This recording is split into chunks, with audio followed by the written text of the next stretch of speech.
Chris's idea. It was Trudy's. Chris could feel her watching him. She sat on the cushioned bench seat at the table while he shoved his meager belongings into the worn duffel bag. He had left the cabin door open. They could hear the seagulls from outside and the occasional sound of a boat's horn. The floor beneath him lightly swayed. He paused a moment and looked at her. "You know, I'm going to freeze my butt off in Oregon.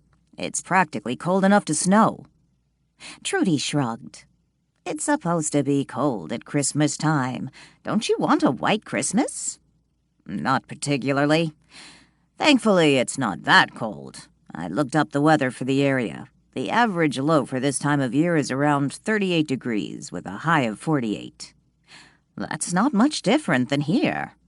Chris let out a snort and resumed his packing. "Not if you consider 20 degrees warmer no different." He zipped up his bag. Trudy watched Chris. "Thank you for doing this for me." "Did I have a choice?" he asked. "We all have a choice." Chris laughed. He knew that wasn't true, and so did Trudy. "Will you miss me?" She flashed him one of her rare smiles. Chris studied Trudy for a moment, seriously considering her question. He suspected she had been a beautiful woman in her youth. Now her pale skin reminded him of a rippling pond. He wondered what color her gray hair had once been. Blonde, he guessed, considering her blue eyes. "Miss you? I suppose I will. As much as I'd miss an abscessed tooth or a splinter in my big toe." "That's hardly flattering," Trudy scolded. "I didn't mean it to be." Chris grabbed his wallet and cell phone off the table and shoved them into his back pockets as he glanced around the sailboat's cabin, looking for any stray belongings. Before Trudy could respond, the sailboat dipped slightly and then righted itself. A voice called out. "Chris, you ready?" Chris picked up the duffel bag and looked toward the open cabin doorway. Ken Palmer, who had just jumped onto the sailboat from the dock, stood on the boat's deck, peeked inside the cabin, and looked around. For a man in his early 70s, he was still agile, which he credited to the fact that he spent all his free time at the docks, either working on his sailboat or helping his friends work on theirs. Ironically, his free time didn't include actual sailing. "You all packed?" he asked. "I think I have everything." Chris started for the doorway, the duffel bag now slung over his shoulder. "Goodbye, Chris, and thank you again for doing this," Trudy called out. Chris paused a moment and looked back at Trudy, giving her a nod goodbye before making his way out of the cabin. Ken climbed off the sailboat first, followed by Chris, who fumbled a bit with his duffel bag, careful not to drop it in the water. When Chris stepped onto the boat slip, he paused a moment and looked around, mentally saying goodbye to his home of the last 6 months. For a Friday, it was fairly quiet on the docks, but it wasn't quite 9 a.m. He had already said his goodbyes the previous day. Taking a deep breath, he hoisted his duffel bag back over his shoulder and hurried up the dock, catching up to Ken. "I saw the new owner up at the office a few minutes ago," Ken said when Chris reached him. Both men continued to walk up the dock toward the ramp leading to the parking lot. "He stopped by the boat 30 minutes ago. I already gave him the keys," Chris explained. "I still can't believe Tad sold the boat."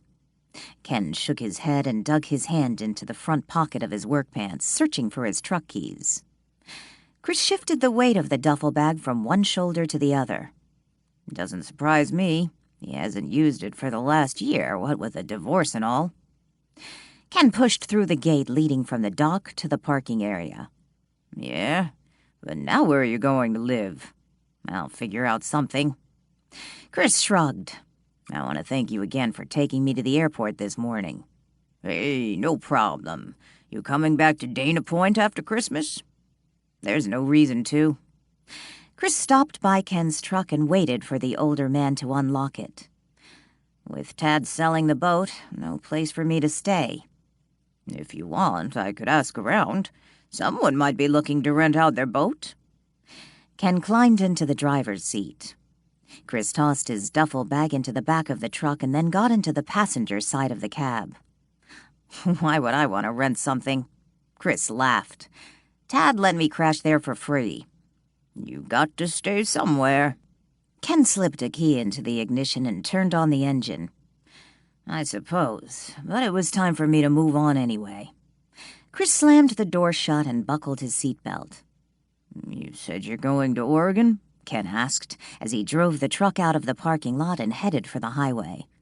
Yes, flying into Portland, and I plan to rent a car there, staying at a bed and breakfast on the coast, a little town called Frederickport. Never heard of it.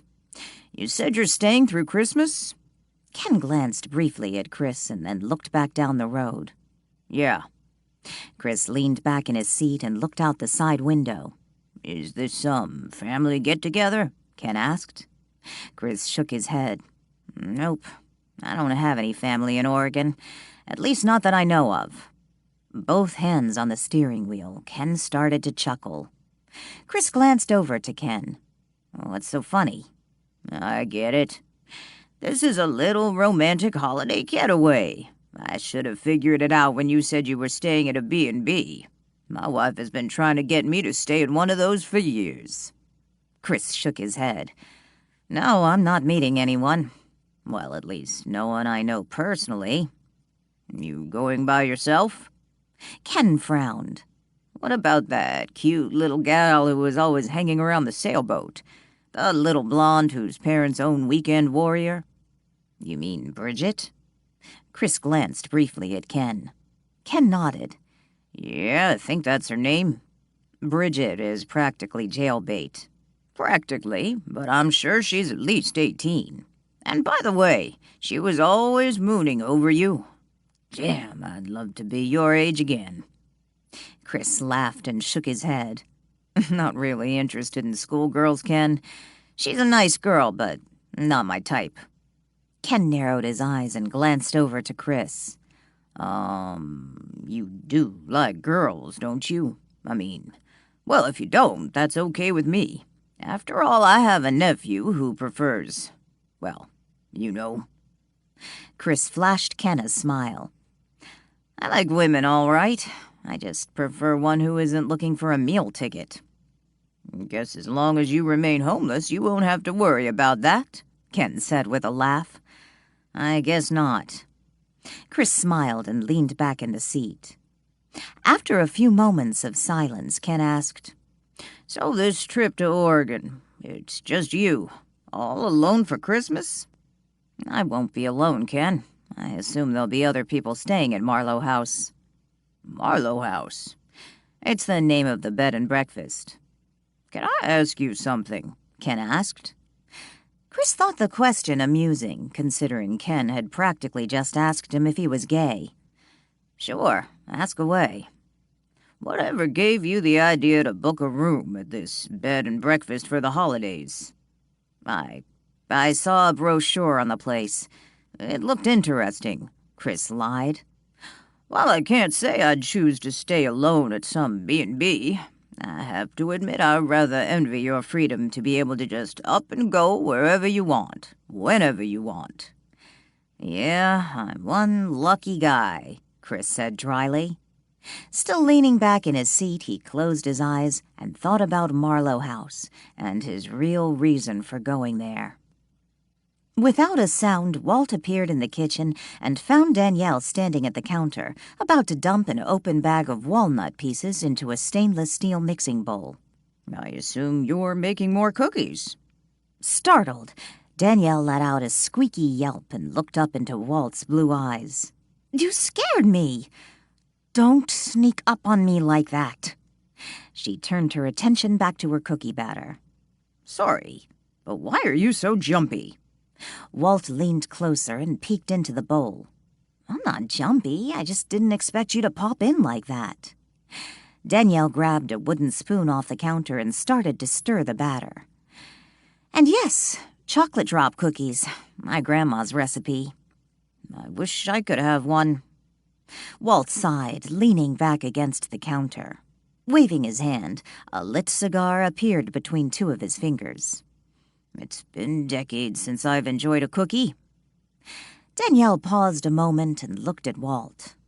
"Maybe you can't eat one of these, but wouldn't it be possible to, well, conjure up one like you do a cigar?" "I'm a spirit, Danielle, not a witch." "I think the proper term is warlock." "Warlock?" Walt frowned. "Yeah, a guy witch." Danielle grinned. Walt shrugged and took a drag off his cigar. "Well, in either case, I can't just conjure up food like some magician or warlock." "Well, I'm sorry about that." Danielle sounded sincerely contrite. "One thing I love about Christmas is the baking, cookies and pie and homemade pumpkin bread." Closing her eyes briefly, she let out a satisfied sigh before opening her eyes again and resuming her task. "Danielle, you like all those things even when it isn't Christmas." "True that. Which is one reason a bed and breakfast is an ideal business for me.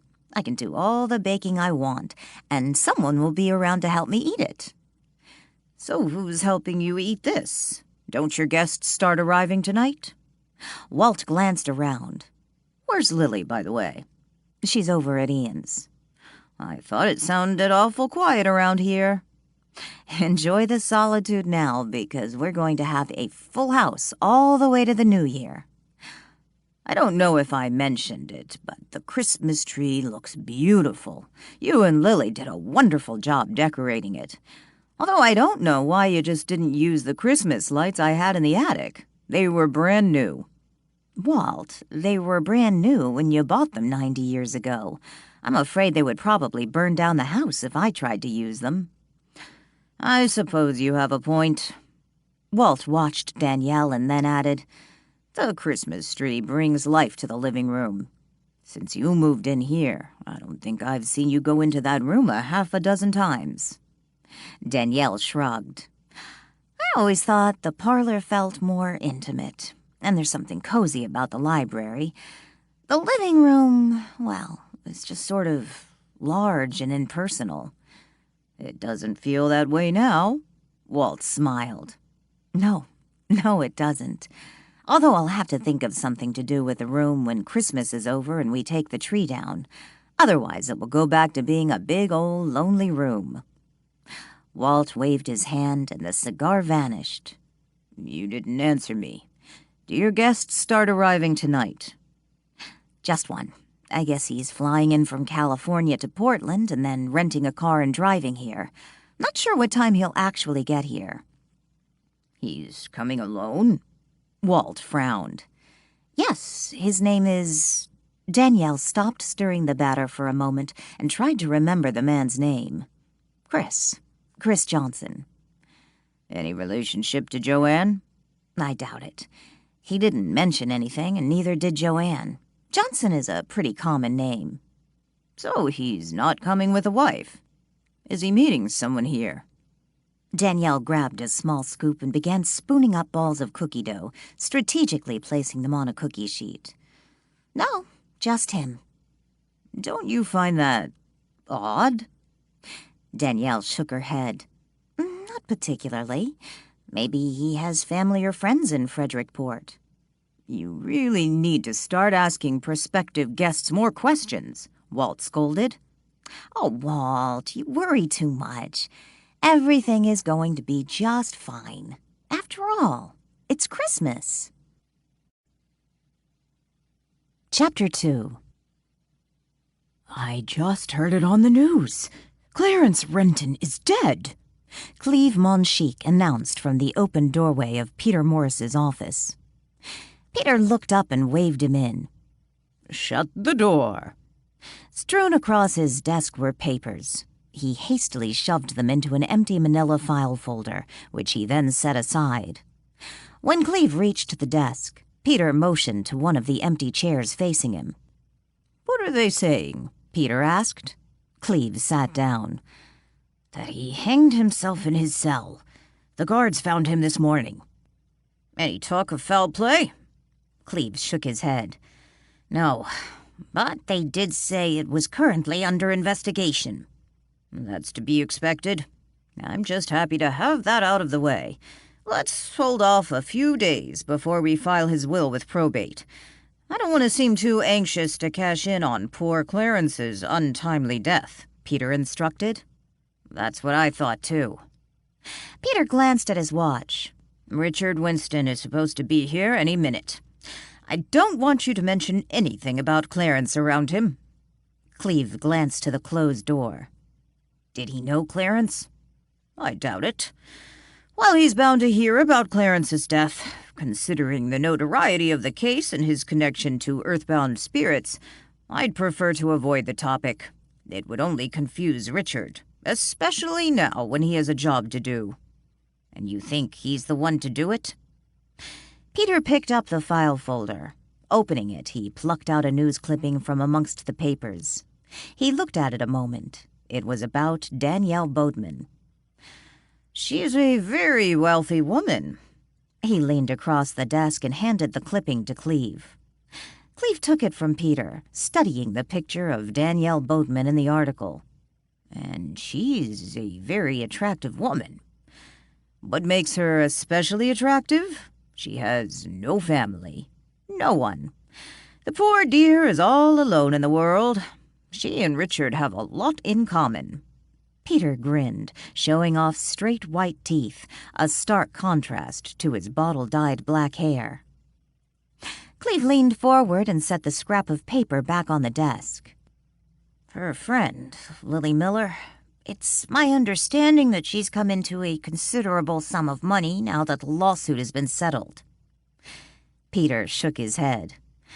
"That one will pose more of a challenge. Remember, she comes from a large family, and they appear to be close.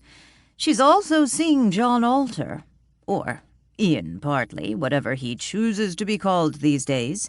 I just hope they don't get in our way with Boatman. People like that are too skeptical. They don't have an open mind. They're the types who'll continue repeating the same mistakes and never move on to where we're going. Where Clarence went." Cleve moved uneasily in his chair, his right hand restlessly combing through his hair. Peter leaned back and narrowed his eyes, studying the younger man. "You need to get over it, Cleve. We had no choice. It was for a higher good. You know that." Yes, I do." Cleve looked down. "And Clarence is in a better place now. As for Lily Miller, I don't see the point in wasting our time on her right now, considering her friend is perfect for us. Danielle Boatman needs us. She's a beautiful, vulnerable woman, and without our help, some unscrupulous man will swoop in and take advantage of her. It's our duty, Cleve." Richard Winston's need to wear $600 shoes was not a matter of choice, but of habit. He had learned as a young child it was easier to go along with the wishes of his controlling mother, Rachel Winston, rather than attempting to assert any independence. Even from the grave, she continued to exert influence over his wardrobe. While he continued to dress the part of a Winston, his rebellion had begun. Peter Morris's earthbound spirits provided a new road for him to travel, one to contentment and peace, unlike the road he had inherited from his parents, paved with deceit and lies. When he arrived at Earthbound Spirits' offices, Peter Morris was there to greet him. "Please, take a seat, Richard. So glad you were able to make it in today." "Thank you for seeing me, Mr. Morris." Richard grinned eagerly and took a seat, anxiously glancing around the office. "Thought I'd be seeing Mr. Monchique today, not you, sir." Peter smiled and leaned forward, his elbows resting on his desk. "You have a very important assignment, and I wanted to see you personally." "I just want to do my part," Richard insisted. "Whatever I can do to help." "Are you ready for your little holiday trip?" Peter asked. "Yes, sir. I check into Marlowe House tomorrow morning. I have a reservation through New Year's." "Have you asked her about the Christmas open house?" "Mr. Monchique and I discussed that. We decided I should casually bring it up in conversation after I get there. It'll sound more natural." Peter sighed. "I suppose that'll work, but you'll need to call me and let me know what she says." Richard nodded. "Yes, of course." "Very good, Richard. Excellent. Danielle Bodeman needs us. There's just one thing." Richard nervously cleared his throat. "What's that?" "I feel a little hypocritical at being Christmas and all, since I no longer celebrate Christmas. Didn't you tell me Christmas wasn't very important in your family? I understand some members have a difficult time relinquishing their notion of Christmas and all its traditions. The drivel we've been fed over the years by retailers out to make a buck. Sentimental nonsense. Christmas has nothing to do with our spiritual growth. If anything, it hinders it." "There was nothing sentimental in how my parents celebrated Christmas." Richard turned his head slightly and gazed out the window. It looked out to the ocean. "Like you said, it was simply an opportunity to make more money." "Then what is it?" Peter asked. "I imagine the other guests at Marlowe House will be there because of what the brochure promised. An old-fashioned Christmas." "And the problem?" Richard shrugged and looked from the picture window back to Peter. "While I agree it's nothing but nonsense, I'll feel a little like Scrooge." Peter laughed. "What, like you're there to take away their Christmas?" "I suppose, in a way." "Put your mind at rest. I don't expect you to interfere in any of Marlowe House's scheduled Christmas festivities. After all, I plan to attend the Christmas open house. Remember? Our point is not to convert whoever is in residence at Marlowe House over the holiday, just to reach its proprietor. I'm certain this holiday will be a stark reminder to the poor girl of how alone she really is." "What do you mean?" Richard frowned. "Danielle Bodeman has no family. I don't believe the void many people feel so keenly this time of year, can be filled with strangers. She needs a new family. She needs earthbound spirits in her life." Danielle stood at the kitchen counter spooning dark chocolate frosting over her cooled chocolate drop cookies when her cell phone began to ring. Gingerly setting the new frosted cookie onto the platter, she set the spoon back into the bowl of frosting and licked her fingers before picking up the phone. Danielle checked to see who was calling before she answered. "Hey, Chief, a Merry Christmas and ho, ho, ho to you," she said cheerfully. "Have you been listening to the news?" the chief asked.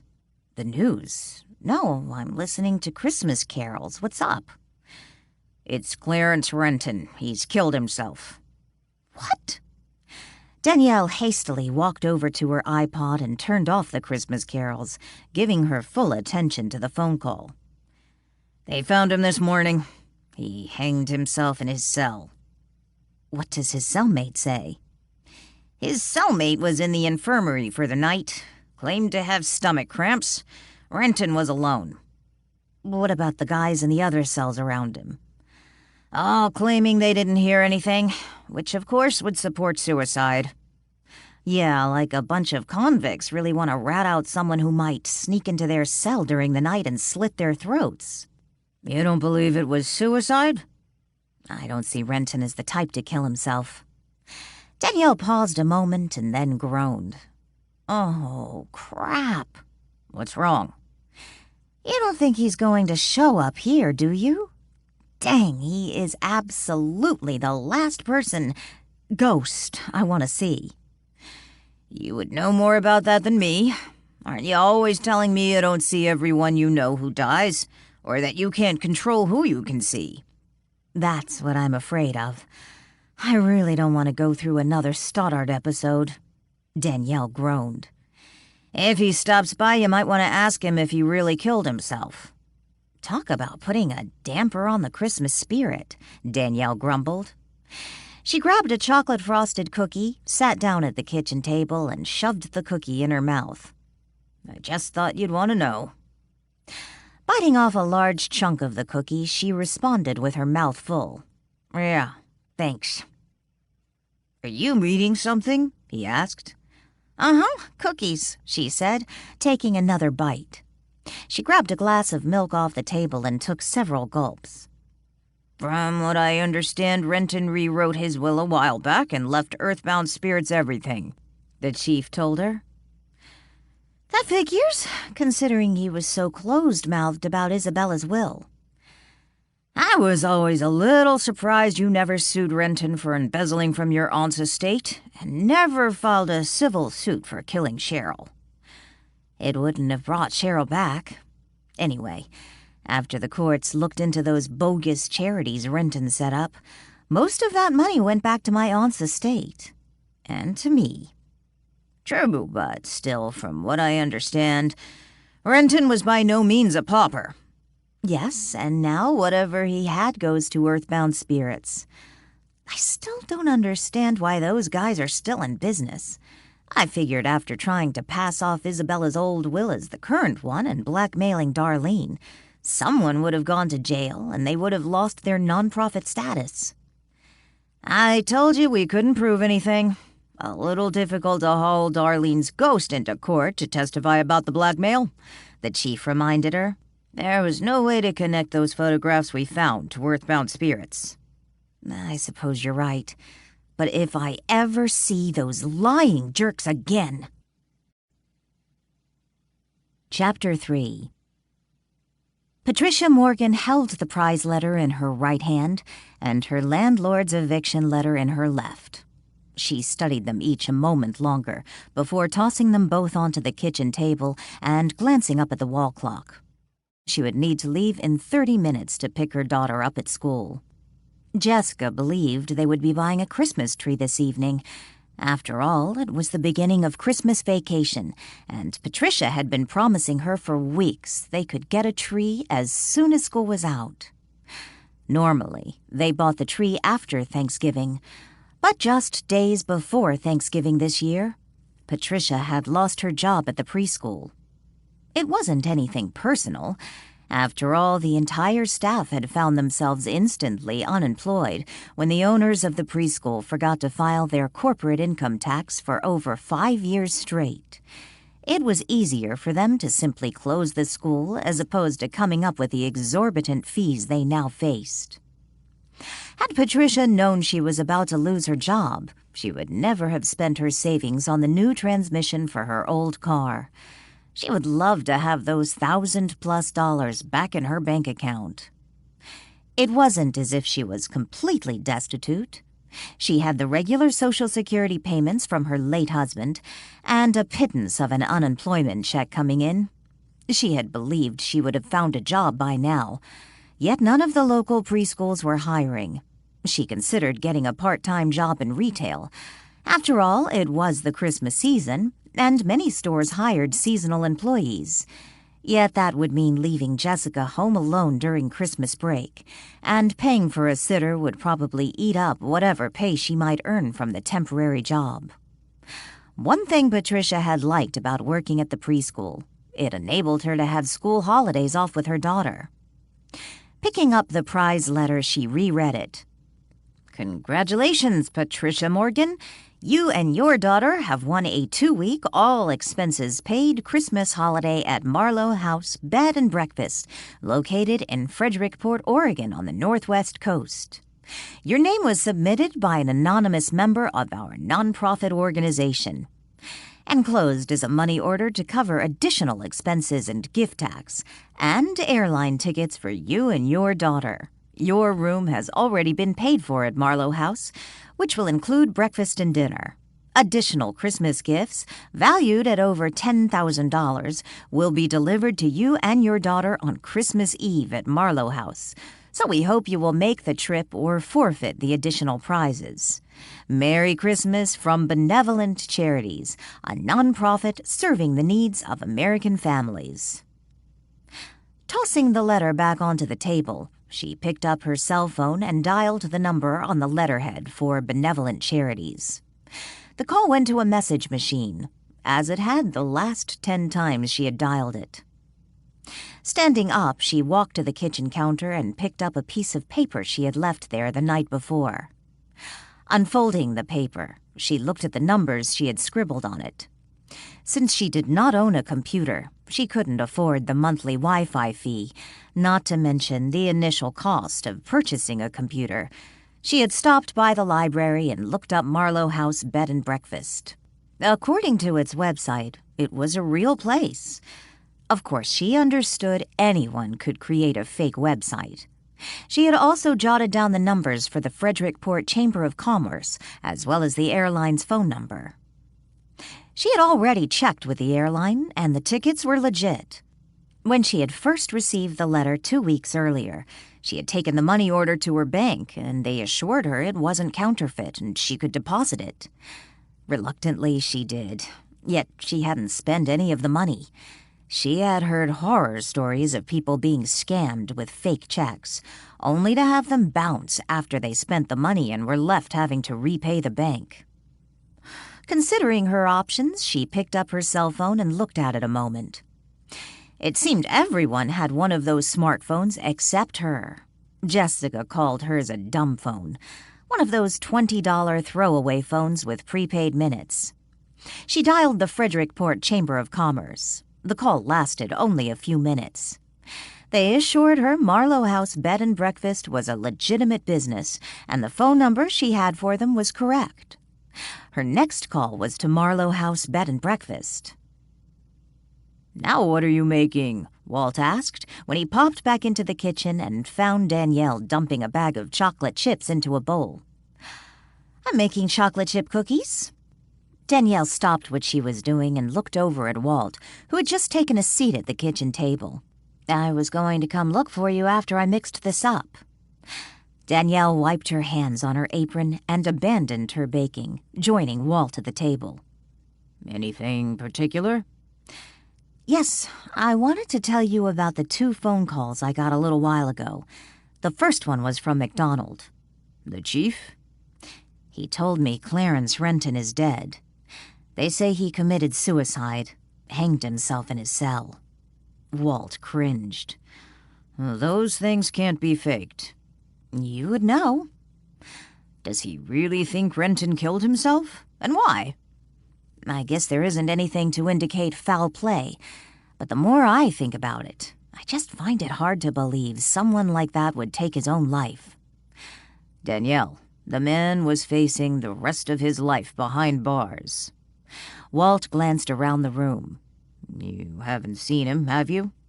"No, and I don't want to. I hope he's moved on." "You mentioned a second call?" Walt reminded her. "Yes, from one of the guests who is supposed to arrive tomorrow, Patricia Morgan. It was the strangest call." "Strange? How?" Walt summoned a lit cigar and took a puff. "She told me who she was and wanted to know if we had her reservations and if we received the full payment." "And?" "Then she wanted to know how long the reservation was for and if she would owe anything else once she arrived." "I thought you told me she already paid for the 2 weeks." "She did, but she kept asking me over and over again, and then told me that she was on a tight budget, and if she arrived and I expected any more money, she wouldn't be able to pay me." "Perhaps she's had a bad experience somewhere before." "Yeah, maybe. Now that I think about it, once Lucas got us reservations for a place in Vegas, paid up front, and when we got there, we were charged something called a resort fee. Really made Lucas angry. Perhaps that's what she was worried about." Danielle stood up. "You mentioned before she's coming with a daughter?" Walt asked. "Yes, I'm putting them upstairs in the green room because it has twin beds." "Seriously, Danielle, you're still going with the room colors?" "Yeah." Danielle sighed and sat back down in the chair. "But I've decided I sorta hate the color thing. Seemed like a good idea at the time." Walt laughed. "I'm glad you finally agree with me. Maybe we can think of something a little more original and fitting for Marlowe House." "After the holidays. Colors are okay for now, but you're probably right. And when I decide to redecorate, my hands will be tied by the room's name. I suppose you could really confuse the guests and decorate a room red, then call it the blue room. Walt smiled. Funny. Danielle rolled her eyes and stood up again, going back to her cookie batter. So, how old is the daughter? Walt asked. I believe she said she was 7. Danielle added ingredients to the bowl. She also asked me something else that was odd. What was that? Walt fiddled with his cigar, watching the smoke rise and disappear. She asked me if I was familiar with benevolent charities. Danielle stirred the batter and added a liberal splash of vanilla extract. What's that? Walt waved his hand, and the cigar vanished. I have no idea. I've never heard of it before. She told me she tried to find it online and couldn't find anything about it. Why was she asking you about some charity? I have no idea. Like I told you, it was a strange conversation. Danielle shook her head. Maybe she wasn't asking you for information about the organization. Maybe she wanted to find out what you already knew about it before she asks you for a donation. Danielle stopped stirring the batter, leaving the wooden spoon sitting in the bowl. You know, I never considered that, although it didn't sound that way. She picked up the jar of vanilla and put its cap back on. She arrives tomorrow. If she starts hitting me up for a donation, I guess I'll have my answer. Walt silently watched Danielle for a few moments. Finally, he asked, Just how many kinds of cookies are you intending to bake? Danielle stopped what she was doing and looked over at Walt and smiled. I guess this seems a little silly, doesn't it? Silly? No, it's just that I imagine 1 or 2 types of cookies would have been enough for your guests. But I've lost count of the different cookies you've already baked this week.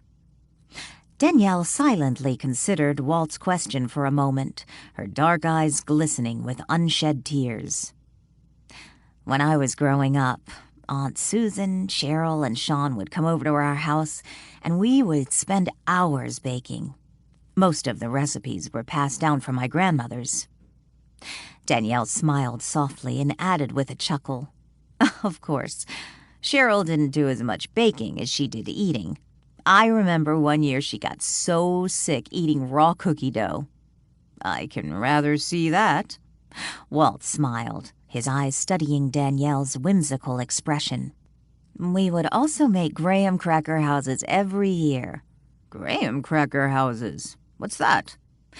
It's like mock gingerbread houses, but we use graham crackers instead. Lets the kids get right to the decorating. Sean loved that. I think that was his favorite. He would always come up with the wildest-looking houses, usually several stories tall, which he ended up gluing together with a hot glue gun so they wouldn't collapse. That was a trick Mom taught him. I don't know what a hot glue gun is, but it sounds interesting. I have an idea there's also a story behind that. Walt nodded to the apron Danielle wore. It boasted an appliqué Santa, its cheeks yellowed from age. Danielle glanced down at her apron and smiled softly. We each had our own Christmas apron, even Dad and Uncle Carl. When I packed up Cheryl's things, I found her apron, along with her parents' and Sean's. I brought them back with me, kind of surprised she kept them after all these years. Sounds like you have some good memories. Yes, I do. But that's really all I have left of my family. Memories. Chapter 4. Danielle was just taking the last batch of cookies out of the oven when she heard the doorbell ring. Hurriedly, she used the spatula to move the hot cookies from the cookie sheet to the wooden cutting board on the counter, trying her best not to misshape the still soft cookies. She glanced up at the wall clock. It was almost 6 p.m. She had been baking most of the day. "It's Joe," Walt announced as he appeared in the kitchen. "Well, he'll just have to wait," Danielle said as she moved the last cookie to the wooden board. "I wonder what he wants." "Have you done anything to get yourself arrested again?" Walt teased. "Funny ghost," Danielle said under her breath, as she placed the now empty cookie sheet back into the hot oven. Turning the oven off and shutting its door, she headed for the front entry, wiping her hands on her Christmas apron along the way. When she opened the front door a few moments later, she found Joe Morelli standing on the front porch. Instead of wearing his police uniform, he wore street clothes, tan slacks and a pullover sweater. "Evening, Joe," Danielle greeted him. "The chief asked me to drop this off." Joe held up Danielle's old iPhone and grinned. His gaze swept over her, silently noting the dark tendrils escaping her once tidy fishtail braid, the smattering of flour across the bridge of her nose, and the colorful Santa Claus apron covering her black stretch pants and hip-length red T-shirt. "Thanks. I was beginning to wonder if I was ever going to get it back. Aren't I supposed to sign for it or something?" Danielle took the phone from Joe and looked at it, turning it from side to side.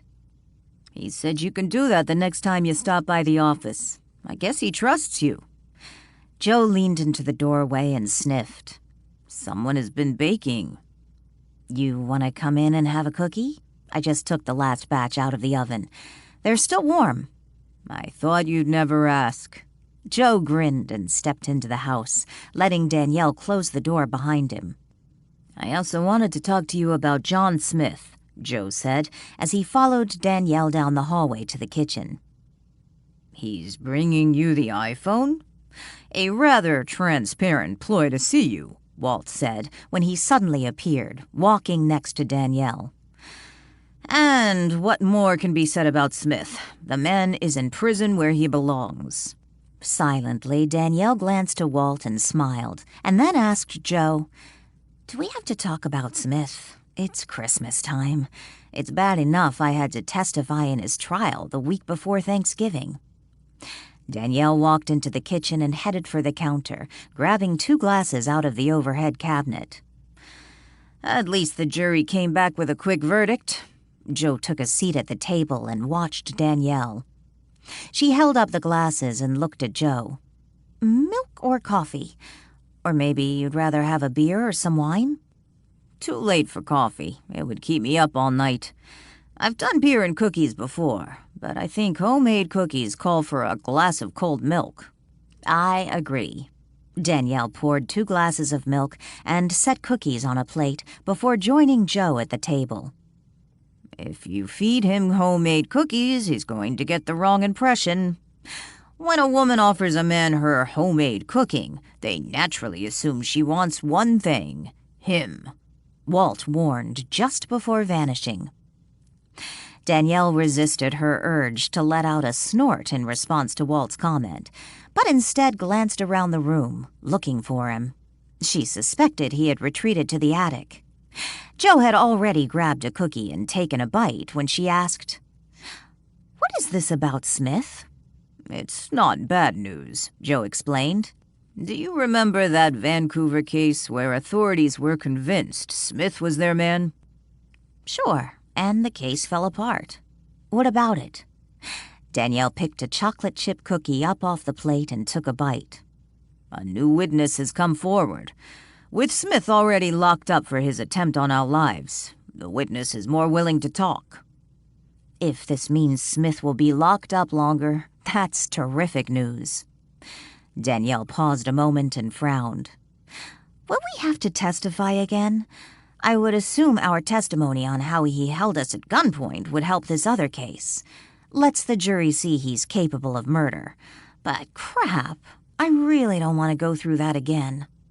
"I have a feeling the DA may work out some sort of plea bargain with Smith to take the death penalty off the table. If they do, there would be no reason for us to testify. But we'll have to see." Danielle sighed. "I would like all that to be behind us." "It has been one hell of a year, for all of us." Joe paused a moment and then added, "The chief told me he already called you about Renton." "Yeah, well, I'd rather not think about Renton or Smith. I'd rather drink to a better year." Danielle lifted her glass of milk in a mock toast. "As long as it comes with cookies, works for me." Joe grinned. They finished off the plate of cookies. Finally, Joe looked up at Danielle and said, "I'm really sorry I didn't listen to Lily and get over to Presley House sooner." "Yeah, well, let's just put that behind us, too." Danielle smiled. "But it really was your credit card. If someone hadn't been using it, what were the chances of that happening at the same time you get trapped at Presley House?" Danielle shrugged. "When you first told me about the credit card, I assumed someone had gotten a hold of my account information, maybe from some previous purchase. I figured my card was still in my purse, but when I checked later, it wasn't." "Yeah, you told me." "The only thing I can think of, it must have fallen out of my purse. Back when all of that was going on, I remember dropping the purse in a restaurant and some stuff fell out. I thought I got everything, but obviously I didn't." "I just wish we could have caught the person who was using your card." "They had quite a shopping spree before the card was canceled." Joe glanced over to the counter where Danielle had set the iPhone. "What are you going to do with your old phone?" "I'm donating it." Danielle sipped her milk. Joe picked up a napkin off the table and wiped his mouth. "You could sell it on eBay." Instead of responding, Danielle just looked at Joe, her lips almost turning into a smile. He glanced up into Danielle's dark eyes and shrugged. "Yeah, I guess there's no reason to do that. You don't need the money. Of course, that doesn't stop you from baking cookies for a bunch of strangers." "Oh, stop, Joe. I like running the B&B, and I like baking." Danielle stood and picked up the empty plate, taking it to the sink. "I didn't notice any other cars out front. I assume you don't have anyone staying here now?" "Actually, we're booked up through the new year. No one is here right now, but I'm expecting someone." She paused when she heard the doorbell ring. Grinning, she looked over at Joe. "How is that for timing?" Joe watched as Danielle quickly removed her Christmas apron and tossed it on the counter before running her hands over her hair in an awkward attempt to tidy up.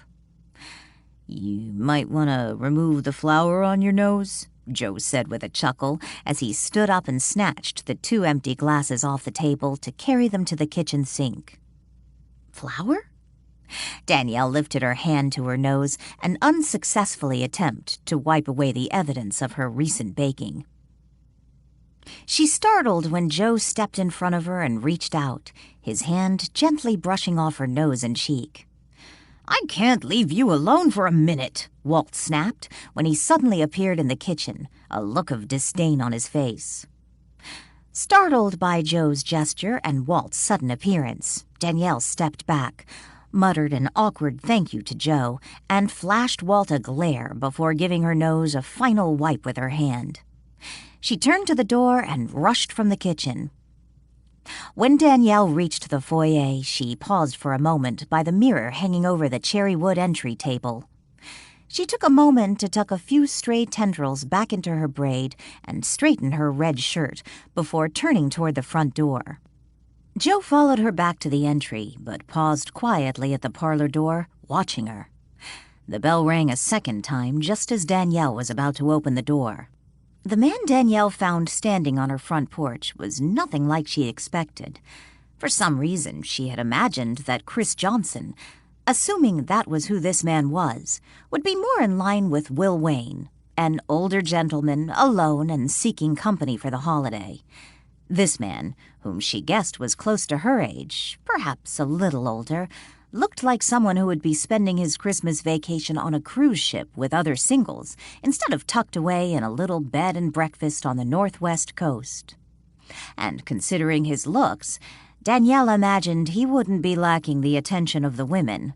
She couldn't wait until Lily got a look at this one. Dressed in faded jeans, a powder blue dress shirt, and suede jacket, the man carried a duffel bag over one shoulder. He broke into a wide smile the moment his eyes met hers. His gaze swept over her and his smile broadened. "Well, hello," he greeted her, his blue eyes twinkling. "I sure hope I'm at the right place. I'm Chris Johnson. I've a reservation. This is Marlowe House, isn't it? I didn't see a sign." Danielle opened the door wider and stepped to one side. "You're at the right place. Welcome. I'm afraid we don't have a sign yet. I'm your host, Danielle Boatman." Chris put out his hand and shook the one Danielle offered as he made his way into the house. Once inside, he glanced around and immediately spied Joe standing to one side, silently watching. "Hello." He flashed Joe a smile. "Are you Mr. Boatman?" Joe stepped forward and shook Chris's hand. "No, I'm a friend of Danielle's, Joe Morelli." Joe gave Chris's hand a final firm shake while adding, "Sergeant Joe Morelli." "Sergeant? Are you in the military?" Chris asked when the handshake ended, a smile still on his face. "Joe's with the local police department," Danielle explained, flashing Joe a disapproving glance for his less than friendly demeanor. "Nice." Chris dropped his duffel bag to the floor and glanced around the foyer. "Never hurts to be on good terms with the local cops." "And what do you do, Mr. Johnson?" Joe asked. Chris's gaze swept over the room before looking back to Joe. He studied him a moment. "I try to enjoy life, Sergeant Morelli." "Does that pay well?" Joe asked. Chris laughed. "You would be surprised." "Thanks for bringing me my iPhone," Danielle interrupted. "I know how busy you are, Joe." Danielle started walking to the door, preparing to show Joe out. Unfortunately, Joe seemed quite content where he was standing. "You offer the boy a cookie and he starts getting all territorial," Walt announced as he appeared the next moment, standing between Joe and Danielle. "I warned you this would happen if you encouraged him." Chris's eyes widened when a man wearing a vintage pinstriped suit materialized, standing just a few feet away. Resisting the urge to voice an expletive, Chris withheld comment, his gaze shifting from Danielle to Joe. By Joe's lack of reaction and the way he seemed to be looking through the man, who was clearly criticizing him, Chris surmised Joe could not see the apparition. Yet by Danielle's body language and the way her gaze shifted between Joe and the man, Chris assumed she could both see and hear him. "Very interesting," Chris told himself. "It seems Marlowe House has its own ghost, and I believe Danielle Boatman can see and hear him." Chapter 5. "So is he your boyfriend?" Chris asked, after Joe said his goodbyes and stepped out onto the front porch, closing the door behind him. Chris remained standing in the foyer with the chatty ghost and Danielle. By the way the spirit was yammering on about the cop, Chris was fairly certain he already knew the answer. Joe was not her boyfriend, but not from lack of trying. This was not only obvious by the ghost's non-stop tirade, but also by the unfriendly police officer's possessive attitude toward Danielle, which did not seem to be reciprocated. "You hear what he's asking you?" the ghost asked Danielle. "Not only are you sending the wrong message to Joe, the way you're behaving toward Joe makes others think you and he are in a relationship. I told you he's all wrong for you, Danielle. Haven't you learned that already? If you give him the chance, he'll hurt you again." Chris noted the flash of annoyance Danielle gave the nagging spirit before she turned to him and said, "No, he's just a friend. What made you think he was my boyfriend?" "It's really none of my business. I shouldn't have said anything." "No, that's okay. I was just curious why you thought he was my boyfriend." "It's not so much I thought he was your boyfriend." The ghost, now silent, stood between them. Chris could feel the apparition studying him. Resisting the temptation to shout boo to the spirit, Chris told Danielle, "It's not that you acted like he was your boyfriend. Just the opposite, in fact. Seemed you were a little annoyed with the guy. But him, well, maybe he was just being protective and I was reading him all wrong. You did say he was a cop, and I'm a stranger staying in your home." Chris wanted to laugh at the ghost's sudden scowl. He caught the satisfied smirk Danielle flashed her ghost friend. At least Chris assumed he was her friend. By the way the ghost was behaving, it was obvious Joe the cop dude wasn't the only protective male hovering around Danielle Boatman. Joe and I are just friends, but I suppose he is a little protective of me, considering that he did save my life. Chris didn't miss the mischievous grin Danielle flashed the spirit. Oh, please, he didn't save your life. If I hadn't intervened, both you and Joe would be on this side with me. The apparition vanished. Is he the cop who saved you from the hitman? Chris asked. I read about it online. And you still decided to spend Christmas here? Danielle stepped to one side as she opened the door to the downstairs bedroom where Chris would be staying. I'll confess I read up on Marlowe House before making the reservation. Sounds like this is a lively place. Chris flashed Danielle a grin and walked into the room. I hope you don't expect anything too exciting during your stay here. If I have my way, this will be a nice, quiet Christmas. Chris walked into the bedroom.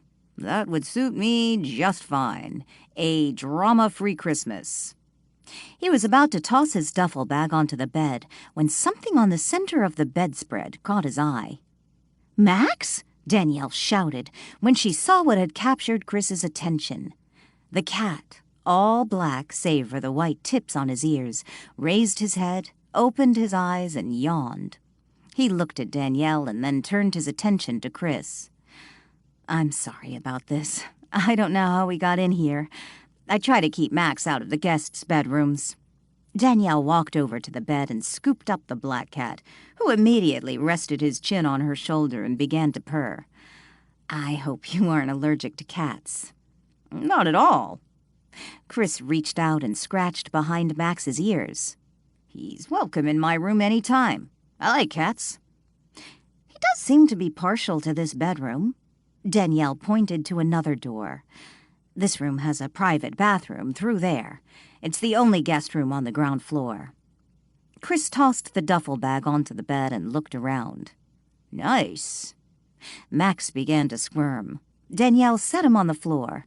He immediately walked to Chris and began winding in and out around his ankles. I think he likes you, Danielle said, looking down at her cat. But if he gets in your way, please feel free to put him out of your room. I assume there are other guests? Chris asked. There will be. We have several arriving tomorrow. They'll be staying in the upstairs bedrooms. And then there's Lily. She lives here full-time. Lily? I think I read about her, too. Is she the one that rich guy tried to pass off as his niece when she was in a coma? You really did read all about this place. When I was considering staying here for the holiday, I looked you up online. I was surprised how many news articles popped up when I typed in Marlowe House. Danielle groaned. Not exactly the publicity I was looking for.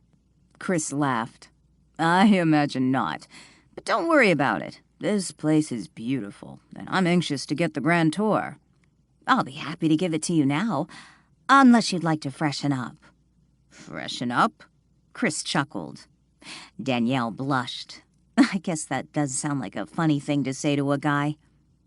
Just makes me think of all sorts of retorts about getting fresh, which I should probably save until we know each other better. Chris grinned. Danielle smiled and quickly changed the subject. We don't normally provide dinners, but during the Christmas holiday, your room will include breakfast and dinner. Both meals are served in the dining room, with breakfast being served from 7 to 9 and dinner from 5 to 7. Chris glanced at his watch and smiled. Looks like I have a few more minutes to make dinner. I wasn't sure what time you were getting in. No, Chris interrupted. I was just teasing. I ate something in Portland. I didn't think I'd make it here in time for dinner. Well, we do have lots of cookies in the kitchen and homemade pumpkin bread. And if you would like a sandwich later, I have plenty of lunch meat and sliced cheese, along with some bread I picked up at the bakery. Well, it all sounds good. Maybe you could just give me a tour for now, and we can swing by the kitchen for some of those cookies.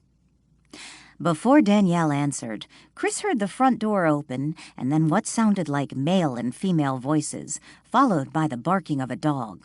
Just as Chris looked up to the open door leading into the foyer, Max dashed out of the room.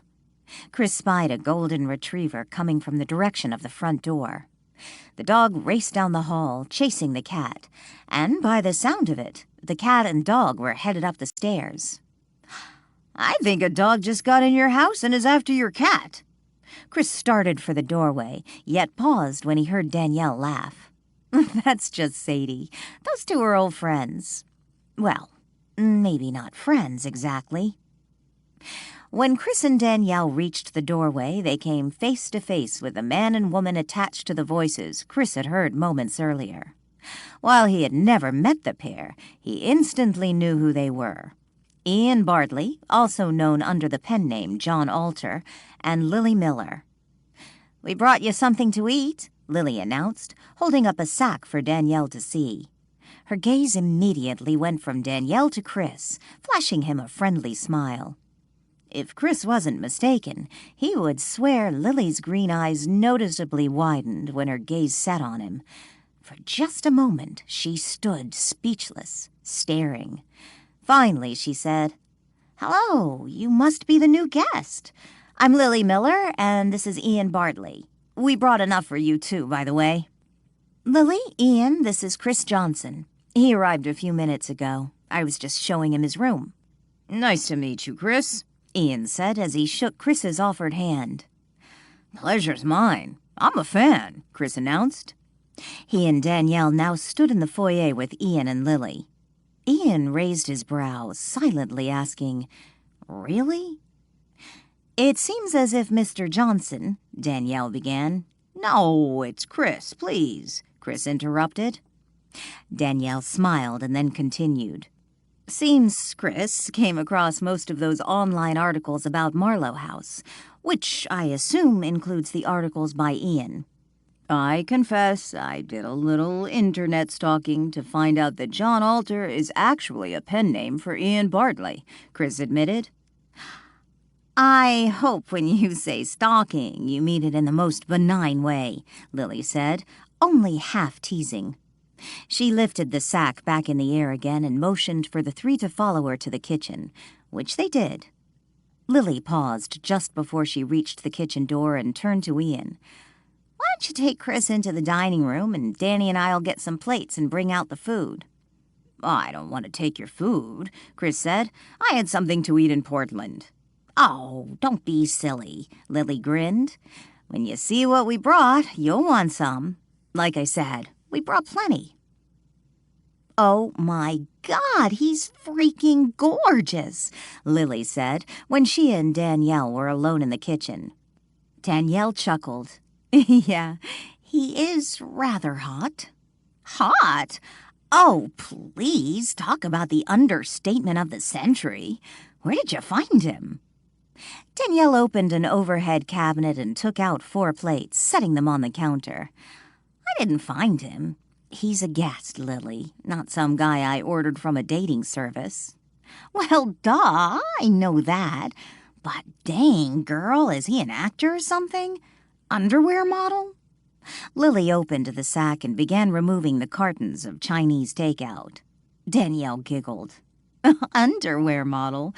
Yeah, I could so see that. I wouldn't mind seeing him in." "Is this any way for 2 young ladies to act?" Walt reprimanded when he suddenly appeared in the kitchen. "Lily should be ashamed of herself. I thought she promised her heart to Ian." "Look out, Lily. Mr. Prim and Proper just popped in and does not approve." Danielle giggled again as she opened a drawer and pulled out some silverware.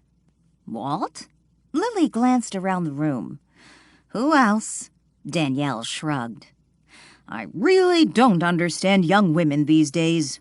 Walt paced the room in a fit of agitation. "You're doing it again," Danielle reminded him. "He's doing what?" Lily glanced around, wishing she could see and hear Walt. "He's rewriting the good old days when women were proper and buttoned down and would never consider peeking at a hunky guy wearing just his boxers." Danielle tossed the silverware onto the counter with some napkins. "Didn't Walt live during the Roaring Twenties?" Lily asked. "Exactly." Walt stopped pacing and looked at Danielle. "Well, he isn't that good-looking." Danielle looked over at Walt and cocked her brow. "Seriously? You can stand there and say that with a straight face? Even if I put a sack over his head, he would still look great. Those broad shoulders, he's obviously athletic, the perfect height, not too tall." "That's just because you're short," Walt spat. "Humph, that was not nice." "What did he say?" Lily asked. Ignoring Lily's question, Danielle said, "He sort of has that boyish, hunky look going for him. Sandy-colored hair that needs a trim, vivid blue eyes, nice smile, good teeth, rather yummy." Narrowing his eyes, Walt glared at Danielle. "As you know, Angela was quite beautiful. Some said a beauty beyond compare." "Your point?" Danielle asked. "I married her, Danielle. How did that work out for me?" Walt disappeared. Danielle let out a sigh and glanced around the kitchen. Walt was gone. "What is it?" Lily asked. "Walt was just reminding me that even the prettiest face can have a black and ugly heart." "True." Lily picked up the tray holding the cartons of Chinese food. "But it's still fun to look." Chapter 6. "Who's that?" Chris asked when Danielle showed him through the library after dinner. He stared up at the massive portrait, an obvious likeness to the resident ghost. He glanced from the portrait to the spirit lingering nearby, watching him. "Walt Marlowe," Danielle said as she stepped up to the portrait, standing next to Chris. She looked up at the painting. "He's the one who was murdered in the attic?" Chris asked, glancing over to Walt, who continued to stare in his direction. "Yes, his grandfather built this house. Founded Frederickport." Danielle glanced briefly from the portrait to Walt. "His grandfather was Frederick Marlowe." "Kind of a nerdy-looking guy, wasn't he?" Chris remarked. "What does he mean by that?" Walt scowled. No, I don't think so," Danielle stammered. She glanced nervously to Walt and back to his portrait. "Maybe it's just that suit he's wearing. The way he's standing. Rather effeminate." "What in the hell is that supposed to mean?" Walt roared. "I don't see that at all," Danielle said. The corners of Chris's mouth twitched. He resisted the urge to laugh. "And the woman, is that his sister?" "No, it was his wife, Angela Marlowe. She was killed the day before he was murdered by a hit-and-run driver." "Walt Marlowe is also the one who stole the missing Thorndyke," Ian said from his place on the sofa, where he sat with Lily, sharing a plate of homemade cookies. Lily, who was no longer munching on cookies, listened attentively to Chris's comments about Walt, her eyes nervously darting about the room. "The way you say that makes me sound like some sort of common thief," Walt grumbled before summoning up a cigar. "And what does he mean I look effeminate? If he's not careful, I'll knock him off his block and show him effeminate." Still standing in front of the portrait, Chris's gaze moved from the painting to Ian and then to Walt Marlowe's spirit. By Ian's and Lily's body language and reaction to Walt's presence, Chris surmised that neither one could see Walt. Yet it was obvious Danielle could. Curled up under Walt's feet was Sadie, Ian's golden retriever. Chris had heard Walt issue verbal commands to both Sadie and Danielle's cat, Max. By the animals' reactions, he was certain they too could see and hear Walt, which didn't surprise Chris.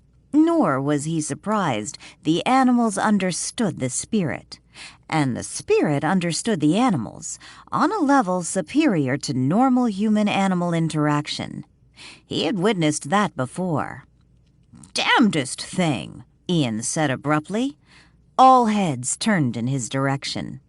"What?" Lily asked. "Can you smell that, Chris?" Ian asked. "Smell what?"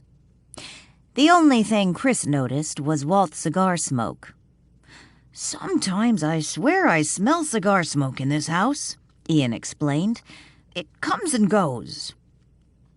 Chris looked over to Ian, where he sat on the sofa with Lily. He caught a brief exchange between Lily and Danielle. Lily, while popping a piece of cookie in her mouth, flashed an impish grin to Danielle. "Yes, I think I smell something," Chris finally admitted. "I'm not sure if I'm more surprised over the fact Ian can smell the cigar smoke or the fact Lily obviously knows something. I don't think she can see him. Whatever it is, I hope it doesn't interfere with what I came here to do." Danielle walked to the sofa, snatching the now empty plate from Lily. "You know these old houses. Funny smells." She set the empty plate on the desk and took a seat on one of the two empty chairs facing the sofa. "Funny smells," Walt scoffed. "I prefer to think of it as my way of making my presence known." Chris stepped away from the portrait, a slight smile on his face as he sat in the empty chair next to Danielle. Ian's interest in the sporadic whiffs of cigar smoke quickly dissolved when Lily changed the direction of the conversation and asked Chris what he did. "I enjoy sailing," Chris said with a smile. He glanced from Ian and Lily to Danielle. "I think she was asking what you do for a living," Walt said. He moved to the sofa and sat on one of its arms, facing Chris. "You avoided that question earlier when Ian asked it in the dining room." "I dream of sailing sometimes," Danielle said. "Don't change the subject," Walt scolded. "Find out what he does for a living. If you insist on welcoming strangers into the house, you need to at least try to learn as much as you can about them." "Have you ever been sailing?" Chris asked Danielle. "Only in a dream I had once. It seemed real, but no, I've never actually been sailing." Danielle sighed and leaned back in her chair. "It felt real to me, Danielle. Isn't that all that's important?" Walt asked in a soft voice. Chris frowned, suppressing the urge to stare at Walt. What was he talking about? It felt real. What does he mean? That's all that's important. Instead, he said, "Until this morning, I was living on a sailboat." "You live on a boat?" Lily perked up. "Well, I did, for the last 6 months down at Dana Point. It was a friend's boat. He sold it, so time to move on."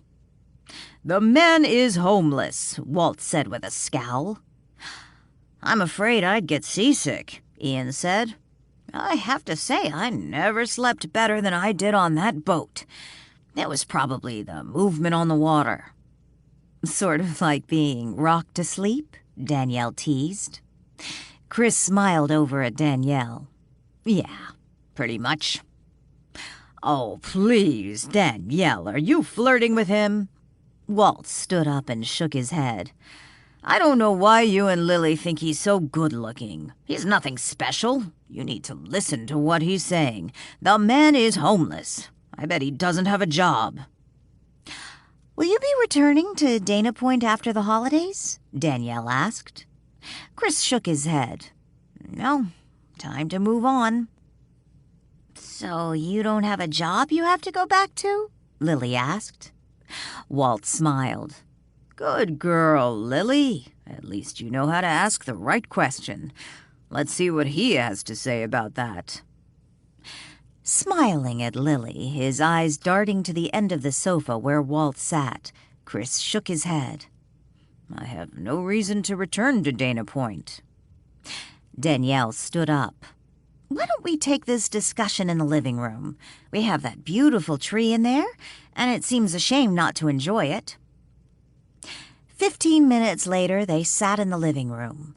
Pine scent from the fresh-cut tree filled the air, triggering memories of Christmases past and overshadowing evidence of Walt's cigar smoke. Danielle poured them each a glass of wine and had just finished serving the beverages when the doorbell rang. She went to answer it, taking her glass with her. When Danielle opened the door, it was Heather Donovan, her neighbor from down the street, standing on the doorstep. The young woman wore her long black hair pulled into 2 buns instead of pigtails, the ends of her hair sticking out of the buns like jagged swords. Clad in a bright green sweatsuit, Danielle thought she looked like a cast member from Grinch. "Merry Christmas," Heather greeted her, holding up a small, colorful foil sack. "Merry Christmas to you, too," Danielle returned, raising her wine glass in mock salute. "Please, come in." "I wanted to stop by and bring you this," Heather said as she stepped into the house and handed Danielle the sack. "A gift? How sweet. Would you like a glass of wine?" "I'd love one." Heather hesitated a moment and asked, "Do you have company? I don't want to just barge in." "It's just Lily and Ian and our new guest. Please come join us." Danielle led the way back to the living room, now carrying the gift sack and glass of wine. Once in the living room, both Ian and Chris stood up. Danielle was about to introduce Heather to Chris when Heather cocked her head to one side and interrupted by saying, "Do I know you?" She stared at Chris. I don't think so," Chris said hesitantly. He then added with a bright smile, "I'm sure I would remember you." "This is our neighbor, Heather Donovan. Heather, this is our guest, Chris Johnson." Heather shook her head. "No, that's not right." "You aren't Heather Donovan?" Chris asked with a mischievous grin. "No, I'm Heather Donovan," Heather said seriously. "But you... No, the person I'm thinking of... Chris... No, not Johnson." Ignoring Heather's puzzled expression, Danielle poured her neighbor a glass of wine and handed it to her, directing her to an empty chair. Heather pointed to the sack Danielle had left on the table while pouring the wine. "Open it," she urged. "It seems Heather came bearing gifts," Danielle said when she picked up the sack. "It's actually for Marlowe House," Heather explained as she took a sip of her wine. Danielle pulled an electrical gadget from the sack and looked at it. "It's a diffuser," Heather explained. "You fill it with water and then add a few drops of essential oil. Look in the sack. You'll find a bottle of oil." Danielle set the diffuser on the table and then pulled out a small vial of oil from the bottom of the sack. She looked at it, reading the handwritten label. "My sister uses essential oils," Lily spoke up. "When we were there for Thanksgiving, she used one of those with a holiday fragrance. Smelled a little like scented candles." "This is to get rid of any spirits," Heather explained. "Spirits?" Chris spoke up, unable to resist his impulse to glance over at Walt, who sat silently on the edge of the sofa's armrest. Heather nodded. "These old houses sometimes attract spirits that just don't want to move on. I figure you can never be too careful. It's my own blend. I was going to use it on... Well, that turned out not to be necessary, so I figured you might want to use it here at Marlowe House, just in case." Heather smiled. Well, thanks." Danielle slipped the bottle back in the sack. "Go ahead, try it now," Heather urged. "What did I ever do to her?" Walt grumbled. "I think maybe later." Danielle glanced over to Walt. "I know essential oils typically have their own unique scent, and I'm really enjoying the Christmas tree. Puts me in the holiday spirit." "Oh, of course. Well, you can try it later." Heather smiled and took another sip of her wine. She looked over at Lily. "Are you going to spend Christmas with your family?" "No." Lily shook her head. Ian and I went down there for Thanksgiving, but we're going to spend Christmas here, and Ian's sister's going to join us. She'll be here on Christmas Eve. That's nice, having family. Heather looked down in her wine glass. Heather, you're more than welcome to spend Christmas with us, Danielle told her. I appreciate the offer, but I'm going to spend Christmas in Vancouver with some friends. That's one reason I stopped by. I wanted to let you know I won't be able to make your open house. I'll be gone through the new year. Chris felt as if he and Danielle had a chaperone, Walt Marlowe. Not long after Heather said her goodbyes and left, Ian and Lily made an excuse that they were going back to Ian's house to watch a movie. Chris suspected they weren't actually going to watch a movie, but wanted to be alone. Sadie left with Ian and Lily while Max napped under the Christmas tree. Chris helped Danielle carry the dirty dishes and glasses back to the kitchen, while Walt silently trailed behind them, occasionally interjecting with negative comments about Chris. So, tell me, what's the story with Heather? Essential oils to ward off ghosts? Chris took a seat at the kitchen table and tried to ignore Walt's presence, focusing his attention on Danielle. Well, Danielle squirted a little soap into a wine glass as she considered her answer. This should be good, Walt chuckled, although I'm not sure why she thinks Marlowe House needs her voodoo. It's not like she can see me like she did him. I'm surprised she didn't mention it when she was here, Danielle went on. But Heather's working on a book. I guess you might call it a real-life ghost story. Chris lifted his brows. Ghost story? She inherited an old house, a couple blocks away from here. Locals call it Presley House, and some claimed it was haunted. Haunted? Walt laughed. I love how you tell the story as if it were just a legend. That crazy ghost almost got you killed in that fire. I went over there, managed to get myself trapped in a hidden room, and then Lily came looking for me, and she got trapped. Some teenagers broke into the house for a Halloween prank and ended up burning the place down after one of them was careless with a candle. Had Heather not shown up when she did. Oh my God, that sounds horrible. Were you hurt? Nothing major. So what is this about a ghost? Chris asked.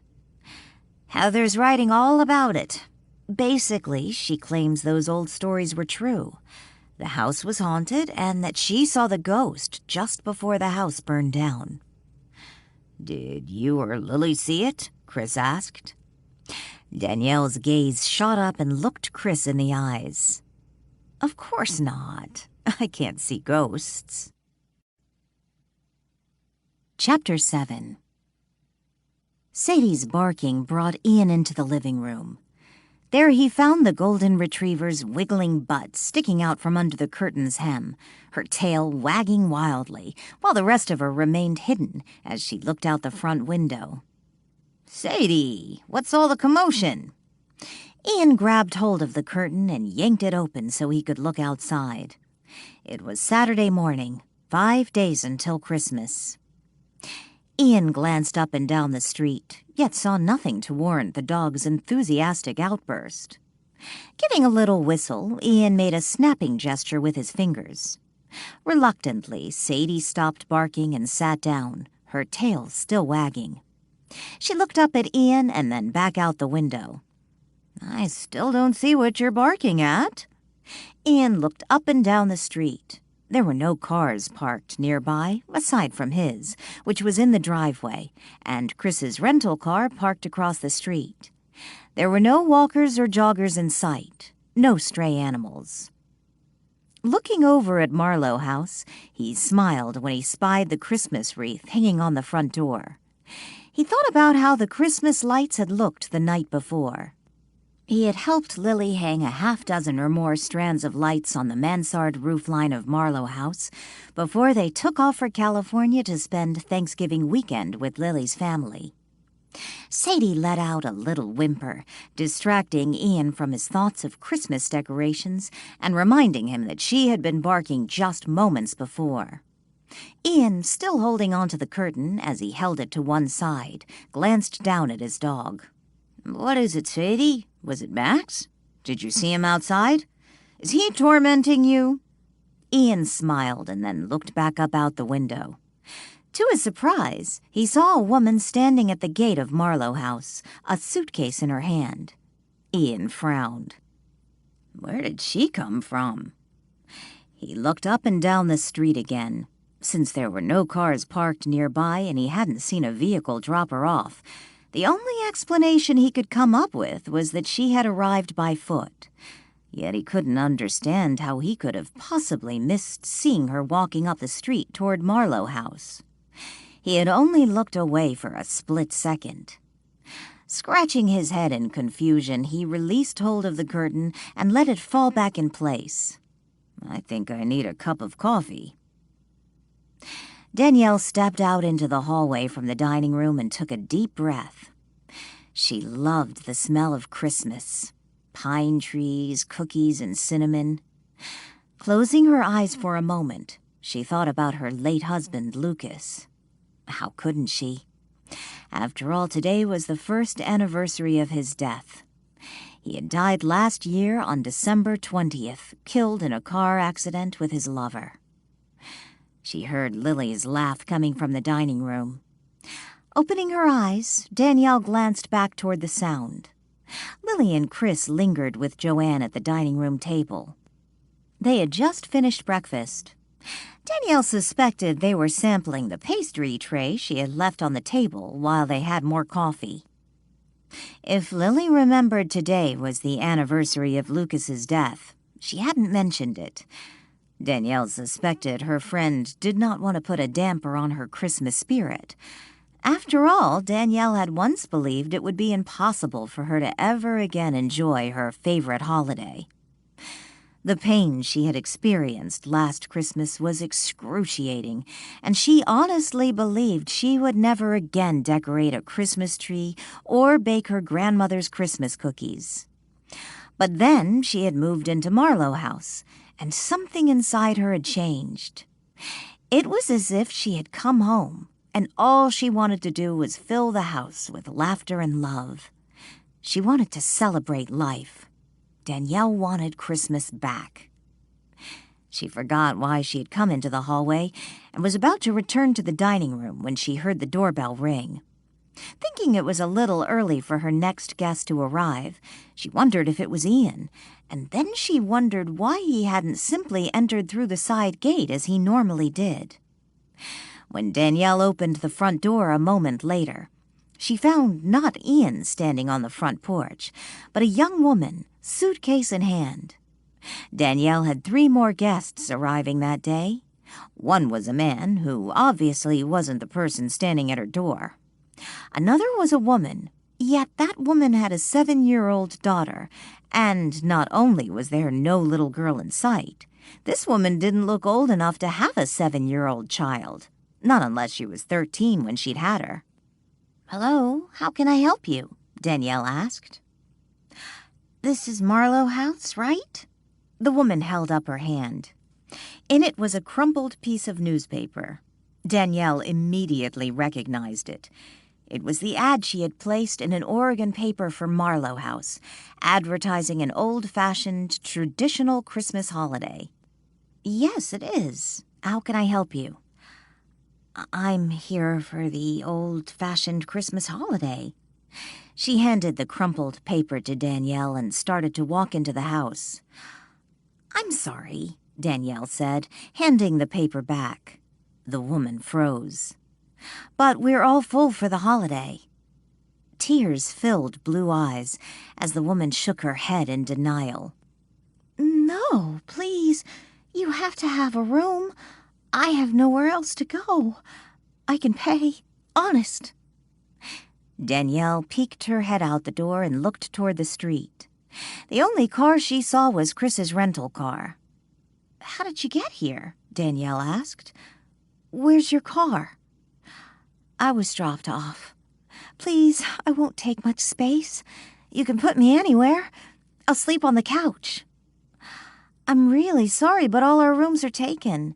I'm sure I can get you a room at one of the hotels. They're usually not busy this time of year. You don't understand. The woman shook her head again. It's Christmas, and I don't want to spend it alone. Not again. Not this year. I saw your ad and I thought, well, maybe this year will be different. Maybe this year I won't be alone. The woman's heartfelt words felt like a slam to Danielle's gut. Staring into her blue eyes, Danielle thought for a moment she was looking at herself. She understood the woman's pain, her loneliness. Impulsively, Danielle said, There's a sofa bed in the attic, but you'd have to walk down the stairs to use the bathroom at night. That would be perfect. And it isn't very comfortable. I had it in my house before I moved here, so... Oh, that's fine. I can sleep anywhere, I promise. You don't know how much this means to me. Danielle opened the door wider, welcoming the woman in. My name is Danielle Boatman. I'm the owner of Marlowe House. Nice to meet you, Danielle. Can I call you Danielle? Now in the entry hall, the woman set her suitcase on the floor and looked around. Yes, and you are? Danielle closed the front door. My name is Anna Williams. You're putting someone in the attic? Walt asked, when he appeared a moment later. Ignoring Walt, Danielle pointed toward the living room. Why don't you wait by the Christmas tree, and I'll have Joanne prepare the room for you? Thank you. That would be wonderful. And then we can go into the parlor, and I'll check you in. Thank you, Danielle.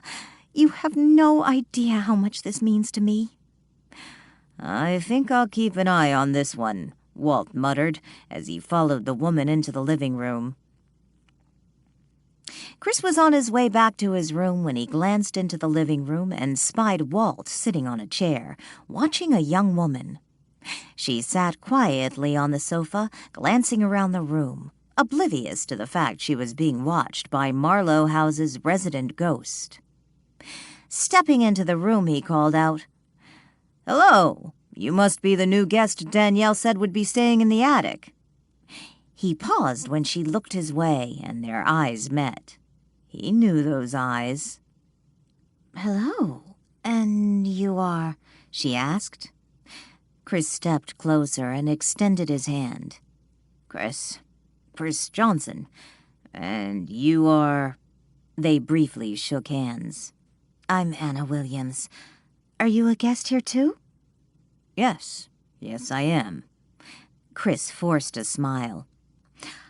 I suppose we're all going to spend Christmas together. Won't that be nice? Anna smiled at Chris. The sound of a bell jingling came from the direction of the Christmas tree. They both looked toward the sound and watched as Max leisurely strolled out from beneath the branches of the evergreen. A cat? Anna asked. Meet Max, Chris introduced. Walt looked down at the cat Anna was now petting. Yes, Max, there's another one. And this one Danielle is putting in the attic. You know what that means. Right. It means I'm being kicked out of the attic during the duration of her stay. No, Danielle has asked me not to go into the guests' bedrooms when they're here. Privacy, Max. No, I can't be lurking in a woman's bedroom like some peeping Tom. Max responded with a loud meow. I wonder if he's hungry, Anna asked. Come on, Max. Let's go see the attic one last time before she officially kicks us out. The moment Walt vanished and Max strolled from the room, Chris leaned forward and hissed. I know who you are, but why are you here? Oh, Chris, you did recognize me. What was all that? Listen to me, Anna. He could come back any minute. He? Anna glanced around the room. You didn't see him? What are you talking about? Him who? It seems Marlowe House has its own ghost, and I'm fairly certain Danielle Boatman can see and hear him. What I can't figure out is why didn't you see him?" Anna looked around. "Are you telling me there was a ghost in here?" Chris nodded. "He just left.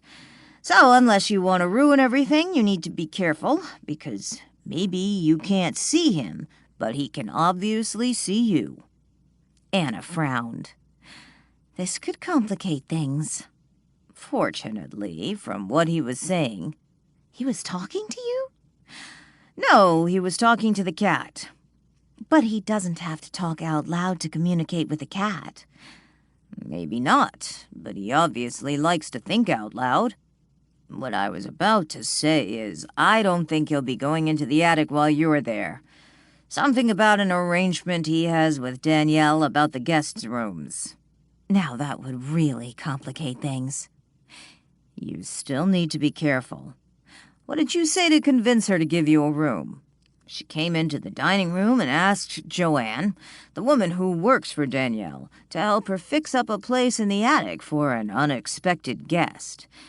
Joanne and Danielle's friend Lily seemed quite surprised Danielle was willing to let you stay in the attic.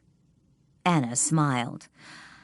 Oh, it wasn't difficult to tap into her vulnerabilities. Chapter 8. Walt stood by the Christmas tree and watched Anna absently tap her right toe to the melody of Rudolph the Red-Nosed Reindeer. She sat on the living room couch, flipping through the latest version of Country Living magazine. Christmas carols had been streaming non-stop through the living room speakers since Anna had checked into the attic room and returned downstairs. The volume was low enough that it didn't prevent conversation. Yet at the moment, Anna was alone in the living room, and there was no one for her to talk to. That wasn't entirely accurate. She wasn't alone. Walt was in the room with her. But she could neither hear nor see him, so conversation was out of the question. The first time Walt had heard the song, he had asked Danielle about this Rudolph character. He had never heard of him before, which wasn't surprising, considering Rudolph was born about 14 years after Walt died. Anna began to hum along with the song as she tossed the magazine onto the coffee table and picked up another, beginning to flip through it. Walt couldn't put his finger on it, but he thought there was something a little odd about Marlowe House's newest guest. She looked normal enough. A young woman whom he guessed was barely 20 years old, if that. It wasn't her appearance he found odd, though she was dressed rather conservatively for her generation if he compared her attire to what he saw on television and in Lily's People magazines. She was actually a pretty thing, with white blonde hair cut into soft curls falling to her shoulders and clear blue eyes. Maybe it was her eyes, he thought. It was the way they looked at Chris earlier.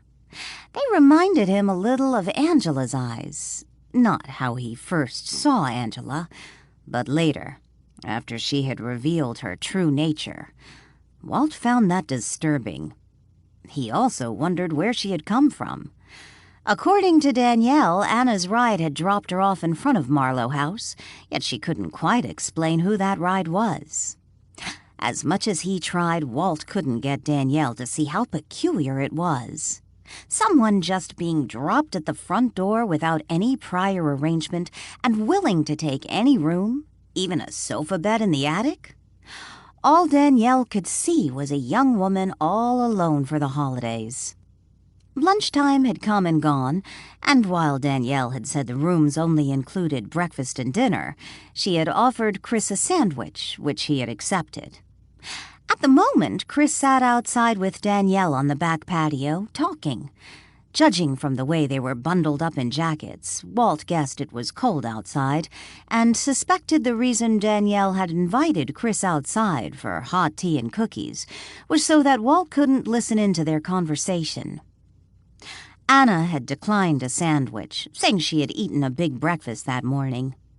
Walt was somewhat relieved to know the woman had already paid for her room, through New Year's Eve, with cash, and so far she hadn't been peeking in drawers and closets, looking for something to pilfer. Ian had taken Lily out for lunch, and they hadn't yet returned. Instead of leaving Sadie at Marlowe House, Ian had left his dog at his house across the street. Walt hated when he did that. Max was upstairs sleeping on Danielle's bed. The cat seemed to spend most of his life sleeping. Also upstairs was Joanne Johnson, attending to her housekeeping duties. The sound of the doorbell interrupted Walt's thoughts. Anna stood abruptly, tossing the magazine back to the table as she looked toward the doorway and straightened imaginary wrinkles from her skirt with the palms of her hands. Walt wondered if Danielle would come inside now to answer the door, or would Joanne hear the doorbell and come downstairs to answer it? A moment later, Anna dashed from the room. Walt followed her into the hallway and to the entry. Without hesitation, Anna opened the door. Standing on the front porch was a young man, a suitcase by his side. Walt surmised this man was around Chris's age. Does Danielle really need a house full of men? Walt asked himself in disgust. Upon seeing the young man, Anna let out a gasp, her right hand flying to her mouth. "Bobbi!" Walt thought the man looked a little taken aback by Anna's outburst. He stood there for just a moment, staring at the woman, when his frown quickly turned to a smile, one that seemed oddly fake to Walt. He said, I'm Richard Winston. Are you Danielle Boatman?" "Oh, no." Anna shook her head and nervously glanced behind her. "I'm Anna Williams. Danielle is outside having tea with another one of the guests. But please come in. I'll let her know you're here." Anna showed the man to the living room and then rushed outside to get Danielle. "Your attic guest seems a little unstable. I think she just frightened your newest guest," Walt told Danielle as she and Chris walked into the kitchen from the outside patio, Anna by their side. Danielle glanced over at Walt as they made their way through the kitchen. When Anna opened the front door, she acted like she knew him. Called him Bobby, Walt explained. "Anna, have you tried one of Danielle's chocolate drop cookies?" Chris called out to Anna, who seemed intent to tag along with Danielle back to the living room. Anna paused a moment and flashed Chris a questioning frown.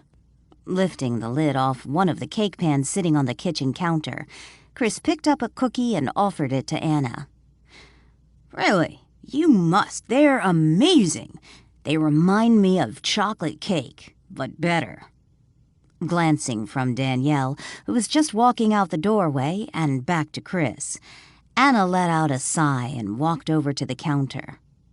"What is it?" She looked at the cookie in his hand. "You know I don't want that." Chris returned the cookie to the plate and covered it with a lid. He glanced to the doorway through which Walt and Danielle had just exited. "What did you do, Anna?" "I didn't do anything. Richard is here. I want to go." Anna started to turn around toward the door when Chris stopped her. "Didn't I tell you to be careful about what you say because you won't know if Walt Marlowe is in the room?"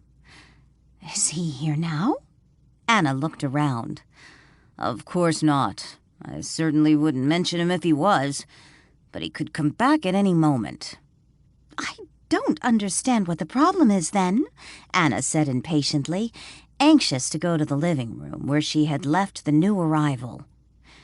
"You weren't alone when you answered the door and let Richard into the house. You obviously said something to make Walt suspicious, because he said something to Danielle just a moment ago." Anna glanced down sheepishly, then looked up to Chris. "I'm sorry. I guess I got excited when I first saw him. I couldn't help it." "And that's one reason you shouldn't be here. You're too emotional, too involved." "I just want to see him. See her." Anna looked over to the door again. "I'm beginning to wonder why I'm even here." Chris let out a sigh and took a seat at the table. "You can't leave, Chris. I need you," Anna begged. "I'm not going anywhere, but if I cough, That means he's in the room with us. So whatever you do, don't say anything you don't want reported back to Danielle. Okay, I promise. If you cough, I'll be on my best behavior. Can I go now? In a minute. You need to understand that when I'm not with you, you have to always assume he's there watching you. I'll be more careful, I promise. Chris stood up. I have one more question. What's that? How did you come up with the name, Anna? Did you just pick it out of a hat or what? It's my middle name. I thought your middle name was Anne. Close enough. I just think Anna sounds more feminine than Anne. Anna smiled. By the time Anna made it back to the hallway, Danielle and Richard were no longer in the living room, but halfway up the stairs leading to the second floor. Anna assumed Danielle was showing him to his room. Instead of following them upstairs, she went back to the living room. Danielle hated admitting Walt was right. There was something a little peculiar about her holiday guests. First, she assumed those coming to spend Christmas at Marlowe House would be couples. Maybe elderly couples who didn't have family to spend Christmas with, or young couples who preferred not to spend Christmas with family. She certainly never imagined young singles would make up the majority of her guest list. She also never imagined they would stay for so long, registering the weekend before Christmas and staying through New Year's Eve. One perk, something that seemed to annoy Walt, was that both male guests were pleasing to the eye. Maybe not to Walt's eyes, but Danielle was fairly certain Lily would find Richard good-looking. Not as hot as Chris, but frankly, who was? Danielle found something peculiar. While Chris and Richard dressed nothing alike, how they dressed reminded her of her late husband, Lucas. Chris's manner of dress reminded her of the Lucas during their early years together, before the financial success of their marketing company. Back then, Lucas wore casual yet trendy clothes. His clothes didn't look as if they came off the discount rack, but neither were they pretentious. Richard looked as if he shopped at the same stores as Lucas had, after the marketing company started making money and Lucas started spending more than they made.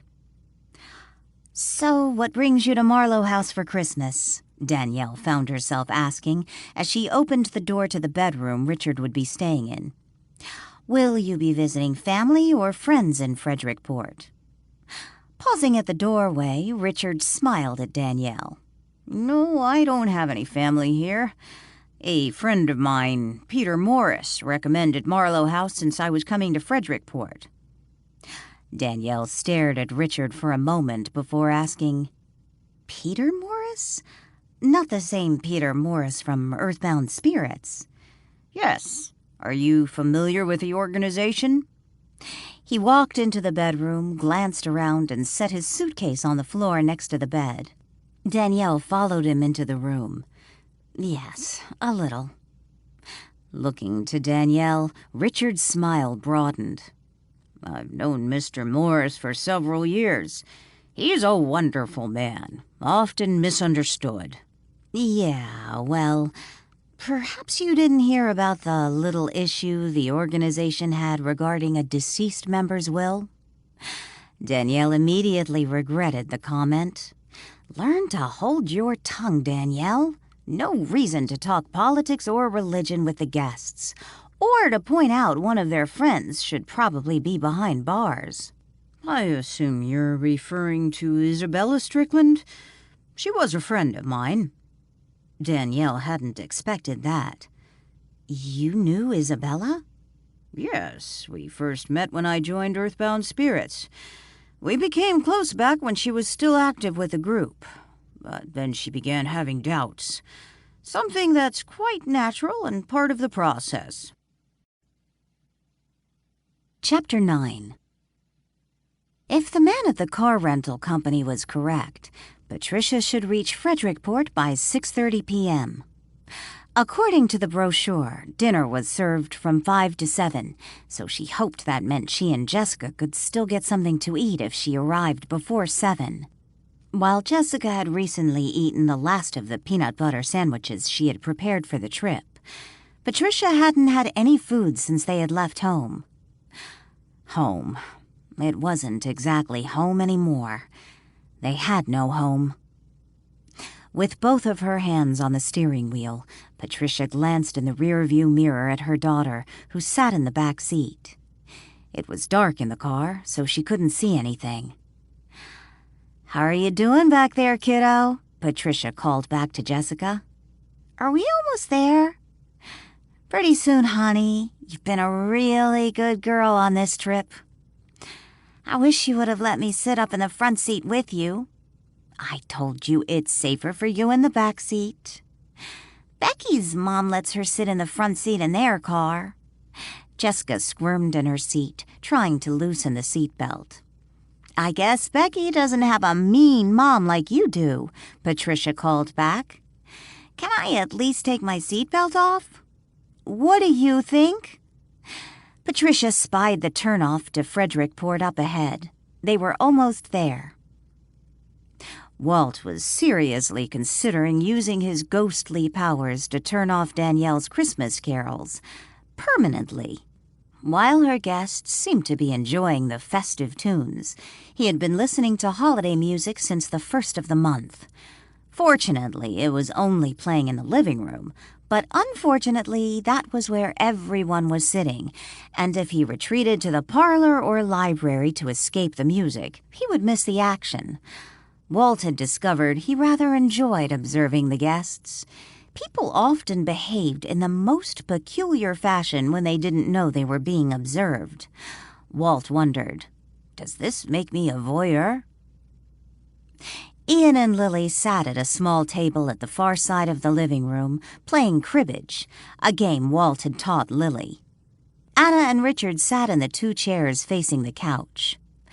Anna kept trying to engage Richard in conversation, yet he seemed preoccupied. Danielle sat with Chris on the sofa. Walt suspected Chris might be allergic to either Sadie or Max, or both, since the man always seemed to be coughing whenever Walt entered the room. "Danielle, I noticed several Portland area phone books stacked up in the parlor. I wondered if they're current," Anna asked. "No, I keep meaning to put them out to be recycled. But if you need a current phone book for that area, there's one in the library." "No, but I was wondering, can I have the old phone books?"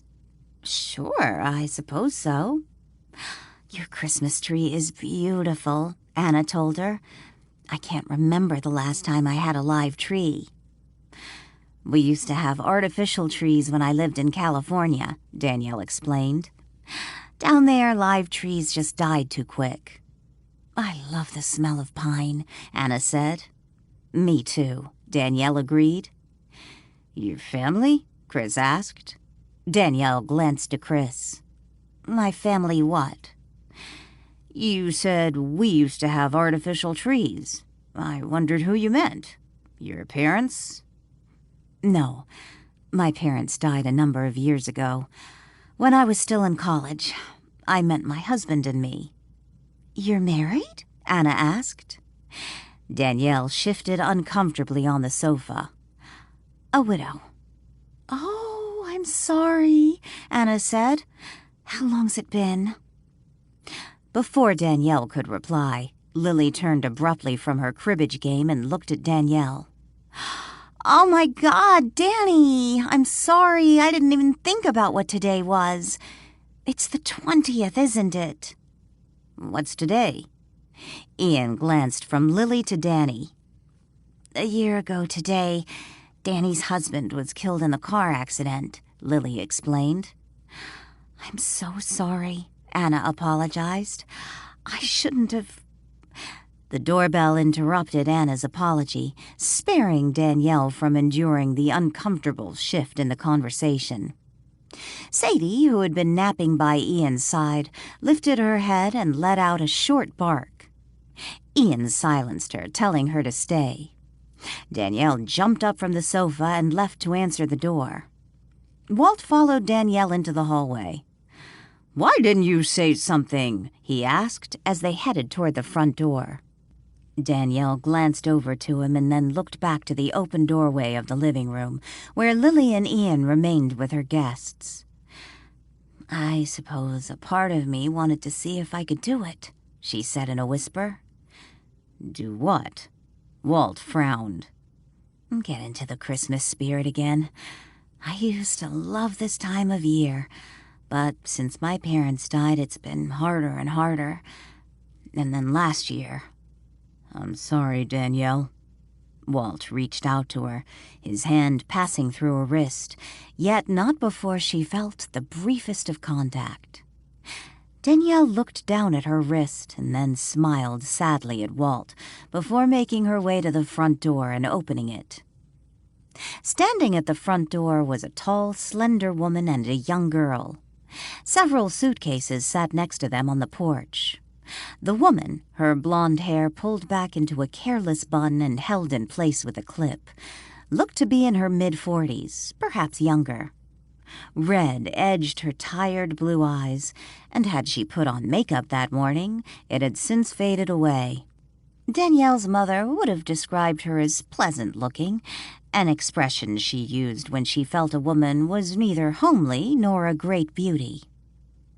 The girl by her side bore a remarkable resemblance to the mother. At least, Danielle assumed it was the mother. However, the child was quite stunning, with brown eyes and raven-black hair curling wildly to her shoulders. By the child's mussed hair, it was obvious to Danielle the girl had recently been sleeping in the car. "I'm hoping this is Marlowe House. It's so dark out, and I didn't see a sign." The woman then glanced to a piece of paper in her hand. "But it does seem to be the right address." "Yes, this is Marlowe House. I'm afraid we don't have a sign yet. You must be Patricia Morgan." Danielle opened the door wider. The woman picked up the suitcases by her side. "Yes, and this is my daughter, Jessica." "Welcome to Marlowe House. I'm your host, Danielle Bodeman." Just as Patricia and Jessica stepped into the house, Sadie came racing out from the living room to greet the new arrivals. Jessica's eyes widened when she spied the golden retriever charging in her direction. Instead of being afraid, she dropped to her knees and opened her arms while saying, "Oh, you have a dog!" Without hesitation, Sadie accepted the child's invitation and in the next moment covered her face with kisses while Jessica wrapped her arms around Sadie, resting her head against the furry face. "Jessica loves dogs. I was going to ask if she was friendly, but I guess that answers my question," Patricia said with a laugh. "Sadie is the unofficial greeter around here," Danielle grinned. "And yes, she's friendly. We also have a cat, which is mentioned in the brochure. I figure it's best to let people know up front before they make a reservation, in case they have an allergy. I must have overlooked that when I read your brochure. Is there going to be a problem?" Danielle glanced from Patricia to the child, who was still loving on Sadie. "Dogs don't bother me, but I'm allergic to cats." "Oh, my. We usually mention Max when someone makes a reservation. If it helps, I don't let Max in the upstairs guest rooms where you'll be staying." "I'll be fine," Patricia assured her. "As long as I don't pet or hold the cat, I'm usually okay." "I'm really sorry about that," Danielle apologized, showing Patricia and her daughter into the parlor to check in. After showing Patricia and Jessica to their room to leave their luggage and freshen up, she met them downstairs in the kitchen. The rest of the household had eaten dinner prior to Patricia and Jessica's arrival. Instead of feeding the latecomers in the dining room, Danielle felt the kitchen was a cozier setting. 45 minutes later, Lily found the three in the kitchen, sitting together at the table. Danielle and Patricia each sipped a cup of eggnog, while Jessica finished up her dessert, a piece of homemade apple pie. "I was wondering where you disappeared to," Lily said when she walked into the kitchen. Danielle stood up from the table. "Lily, I'd like you to meet our new guests, Patricia Morgan and her daughter Jessica." "Hello, nice to meet you both," Lily greeted them, her eyes settling on Jessica. "What grade are you in, Jessica?" "Second." Jessica smiled up at Lily, showing off a missing front tooth. "No kidding. I teach second grade." Lily took a seat at the table. "Are you staying here for Christmas too?" Patricia asked. "Well, currently I'm living here," Lily explained. She looked over to Jessica and added, "I suppose I should have said I used to be a second grade teacher. I had to take a leave for medical reasons, so I'm currently not teaching. But I hope to get back to it someday." Lily flashed Jessica a smile and gave her a wink. "Patricia mentioned earlier that she's allergic to cats, so we need to make sure Max doesn't sneak into her room like she did Chris's," Danielle told Lily. "Chris?" Patricia asked. "He's another guest here," Danielle explained. "He's staying in the downstairs bedroom, and that seems to be the only guest room Max loves to invade." "I like cats. Where is he?" Jessica asked. Danielle looked over to Jessica. "Last I noticed, he was napping under the Christmas tree, which seems to be his new favorite place." "I want to see the Christmas tree and the cat." Jessica pushed her plate aside and got off the chair. Lily glanced over to Patricia, a concerned frown on her face. "I hope your friend mentioned the cat to you. He promised he would." Patricia, who was still sitting down despite her daughter's energetic attempt to pull her from the chair so she could see the Christmas tree and cat, looked over to Lily. "Friend?" "Yes, the one who made the reservation for you. I told him Marlowe House had both a cat and a dog, something we always tell people before they check in. Well, technically, Sadie doesn't live here, but this is her second home." "I still don't understand what you're talking about.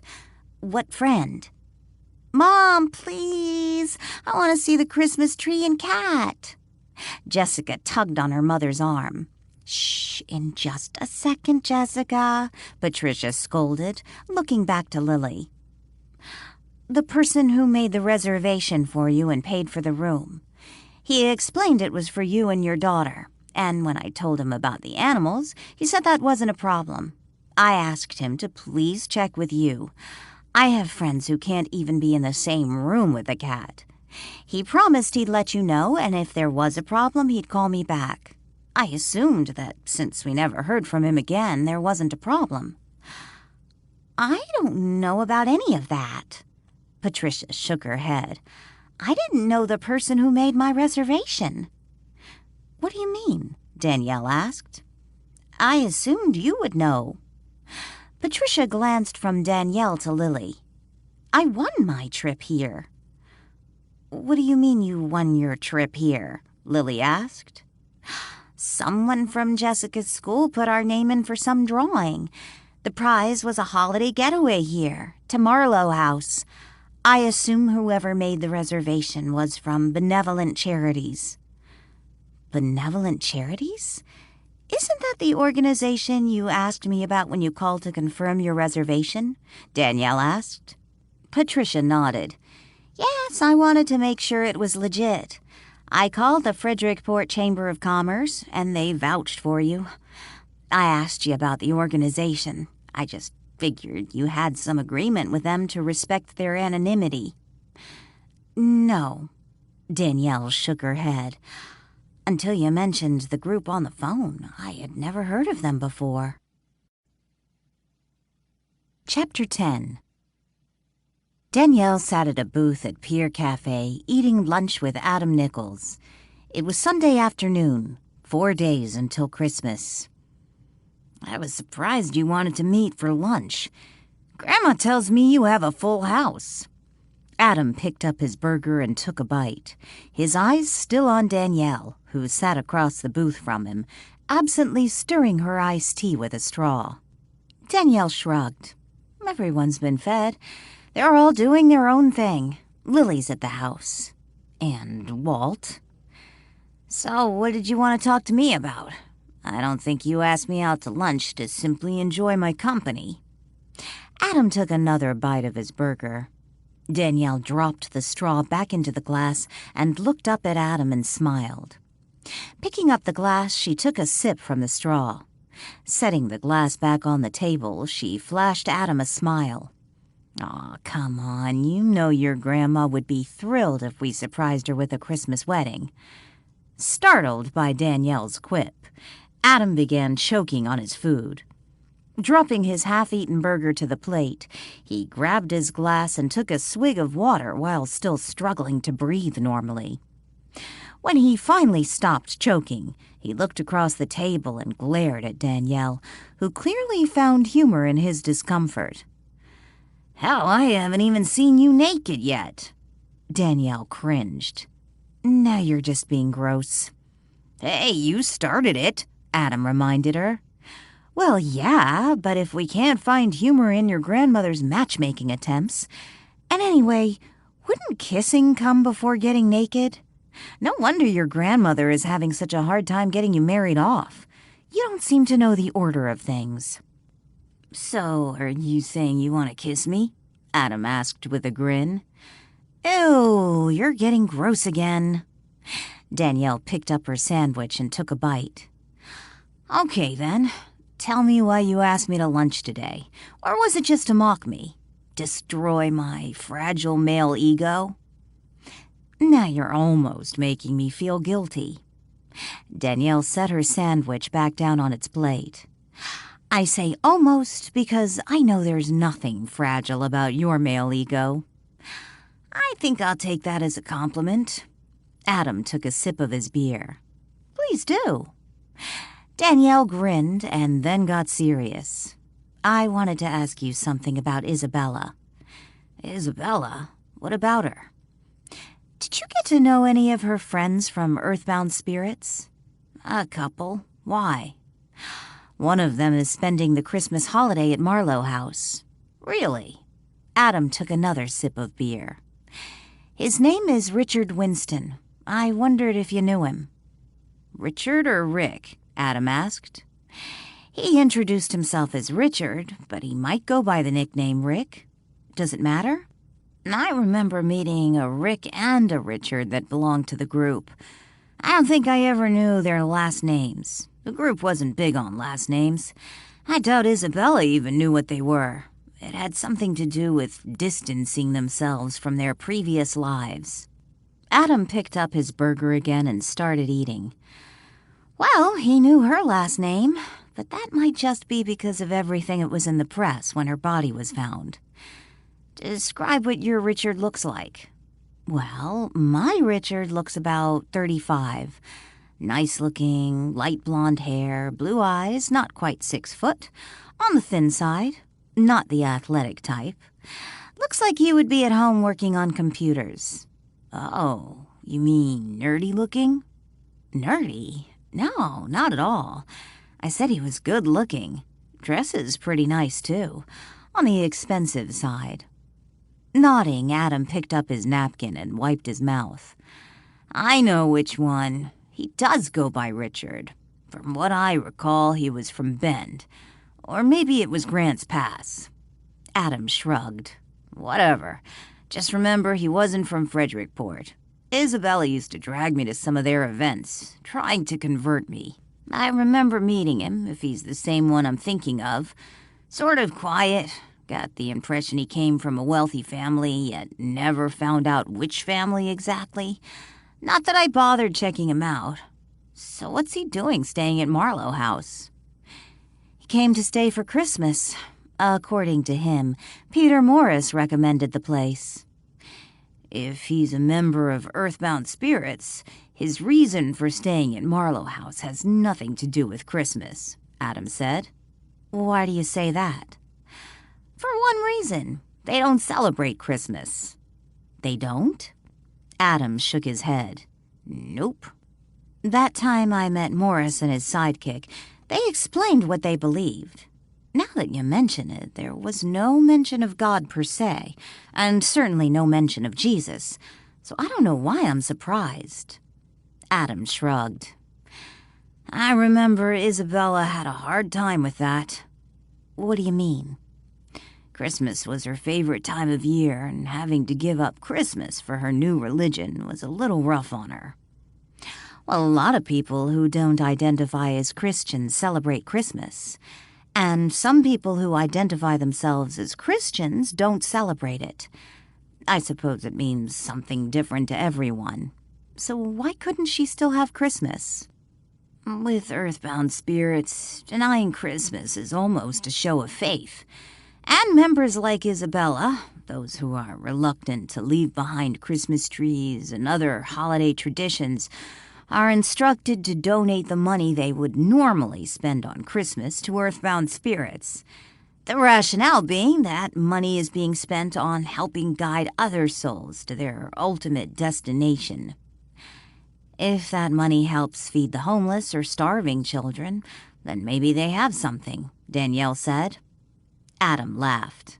Earthbound spirits never fed any starving people. That's not their gig. In fact, according to Morris, starving people are simply reaping what they sowed from their misdeeds in previous lives. And to interfere by feeding them, well, that spoils the lesson they're here to learn. And basically, you would be interfering with their progress if you gave them food. Tisk, tisk. Are you serious? Danielle frowned. Yep, pretty much. Adam pushed his now empty plate to the edge of the table. After a moment of silence, Danielle asked, Did you hear about Renton? Yeah, I heard about it on the news. Never saw Clarence as the type to take his own life. That's pretty much what I thought, too. Can't say I felt all that bad when I heard the news. After all, he did try to frame me for your cousin's murder, and I can't imagine you cried any tears for him yourself. No, but like you, I don't see him as someone who'd take his own life. Did you know he got involved with earthbound spirits? Yeah, I remember hearing about that. I can't remember if you told me or if Grandma did. Apparently, Renton left his estate, what's left of it, to earthbound spirits. Interesting. Adam finished the last of his beer and then set his glass back on the table. Maybe he did kill himself. Why do you say that? Not only does earthbound spirits not believe in Christmas, they encourage suicide in some situations. Of course, that's not widely known outside the group. Morris tries to keep that little bit out of the press. They encourage suicide? In what situation? The terminally ill? Adam shook his head. No, they believe we're here on this earth to learn lessons. And when we finally realize that's the purpose of this life, when we die, then we move on to the ultimate, more perfect life to live out our eternity. If we die without realizing that, we get reborn and do it all over again. Like the movie Groundhog Day? Danielle asked. Pretty much. So once someone embraces earthbound spirits, they're encouraged to just end it and move on? Yes and no. They're taught that once they've embraced the truth, they have a responsibility to guide others to the same realization. Like missionaries? Adam nodded. Of course, they're encouraged, quite rigorously, to leave whatever they have to earthbound spirits so the group can then go on to help more people discover the, as they call it, eternal truth. So what is this about suicide? In certain situations, primarily when they can no longer help convert more people to earthbound spirits, they're free to move on. With Renton locked up in prison, there wasn't much he could do to help the group. So perhaps, if he sincerely believed, he figured it was his way of breaking out of prison and moving on to paradise. Why does that make me think of suicide bombers? I suppose it's the same mentality. So what reason does Peter Morris have for sticking around? If he truly believes this, why doesn't he just call it a day and move on to the next world? Adam laughed. Because Peter Morris, according to his devoted followers, is making the ultimate sacrifice. He's postponing moving on to paradise, something he could do by simply ending his own life here, but he chooses to stay in this imperfect world. I believe Isabella compared him once to the captain of a ship who makes sure all of the passengers get on the lifeboat before he does. I can't believe Isabella once fell for that. Danielle shook her head. You would have had to have known Isabella to understand. I did know Isabella. Danielle picked up her tea and took a sip. Of course, that was after she died. If Richard didn't come to Marlowe House to spend Christmas, why do you think he came?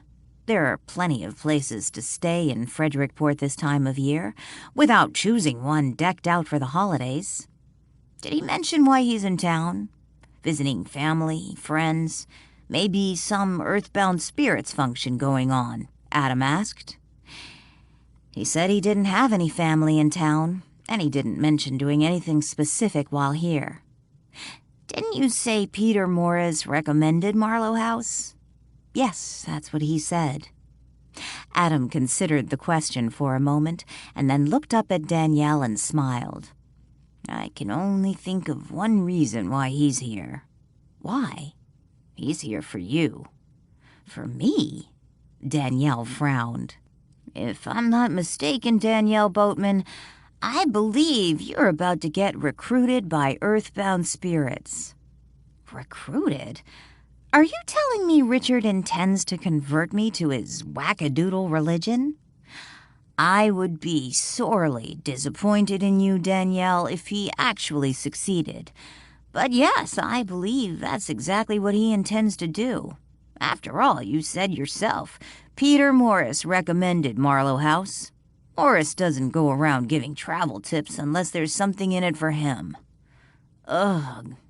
Danielle slumped down in her seat. Richard admitted being friends with Isabella? Yes, when I brought up the issue of the will. Of course, I didn't mention any names, but he knew who I was talking about.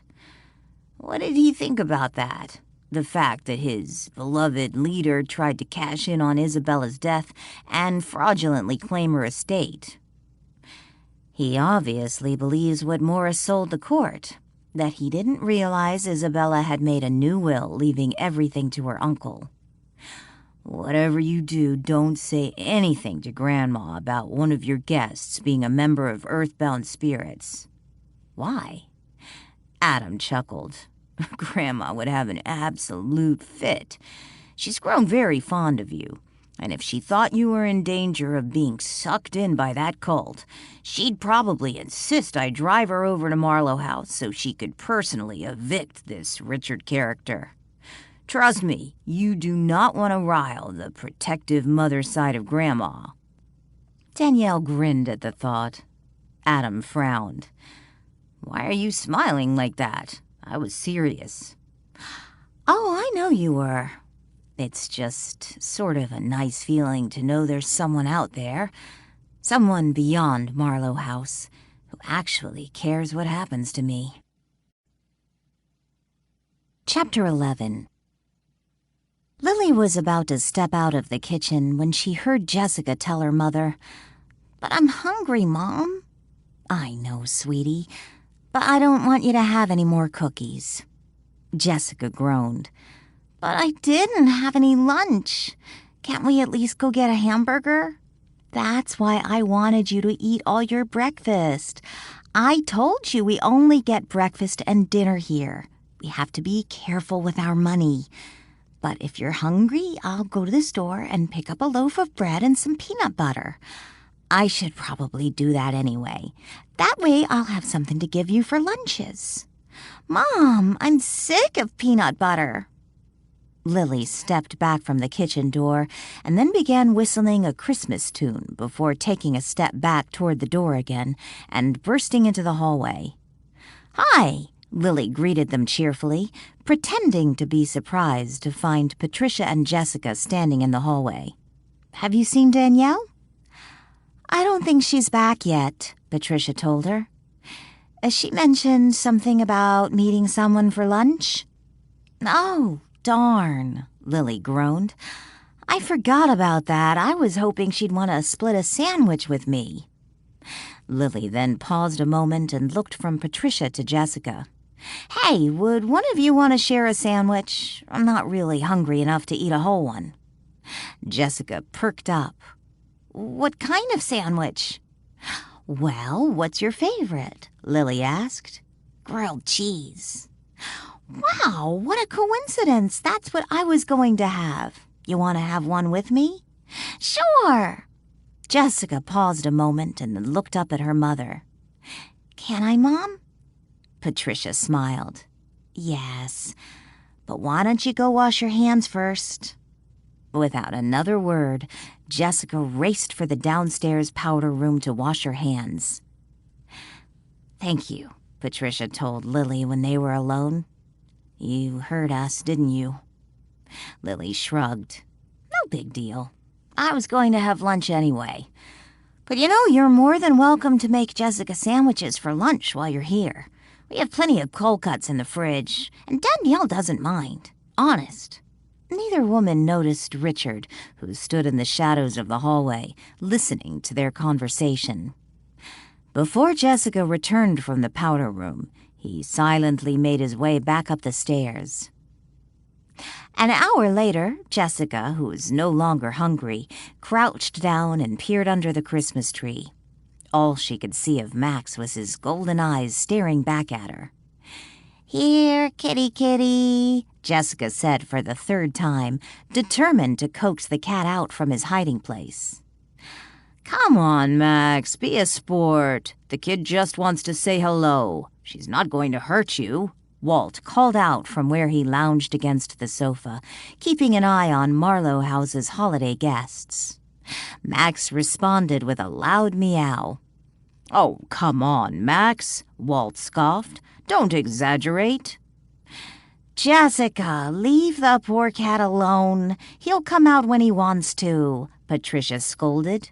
She sat in a chair next to Anna while Chris lounged silently on the sofa, flipping through a magazine, seemingly oblivious to his surroundings. When no one was looking, he would peek over the top of the magazine and look over at Walt and then at the women. Anna stared at Jessica. "Your daughter has such beautiful hair." "Thank you. She gets that from her father." Anna reached out, leaned toward Patricia, patted her knee, and then leaned back in the chair again. "It must be difficult for you, raising the child all alone." Patricia shifted uncomfortably in her chair. She looked over at Anna. "Jessica is a good girl. I'm very blessed. But yeah, it's rough sometimes. And I hate knowing as each day goes by she forgets more and more about her father. He was such a good father." "I didn't mean to pry." Anna glanced over to Chris, who looked at her and rolled his eyes before turning his attention back to the magazine. Walt, who had moved to the other side of the room, caught the exchange and frowned. He turned to Chris and then looked over to Anna. "What is with you two?" Walt asked. "Is there something going on?" "I just understand how difficult it is to raise a child on your own. It's not easy, especially if you don't have any family support," Anna said. Patricia tilted her head slightly as she studied Anna. "Do you have children?" "Oh, me?" Anna shook her head. "I was thinking of my mother. She raised me and my brother alone after our father was killed in an accident. It wasn't easy on her, and when she died, well, there was no family to step up and help." Patricia abruptly stood. "I think I'll go to my room for a while. I've a little bit of a headache coming on." "I'm sorry. Perhaps if you take an aspirin?" Anna suggested. "Yes, I think I'll do that. Jessica, come." Jessica looked up from her place on the floor. "I want to stay down here." "I'm sure she'll be okay." Anna flashed Patricia a smile. "I don't want to impose on anyone," Patricia said. "Jessica, now." Reluctantly, Jessica got up from the floor and went to her mother. Chris set the magazine on his lap and looked over at Patricia. "I hope you feel better." "I'm sure I will. The last few days have just been, well, a little overwhelming." After Patricia and Jessica left the living room, Anna looked over to Chris. "I think I may have scared her off." In response, Chris coughed into his fist. Anna's gaze moved around the room before she slumped back into the chair and closed her eyes. Lily was just stepping out of the kitchen when she ran into Patricia and Jessica again. This time, Jessica was pleading with her mother to let her stay downstairs. She didn't want to go upstairs while her mother took a nap. "Jessica, why don't you sit on the stairs for a moment? I'd like to speak to your mother for a second," Lily suggested. Jessica looked to her mother, who gave a nod. With a heavy sigh, Jessica plunked down on a step. Propping her elbow on a knee, she rested her chin on a balled fist. "I didn't want to say anything in front of your daughter," Lily began, "but I'd be more than happy to keep an eye on her while you take a nap." Patricia glanced down the hallway toward the living room. "Anna made that offer, but, well, you really don't know Anna, right?" Patricia nodded. "I know you don't know me either, but I really was a second-grade teacher, and I guess you could say I'm part of the staff here." Lily smiled.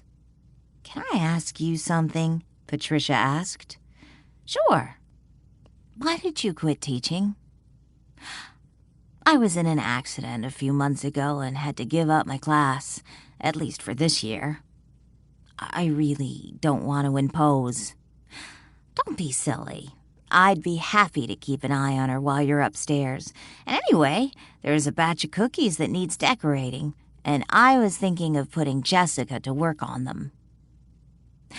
After Patricia went to her room, Lily took Jessica into the kitchen to decorate Christmas cookies. When Richard found Lily and Jessica at the kitchen table 30 minutes later, the two females were busy decorating cookies. Yet, judging by the evidence smeared on the young girl's face, not all of the frosting was staying on the cookies. "Looks like you two are having fun," Richard greeted them as he walked to the table. "I just hope Jessica doesn't get sick from all the frosting she's sneaking, or her mother might kill me." Lily laughed. In one hand she held a star-shaped sugar cookie, and in the other a dull knife dripping with frosting. Jessica, who sat across the table from her, spread white frosting over a cookie. She looked up at Richard and smiled. When her gaze met his, he froze a moment, unable to look away. Lily noticed Richard's sudden change of demeanor. "Is something wrong?" Richard shook his head and glanced away from Jessica. "It was just something about her smile. Her eyes. It reminded me of someone." "Who?" Lily set the cookie down on a plate. Richard shook his head again and sat down at the table. He grabbed a cookie, and instead of decorating it, he took a bite. "Hey, you weren't supposed to eat them," Jessica protested.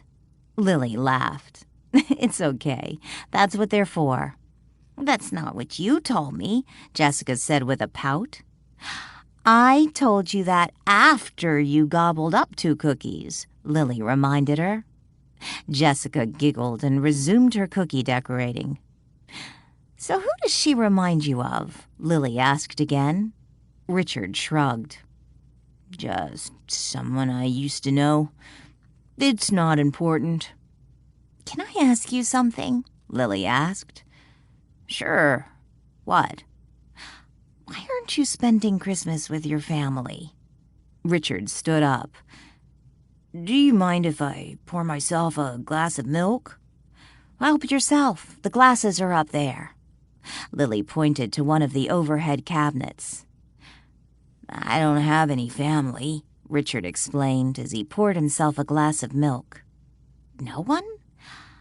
My parents were killed in a boating accident about 3 years ago.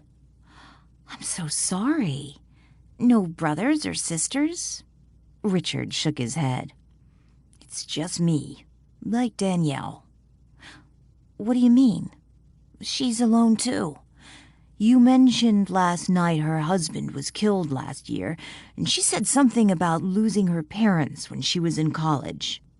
I suppose that's one reason Danielle wanted to stay open for the holidays, having people around to spend Christmas with instead of being alone.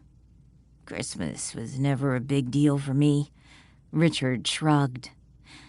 Christmas was always a pretty big deal in my family. I don't think my mother was thrilled I decided not to come home for Christmas. Lily sighed. We don't have a home anymore, Jessica told them as she doused gold sprinkles over a frosted cookie. What do you mean? Lily asked. Jessica looked up from the cookie. We don't have a home anymore. At least I don't think we do. I thought you and your mom lived in Arizona, Lily said. Jessica shrugged. Before we left, we had to put everything in our car. Mom said after Christmas we'd find someplace new to live. Where's your car? Richard asked. At the airport, back where we used to live.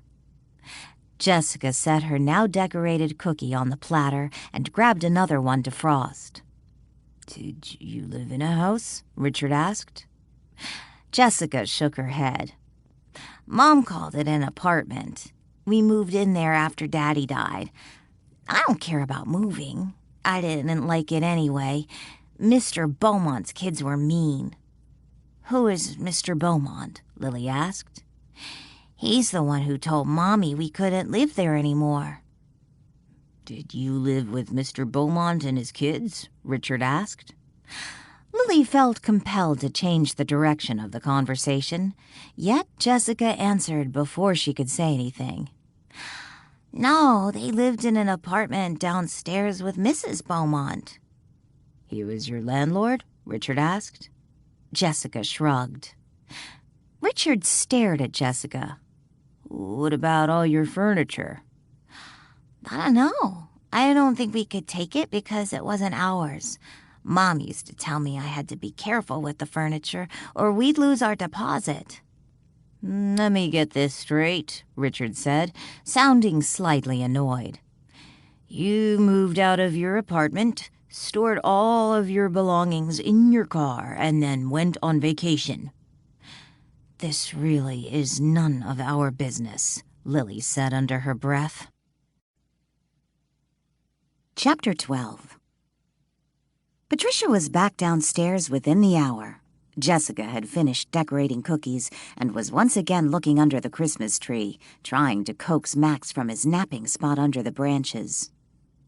The moment Patricia walked into the living room, Chris tossed the magazine to the coffee table and stood up. Standing akimbo, Chris glanced around the room. "Who wants to join me for a walk along the beach?" he asked. Patricia frowned. "Isn't it cold?" "Nothing a jacket can't cure." Chris grinned. "Certainly you didn't come all this way to stay inside the entire time. I understand Frederickport has some beautiful beaches." Richard glanced at his watch. "Where's Danielle?" Lily, who sat in a chair next to Anna, glanced up from the book she was reading. "She hasn't come back yet." "Then I suppose I'll join you. Let me go grab my coat." Richard started for the door. Chris looked at Patricia. "What about you and Jessica? A little fresh air will do you both some good." "Oh, can we, Mom?" Jessica jumped up from the floor. "Fine, but go run up to our room, grab our jackets, and your gloves and hat. I put them in the top dresser drawer." "I don't need a hat," Jessica protested. If you want to go for a walk on the beach, you do. Patricia pointed to the door. With a sigh, Jessica raced from the room and headed upstairs. I think I'll go too. Anna looked over at Lily. Are you coming with us, Lily? Lily shook her head. No, I told Danielle I'd stay here until she comes back. Go, have fun. Come back with a good appetite. Danielle has a delicious dinner planned. Chris and Anna trailed behind Richard and Patricia as they strolled down the boardwalk, heading toward the pier. Jessica ran ahead of the adults, periodically stopping and looking back, careful not to get too far ahead. It was decided they'd stay on the boardwalk when Richard realized sand would get in his shoes, and Patricia decided it was too cold for Jessica to remove her sneakers and walk on the beach. He's not with us, Chris whispered to Anna. Anna glanced behind her and then looked at Chris. I assume you're referring to Walt Marlowe's ghost? Chris nodded. He's been hanging out in the living room all afternoon, watching and listening. What is he, some type of ghost spy? Anna asked under her breath. He suspects there's something going on between you and me. Anna scowled. Why? We haven't really said anything around him. I think he picked up on something. The way we look at each other, maybe. Nosy little spirit. He needs to mind his own business. Fortunately for me, he has a habit of thinking out loud, so it's easier to get a handle on him. Doesn't seem particularly threatening. I don't think he has any powers. Still walking alongside Chris, trailing far enough behind Richard and Patricia that they couldn't hear their conversation, she asked, Why do you say that? For one thing, when I insulted him, he didn't retaliate. What do you mean, insulted him? I said something about him being nerdy. Anna laughed. You do realize the term nerdy was not in use when Walt Marlowe was alive. If he's been confined to Marlowe House since his death, which I suspect he has, I doubt he knows what that even means. Perhaps, but I also called him effeminate. Chris grinned. Do you think it's wise to provoke him?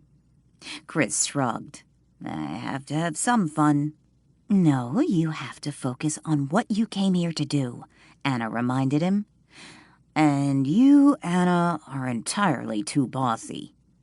I thought you said I was a nag. That too, which is why I'm here. Anything to get you out of my life. Richard buried his hands deep in his jacket's pockets, seeking warmth. He walked alongside Patricia as they headed toward the pier. He watched Jessica, who skipped ahead of them, zigzagging her way down the boardwalk, periodically stopping to investigate some treasure in the nearby sand, such as a feather, rock, or shell. Your daughter, she reminds me of someone, Richard told Patricia, his gaze fastened on the young girl. Oh, really? Patricia glanced at Richard for a moment and then looked at her daughter. It's driving me crazy. Patricia frowned. Why is that? I just can't put my finger on it. Have you ever done that before? Seen someone who reminds you of someone else, but can't remember who? Patricia shrugged. I suppose. Occasionally I see someone on television who looks familiar, but I can't place him. It's not just the way she looks. It's a feeling. I don't think I understand. I can't explain. Richard shook his head. It'll come to me. They walked in silence for a few more minutes when Richard said, Jessica told me you moved out of your apartment before you came up here. Patricia frowned. She told you that? When? For the record, I didn't initiate the conversation. You can ask Lily. When they were decorating cookies earlier, she blurted out you two didn't have a home anymore. Said something about packing up everything and storing it in your car. Patricia sighed. She said that? It isn't true? Unfortunately, it is. I lost my job in November. I had hoped I would have found something by now. Patricia pulled the front of her jacket together and zipped it up. Don't stores usually do a lot of hiring for the holidays? Yes, they do, but I didn't have anyone to watch Jessica, and if I paid a sitter, I would end up spending about as much as I made. At least with my old job at the preschool, I had school holidays off to be with Jessica. I know it's none of my business, but why did you come up here for Christmas? Wouldn't it have made more sense to spend your money finding a permanent home instead of going on vacation? Patricia chuckled. Yeah, well, you have a point. But you see, coming up to Oregon to spend Christmas wasn't really my idea. Richard frowned. I don't understand. I won this Christmas holiday for Jessica and myself, so I figured, what the heck? I needed some place to stay for Christmas, and I couldn't afford to even buy a tree this year. So here I am. The prize included round-trip airline tickets, a rental car, a little cash to cover expenses and the gift tax, and supposedly there will be some gifts delivered for Jessica on Christmas. When I go home after New Year's, I'll have to find a new place for Jessica and myself. I didn't realize Marlowe House had given away a holiday vacation. Patricia shook her head. I don't think they did. Danielle claims she knew nothing about it, and when I asked her about the charity sponsoring the prize, she said she had never heard of them before, but she did say someone had paid for our room at Marlowe House, through New Year's. After a moment of silence, Richard said, I'm sorry about your job. Thanks, but we'll get by. Although I have to admit, since my husband was killed, it's been pretty overwhelming being the person solely responsible for my daughter's well-being. Don't you have any family? No, I wasn't much older than Jessica when I lost my mother. She was pretty much it. And your father? He died a few years before Mom. I suppose one of my greatest fears is history repeating itself. How so? After my father was killed, there was only Mom. When she died, well, there was no family to take me in. What did you do? I went into the foster care system. I was too old to be adopted, although if I'm honest, part of that was my fault. How in the world could it be your fault? You just said you weren't much older than Jessica. You were just a child. Patricia laughed bitterly. Oh, I had some major issues. I did not want to be adopted. I had other things on my mind. Other things? Patricia smiled ruefully. Staring ahead at her daughter, who continued to run and skip her way to the pier, Patricia wiped the corners of her eyes, preventing any unshed tears from escaping. That's all in the past. Forcing a smile, she looked at Richard and said, So, tell me about your family. Why did you come to Marlowe House for Christmas? My parents died a few years ago. I'm so sorry. Do you have any brothers or sisters? Richard shook his head. There was only room for one child in my parents' life. Does this mean you were spoiled?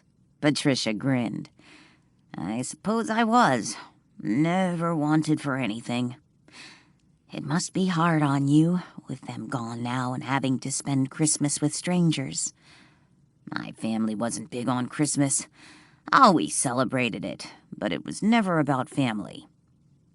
Christmas was a big thing when I was growing up, even after my father died. That was one of the many things I missed when I went into foster care. Christmases with my family, which is why when I got married and had Jessica, I tried so hard to make Christmas special, like it was when Mom was still alive. And now you have to spend it with strangers. I'm sorry. Patricia shrugged. I'm grateful we aren't spending it in our car. Seriously. And Marlowe House is beautiful. I love the way Danielle has it decorated.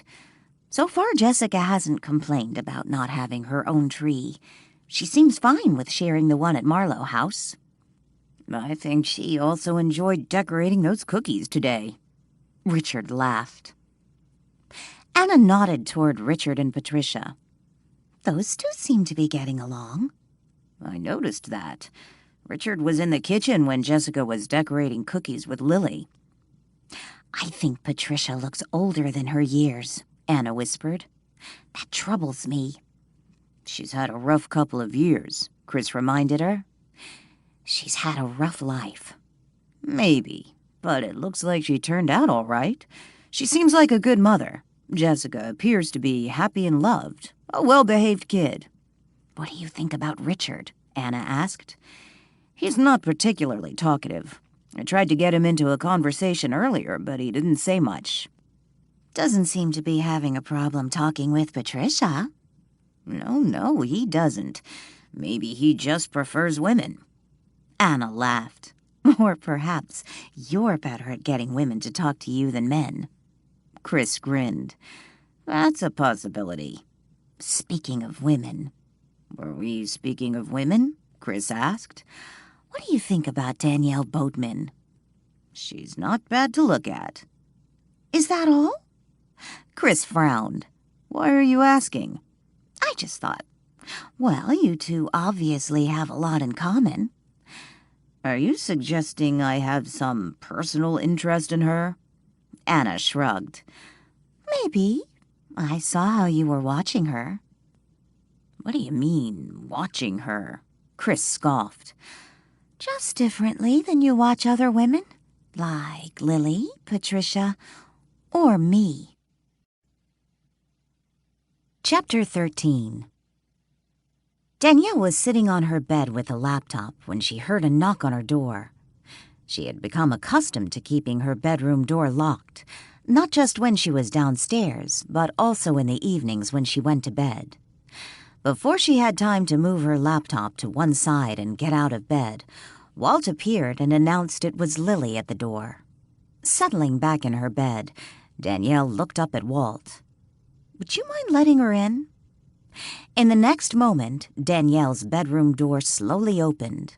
Lily stood at the doorway for a moment and looked around before stepping inside and shutting the door behind her. Lily approached the bed. I assume Walt's in here? No, why would you think that? Danielle asked innocently. Lily rolled her eyes. Funny. Then that's a neat trick with the door. Danielle giggled. Yeah, he's over there sitting on the couch. Evening, Lily. Walt greeted her, not expecting a reply since Lily could neither see nor hear him. That was a great dinner. You outdid yourself. Lily sat on the edge of the bed and looked over at the computer screen. What you doing? Figured I would do a little online sleuthing. I'm a little curious about a few of our guests. Lily chuckled. They all seem nice enough. What are you getting all Nancy Drew about? We haven't had much time to talk since the guests started arriving. Did you know Richard is a member of Earthbound Spirits? Seriously? He doesn't seem the type, although he dresses pretty nice. Kind of like those guys who came to talk to me. Is he one of the higher-up mucky-mucks? Danielle shook her head. I don't think so. Adam remembered him, and according to Adam, Richard comes from money. Dressed like that back then. He was sort of on the same level as Isabella. But of course, that's been over a year ago, so I suppose he could be. What's he doing here? Adam suspects he's here to convert me. Because of my money. I guess that group doesn't celebrate Christmas. Interesting. I heard Richard singing along with the Christmas carols. He complimented the tree. And this afternoon he even decorated a couple cookies. Danielle shrugged. I suppose even non-believers, or those who don't celebrate Christmas, could still do those things. Christmas carols aren't necessarily religious, and I have a few Jewish friends who put up trees, and decorating cookies isn't exclusively a Christmas thing. True. I don't think I told you, but a while back I looked online to see what I could find on Earthbound Spirits, and I came across something I thought was funny. What's that? I can't remember her name. She was a medium, explaining what a ghost is. Lily glanced over to the sofa. No offense intended, Walt. None taken, Walt countered. According to this medium, a ghost is an earthbound spirit. That makes sense to me, Danielle said, but that's not how the group uses the term. You're right. I found Earthbound Spirits, Morris's organization, online, and they say we are all spirits trapped in a physical body. I believe he calls it our earthly vessel or something like that. In fact, he denies the existence of ghosts or any spirits like Walt. What exactly does that make me? Walt asked. A figment of my imagination, Danielle told him. Walt countered with a scowl. Lily continued. According to Morris, spirits exist on 3 separate planes. They are either here on Earth, trapped in a physical body. I have a body, Walt protested. I think she means a body other people can see or touch, Danielle explained. Danielle's correct, Walt. I assume Walt is arguing he has a body. Yep, Danielle grinned. Lily continued. The second plane is where one goes after death. I believe he refers to it as the terminal. In the terminal, you board for your ultimate destination, which I suppose some would see as heaven. Although Morris doesn't call it heaven, it's more tangible than that. But that place, that's the third plane. It's where spirits end up after they've learned all their lessons.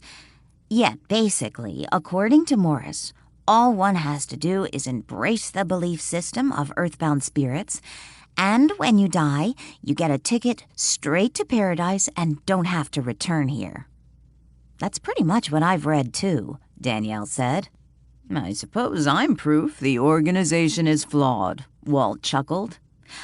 And corrupt. We already know they tried to pass off Isabella's old will as the current one, not to mention blackmailing Darlene. Danielle turned her attention back to the computer and began searching for information on Richard. Richard seems really sweet to me. I hate to think he's tied up with that cult, Lily sighed. Walt stood up and walked to the bed. I think the one you need to run a check on is that Chris person. With a name like Chris Johnson, I seriously doubt I'll find anything. When Lily flashed Danielle a frown over her statement, Danielle explained, Walt thinks I should run a check on Chris. I don't think he likes him. Lily glanced to what appeared to be an empty sofa. Sorry, Walt. I really like Chris. And it's not just because he's eye candy. He has a great sense of humor and has been really friendly. Haven't you noticed how he goes out of his way to get everyone involved? He initiated the walk this afternoon, and at dinner he kept the conversation going.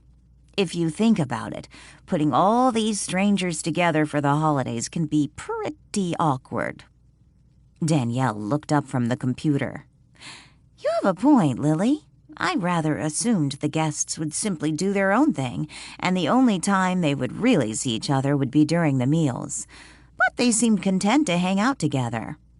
I know, it's like they're spending the holiday together, not just spending it at the same place, Lily said. Walt frowned. I don't see what the difference is. Here, I found something, Danielle interrupted, her attention riveted on the computer. What? Lily leaned closer to the laptop, trying to sneak a peek. Oh my goodness. I think I found an article on his parents' death. How sad. How did they die? Lily asked. Some sort of boating accident off Dana Point. Isn't that where Chris is from? I don't know if he's from there exactly. Danielle clicked the mouse, moving from one web page to another. But that's where the boat he was staying on was moored. Are you sure the article is about Richard's parents? Walt asked. Yeah, Walt, there's a picture of Richard with them on the webpage. Identifies him as their son. Danielle finished reading the article and resumed her search. Here are some other pictures of Richard and his parents at what looked like fundraisers. Wow, his folks really were loaded. Richer than you? Lily teased. Oh, yeah, makes me look like a pauper. Wonder why he would get involved with a group like Earthbound Spirits. Well, we know why they would get involved with him. Same reason they sucked in Isabella, Lily said with disgust. Hey, what do you know? Danielle said. What? Lily scooted up on the bed next to Danielle so she could get a better look at the computer screen. It seems Richard is having a birthday in a couple days. Christmas Eve, to be exact. How do you know that? Walt asked. It's an article written 5 years ago. Photo of Richard and his parents, Christmas tree in the background. According to the article, he's celebrating his 30th birthday. That makes him 5 years older than you, Walt said. I guess it does, although I think he's a young-looking 35. You guess it does what? Lily asked. Walt just pointed out Richard is 5 years older than me. I wonder why he never mentioned his birthday was on Christmas Eve. Lily frowned. Although he did say Christmas wasn't a big deal in his family, maybe his parents focused more on his birthday than Christmas. Maybe. Danielle sighed. But there sure are a lot of pictures online of Richard and his parents. Looks like the three were involved with a ton of charity events together. In all the photos, he's sandwiched between his parents. No mention of a girlfriend? A boyfriend, maybe? Lily asked. Danielle shook her head. Not really. Just from the article, seems like they were a close family. Must have been hard on him when his parents died. When we were in the kitchen earlier, he said something like, well, he compared his situation to yours, like he could relate to you. If Adam is right and Richard's main reason for being here is to convert me, perhaps that's why Earthbound Spirits sent him, because they felt he and I shared a similar personal tragedy. You really think they sent him? Lily asked. He did tell me Morris recommended Marlowe House. It sure sounds like it to me. Has he approached you yet? Said anything about the organization? Danielle shook her head. No, not really. Although I was gone most of the afternoon, and when I got back, I was preoccupied with getting dinner together. He's been friendly, but not like someone trying to pitch their religion. I still think you should look into Chris Johnson. There's something about that man I don't like, and there's something going on between him and Anna, Walt insisted. Danielle smiled. Anna is an attractive young woman, Walt. Surely you haven't been dead for so long that you can't guess what that something might be. What are you talking about? Lily asked. Danielle chuckled. Walt seems to think there's something nefarious going on between Anna and Chris. I don't know about that, but I still think it was a little odd, her just showing up on our doorstep. And the way she's trying to get all chummy with Patricia and Jessica. Something about her sort of bugs me. And Ian feels the same way, Lily told them. Patricia is another one I'm curious about. She claims she won a trip here. I'd think an organization would let me know they intended to gift a trip here when they made the reservations. That's just odd, Danielle said. Maybe you should be looking up that group. What was it called? Lily asked. Benevolent Charities, and I already did. I couldn't find anything. Danny, I forgot to tell you. I think Patricia and Jessica might actually be homeless. What do you mean homeless? Danielle frowned. When we were decorating cookies, Jessica blurted out that they didn't have a home anymore. According to her, they moved out right before they left for Oregon and stored all their stuff in their car. And earlier, I overheard Jessica telling her mother she was hungry, and Jessica said something about having to be careful with how they spent their money. I know they both had breakfast. Danielle frowned. This was at lunchtime. I hope you told her she was welcome to make Jessica a sandwich. Yes, I ended up making Jessica a grilled cheese sandwich. Maybe there is no benevolent charities. Maybe one of their friends simply wanted to give her and Jessica a Christmas holiday and did it in the guise of a prize, Danielle suggested. That's possible. Lily shrugged. Well, let me make one more search on Richard, although so far I'm not really learning anything new. Lily got off the bed and was just about to announce she was going to head off to her room when Danielle blurted out, "Well, this is just damn creepy." Lily stood by the bed. "What?" "I just did a search on Richard, plugging in his full name, date of birth, and his parents' names. I just found his grave." Lily frowned. "Excuse me?" "Yes, his grave. According to this website, Richard Winston Jr., only son of Richard and Rachel Winston, died when he was 6 years old." "Are you saying his parents had another son who died, and they gave Richard his dead brother's name?" Danielle shook her head. "No, because this child, the dead one, had the same birthday as the Richard here. Same month, day, and year." "Maybe it was a twin brother," Lily suggested. "Perhaps that site got the names mixed up, and some people actually give their kids the same name. Look at George Foreman." "No." Danielle continued to shake her head. "According to the obituary attached to this website, he was their only child. There is no mention of a twin." Chapter 14. When breakfast ended on Monday morning, Danielle's guests began filing out of the dining room. Instead of joining the others, Chris lingered and helped Danielle clear the table. Holding a stack of dirty dishes, Danielle paused a moment and smiled over at Chris, who was busily rounding up the silverware. "You don't need to help me. You're a guest." Chris chuckled. "I'm more than happy to help. That was a great breakfast, by the way." "Thanks. I'm glad you enjoyed it." Danielle grinned and began adding more dirty dishes to her pile. "So what made you decide to open a bed and breakfast?" Chris asked.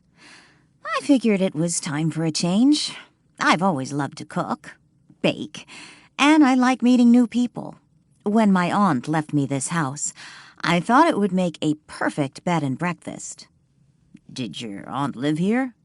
Chris commandeered the heavy stack of dishes Danielle carried, setting the dirty silverware atop the pile. Danielle snatched up as many water glasses as she could carry and led the way into the kitchen. No one had lived here for almost 90 years. Walt Marlowe and his wife were the last ones to live at Marlowe House. Once in the kitchen, Joanne took the dirty dishes from Chris and Danielle. They returned to the dining room to clear the rest of the table. "I remember reading about that in the brochure, but I wondered if maybe it was the edited version of the house's history." "Nope."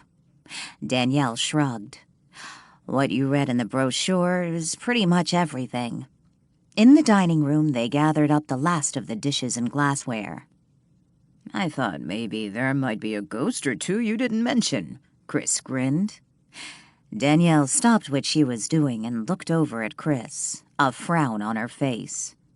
"Ghosts?" "Well, this is a big old house. I bet it was pretty spooky when you first moved in, especially since it was vacant for so long.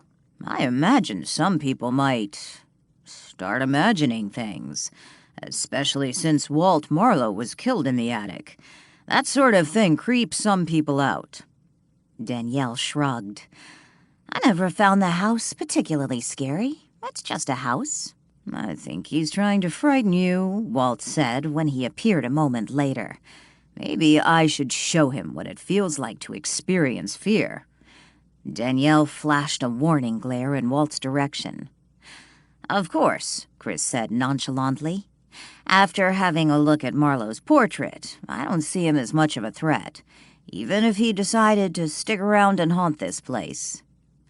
"Please, Danielle, can't I just give him a little scare?" Walt pleaded.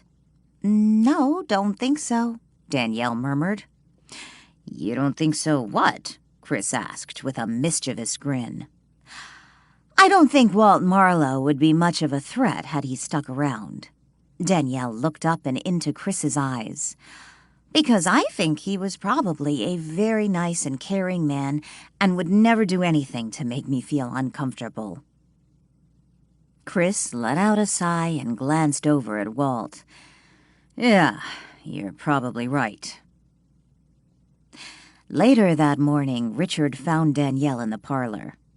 So this is where you're hiding out, Richard said when he entered the room. Danielle looked up from where she sat on the sofa, a book in hand. I decided to sneak off and finish my book. Oh, I'm sorry. I didn't mean to intrude. Richard took a step toward the door. No, that's okay. So tell me, what do you have planned for today? Danielle motioned to the empty chair across from her. Chris has invited us all out to lunch, Richard told her as he sat down. That's nice. Danielle smiled. Glad to see everyone seems to get along so well. I don't think I'll be going unless... Will you be joining us? I'm sure he intends to ask you. Danielle closed her book. No, I think I'll stay here. Lily's off in Portland, and I don't really like to leave the house alone when we have guests. Isn't Joanne still here? She left. She'll be back an hour or so before dinner, Danielle explained. I can stay here, keep you company, Richard offered, if you don't mind. Richard, you seem like a really nice person. I'm just curious, why did you decide to spend Christmas here? You mentioned you belonged to Earthbound Spirits, but I know they don't celebrate Christmas. Richard perked up. So you know a little about our beliefs? Yes, a little. I know you don't celebrate Christmas. At first I wondered if you were staying here because you were in Frederickport for some Earthbound Spirits event, but you seem content to hang around here. I've enjoyed it at Marlowe House, Richard smiled, and I have nothing against Christmas per se. So you're simply here for a holiday, which happened to fall on Christmas? Danielle asked. Richard shifted uncomfortably in his seat. I guess I'm not very good at this. Good at what? Why, suppose I am, well, what you might call a missionary. I've never really done this before. Missionary? You mean like one of those people who go out and convert others to their religion? Danielle tossed her book on the coffee table and leaned back in the sofa, studying Richard. Yes. And you're here on some mission? Richard looked down and nodded. So who are you here to help see the light? Richard looked up into Danielle's eyes. You. Danielle smiled. That's sort of what I figured. You aren't mad? You haven't really done anything yet to make me mad. I assume Peter Morris gave you the assignment to convert me? We don't actually say convert. That sounds like some sort of cult. My job is to help you see the light. What happens if you aren't successful? Do you get in trouble or anything? Of course not. It's not like that. No one is twisting members' arms to spread the truth. Mr. Morris just felt you and I had a lot in common, and there might be some connection between us. Something that would help me, help you. If you discover I'm a hopeless cause, which I am, by the way, will you start working on my other guests? Because, frankly, that I couldn't allow. Oh, no, I've been paired with you, not with anyone else here. Paired? You aren't implying... You and I... Oh, no. Richard blushed. Nothing like that. Absolutely not. Danielle chuckled. Not sure if I should be insulted that you find the idea so horrifying, or relieved, which I am, by the way. Relieved. I promise I won't be discussing earthbound spirits with any of your guests. Frankly, it's personal. Danielle sat up straighter in her chair. Since you've leveled with me, I think I owe you a little honesty. Ever since I heard you belonged to Earthbound Spirits and that Morris sent you here, I've been curious. Last night I looked you up online. And? Found some pictures of you and your parents. Why didn't you mention your birthday was on Christmas Eve? Richard shrugged. Birthdays were about as important as Christmas in our home. Meaning what? We didn't really celebrate either one. In the picture, there was a Christmas tree in the background. A birthday cake. I imagine whatever photos you found online were from some charity event, posted by a third party. I certainly never post pictures online. Not a member of Facebook? Danielle grinned. No, I prefer my privacy. And when I say we didn't celebrate Christmas, I didn't mean we didn't have a Christmas tree or that I didn't occasionally have a birthday cake. It was pretty standard for my mother to hire a decorator to deck out the house for every holiday. We never decorated a tree together. And during any Christmas event, typically a fundraiser, my parents loved to point out I was their best Christmas gift. Sounds like you were loved. Yes, it does sound that way, doesn't it? Danielle was silent for a moment and then asked, "What led you to earthbound spirits?"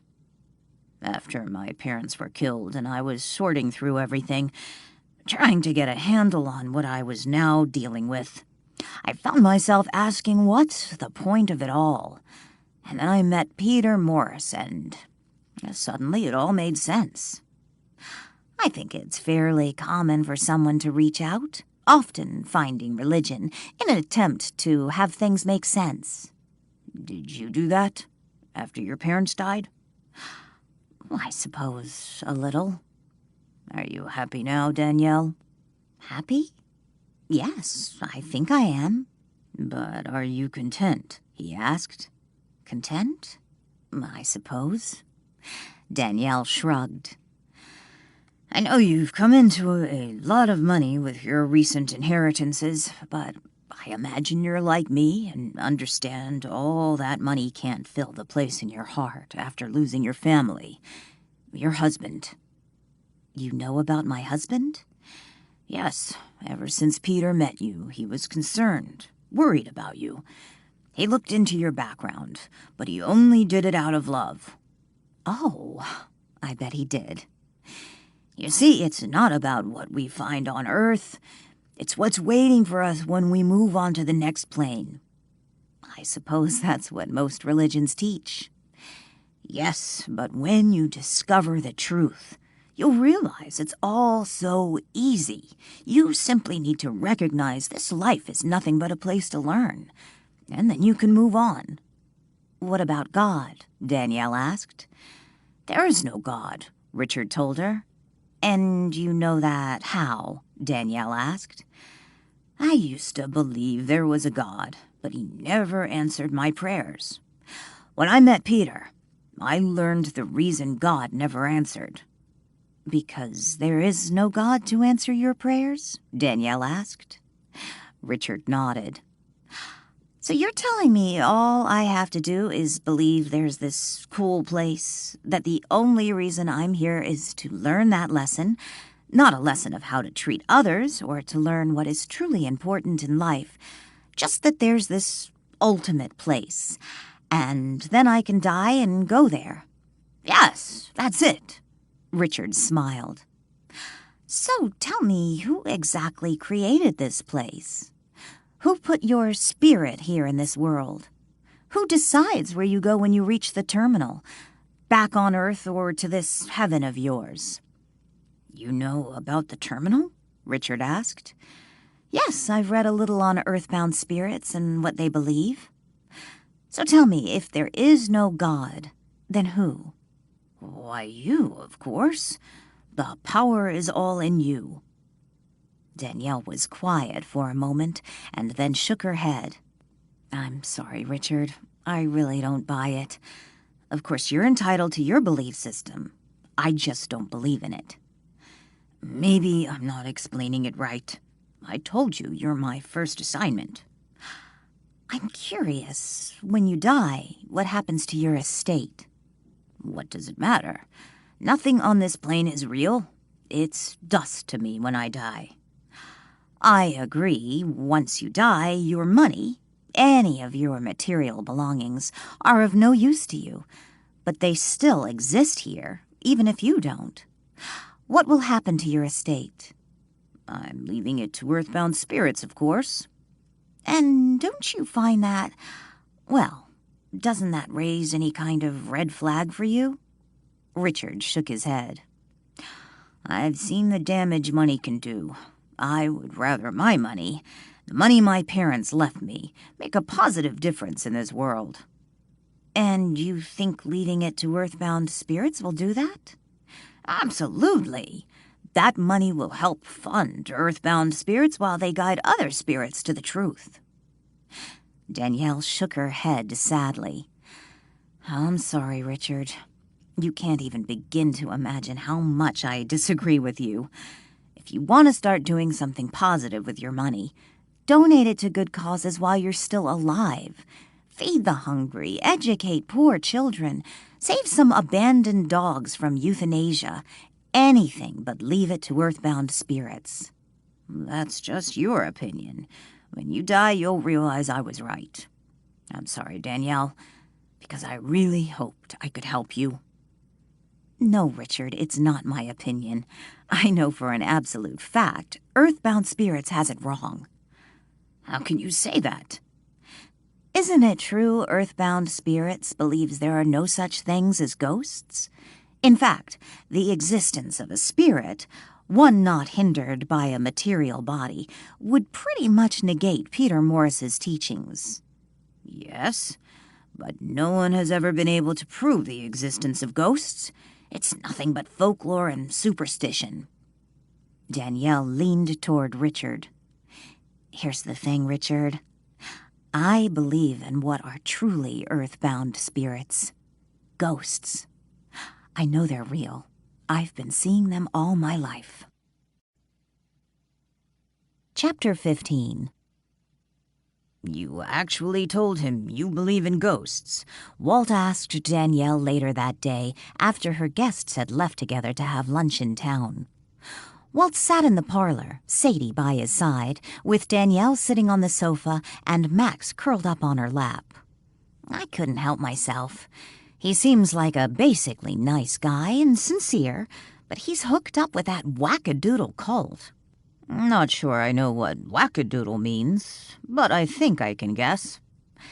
Maybe if I could prove there are ghosts, then that might show Richard that Morris is feeding him a bunch of hooey. Danielle paused a moment and looked at Walt. You do know what hooey is? Yes, we said hooey back in my day. Anyway, if we can show him... We? What do you mean, we? You could do something. I don't know. Levitate a desk or something. Show Richard ghosts are real. Parlor tricks, Danielle? I think not. You weren't above parlor tricks with Chief MacDonald. That was different, Walt insisted.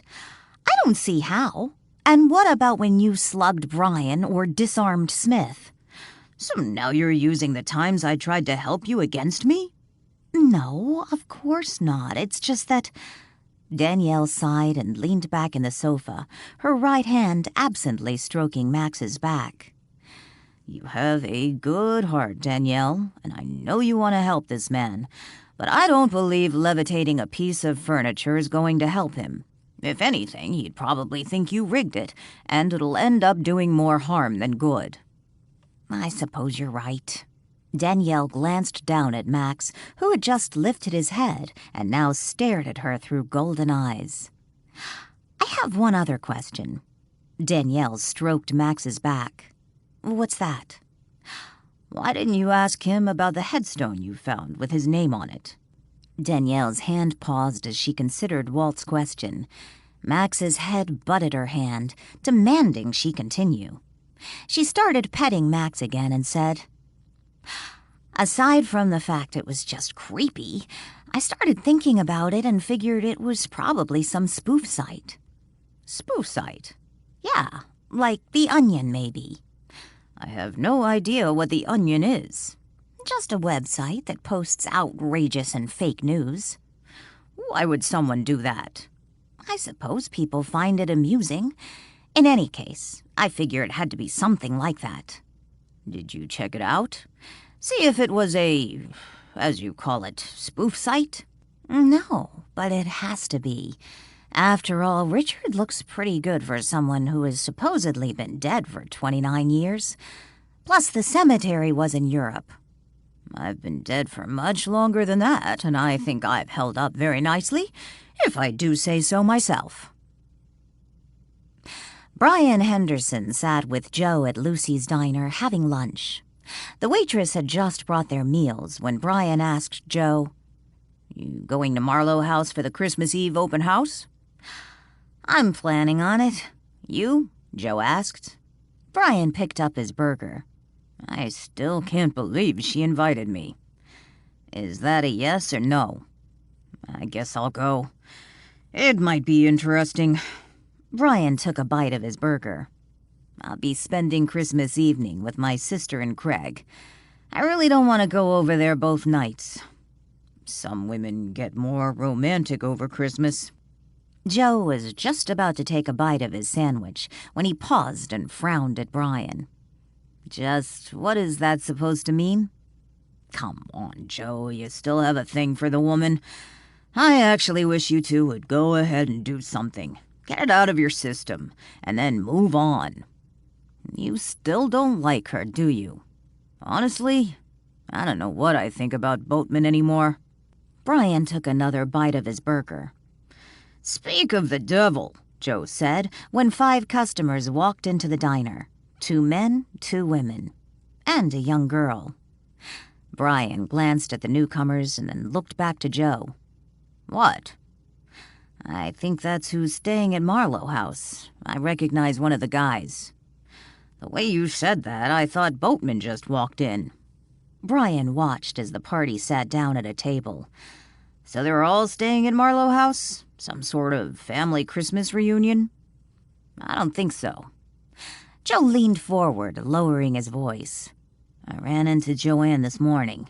She told me she had just left Marlowe House and was going back this evening. Apparently, Danielle is full up. She even took in someone off the street." "What do you mean, someone off the street?" Brian frowned. "According to Joanne, some woman just showed up at the door, begged for a room, said she didn't want to be alone for Christmas, so Danielle took her in." "Is she paying for a room?" Brian asked. "Yeah, Joanne said the woman paid in cash." Brian shrugged. "So what's the big deal? That's what Boatman does. She runs it in, takes people off the street. If the woman paid her, so what?" Joe leaned back and picked up his sandwich. "Danielle put her in the attic. Joanne thought it was a little odd, and so do I. I never understood why Boatman keeps running that place like a hotel. It's not like she needs the money." Brian shook his head. "That's what I keep telling her. Anyway, the other guests include 2 single males. They didn't come with any wife or girlfriend." Brian glanced over to the table and then back to Joe. "Looks like they're with someone now. I think they're all guests from Marlowe House. The young blonde, I'm pretty sure she's the one who showed up on the doorstep. At least she fits Joanne's description." Brian glanced briefly at the blonde and chuckled. "Why don't women like that show up on my doorstep and beg for a room?" "She's young enough to be your daughter," Joe scolded. "True. Anyway, I've given up younger women. Nothing but trouble. But now that I think about it, all women are trouble." Brian picked up his water and took a sip. After he set his glass back down, he asked, "Who does the little girl belong to?" "I'm pretty sure she belongs to the other woman. I met the guy in the jeans. He was kind of a smart aleck." "When did you meet him?" Brian asked. "I was dropping off her old iPhone when he was checking in." Brian was just about to step out of the men's restroom at Lucy's diner when he heard what sounded like 2 people arguing in the hallway. A man and a woman. He paused for a moment, his hand still on the restroom door, listening. "What in the hell are you doing back there, Anna?" "I hate it when you say my name like that," the woman hissed. "Can you blame me?" the man countered. I don't understand why you're so upset. Because I don't know what you're trying to do back there. You shouldn't have come. Are you serious? How can you say that? The woman asked. You just want me dead and gone.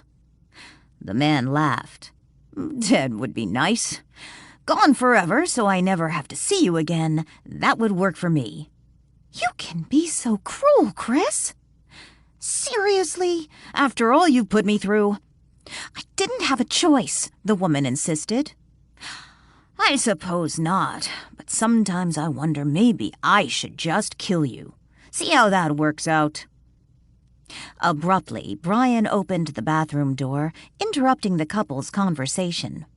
He was startled to discover they were two of the people who, according to Joe, were staying at Marlowe House. One was the man Joe had met, and the other was the young blonde who had reportedly showed up on Boatman's doorstep, begging for a room. Is there some problem here? Brian asked gruffly. No problem, officer. The woman quickly ducked into the door of the women's restroom.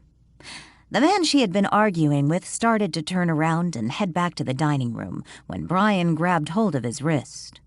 Brian remembered the woman had called the man Chris. Chris came to a stop and looked down at his wrist, the officer's hand still clutching it.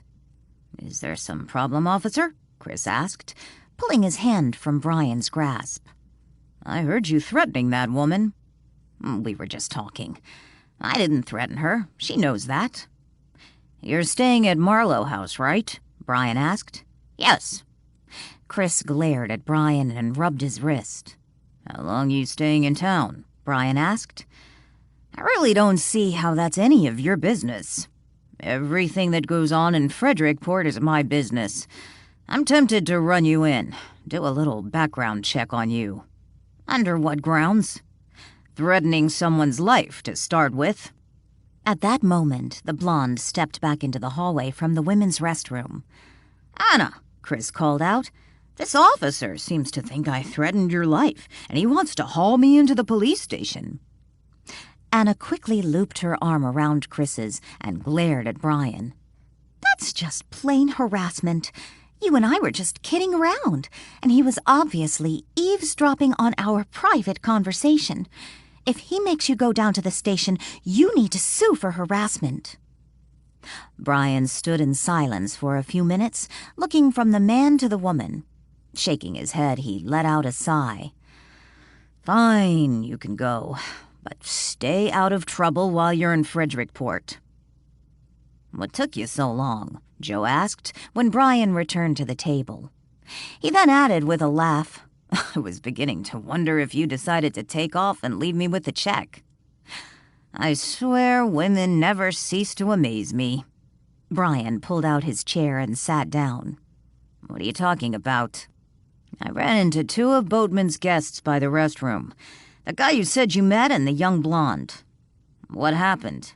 I could swear the man was threatening her, but when I called him on it and suggested I might take him down to the station and check him for priors, she jumps in with all this noise about me harassing him, and if I take him in, he'll sue me.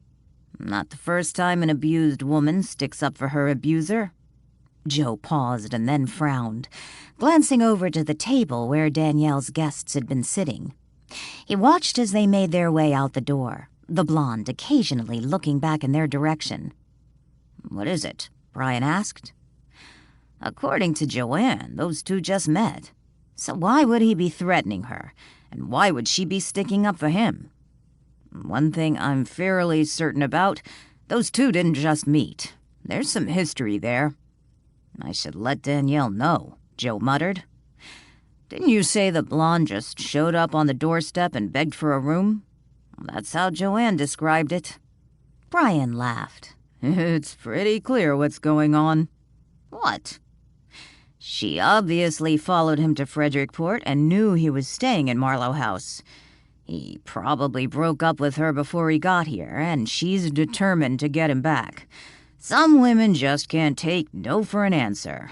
I guess I can understand his frustration. Brian picked up the check from the table and looked at it. Tossing it back to the table, he stood up and pulled his wallet from his pocket. So you don't think I need to mention it to Danielle? Brian pulled some money from his wallet and threw it on the table with the check. I suppose you could if you want, but I don't see the point. Chapter 16. Would you mind if we stopped at the arts and crafts store? Anna asked as they got into Chris's rental car. She had pointed out the store earlier that afternoon on the way to the diner. Oh, can we? Jessica asked excitedly. She sat between her mother and Anna in the back seat of the car. Jessica, we can't buy anything, Patricia whispered. Sure we can, and I'll treat, Chris offered. You already bought us lunch, Patricia reminded him. Chris started the engine and headed for the craft store. Hey, it's Christmas. When they pulled up in front of the craft store, Richard looked out the window and said, I'll just wait in the car. No, you won't, Chris said with a laugh. Us guys have to stick together, and the women already outnumber us. You certainly aren't going to make me go in there alone. Richard gave a disinterested shrug, but got out of the car. He figured Chris had bought his lunch. The least he could do was go along with the group. They followed Anna around in the store as she picked up 3 cans of spray paint, gold, green, and silver. She then had Jessica help her pick out miniature Christmas ornaments. Tiny silver balls, bells, glittery stars, and other festive miniatures, along with several small bottles of white glue.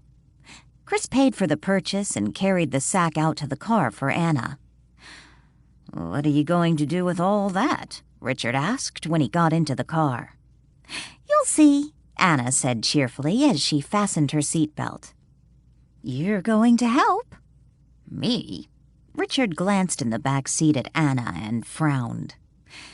Yes, everyone in this car is going to help, right after dinner. All except Chris. I won't make him if he doesn't want to, since he was nice enough to buy us all lunch and pay at the craft store. On their way back to Marlowe House, Chris stopped at a gourmet shop to pick up a few items. He asked the group if there were any other stores they wanted to visit. Since Patricia was on a tight budget and reluctant to spend any money, and Richard had nothing to buy, they didn't stop again. After dinner that night, 4 of the 5 guests of Marlowe House gathered around the kitchen table to do Anna's craft project. They soon learned the project she had in mind involved the old, thick phone books Danielle had given Anna. Since there were only 4 phone books, Chris begged out of the project. Richard tried to join him, but Chris's gentle teasing and Jessica's begging convinced Richard to be a good sport and join in the craft project. He sat at the kitchen table and looked down at the phone book before him. What exactly are we doing? Anna had left the items they had purchased in the sack, which remained sitting on the kitchen counter. Jessica kept looking over at the sack, anxious to bring out the items from the craft store. When Anna noticed Jessica's eagerness, she patted the young girl's hand and said, Not yet, dear. First, we each need to make our book into a Christmas tree. Christmas tree? Jessica asked. Yes. Haven't you ever made one of these before? Anna glanced from Jessica to Patricia. Jessica shook her head. No. First, we fold our book into a Christmas tree and staple the covers together. Then in the morning, we can take them outside and paint them. You can make yours green or silver or gold, and when the paint dries, we glue on the ornaments, Anna explained. I haven't done one of these since I was a little girl, Patricia said, her voice barely a whisper. Richard stared down at the phone book before him. Without waiting for Anna's instructions, he opened the book and folded the first page down so that the top edge of the page rested along the book's inner spine. Very good, Richard, Anna praised. Jessica looked over to Richard and asked, You've made one of these before? Richard shook his head and then folded the next page. No, I don't think so. What's this? Danielle asked when Chris handed her a cup of hot cocoa and sat down on the sofa with her. We stopped at that gourmet shop on Main Street, and I picked up some of their hot chocolate mix. Lily mentioned something about you liking your chocolate." What woman doesn't? Danielle grinned and then gently blew on the hot cocoa before taking a sip. Cupping his own mug of hot cocoa between his hands, Chris watched Danielle. "This is really good. I've never tried their cocoa before." "I hope you don't mind. I helped myself to some of your milk in the kitchen and used one of your pans. But I washed it and put it away." "No problem." Danielle took another sip. "That was pretty sneaky, by the way." "What do you mean?" "How you managed to get out of Anna's craft project. I have to say I felt a little sorry for Richard." "Yeah, I think he could have turned down Anna, but I knew he was going to cave when Jessica jumped in and started begging him to do the project." Chris laughed. "But it will be good for him. Get him into the Christmas spirit." "I imagine it'll take more than a craft project to get Richard into the Christmas spirit, but I'm glad to see all the guests seem to be getting along so well." Danielle finished the last of her cocoa. Chris looked over at Danielle's empty mug and smiled. "I take it you liked it?" "It was delicious." Chris handed her his full mug and took her empty one. "No, that's yours," Danielle protested, but she took his full cup. "Nah, I'm more of a beer guy. You drink it." Chris set the empty mug on the end table. "He's feeding you chocolate?" Walt said with disgust when he appeared the next moment. Danielle held the cup out to Chris. "You sure you don't want to drink it? It's really good."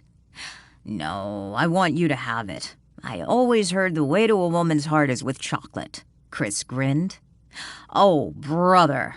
Walt flopped down in the chair facing them and crossed his legs. With a wave of his hand, he summoned a lit cigar and glared at Chris. "So, why did you decide to spend your Christmas here?" Danielle asked. Chris leaned back in the sofa and looked over at the Christmas tree. Its light seemed to twinkle. "I've been living on a boat for the last 6 months.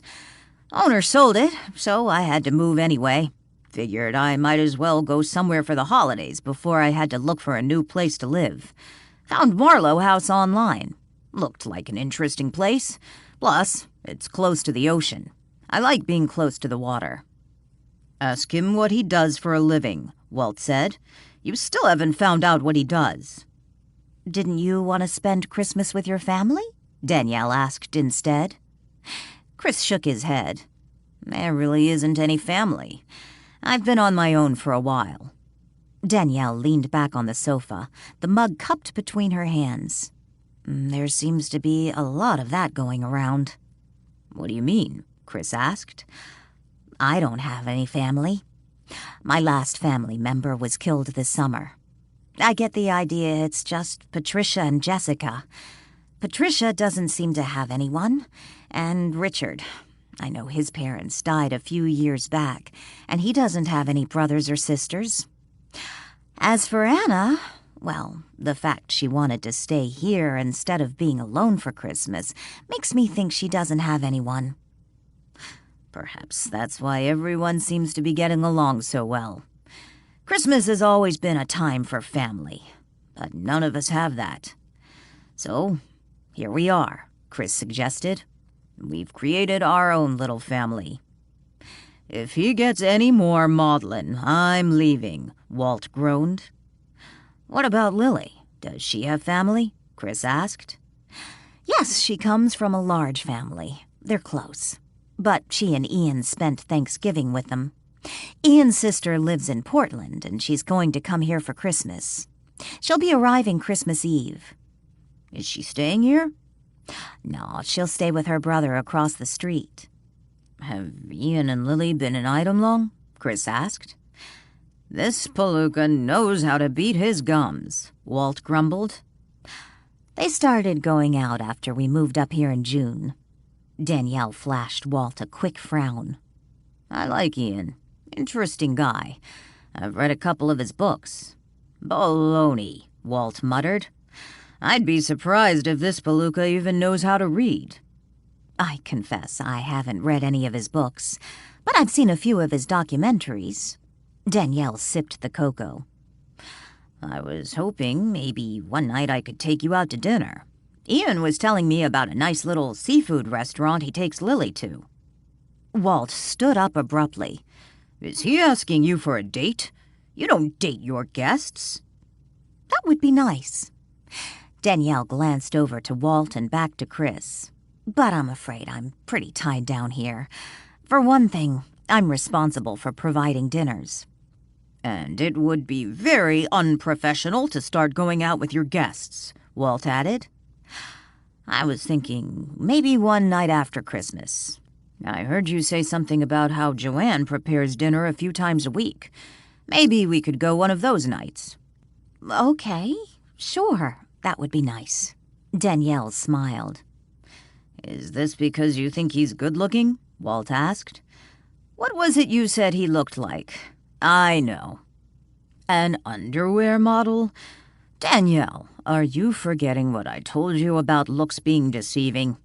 I don't trust this guy. You don't even know what he does for a living. Although, I suspect he does nothing for a living, Walt ranted. Good, then it's a date. By the way, I've been meaning to ask you something about Walt Marlowe. Walt Marlowe? Danielle squeaked. Yeah, the guy who was killed in the attic. The one whose portrait is in your library. Yeah, I know who you mean. I'm just surprised you brought him up. Why is that? I can practically feel his presence in this house. Me too. Danielle set her now empty mug on the end table. So, what did you want to ask? What did Walt Marlowe do for a living? Do you know? Well, his grandfather founded this town. He built ships. I know that, but what did Walt Marlowe do? Chris asked. Well, I know he inherited his grandfather's estate. That's it? Chris asked. Did he ever actually do anything, aside from spending his granddaddy's fortune? Chapter 17. Danielle had just crawled into bed when Walt burst into her room and announced, I didn't just while away my time spending my grandfather's money. I never said you did. Danielle pulled the blankets up over her. I just want you to know, I was quite active in charity work. Walt, it's okay. Really. Danielle snuggled down under the sheets and blankets. Standing by the bedside, he scowled at Danielle. I did not appreciate his implication. If I didn't know better, I would swear he was saying that stuff to bug you. Danielle yawned and leaned back on her pillows, folding her hands over the top of the blankets. What do you mean? Walt sat on the side of the bed. I can't explain it exactly, but when he says certain stuff, I just get the weirdest feeling he's talking to someone else. And in this case, you, because it obviously irritates you so much. Are you saying he knows I'm in the room? Of course not. Danielle yawned. Then what are you saying? He likes to talk to imaginary people? Danielle shrugged and scooted farther down in the bedding. And you're still willing to go out to dinner with him? What can I say? Danielle yawned and rolled to her side, curling up in the fetal position, her back to Walt. The man looks like an underwear model. I'm weak. After breakfast on Tuesday morning, Richard, Anna, Patricia, and Jessica were outdoors in the side yard of Marlowe House, spray painting the phone book Christmas trees they had folded together the night before. Danielle had given them some old newspaper to spread out on the ground, which they had placed the trees on before painting. Looking down at the now-painted trees, Anna said, I guess you were wrong, Richard. You have made these before. He glanced over to Anna. What do you mean? I didn't tell you how to fold a phone book, but you just started doing it right. Richard shrugged. You said we were going to make trees, and I figured that's how to do it. I can't wait to decorate mine, Jessica said excitedly. Did you ever make these before, Mom? Yes, when I was a little girl. My mother taught me how. Patricia let out a weary sigh, her eyes still on the paper trees they had just painted. How come we never made them before? Jessica asked. I'm not sure. What was your mother like? Anna asked. Honestly, it's kind of hard to remember. Anna studied her. Did she die when you were very young? I was 10, so I guess not that young. Older than Jessica. Patricia reached out and took hold of her daughter's hand. My parents were killed 3 years ago, Richard told them. Maybe it would have been better had they died when I was young, so it wouldn't bother me now. Who said it doesn't bother me? Patricia asked. I just meant, well, you said you don't really remember her, he stammered. Patricia gently squeezed Jessica's hand and looked off into the distance, seeing her memories instead of the surrounding landscape. Oh, I remember some things. Mostly Christmas. Like what? Anna asked. My father was killed by a hit-and-run driver a few years before Mother died. Those last few years were especially rough. He didn't have any insurance, and she had never worked before. I'm so sorry, Richard whispered. Oh, it was a long time ago. Patricia flashed Richard a sad smile. Anyway, those last few Christmases, we couldn't afford a real Christmas tree, but we would make phone book trees. Jessica pulled on her mother's hand. You mean like these? Yes, just like these. Mom would cut the buttons off my old clothes to use as decorations, and we'd paint bottle caps and add glitter. I considered getting glitter, but I didn't think Danielle would appreciate that, Anna said with a laugh. No, I imagine she wouldn't. Patricia grinned. Richard stared blankly down at the painted trees and said, First you spray paint the bottle caps gold and then add glitter while the paint's still wet, so it'll stick. Yes. Patricia looked up at Richard. You used to do that too? No, but I just saw it. Richard rubbed the heel of his hand against his forehead. Jessica reached out with her free hand and tugged on Richard's shirt sleeve. How did you see it? Richard shook his head in confusion. I don't know. I just saw it. Like when we were at the table last night and Anna said we were going to make Christmas trees. I just saw hands, small hands, folding a phone book into a Christmas tree. And when Patricia mentioned the bottle caps, I saw it. They were lined up in a row on newsprint. Someone was spray painting them, and at least I felt it was me, but it was me as a very young boy, was sprinkling gold glitter over the bottle caps as soon as they were painted. That's probably a memory from your childhood, Patricia suggested. No, impossible. Richard shook his head. I must have seen it on TV and just forgot.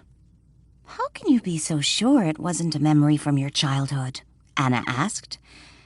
Because my parents would never let me play with glitter or keep bottle caps to paint. He laughed at the thought.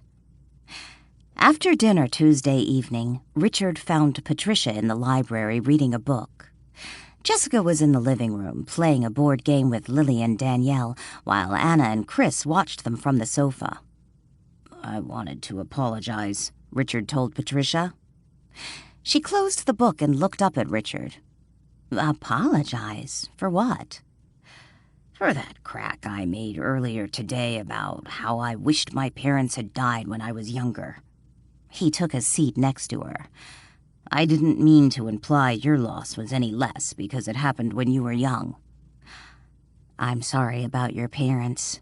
It must have been painful for you. Yes, but not in the ways you might imagine. Patricia didn't respond immediately. Finally, she asked, Were you close to your parents? Close? I suppose I thought I was. How about you? Were you close to your mother? Patricia let out a sigh and leaned back. I said earlier that I really didn't remember Mom, but that's not true. I do remember her. But when I think of Mom, I get so mad at her, and then I feel guilty, especially now. So I prefer to pretend I don't remember her. Why do you get mad at her? Because she died, and I ended up in foster care. She didn't protect me. How did she die? His question was almost a whisper. Mom had cancer.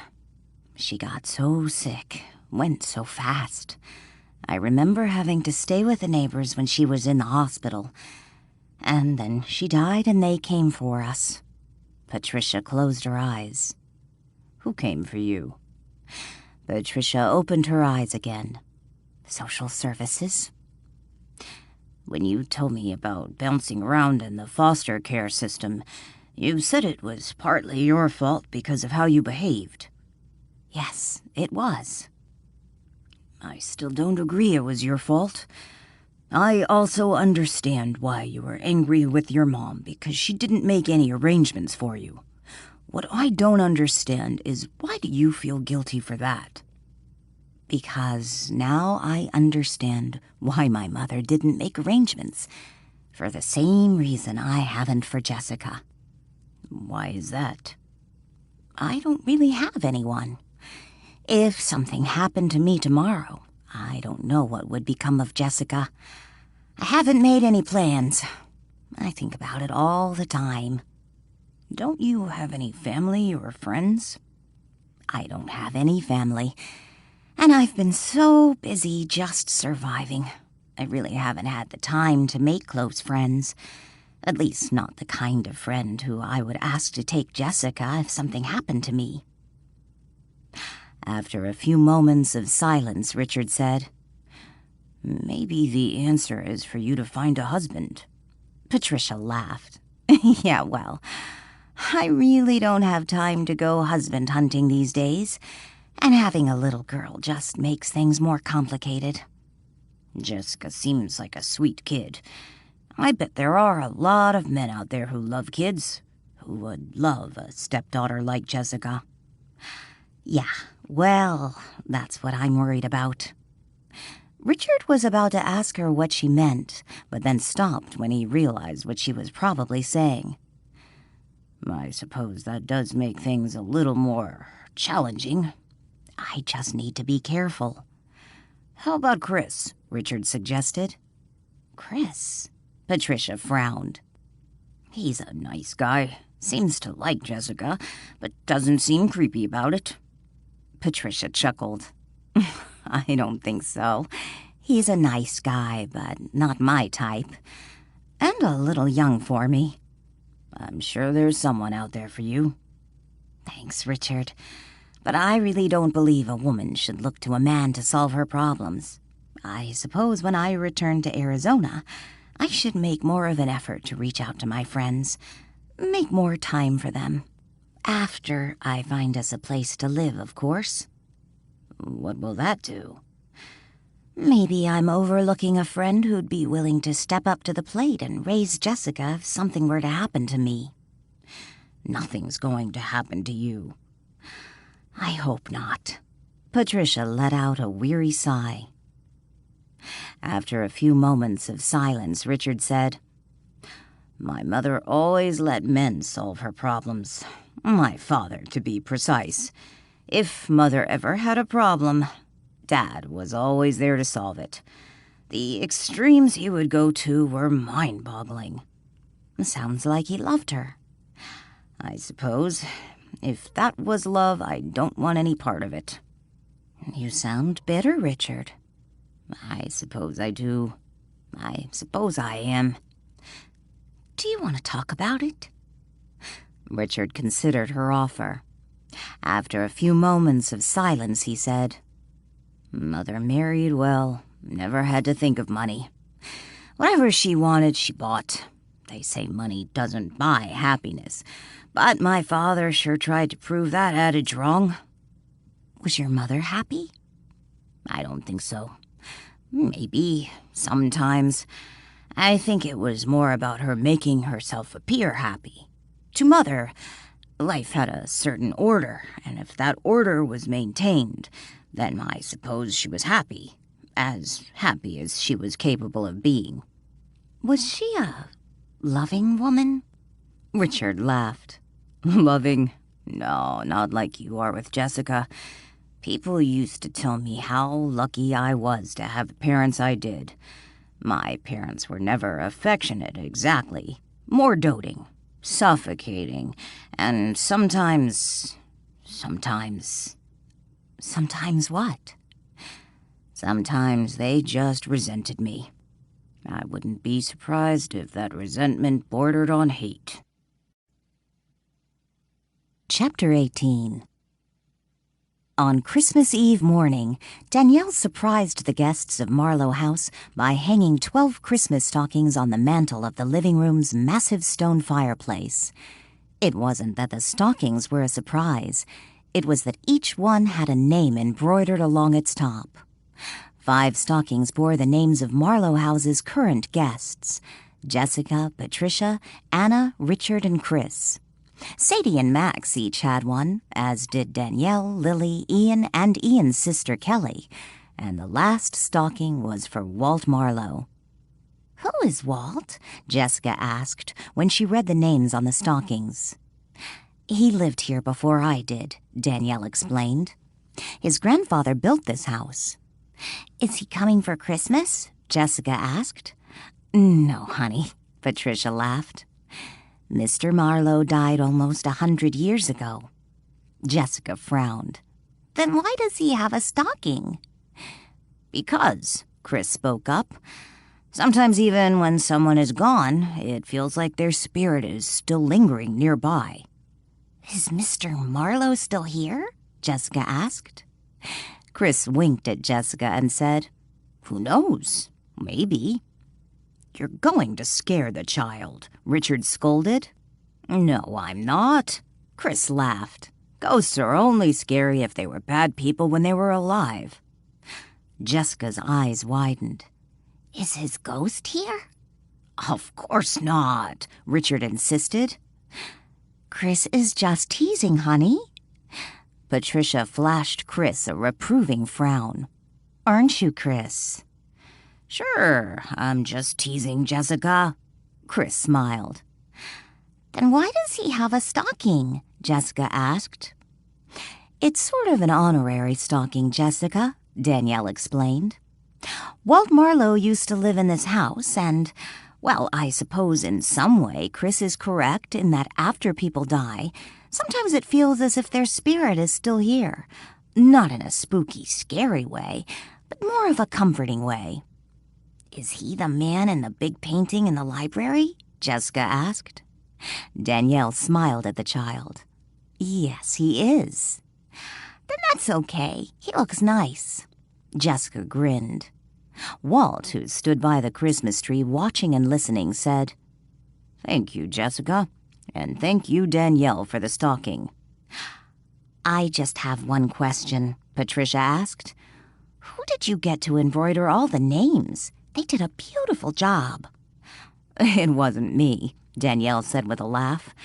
"And it wasn't some sweet little grandmother I hired. We have a T-shirt store in town that does silk screening and embroidering. I had them do it. So basically, a machine."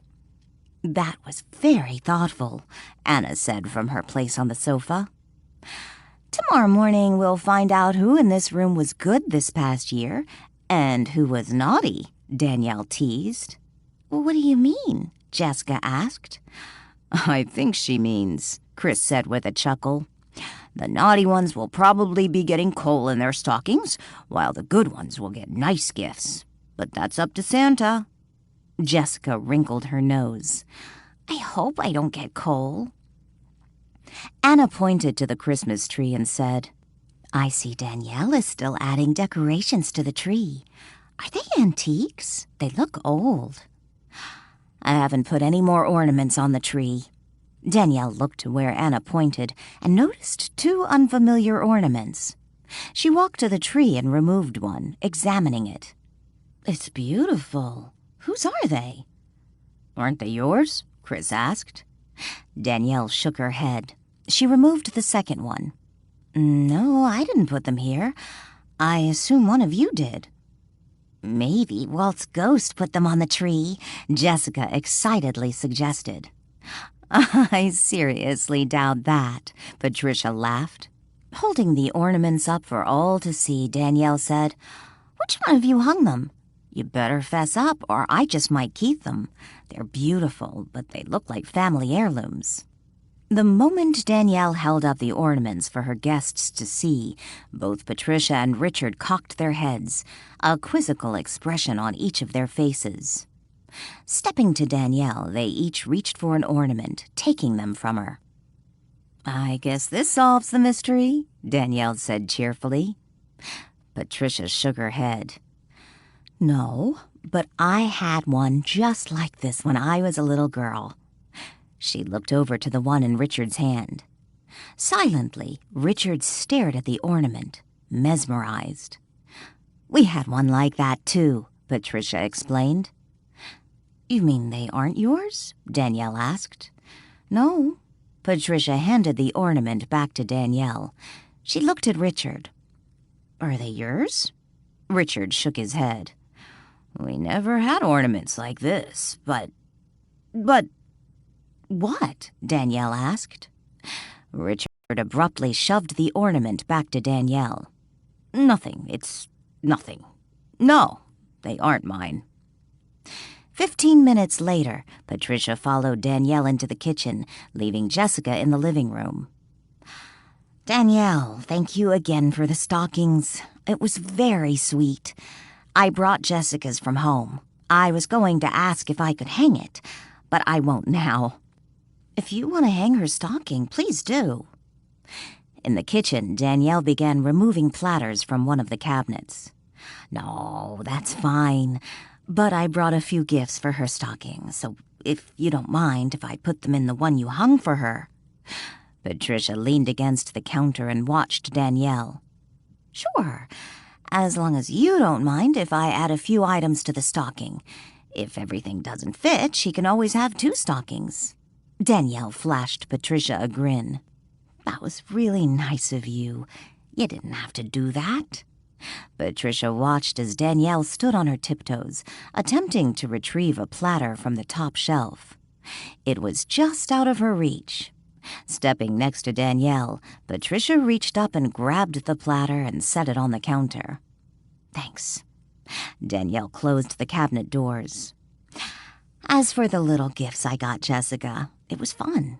I don't have any little girls to shop for at Christmas time. You've really made this a wonderful Christmas for us. I'm glad everyone seems to be getting along so well. I didn't know if the guests would stick to themselves or mingle. I've sincerely enjoyed everyone. Chris and Richard have both been such gentlemen, and Anna is sweet. Patricia, I have a question for you. What? Do you have any idea who added those ornaments to the tree? Patricia shook her head. No, I'd like to know myself. When I saw them, it was like I went back in time to my childhood. Well, someone put them on the tree. I need to ask Walt later if he knows. One thing about this Christmas, it hasn't lacked mystery, Patricia said with a laugh. Danielle smiled. I prefer to think of it as Christmas magic. Christmas magic. Yes, I like that. Speaking of mystery and magic, I couldn't find out anything about the group who gave us this trip. Are you sure you don't know who they are? Patricia asked. No, sorry, haven't a clue. In fact, I did a little internet search and came up blank. Couldn't find a thing about the organization. When they paid for the trip, how did they pay for it? Was it in the organization's name?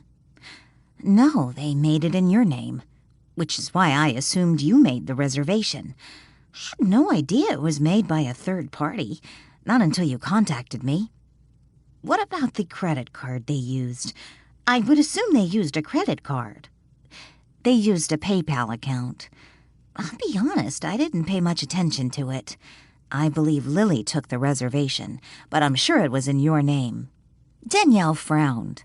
I didn't even think to look at my PayPal statement when I was looking up the organization online. I guess my Nancy Drew skills are slipping. That's okay. I'm just curious about the organization. I suppose I should just be thankful and not overthink it. I understand your curiosity. Heck, if I was you, it would probably drive me nuts. There is one more thing. Yes? According to the information I received, the prize also includes Christmas gifts, which are supposed to be delivered sometime today. Oh, fun! Yeah, I really haven't much for Jessica this year, and I haven't told her about the other prizes because, well, I just don't know if they're really going to show up. Why wouldn't they? So far they came through with what they promised. The room, rental car, and plane tickets. I know, but still, I've always believed if something seems too good to be true, it usually is. As much as I've enjoyed this trip, a part of me is a little nervous. Does that make sense? I think so, but don't worry. Oh, I'm not. I'll confess, they were the reason I initially decided to come, because I felt I couldn't pass them up since things had been so tight. But now, I'm just grateful to have this Christmas with Jessica and all the nice people we've met. But if no gifts arrive, I'm still glad I came. After hanging the Christmas stockings and cleaning up after breakfast, the members of Marlowe House, including its guests, began preparing for the Christmas Eve open house. Even Jessica pitched in, helping Lily plate up the Christmas cookies. Meatballs simmered in one slow cooker and oyster stew in another. Danielle confessed that oyster stew was not her favorite, but it was a recipe her father had made every Christmas Eve, so she felt compelled to include it for tradition's sake. There were homemade tamales, purchased from a local woman who made them each year, and the customary chips and dip. Homemade cheese balls, first rolled in diced walnuts and sprinkled with parsley, were arranged in the center of Christmas plates and surrounded by crackers. Sticks of celery, carrots, and zucchini joined cherry tomatoes, cucumber slices, and bell pepper strips on platters, paired with bowls of ranch dressing. There were platters of cookies Danielle had baked, along with platters of sliced bread, pumpkin, zucchini, and banana. Danielle had baked them as well. Added to the feast was homemade rum cake baked by Ian and Lily's chocolate fudge. Marie Nichols had sent over her homemade divinity and peanut brittle for the party. Several days before Christmas Eve, Millie Sampson had dropped off her famous fruitcake, and much to Lily's surprise, it was really quite delicious. Chris volunteered to help Ian man the bar, which had been set up in the library. Chris, Ian, and Richard were already on their second cocktail when the first guest arrived, who happened to be Ian's younger sister, Kelly. Upon arriving, she grabbed Ian's house keys so she could drop her bags off across the street before returning to the party. After leaving her suitcases and Christmas packages off at Ian's house, Kelly locked up the front door and glanced at her watch. It was a few minutes past 3:00 p.m. Leaving her car in Ian's driveway, she started to walk across the street when a black Mercedes pulled up in front of Marlowe House. Pausing for a moment on the sidewalk, she watched as a tall man with coal-black hair got out of the Mercedes. Had she not seen his car, she would still have suspected he had money, considering the exquisite cut of his suit. The man briefly glanced her way, and she recognized the face. Peter Morris, the founder of Earthbound Spirits. She certainly hadn't expected Morris to be on Danielle's guest list. Instead of starting across the street and heading for Marlowe House, Kelly decided to let Morris go in first. Chapter 19. Danielle was rushing from the library to the parlor when she heard the doorbell. "I'll get it," she called out, although she doubted anyone else heard the bell. Everyone but Jessica and Joanne was in the library, laughing and discussing drink recipes, while Chris and Ian tried to outdo each other by creating the most outrageous holiday cocktail. Jessica was in the kitchen with Joanne, helping her set out the food. Dressed in black leggings, an oversized Christmas sweater just hideous enough to be considered a fashion statement instead of a blunder, and red and green ribbons wound throughout her braided hair, Danielle cheerfully threw open the front door. Her exuberant "Merry Christmas" quickly fizzled when she came face to face with Peter Morris. "Mr. Morris, what a surprise," Danielle stammered. Instead of opening the door wider, she clung to its edge as if she was preparing to slam it shut at any moment. "Afternoon, Miss Boatman." Peter smiled, showing off his straight white teeth. "I hope I'm not intruding, but I stopped by to see one of my friends, Richard Winston." "Oh, certainly. Richard mentioned you were friends." Danielle stepped aside and opened the door wider, motioning for him to enter. Peter sniffed the air. The scent of pine mingled with freshly baked bread and simmering stews filled the hallway. He glanced around, but only he and Danielle stood in the entry, yet he could hear voices coming from the direction of the library, and Christmas carols drifted out from the living room. "Am I interrupting a party or something?" Peter asked. "We're having an open house, but the guests, other than those staying here, haven't started arriving yet." Danielle closed the front door and pointed to the parlor. "Why don't you wait in the parlor, and I'll go get Richard for you?" Peter followed Danielle into the cozy room. "I'm so sorry to intrude on you like this." "That's fine." Danielle forced a smile and ducked out of the room, leaving Peter alone, sitting on the sofa. Alone if you didn't count Marlowe House's resident ghost. "What are you doing here?" Walt asked. Peter crossed and recrossed his legs and glanced at his wristwatch. "I don't believe you're on Danielle's guest list. I know who you are. You're that charlatan who was here before, trying to talk Lily out of suing DCL for their part in her abduction." Walt took a seat across from the sofa and glared at Peter. He waved his hand, and a lit cigar appeared. He took a puff. Peter wrinkled his nose and sniffed the air. Waving his hand in front of his face, he glanced around the room. In the next moment, the door opened, and a young blonde walked in. Walt looked over at Anna and watched as she shut the door behind her and walked toward Peter, her face unsmiling. Peter stood up. "Hello." When Anna did not respond, he frowned, noting her angry glare. "Do we know each other?" "I know who you are," she spat.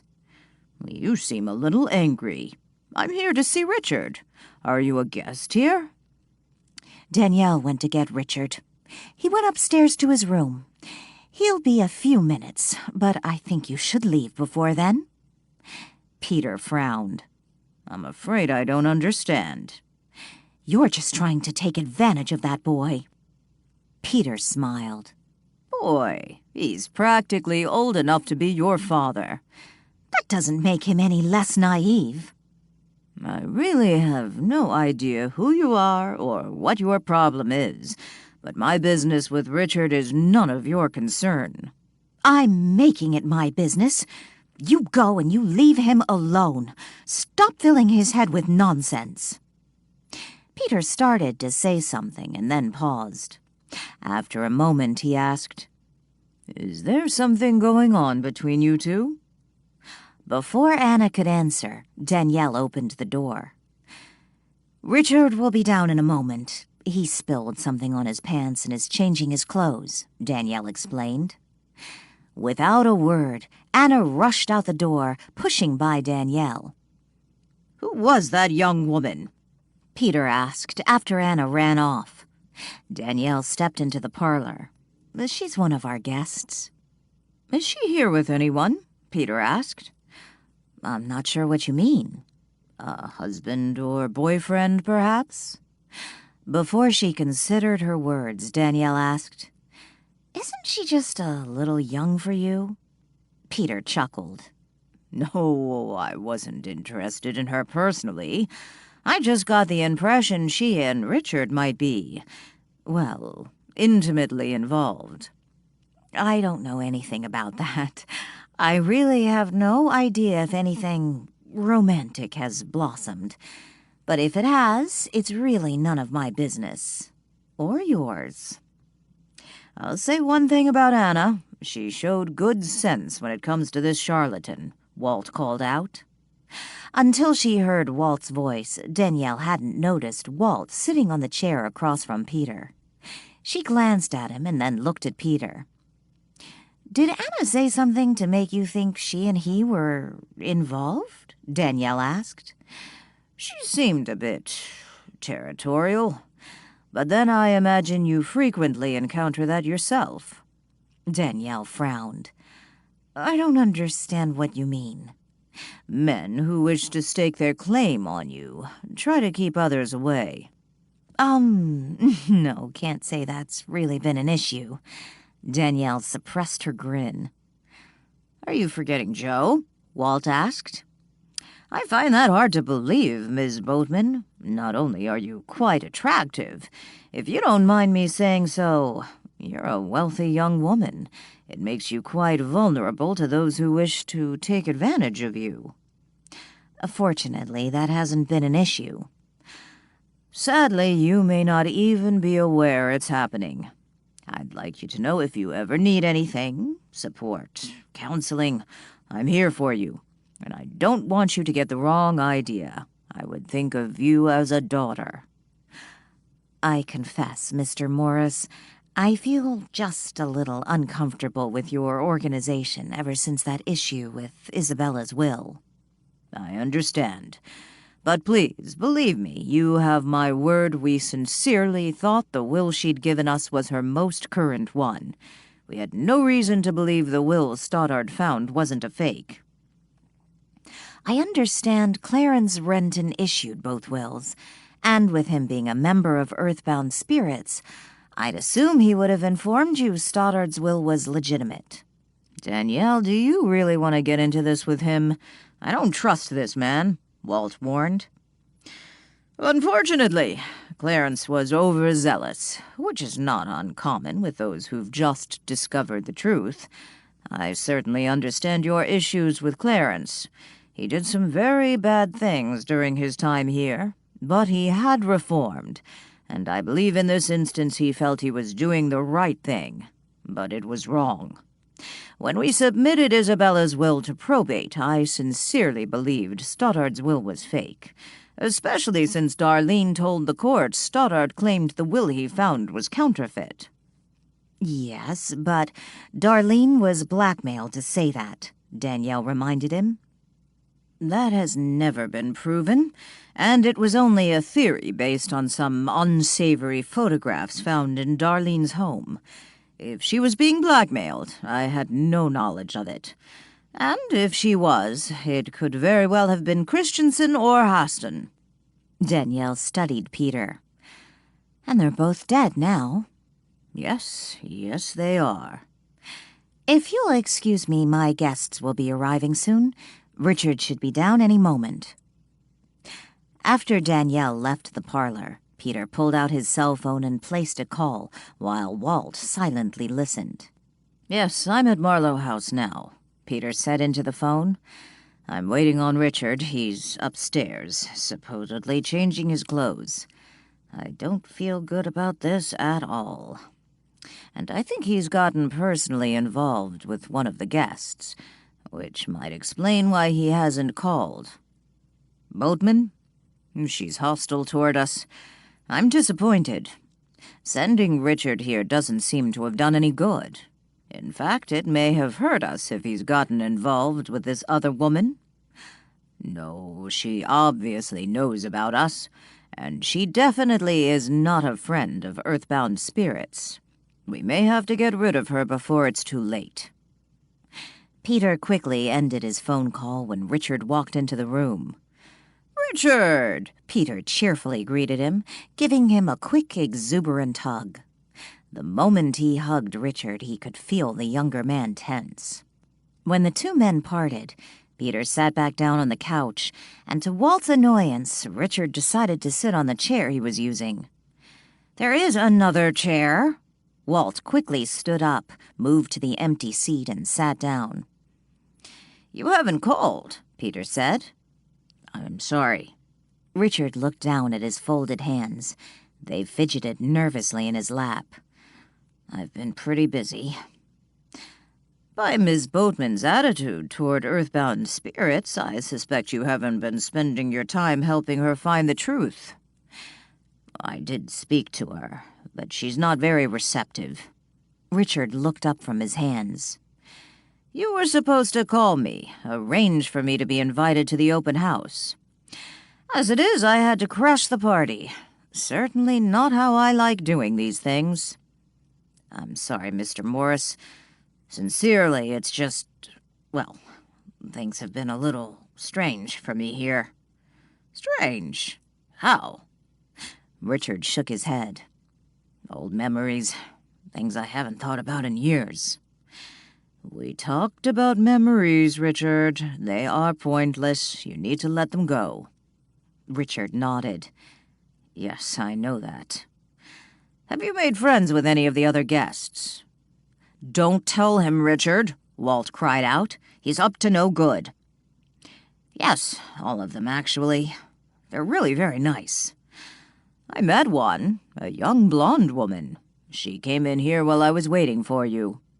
"You must mean Anna," Richard suggested. "So you two have become close?" Richard shrugged. "She's nice. Maybe a little bossy." Peter leaned back in the couch and crossed his legs again. "So, tell me a little about her." "Not much to say, really. She just showed up here without a reservation. All the rooms were already taken. So Danielle put her in the attic." Peter glanced briefly to the ceiling. "The attic?" "I know, it sounds funny when I say it." Richard laughed. "I get the feeling she doesn't have any family and didn't want to be alone for Christmas. I can understand that." "Have you forgotten we don't celebrate Christmas? It's nothing but a commercial holiday to generate money for large corporations, and it perpetuates harmful myths. Myths which prevent people from discovering the truth." "Yes, I know that." Richard nodded. "I just meant I can understand how someone who hasn't found the truth might be extra lonely around Christmas." "Why did she come here?" "She told us she saw Danielle's ad promoting an old-fashioned Christmas, and she just knew she had to come." "Did Miss Boatman just take her off the street? I told you someone like Miss Boatman is more vulnerable to these types of people, which is why we need to help her." "What do you mean, these types of people?" "Those who try to exploit women like Miss Boatman, play on their sympathy." Richard shook his head. "No, Anna isn't like that. All I said is that she showed up without a reservation, not that she was trying to get a room for free. I know Anna paid for her room, paid in cash through New Year's. I heard Danielle tell Lily that." "You seem rather defensive over this Anna, Richard." "She's just been very nice, that's all. We've had some fun together." "Fun?"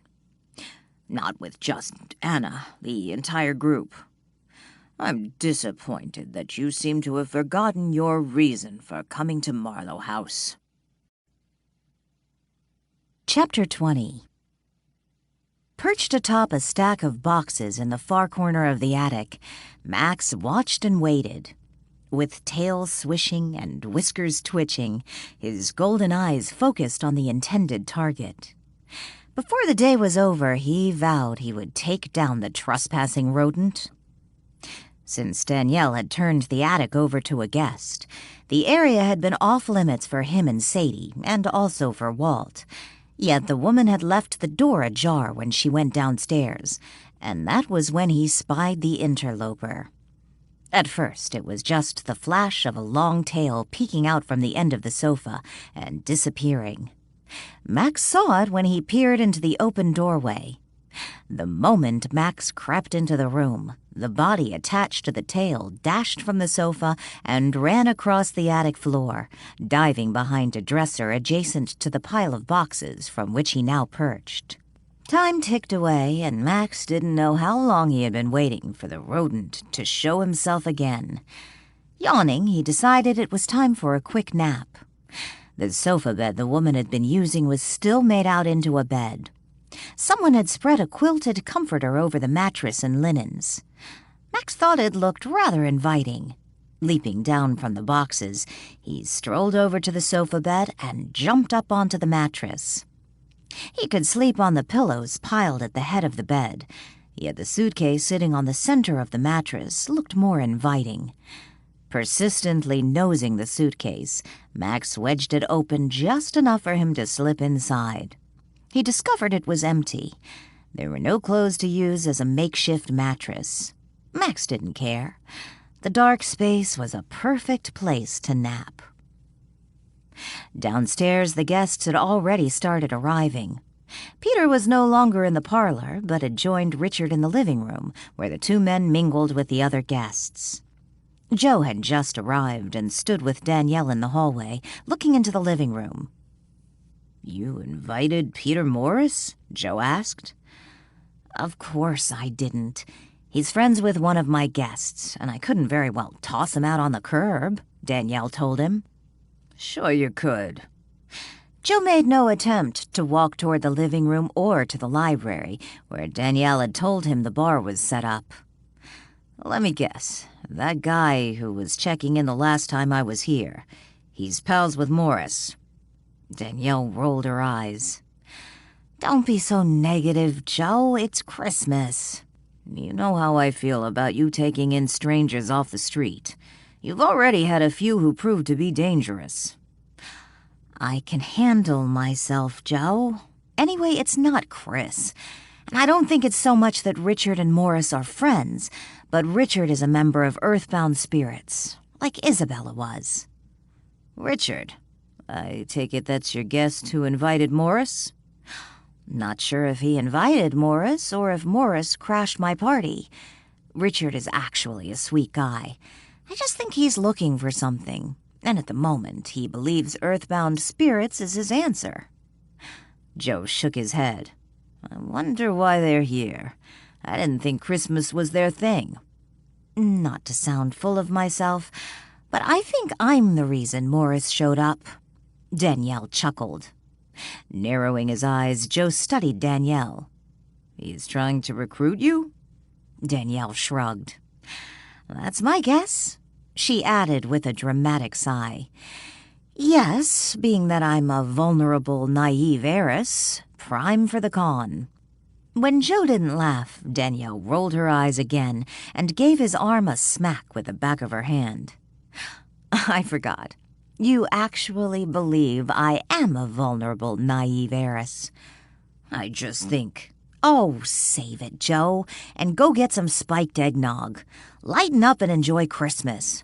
Don't worry about Morris. I have him handled." "It's not just Morris or this Richard. I think you have other guests you need to be worried about." "Gee, which one? Maybe Jessica? I know 7-year-olds can be terrifying." "That guy who checked in the last time I was here." "Chris?" Danielle laughed after Joe nodded the affirmative. "Oh, brother, Joe, Chris has been nothing but a gentleman. He's been generous and kind with the other guests. Even took them all out for lunch." "He also threatened to kill one of your other guests." Looking from the hallway into the living room, he didn't see Chris or the blonde who had been threatened. Danielle frowned. "What are you talking about?" "I didn't hear it, but Brian did." Danielle laughed. "Well, that explains it. Brian has been known to jump to the wildest conclusions. But I have to ask, just which guest did Chris supposedly threaten?" "You have a young blonde woman staying here?" Yes, Anna, but I seriously can't imagine in what alternate universe Brian could come to the conclusion that Chris would threaten Anna. Although Walt did seem to think there was something between those two. It was in Lucy's diner on Monday.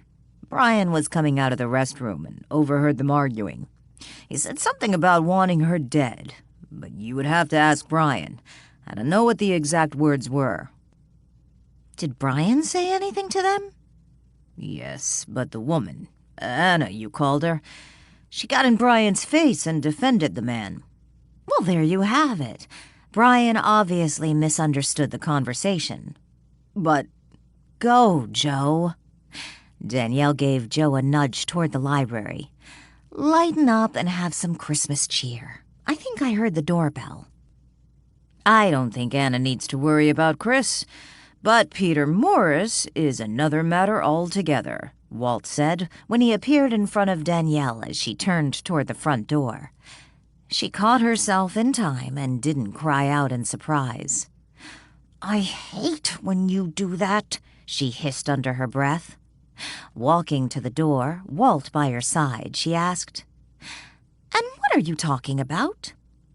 I overheard a phone conversation Morris had in the parlor. I don't know who he was talking to, but he said they might have to get rid of Anna. Danielle paused by the front door and glanced at Walt, and then looked behind her toward the open door leading to the living room. She couldn't see in the room, but she could hear the mingling of Christmas carols streaming through the living room speakers with the voices of her guests.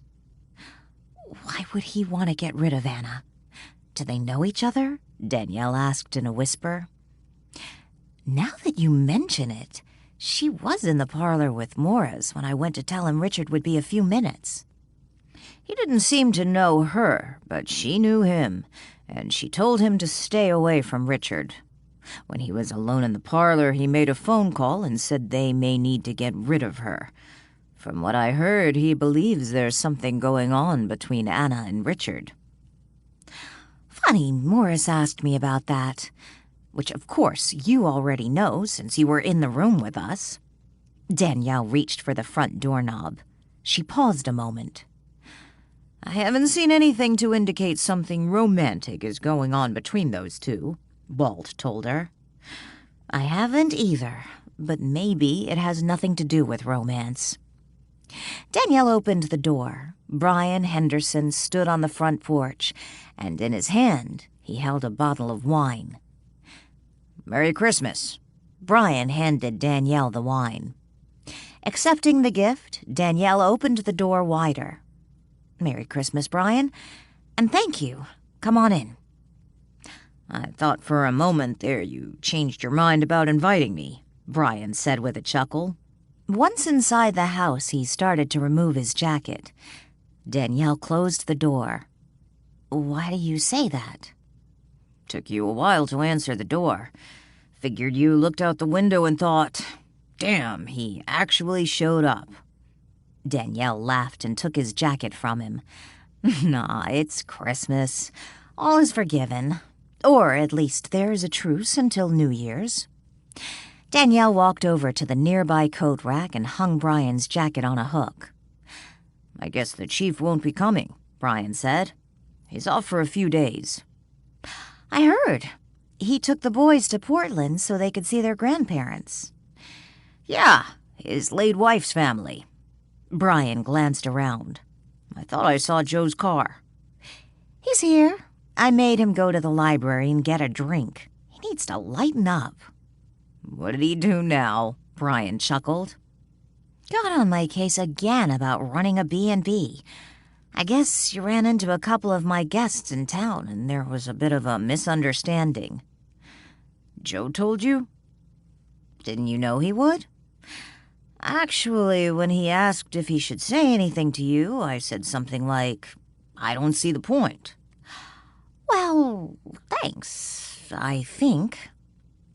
Danielle lifted her hand with the bottle of wine and pointed down the hall. We have a bar set up in the library. You'll find hot food in the kitchen, other goodies throughout. Go, mingle. The doorbell rang again. En route to the library, Brian came to an abrupt halt when a little girl darted out from the kitchen, carrying a platter of cookies.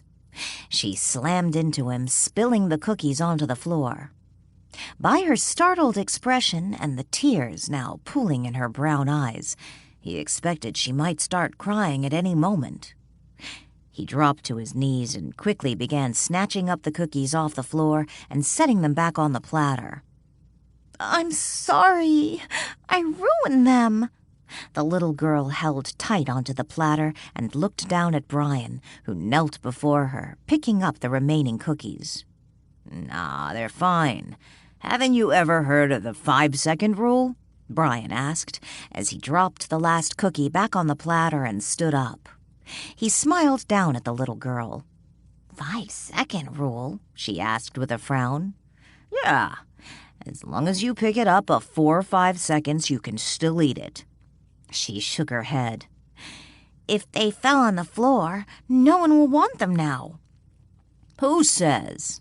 Brian grabbed a cookie and shoved it in his mouth. He made growling sounds as he quickly chewed and swallowed it. The little girl giggled. See? It didn't hurt me. Brian then grabbed hold of his throat and pretended to choke and swoon. The little girl started to laugh. "Here, Jessica, let me take those," Joanne said as she stepped out of the kitchen. Jessica handed Joanne the platter. "I'm sorry." Joanne ruffled the top of Jessica's head and said, "Hey, don't worry. We have plenty of cookies. Danielle's been baking for days. I'll just bag these up for Brian and he can take them home with him." Joanne flashed Brian a smile and wink. "I'd like that," Brian grinned. "Merry Christmas, Joanne. So Danielle did all the baking?" "Yes, she's quite a good baker and cook. Must say I'm impressed. Glad to see you made it." "And who is this young lady?" Brian glanced down at Jessica. "Brian, this is Jessica. Jessica, this is Officer Henderson. He is one of our local police officers." "You can call me Brian, Jessica. I saw you the other day at the diner with your friends." "We've been having so much fun since we got here. We went to the craft store after we went out to lunch." "You did? Did you buy anything?" Brian asked. "Chris bought us stuff to make phone book Christmas trees, but Anna picked it all out. Anna said he didn't have to make them with us because he paid for everything." "So this Chris and Anna, they're married? Boyfriend and girlfriend?" Jessica giggled. "No, silly." Chapter 21. "Why were you asking Jessica about Chris and Anna?" Joanne asked, when Brian followed her back into the kitchen. Jessica had already run off, looking for her mother. "I ran into them the other day when they were at the diner. They seemed to be having some sort of disagreement. Just wondered what was up with them." Joanne carried the platter of cookies over to the counter and set them down. "That surprises me. All the guests have been getting along. If I didn't know better, I'd think they've been friends for years." Brian lifted the lids off the slow cookers to see what was inside. "So what's this about, one of them showing up without a reservation and taking a room in the attic?" "That's Anna. I'm surprised someone her age is so content just hanging out with the other guests. She even had them doing a craft project together." "What are the other guests like?" Brian grabbed a clean spoon from the counter and dipped it in the slow cooker with the oyster stew. "You met Jessica. She's here with her mother. From what I understand, they won their trip here." Joanne picked the cookies up from the platter. "Danielle is giving away trips?" Brian blew on the spoonful of oyster stew before sampling it. "No, according to Patricia, she won a Christmas holiday for her and Jessica. Danielle knew nothing about it, but it appears to be legit because Danielle was paid for the room." Joanne tossed the cookies into the trash can. "Odd Danielle didn't know about it." Brian dropped the spoon in the sink. "I'm happy for them. They seem to be enjoying themselves." Marie Nichols arrived at the open house just as Peter Morris stepped out the front door to leave. Holding onto her grandson's arm with one hand and a cane in the other, she made her way up Marlowe House's front walkway. She paused when she saw Peter walking her way. Lifting her cane, she asked in a loud voice, "What is he doing here?" "Grandmother, please, it's Christmas," Adam said in a hushed voice. "I know what time of year it is, I'm not daft. But he doesn't believe in Christmas. Why is he here?" "Good evening, folks," Peter said politely as he walked past Marie and Adam, making his way to the street.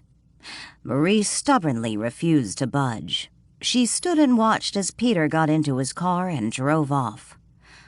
"I can't believe Danielle would invite him," Marie said. "I doubt she did. And, Grandma, just because someone's religion doesn't acknowledge Christmas doesn't mean they don't attend Christmas parties. I've been to a few of your Christmas gatherings when you've invited your Jewish friends, and they attended." "That's different," Marie spat, turning to the house. "Jewish is a real religion." "I believe it's called Judaism," Adam corrected. "Are you being obstinate?" "Peter Morris, he's a friend of Richard's?" Chris asked. He stood in the corner of the living room with Danielle, sipping brandy-laced eggnog. When Marie had arrived 2 hours earlier, she spared no time letting everyone within hearing distance know what she thought of Peter Morris and earthbound spirits. Richard did not defend Morris or the organization. He made no comment and silently listened to the elderly woman's rant. He had since retreated to the parlor with Patricia. Marie and Adam were now in the library, where Adam was chatting with Ian at the bar, and Marie was visiting with Millie Sampson and several other people she knew. "I don't know if friend is really the correct term. Do you know anything about earthbound spirits?" Danielle asked. "I've read a little about them. I noticed Richard didn't speak up when your friend... Marie, is that her name?"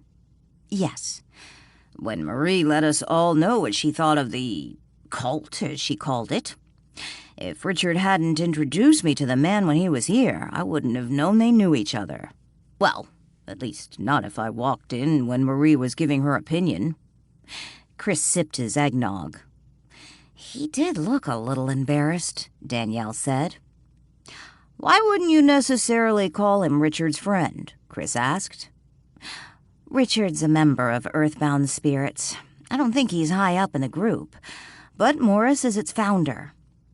"Richard has never once mentioned Earthbound Spirits to me," Chris told her. That's kind of interesting. I sort of assumed someone who was a member of a group like that, well, that they would want to talk about it. He did mention it to me. To be honest, I have a feeling Morris showed up tonight thinking I might be a likely recruit." "You? In Earthbound Spirits?" Chris chuckled. "Like that would ever happen." Danielle smiled. "Thanks, I think. So why don't you think I'd be a likely member?" "You just seem far too savvy to fall prey to something like that. Well, I like Richard. What I know about him, he comes off a little insecure, searching for something in spite of his money." "How do you know he has money?" Danielle asked. Chris arched his brows. "Have you looked at that guy's shoes? They probably cost more than what I pay for my shoes. In a lifetime." Danielle glanced down at Chris's feet. "Oh, your shoes don't look that cheap." Chris laughed. "Thanks a lot." Danielle grinned. "So what did Morris say to you? Did he give you the recruitment speech?" "Not at all. In fact, he never mentioned Earthbound Spirits, but he did ask a lot of questions." "About what?" "Me, what I did, where I lived. Came off as one of those people who are genuinely interested in you. That can be very seductive for some people." "Are you saying he really wasn't interested in getting to know you?" Chris chuckled. "Oh, he wanted to get to know me. Or should I say, my net worth. But once he figured out I was some drifter who'd spent the last 6 months living on someone else's sailboat and wasn't sure where I was going next, he cut the conversation short and moved on. Doesn't really surprise me. He wasn't the only one asking me questions tonight. Chris set his empty glass on a side table. Your friend Joe was giving me the 3rd degree earlier, but I guess that's what cops do. Oh, Danielle cringed. I'm sorry about that. No problem, but I'll give you the heads up. That guy he was with, also a cop. You mean Brian? Chris nodded. I think that's his name. I ran into him at the diner the other day, and he overheard me and Anna talking and got the wrong impression, and... Yeah, Joe mentioned that to me. He really did misunderstand. We were in the hallway, and he was behind the door, standing in the men's bathroom. Not really sure what he thought he heard, but he got in my face. Yeah, well, Brian has a tendency to do that. Did he say anything to you tonight? No, but he did a lot of glaring. I didn't notice him talking to Anna either. She got a little feisty with him when he confronted me in the diner. But I did see him sitting with Patricia for a long time tonight. And then that cowboy came in. Your friend Brian seemed a little annoyed with the competition. Oh, you must mean Will Wayne. Yes, Patricia is from Arizona. She recognized him. He was something of a celebrity in the Phoenix area. Had a big car dealership. His ads were always on TV. I assume he was in the ads? Yes. He was known as Billy Bob Wayne. I'm glad he was able to stop by tonight, if even for a while. His daughter was in Earthbound Spirits. Isabella Strickland. Her uncle's the one who had Lily, the man you read about. Yeah, I sort of figured that by what was said in there. So tell me, Chris, what are your plans for after the new year? You mean when I leave here? Danielle nodded. I haven't gotten that far. Just trying to enjoy my time here. Get into the Christmas spirit. What about you? How's it been spending this Christmas with a bunch of strangers? I know Marlowe House just opened this past summer. To be honest, it's gone a lot better than I'd hoped. I sort of figured my holiday guests would be comprised of a few couples who would have minimal contact with each other aside from the meals. And even then, I gave a 2-hour window for meals so everyone could have eaten at different times, which hasn't been the case. It's been fun. It's felt like Christmas. Yes, it has. Chris smiled. I've enjoyed all the different Christmas cookies. When I was a kid, my mom used to do this thing.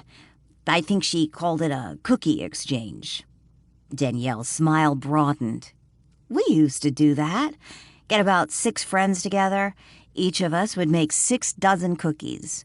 We'd take our cookies to the exchange and return home with 6 different kinds of cookies, a dozen each.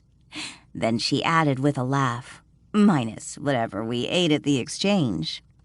In my case, it was more like 20 of Mother's friends. Wow, that's a lot of cookies, Danielle laughed. I'd say you've almost done that, and by yourself. Not quite 20, Danielle grinned. I remember one year someone brought store-bought cookies. Were people mad? Isn't this fascinating? You're discussing cookies, Walt said when he appeared, standing between Danielle and Chris. Trying to ignore Walt, Danielle asked, You mentioned your parents are gone too. They've been gone for 3 years now, Chris explained. Any brothers or sisters? I have a sister. She and her husband moved to London 2 years before our parents were killed. That's where my brother-in-law's from.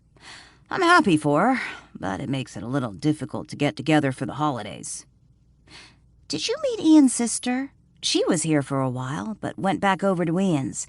Said she was exhausted, but she'll be here in the morning. Ian's sister seems like a nice girl, Walt chimed in. She and Chris would make a nice couple. You should seat them together at the dinner table for tomorrow night. Too bad you didn't hang any mistletoe. You never know. A gentle nudge under the mistletoe for those two, and Ian might have a new brother-in-law. Yes, I did. Ian introduced us. She seems like a nice girl. Maybe you should seat her next to Richard tomorrow night at the dinner table. I think they would make a cute couple. Chris smiled.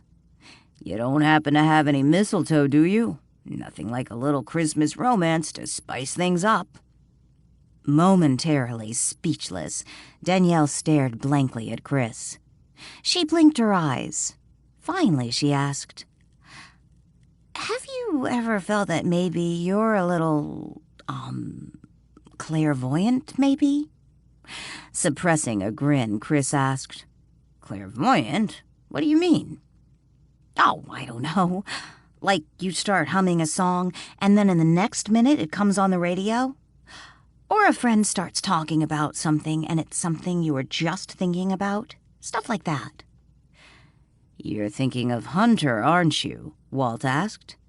"How he heard me say Marvin. Of course he got everything else wrong." Chris shook his head. "No. What made you think of that?" "Oh, I don't know. Sometimes the goofiest, off-the-wall stuff just pops into my head. Never mind. It's nothing." Jessica was tucked into bed for the night, and the open house guests, except for Ian and those staying at Marlowe House, had all gone home when the packages arrived. They weren't brought by a carrier Danielle recognized. It wasn't FedEx or the United Parcel Service. The man delivering the packages dropped them on the front doorstep, rang the bell, and returned to his van. Danielle managed to catch a glimpse of the van as it drove off.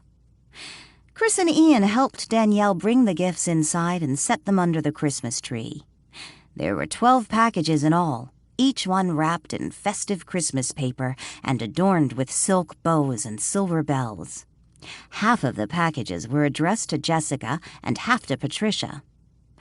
Patricia stood by the fireplace, her right hand wiping away any escaping tears. "I've never won anything before." "I think it's all very exciting," Anna exclaimed. "I can't wait until morning to see what you and Jessica got." Chapter 22. Max hated storms. Lightning streaking across the window and lighting up the night sky terrified him. Fortunately, he had discovered a comfy dark retreat sheltering him from night terrors. Peeking his head out of the suitcase, he looked around. It was morning. Climbing out of the bag, he stretched out on the bed and yawned. He wondered if the rat was still in the room. Outside, the rain continued to fall. The scene reminded Danielle of one from her childhood. No one had bothered to get dressed yet, aside from putting on their robes and slippers. Ian and Kelly were still across the street, yet Danielle did not expect them to be over until later in the morning. Everyone but Jessica had stopped by the kitchen to grab a cup of coffee to take to the living room with them. Danielle entered the living room, carrying a tray laden with cinnamon rolls, slices of pumpkin bread, and banana muffins. She set the tray on the coffee table in front of the sofa, where Anna and Patricia sat. They watched Jessica excitedly opening her stocking gifts from her place on the floor by the Christmas tree. Lily sat on the floor next to Jessica, enjoying watching the young girl's excitement. In the chairs across from the sofa, Chris and Richard leisurely enjoyed their morning coffee. "Those look good," Chris noted after Danielle set the tray down. "Help yourself." A clap of thunder rang out. Danielle glanced to the window. "I guess I should be grateful the storm started after everyone went home last night." "It's one hell of a storm out there." Chris stood up briefly, snatched a cinnamon roll off the tray, and then sat back down on the chair. "I sure wouldn't want to be out in it." Instead of finding a place to sit, Danielle picked up the Christmas stockings lining up along the wall. They were no longer hanging empty on the mantel, but sitting on the floor, each one stuffed to its brim. She began handing them to whosever name was embroidered on the particular stocking. "What's this?" Richard asked when Danielle handed him one. Danielle shrugged. Ask Santa. He must have shown up last night in spite of the storm. You filled our stockings? Anna asked when Danielle handed her one. Don't be silly. Danielle glanced over at Jessica, who was too busy opening her stocking gifts to pay attention to what the adults were saying. It had to have been Santa. Oh, of course. Anna blushed. If you see Santa, Patricia said when Danielle handed her a stocking, please let him know how much we appreciate all he's done. I will, Danielle grinned. Danielle wasn't surprised to discover her stocking had also been filled. She glanced over at Lily, who flashed her a smile. Lily, Danielle said, lifting her stocking. If you see Santa before I do, tell him thanks. It was really sweet of him. From what I heard, it was a tough call for Santa. You almost got coal, Lily teased. He probably heard about all the times you were arrested this past summer, Walt said when he appeared a moment later. Unwrapping one of her small packages from the stocking, Danielle grinned over at Walt. Merry Christmas, Danielle. You've really outdone yourself, Walt told her. You've created a beautiful Christmas for everyone. Instead of opening the gifts from the stocking on his lap, Chris glanced over to the remaining stockings lined up along the wall. Is there something in the stocking for Walt Marlowe? Walt looked to his stocking. You got me something? Not waiting for Danielle's reply, Chris set his stocking on the floor by his feet and stood up. Oh, it's nothing. More a private joke between me and Lily, Danielle lied. Can I look? After all, Walt isn't here to open it. Chris picked up the stocking off the floor. Yeah, please do, Lily called out. I'm kind of curious myself. Chris dipped his hand in the stocking and pulled out a wrapped gift. He was about to open it when he looked over at Walt and noted the serious expression on his face. Don't be a jerk, Chris. This gift is not about you, Chris told himself. He returned the small wrapped package to the stocking. What's in it? Walt asked. Do you have any idea how long it's been since I got a Christmas gift? Setting Walt's stocking back on the ground, Chris glanced over to Walt, who for a moment reminded him of Jessica. Not Jessica exactly, just her excitement over the unexpected gifts. Have him open it, Walt told Danielle. Open it, Chris. Let's pretend Walt's here, Danielle said. That would be kind of scary, Richard teased. Chris nodded and then picked up the stocking and removed the gift. After setting the stocking back on the floor, he carefully unwrapped the package. Inside he found a book. It was obviously old, yet in pristine condition. Is this a first edition? Chris opened the book. It's signed. I thought it would be nice in the library, Danielle said quickly. Walt smiled. Thank you, Danielle. I love it. Can I see? Richard asked. A moment later, Chris handed him the book. Reverently, Richard turned the pages. He came to the middle of the book and frowned. What's this? He pulled out a slip of paper stuck between two of the book's pages. It looks like a handwritten gift certificate. He looked up at Danielle, a puzzled expression on his face. You also got Walt Marlowe a subscription to Netflix? The rat showed himself, but then thunder rattled the attic, and Max decided the rodent could wait. Jumping down off the bed, Max strolled out of the room and headed downstairs. When he reached the living room, there were boxes everywhere, strewn across the floor. Jessica was holding up clothes for the others to see, and everyone was talking. He didn't see Sadie or Ian, so he figured they were still across the street. Just as Max was about to investigate the empty boxes, Danielle scooped him up and kissed his head. Max! I wondered where you were. He started to purr, and she set him back on the floor in front of a Christmas stocking. Merry Christmas, Max. This is for you. Danielle slipped her hand inside the stocking, and then Max heard something squeak. His ears twitched. She pulled open the top of the stocking for him to look inside. There was something green and purple sticking out. It looked interesting. He pressed his nose inside and began to investigate. Everyone had finally gotten dressed. They had opened all the gifts, eaten breakfast, and picked up all the empty boxes, wrapping paper, and ribbon. Lily and Ian had gone for a ride with Kelly to show her around town. It had stopped storming, but by the clouds in the sky, it looked like there would be more rain before the day ended. In the kitchen, Jessica sat at the table, painting, using a paint-by-number set she had received for Christmas. The gift was from Richard. He had purchased it at the craft store when no one was looking. In the living room, Danielle sat with her other guests while flames flickered in the nearby stone fireplace. I couldn't say it with Jessica here, but thank you for the stocking, Danielle, Richard told her. He reached down and petted Sadie, who slept by his feet. And everyone. I really didn't expect gifts.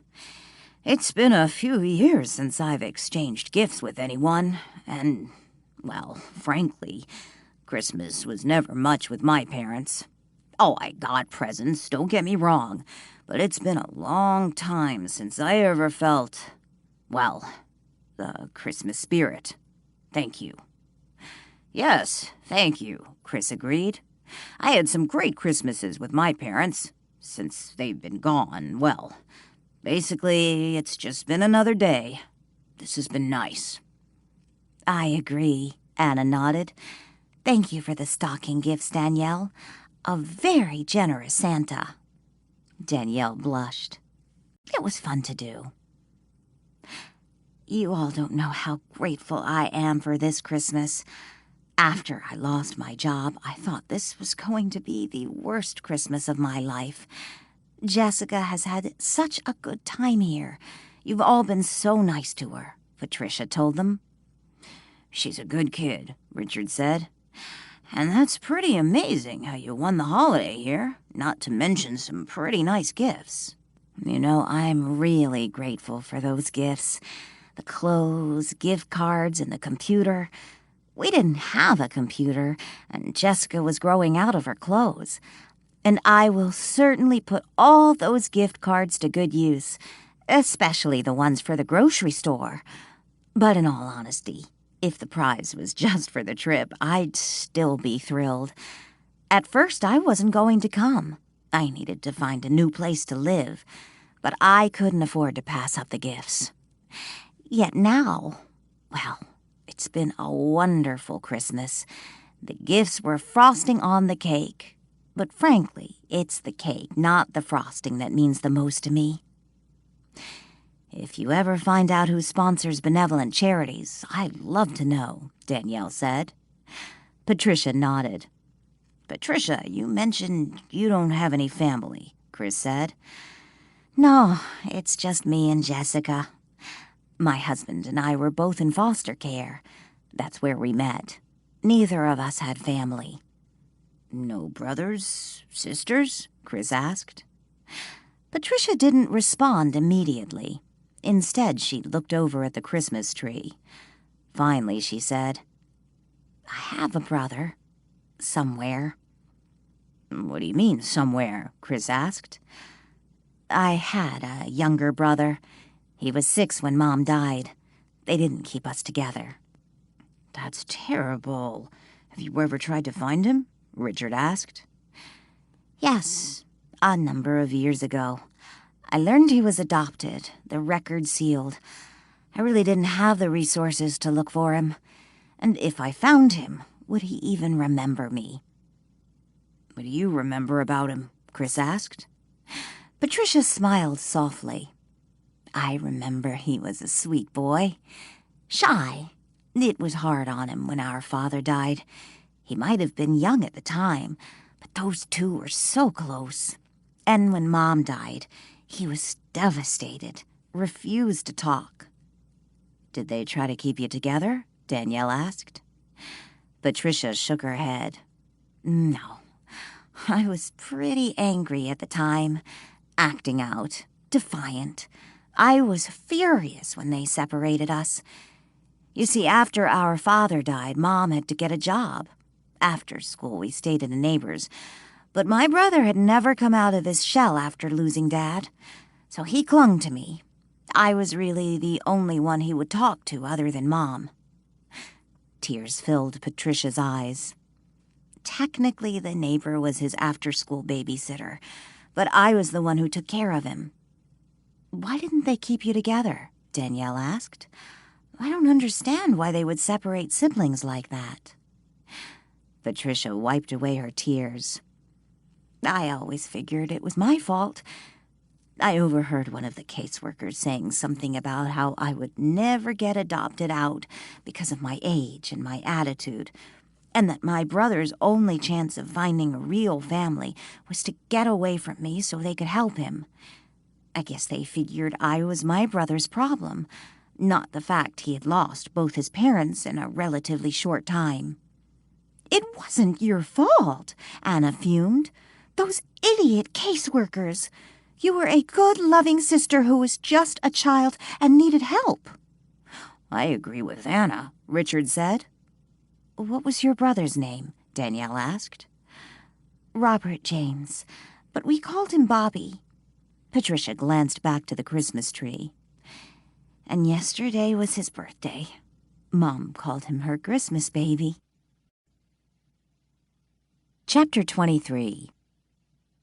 The flashes of lightning outside the bedroom window did not wake Danielle, but the rumble of thunder that followed did. Sitting up in her bed, she sleepily rubbed her eyes and looked toward the window. She saw Walt lounging leisurely on her sofa. Yawning, she asked, How long have you been there? An unlit cigar appeared in Walt's right hand. He fidgeted with it a moment before it disappeared. Not long. Danielle yawned again and stretched, making no effort to get out of bed. Just as she turned to look at the time on the alarm clock, its radio started blaring jazz music. Good grief! Danielle leaned over and slammed her hand against the off button. Jazz music first thing in the morning is not happening. Who turned my channel? When she glanced at Walt, she had her answer.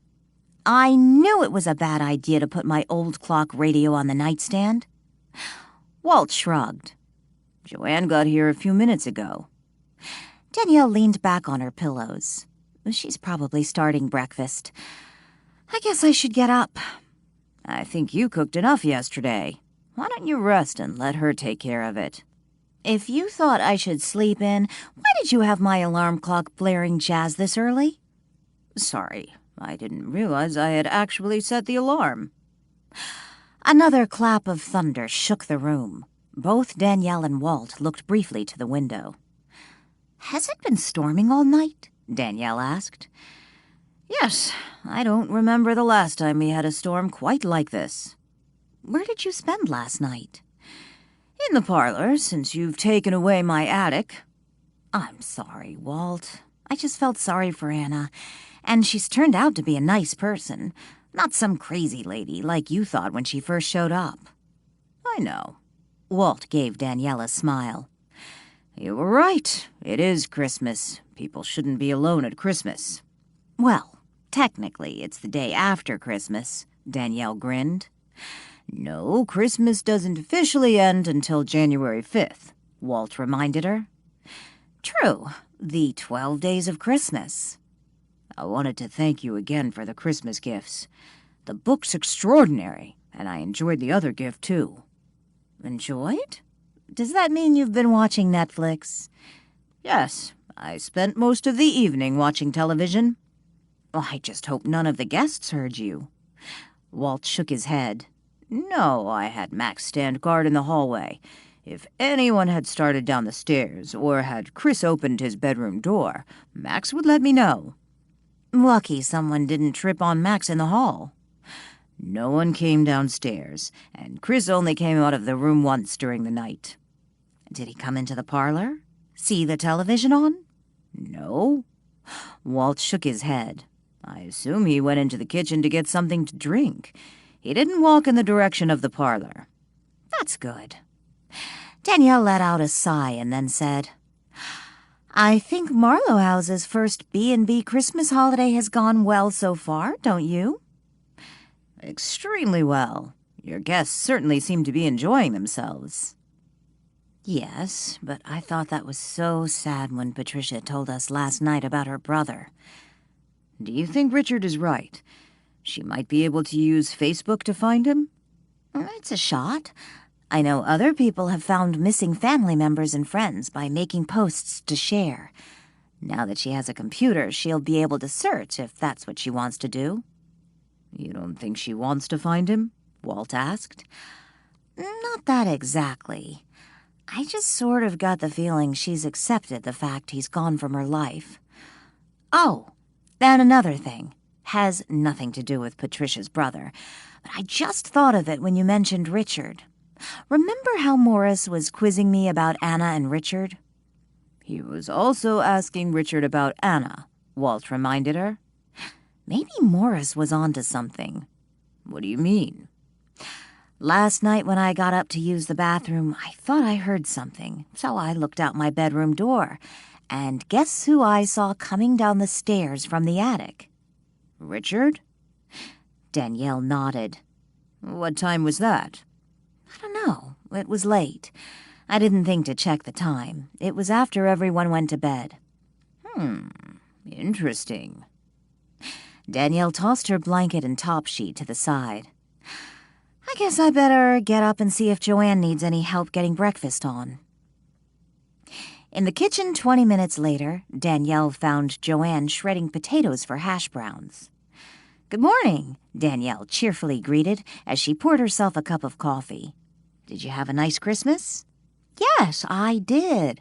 And thank you for the gift. I love it. It was very sweet of you. I just appreciate all you do around here. Danielle sipped her coffee and took a seat at the kitchen table. Joanne glanced around the room. I have to say I'm impressed with how everything looks this morning.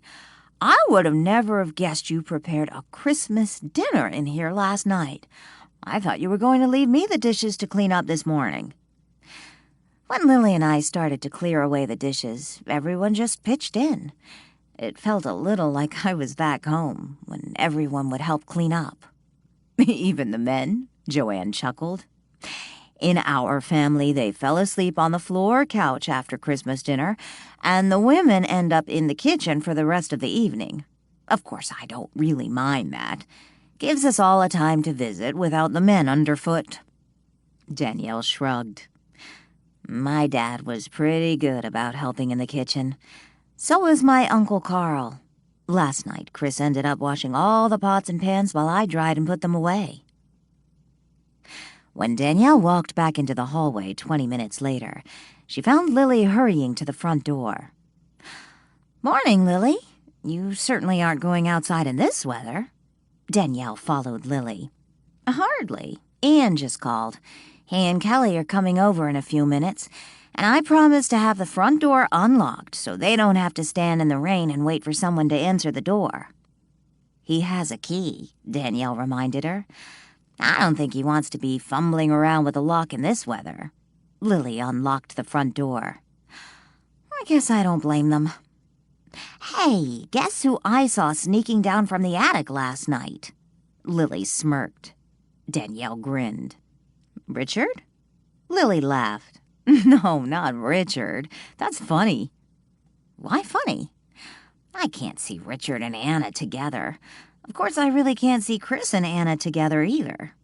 Danielle frowned. Chris and Anna? Yeah, that's who I saw sneaking down from the attic last night. Chris. Chris? What time? Lily shrugged and shook her head. I don't know. It was late. After everyone went to bed. I didn't check the time. I don't think he saw me. That's really weird. I agree. Chris and Anna. Who would have thunk it? That's not what I mean, Lily. I saw Richard coming down from the attic last night, too. Really? What time? I don't know. It was late. I didn't check the time either. The front door flew open. Laughing, Ian and Kelly raced inside with Sadie and slammed the door shut behind them. Rain dripped from their umbrella. Sadie immediately shook off the water and went to find Walt, her tail wagging. We had to share my umbrella, Kelly laughed. It seems my brother is too cool to own one. What self-respecting Portlander owns an umbrella? Ian slipped out of his wet jacket and hung it on the coat rack. For one thing, you're not a Portlander, Kelly countered. No, but you are, and you should be ashamed. Yeah, well, you weren't too proud to crowd under it when we came across the street. Kelly lifted the umbrella up. You want me to put this outside? Nah, just hang it in the bathroom, Danielle suggested. Shouldn't we wait for Anna? Patricia asked, after they all sat down at the dining room table to eat breakfast.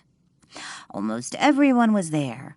Lily, Danielle, Ian, Chris, Richard, Patricia, Kelly, and Jessica. Everyone but Joanne, who was in the kitchen, and Anna, who hadn't yet come downstairs for the morning. She's probably sleeping in, Richard suggested.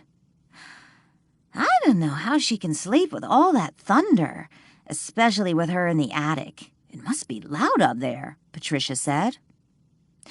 Danielle picked up a platter of hash browns and handed it to Richard. I think we should go ahead and eat before this gets cold. She'll come down when she's ready. Anna did not come down for breakfast. Lunchtime approached, and still she had not joined the group. No longer in the dining room, they gathered in the room with the Christmas tree. Ian, Lily, Kelly, and Patricia played Mexican train at the small table in the room, while Danielle and Chris chatted. Richard sat on the floor with Jessica playing Go Fish. Walt lounged on a chair in the corner, Sadie by his feet, while Max lurked under the branches of the Christmas tree, periodically batting at a hanging ornament. Danielle stood up from her place on the sofa.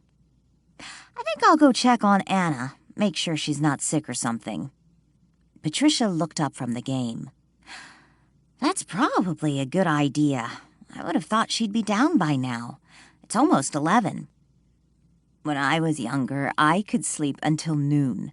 Of course, that was after being up all night, Lily said with a chuckle. Danielle looked over at Lily and they exchanged glances, each of them thinking of what they had seen Christmas night. Walt stood up. I'll go with you. I'd like to see what she's done to my attic. I'm sure your attic is just fine, Danielle said after they left the living room and started up the stairs. But there is something funny. Remember how I told you I saw Richard coming out of Anna's room late last night? Yes. Apparently, when Lily got up last night to use the bathroom, she saw Chris coming down the stairs from the attic. Walt arched his brows. Really? Danielle nodded. I don't know why they were up there, but I don't think there's anything, well, romantic going on. I never noticed her flirting with either of them. She didn't seem interested in them that way. You can tell when a woman is interested? I think so. What about the men? Walt asked.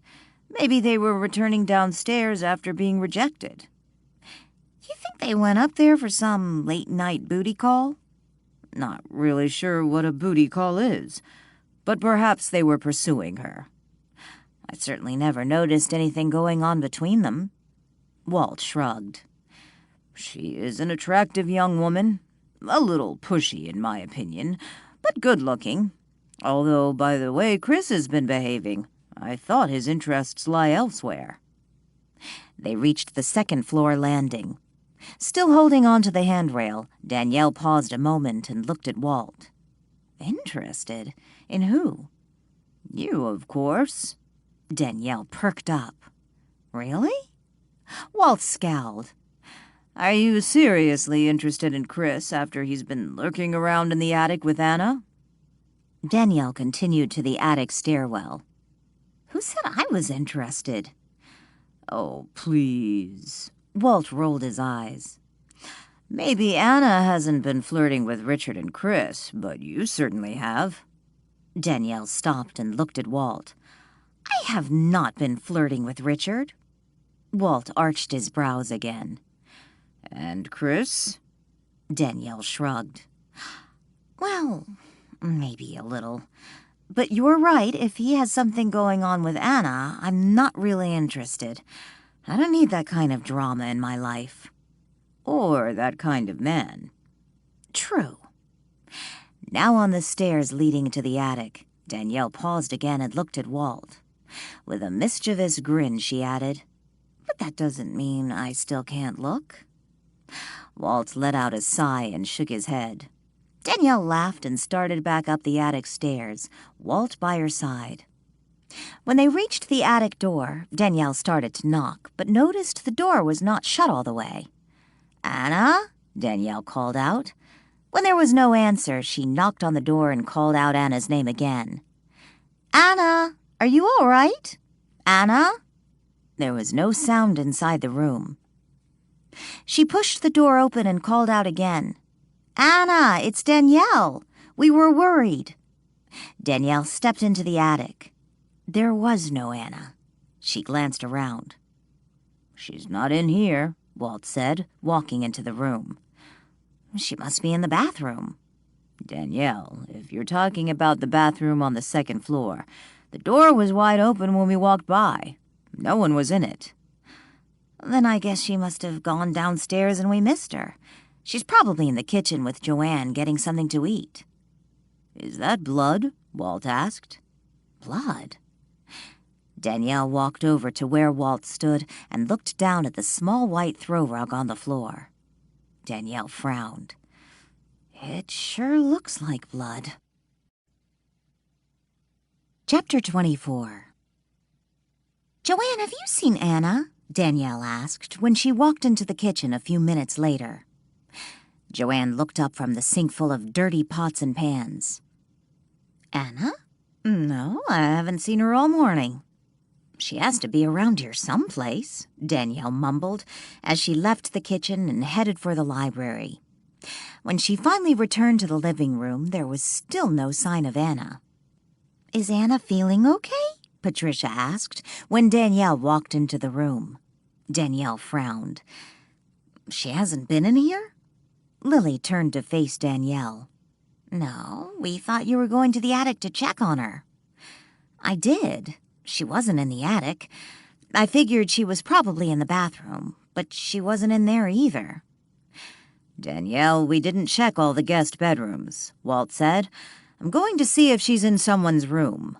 Walt disappeared. "When she wasn't upstairs, I figured she probably came down to the kitchen for something to eat.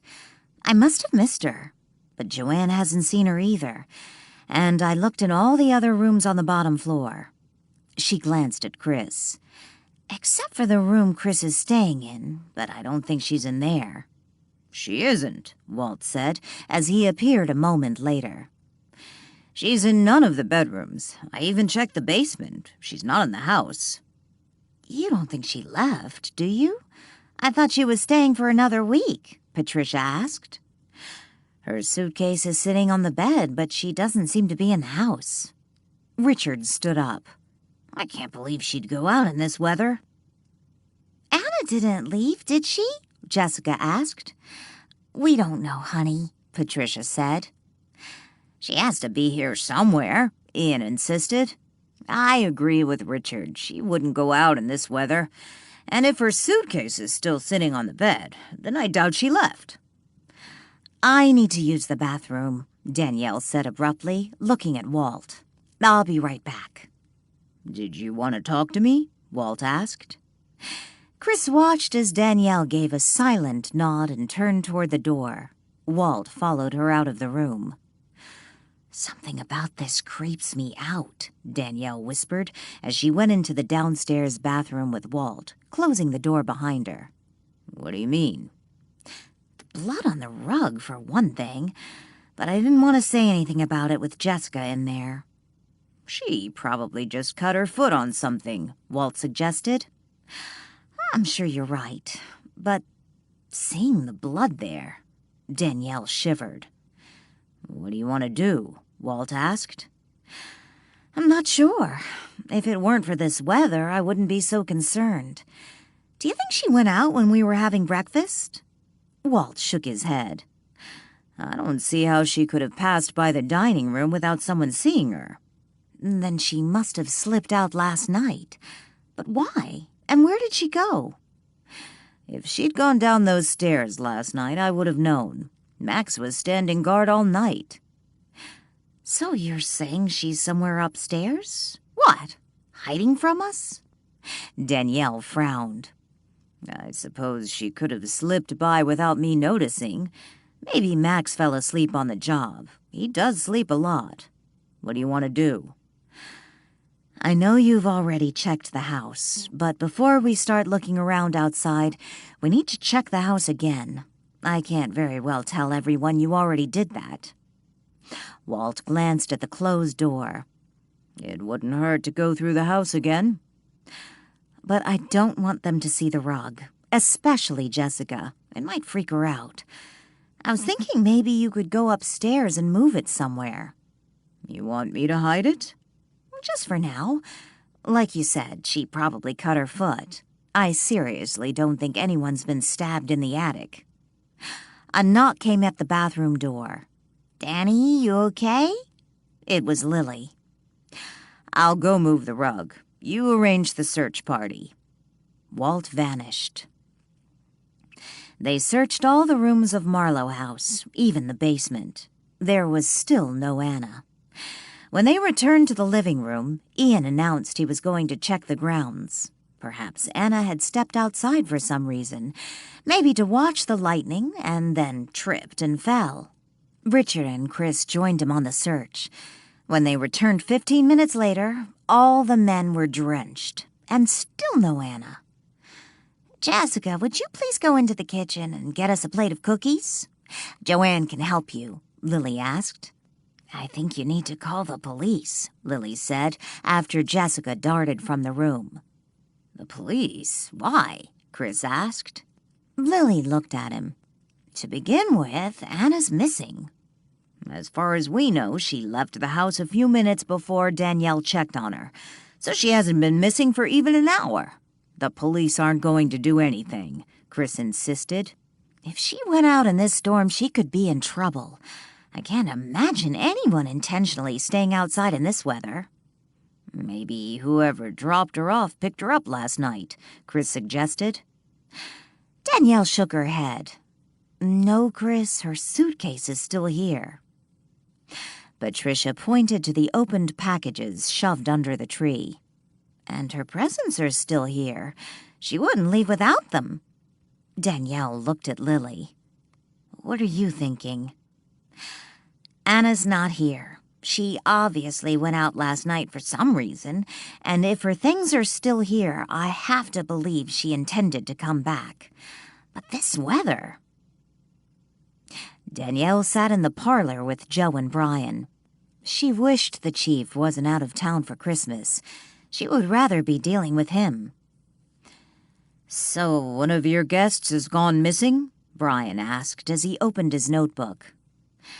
Yes, Anna Williams. I believe you met her at the open house. She's the young blonde, early 20s. If it wasn't for this storm, I would have called you. I would have just assumed she had walked down to the beach or something. But she's been missing all morning, and if she's out there somewhere, hurt in this weather... Why would someone want to hurt Anna? Brian asked.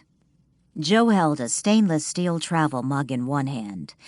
Waiting for Danielle's reply, he took a sip of his now cold coffee. I'm not saying anyone hurt her, Danielle said impatiently. I just meant if she took a walk down to the beach and maybe tripped, sprained her ankle, got stuck in the storm, something like that. What do you know about Anna? Brian asked. Is she someone who likes to walk around in thunderstorms? I really don't know her that well. She checked in on Saturday. Is her car still here? Joe asked. She doesn't have a car. Well, at least not here. Someone dropped her off. Who? Brian asked. Danielle shrugged. I have no idea. Do you know how to contact her family? Any of her friends? Joe asked. No, all I have is her name.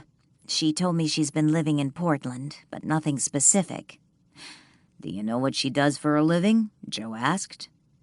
Danielle shook her head. No, we never talked about it. When was the last time you saw her? Brian asked. Danielle considered the question for a moment. A little after midnight? She said goodnight before heading up to the attic. I was just going into my bedroom. We all stayed up pretty late last night. It's been storming nonstop since before midnight last night. Why would Anna go outside? Joe asked. I have no idea. That's why I decided to call the police and file a missing persons report. Do you know if anyone else saw her after she went upstairs? Brian asked. Danielle shifted nervously in her chair. You have to tell them, Danielle. You have no choice, Walt told her. Well, I don't know if they actually saw Anna or not, but I saw Richard coming down from the attic sometime after midnight. And according to Lily, when she got up to use the bathroom, she saw Chris coming down the attic stairs. What time was this? Joe asked. Danielle shook her head. I have no idea. I asked Lily what time she saw Chris, and she didn't remember. Just that it was after we all went to bed. Can we look at where she was staying? Brian asked. Danielle nodded and stood up. Brian and Joe followed Danielle out of the parlor and up to the stairs. In the living room, Lily, Ian, and Kelly waited anxiously with the rest of Marlowe House's guests. Walt was already in the attic when Danielle arrived with the 2 police officers. You fixed it up nice up here, Joe noted as he glanced around. He walked to the bed and looked at the suitcase sitting on the center of the mattress. I never really intended to rent this room out, but Anna was so insistent, and I hated the idea of her being alone for Christmas, Danielle explained. Joe opened the suitcase and looked inside.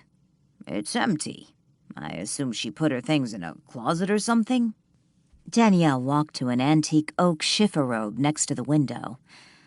I told her she could put her things in here.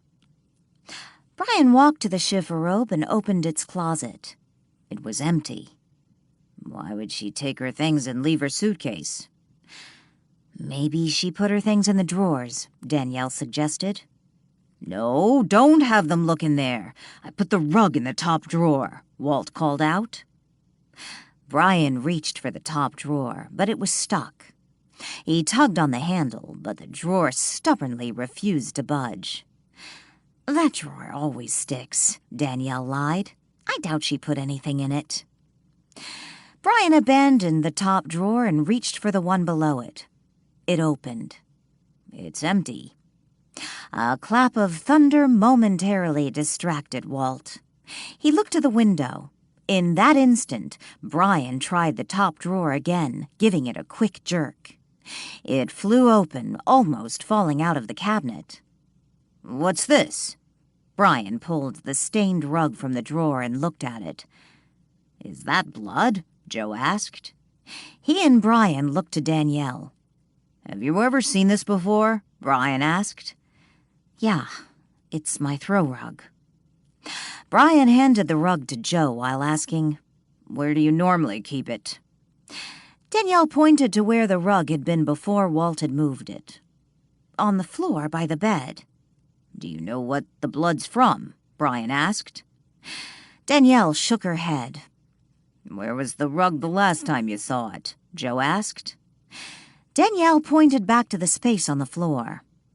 I'm assuming it didn't have blood on it the last time you saw it? Joe asked. It didn't, Danielle lied. She watched as Joe touched his finger to the red stain. He paused and looked up. This is still wet. Danielle's eyes widened.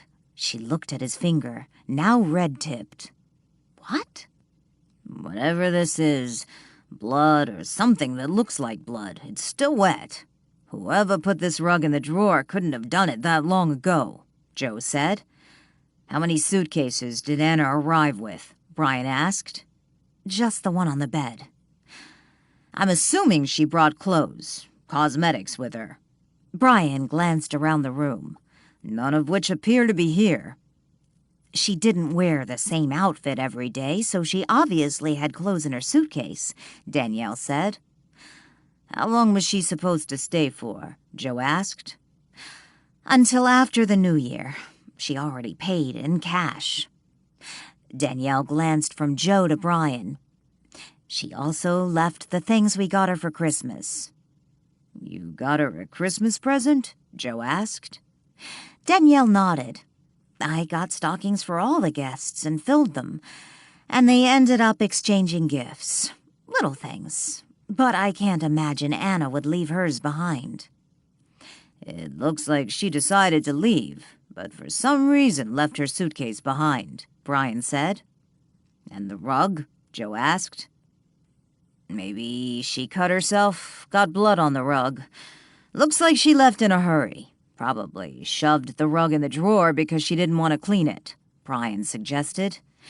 If Anna put the rug there, then it means she hasn't been gone that long. Danielle shook her head. Strange. Maybe she did leave. But why leave her suitcase? Who knows why people do things, Brian said with a sigh. But it looks to me like she simply decided to move on. You said someone dropped her off. Maybe that someone picked her up last night. Maybe she decided she didn't like her suitcase anymore and shoved her stuff in a sack. Who knows? Of course, someone else might have put this rug in the drawer, Joe suggested. What are you thinking? Brian asked. Maybe we should talk to one of the guests, Chris Johnson. Danielle frowned. Chris? You did say Lily saw him coming from her room last night, and I heard him threatening Anna at the diner, Brian told her. Danielle didn't respond immediately. Finally, she said, I know you think Chris threatened her, and even if he did, which I'm not convinced was the case, he wasn't the only one who had an issue with Anna. Who else had a problem with Anna? Richard? You mentioned you saw him leaving the attic last night, Brian asked. Danielle looked up into Brian's eyes. Peter Morris of Earthbound Spirits. Chapter 25. What does Morris have to do with your missing guest? Did they know each other? Joe asked. No, I don't think so. But Richard's a member of Earthbound Spirits. In fact, he was a friend of Isabella, Danielle explained. When Morris was here on Christmas Eve, he started grilling me about Anna, asking me if she and Richard were involved. Are they? Joe asked. No, I don't think so, but Richard's a member of Earthbound Spirits. In fact, he was a friend of Isabella, Danielle explained. When Morris was here on Christmas Eve, he started grilling me about Anna, asking me if she and Richard were involved. Are they? Joe asked. Aside from seeing him come down from the attic last night, I never noticed anything between them. Between any of the guests, in fact, other than friendship. But you need to understand, Earthbound Spirits preys on people like Isabella and Richard. Vulnerable, young, wealthy, people who have no family. Like you? Joe said, his expression somber. Narrowing her eyes, Danielle glared at Joe. I said vulnerable, Joe. I'm fairly certain one reason Morris stopped in here the other night was an attempt to get close to me, intending to exploit me like he did with Isabella and Richard. But I'm not interested in what he's peddling. So no, not like me. And what does this have to do with Anna's disappearance? Brian asked. I'm not saying it has anything to do with it. I'm just suggesting if you're looking for people who might have wanted to hurt Anna or make her disappear, I would put Morris on top of the list. From what I understand, Anna didn't like earthbound spirits, and she told Morris so. How do you know that? Brian asked. Anna told me, Danielle lied. I can't very well tell them Walt overheard her ripping into Morris.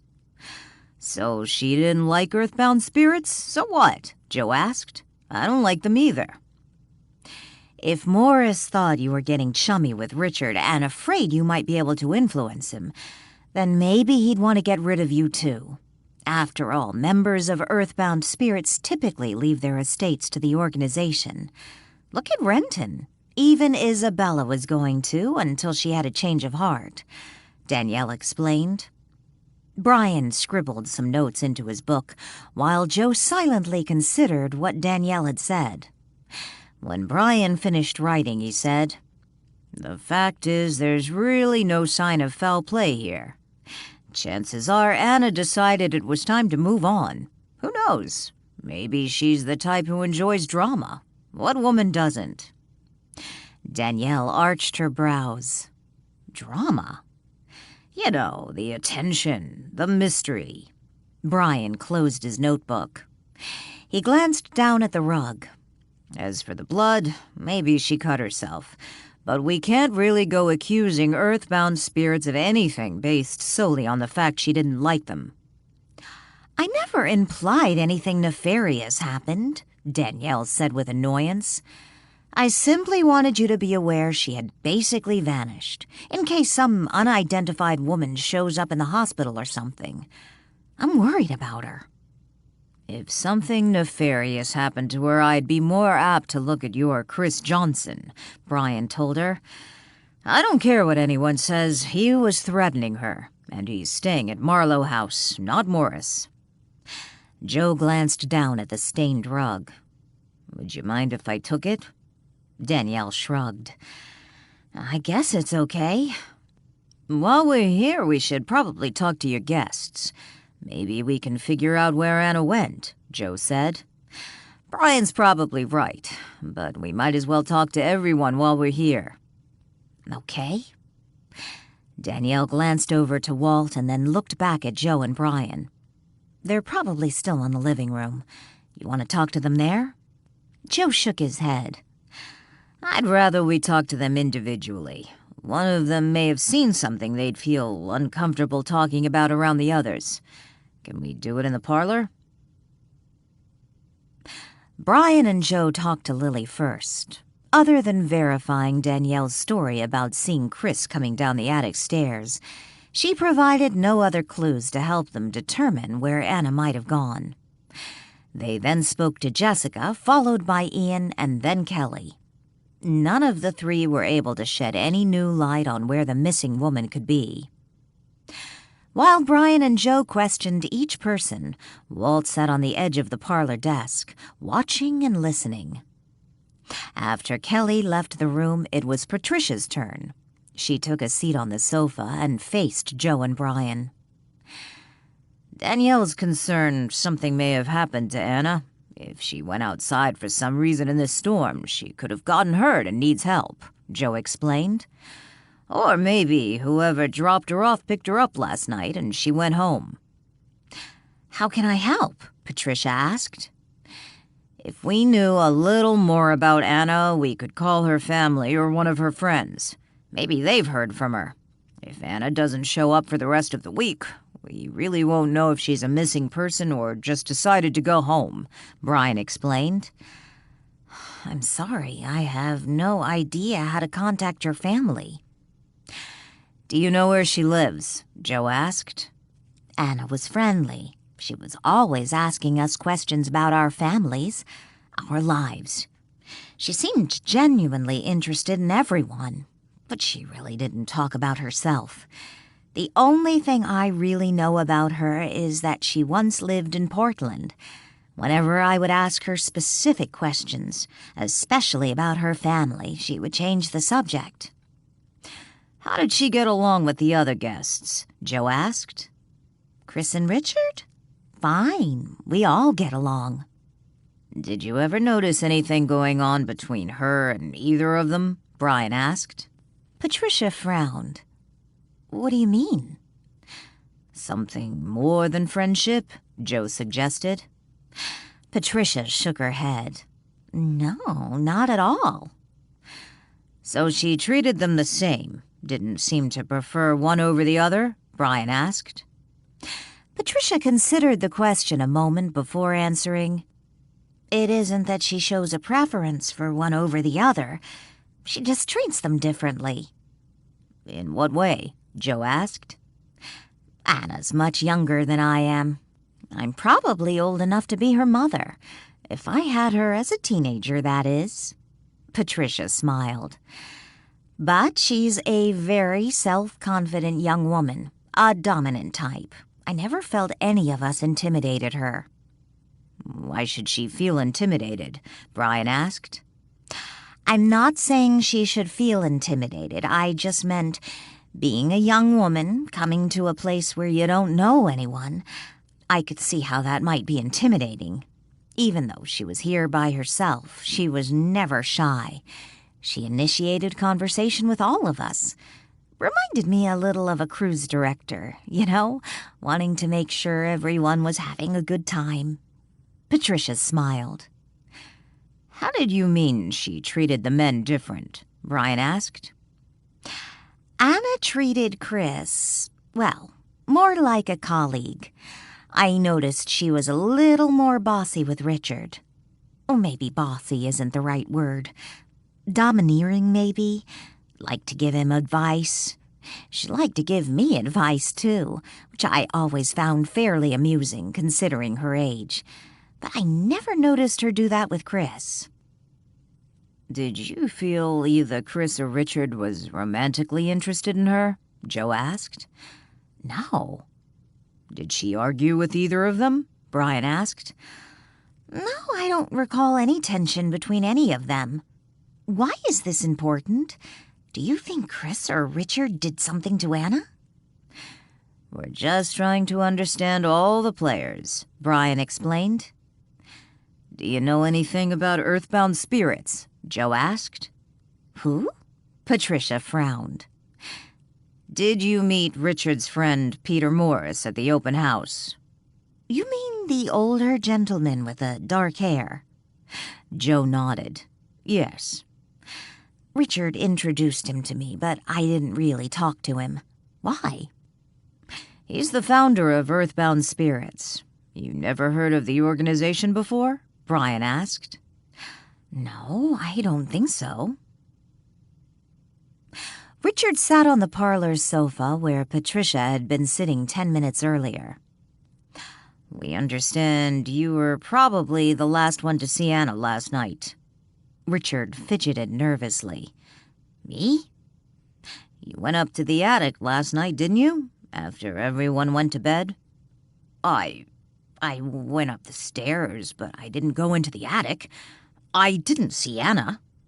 Why did you go up there? Brian asked. I wanted to talk to Anna about something. It was stupid of me. When I got up the stairs, I realized if I knocked on her bedroom door in the middle of the night, she might get the wrong impression. So I came back downstairs. Figured I'd talk to her today. What did you want to talk to her about? Joe asked. I wanted to ask her about something she said. What was that? Brian asked.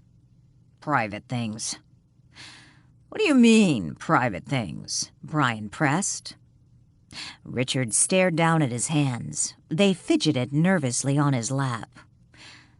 She told me things that had happened to me, but they didn't. Brian frowned. I'm not following you. Richard looked up at Brian. She reminded me of things that happened when I was a child, but those things never really happened to me. Are you saying she made up stories about you? Brian asked. Richard shook his head. Not exactly. They were dreams I had. She knew. Well, that was weird, Brian said after Richard left the room. Just a little, Joe agreed. I think we're wasting our time. If this woman can see into dreams, maybe she's down on the beach doing some pagan rain dance. Brian shut his notebook and started to stand up. Danielle popped her head in the parlor and asked, "You want me to send Chris in now?" "Give us 5 minutes and then send him in," Joe told her. When Danielle left and closed the door, Brian asked, "Why? We're wasting our time." "You heard Johnson threaten her. There's blood on the rug. Do you really think she's out walking in the rain?" Joe asked. "So what do you want to do?" Brian asked. "I want to find out more about Johnson. I don't trust him." Joe picked up his travel mug and wiped the outside of it with his shirt tail until it shined. Gingerly holding the mug by its rim, he set it on the end table next to the sofa. "Are you doing what I think you are?" "Hey, I learned the trick from you." Joe grinned. "We understand you were the last one to see Anna last night," Joe told Chris, who sat on the parlor sofa. "How do you figure that?"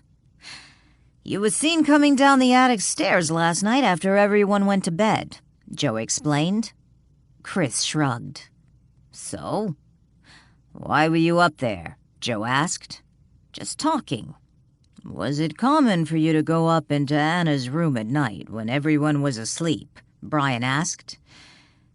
"If you're trying to insinuate there's something going on between Anna and me, you're way off base. We were talking. That was it. Purely platonic." "What were you talking about?" Joe asked. "Nothing particular." "Did she mention anything about leaving or going anywhere?" Joe asked. Chris stared at Joe for a moment. Finally, he shook his head. "No, but I got the feeling she was the type of person who does things impulsively. So I suppose it wouldn't be unreasonable to imagine she'd just take off if the mood suited her." Joe started to cough. He glanced around and then looked over at the end table next to Chris. He coughed again and pointed to his stainless steel mug. "Could you please hand me my water?" 10 minutes later, after they'd told Chris he could go, Brian and Joe stood alone in the parlor. Walt watched as Joe gingerly held the rim of the stainless steel travel mug. Joe looked at Brian and said, "Let's get out of here." Chapter 26. Danielle closed the front door after Joe and Brian said their goodbyes and headed down the front walk toward their car. She turned away from the door and came face to face with the remaining occupants of Marlowe House. "Well, what are they going to do?" Lily asked. "I don't think anything." Chris was right. This really isn't a missing persons case. She hasn't been gone that long, and Anna is an adult. She has the right to take off if she wants. But they said they'll keep an eye out for her in case she's stranded in the storm. Lily scowled. "That's it?" "I'm sure she's fine," Chris chimed in. Danielle shrugged. "It's past noon. Why don't y'all go into the kitchen and have some lunch? There's plenty of leftovers. Joanne can help. I need to make a couple phone calls. I'll be out in a minute. Who knows, maybe Anna will be back before you finish lunch." Danielle stepped into the parlor and closed its door. Turning around, she faced Walt. "I probably shouldn't have called the police or let Joe take the rug." "Why do you say that?" "If the blood was still wet, then it must have been a recent cut. I think if anyone was in the attic this morning playing slasher, we would have heard it." Walt chuckled. "I don't know about you, but I never considered the blood on the rug was from anything other than a cut on the foot or something like that." "I know, but Joe took the rug, and you know how when he or Brian get involved in something like this, everything gets twisted. And more often than not, it means I get arrested." "I don't think they're going to arrest you for anything." "Maybe not, but I wish I hadn't called them. I keep thinking I want to move past all the misunderstandings of the last 6 months, and then something like this happens. Maybe I'm just paranoid." "Where do you think Anna is?" Walt asked. "Not sure. Maybe she did just leave and for some reason didn't take her suitcase with her. I'm assuming the blood on the rug is hers, so she must have left sometime this morning, since it's still wet. Probably when we were all in the dining room eating breakfast. I still don't see how she could have gone by the dining room without being seen. Did you hear anything interesting? I saw something interesting. Walt waved his hand, and a lit cigar appeared. He took a puff, exhaled, and then proceeded to tell Danielle about Joe's unusual treatment of his stainless steel drinking cup. Brian walked into Joe's office late that afternoon and found Joe sitting at his desk, staring at his computer monitor. "Anything interesting?" Brian asked, taking a seat at one of the 2 chairs in front of Joe's desk. "Did you just get back?" Joe asked. "Yeah, I dropped by Marlowe House again. Curious to see if the missing guest showed up." Joe looked up from his computer and stared across the desk at Brian. "Did she?" Brian leaned back in the chair. Stretching, he crossed his ankles. "No. When I got to Marlowe House, the only one there was Joanne and Jessica.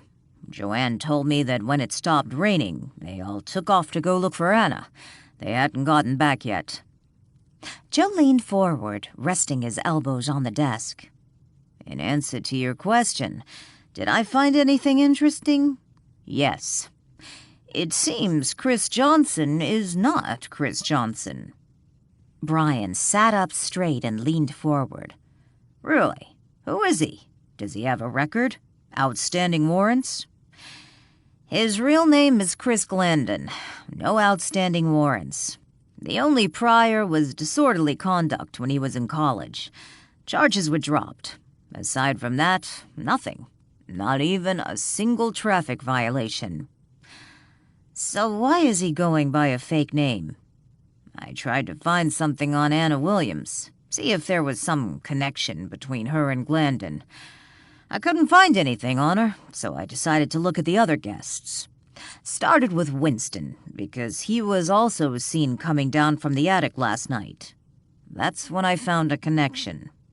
"Between Winston and Williams?" Joe shook his head. "No, between Winston and Glendon."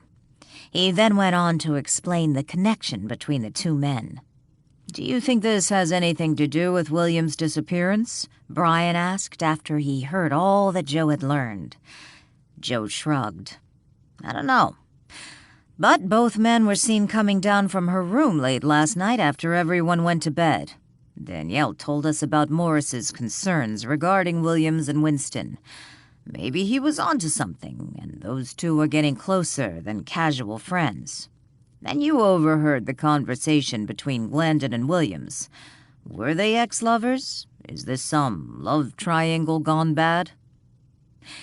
"Even with this connection, we don't really have anything. Hell, we don't even know if Anna Williams is Anna Williams. Maybe she's like Glendon and using an alias." Joe stood up. "Let's grab something to eat and then head back over to Marlowe House.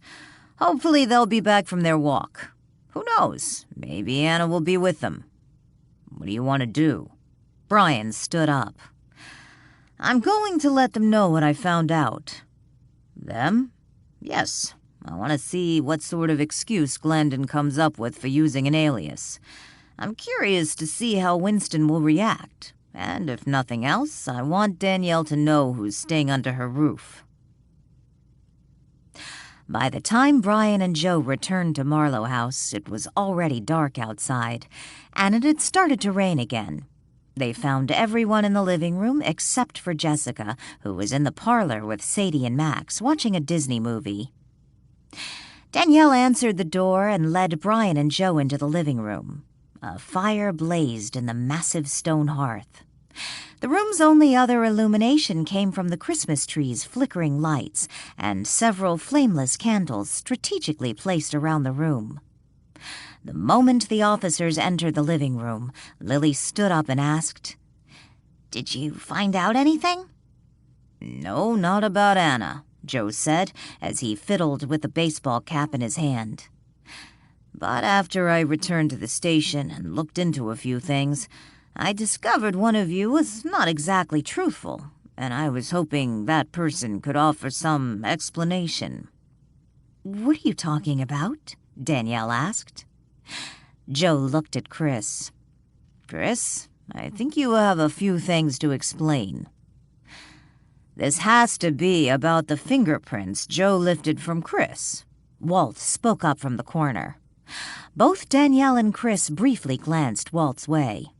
Chris took a deep breath and smiled at Joe. Leaning back in the chair, he studied the sergeant. "I can't imagine what you're talking about, unless it's the fact I prefer to be called by my mother's maiden name than my father's surname. But that's not a crime, so I'm not sure what the problem is." "Your name is not Chris Johnson?" Lily asked.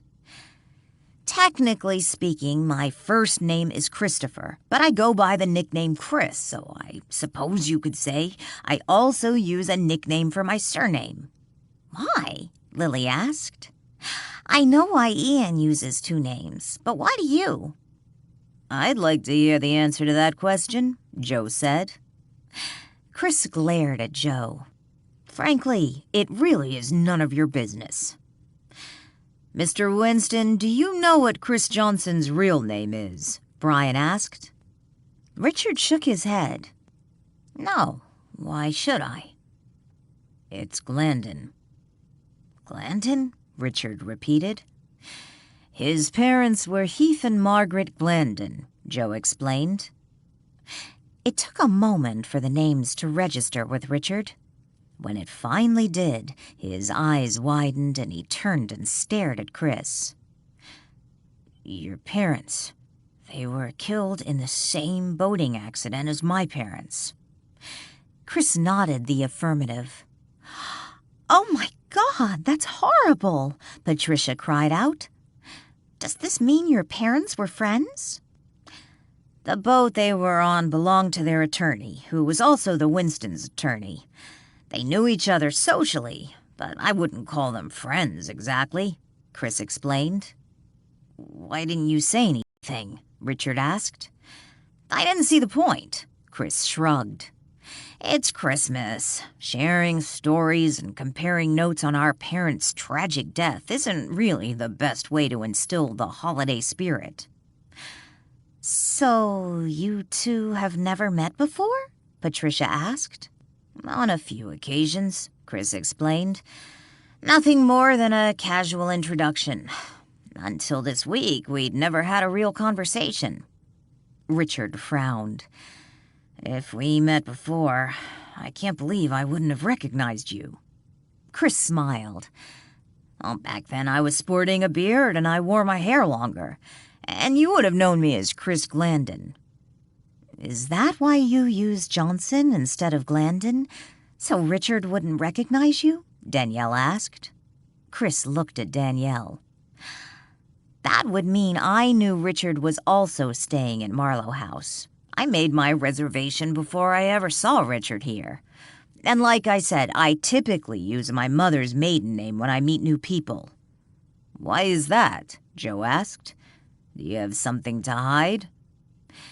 "You tell me, Sergeant Borelli. You're the one who seems to know all my deep, dark secrets." "Joe, how did you figure out Chris's real name?" Ian asked. "I suspect it was that stainless steel cup he asked me to hand him," Chris told Ian.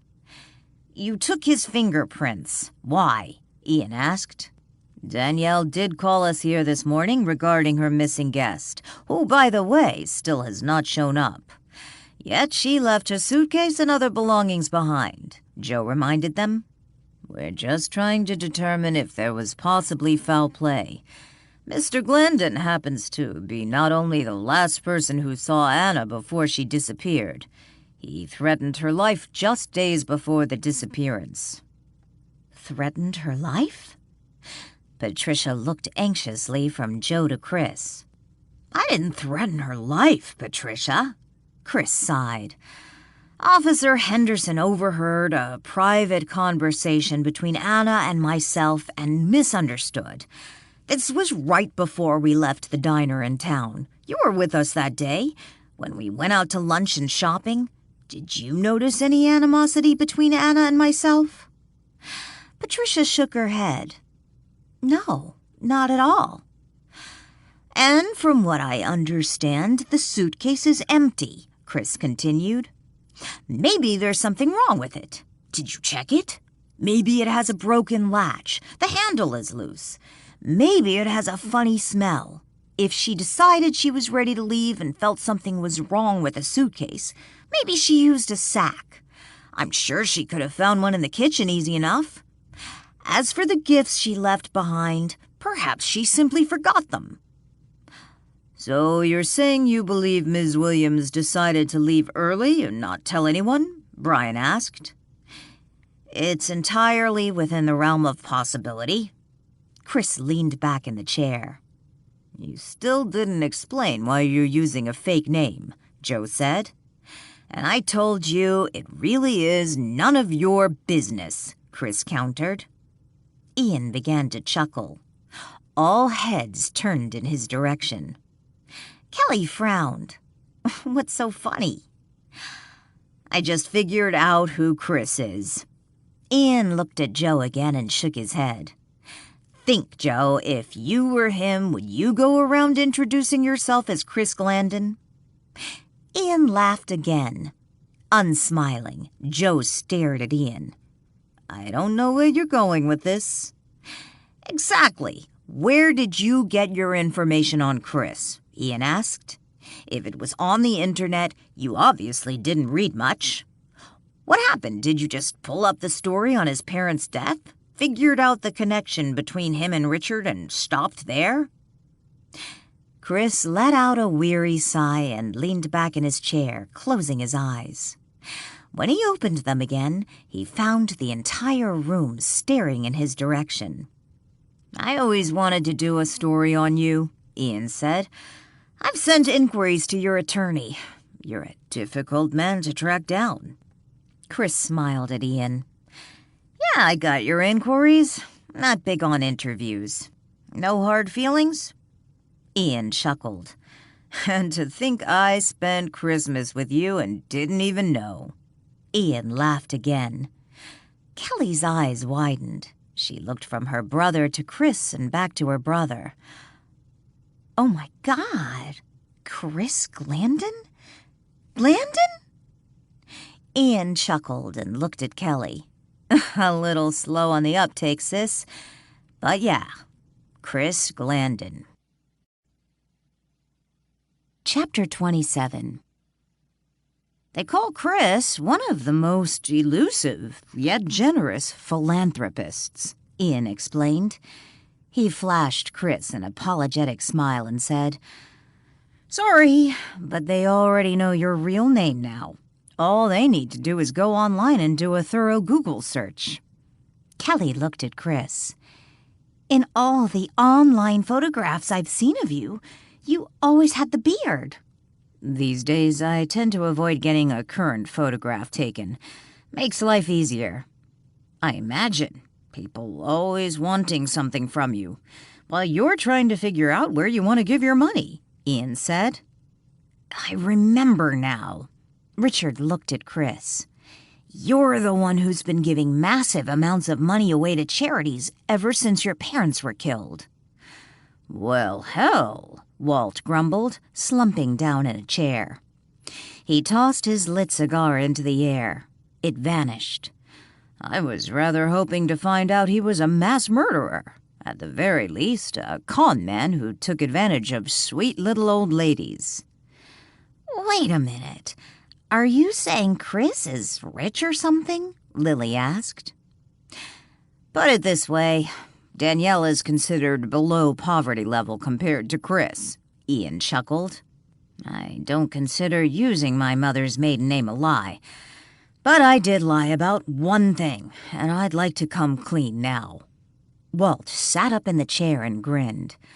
I hope it's good. Something unforgivable. I don't have a sister. In fact, I don't have any siblings, Chris explained. Why would you lie about that? Danielle asked. Chris Glandon is an only child. By taking an imaginary sibling, I put more distance between him and me. We'll be going now, Brian said abruptly. "If Anna shows up, let us know." "I have a question for you," Brian asked when he and Joe got into the squad car. "What's that?" "I don't believe you missed the online articles about how Glandon likes to give away his money." Brian buckled his seatbelt. "I read a few, but as far as I'm concerned, that really doesn't explain why he likes to go around using an alias. He has a direct connection to Richard and chose to keep that a secret. Why didn't he just tell us when we were interviewing him?" "Sounds like this guy is loaded." Joe buckled his seatbelt. "So, we both know rich people are capable of doing evil things. You more than anyone should realize that." Brian let out a sigh. "Yeah, well, I have a feeling the chief isn't going to be thrilled with us when he gets back in town. He's gotten pretty tight with boatmen. This time, Danielle called us. There is no way she can say we harassed her." Joe put the key into the ignition and turned on the engine. "I know, but if Chris Glandon feels we've harassed him, he has enough money to make the chief's life miserable. And if the chief is miserable..." "Won't happen," Joe said as he pulled away from the curb. "You forget. Glandon doesn't like attention. Of course, if he does make a fuss, we'll know he was lying." "Lying? How?" "If Ian's right, then Glandon won't want to do anything to draw public attention to himself. But if he was using Johnson because he didn't want Richard to recognize him, well, that cat's now out of the bag. So no reason not to retaliate against us, if that's what he wants to do." "Hell, I hope Ian was right." "But if Ian is wrong, I don't care how much money the guy supposedly has. As long as he's in town, I'm keeping an eye on him." Danielle sat across the kitchen table from Chris. She had cut them each a slice of pumpkin pie. Chris had almost finished his while she toyed with her piece, breaking off tiny bites with her fork. They weren't alone. Walt sat on the chair between them. It was late and everyone else in the house had gone to bed. "Chris, I would like you to tell me the truth about Anna." Chris looked across the table into Danielle's dark eyes. "Did you have anything to do with her disappearance?" In a clear, unwavering voice, he said, "No." "Do you know where she went?" He took a deep breath. "No." "Do you think she's coming back?" "I doubt it." "What about what Brian claimed, that you threatened her?" "I admit Officer Henderson heard something, and I suppose it sounded bad, but he misunderstood. It was a private conversation between Anna and me, and honestly, I was not threatening her. Not really. I made a joke. I suppose you might call it a private joke between me and Anna, but Henderson took it completely wrong. And even he'll admit Anna told him he misunderstood." "Did you and Anna... were you..." "Are you trying to ask me if Anna and I were in some sort of intimate relationship?" "It's really none of my business," Danielle backpedaled. "I agree, it's none of your business. I'll answer your question anyway. No, Anna and I have never been... will never be in that type of personal relationship. Never, ever." Danielle couldn't help but smile. "You seem pretty adamant about that." "Put it this way. Even without the age difference, there's a massive personality difference." "Did you know Anna before you came to Marlowe House?" Chris stood up and grabbed his empty plate. "Enough with the questions." He walked to the counter and rinsed his plate in the sink. "How about if the question isn't about Anna?" "Maybe. Try me." Chris left his plate in the sink and sat back down at the table. "Is it true? Do you like to give away your money?" Chris shrugged. "My parents were billionaires back when rich people were still millionaires. When they died, they left everything to their only child, me. My needs are pretty simple, and no one person needs that much money. How long have you been going by Johnson? Since about a year after my parents died.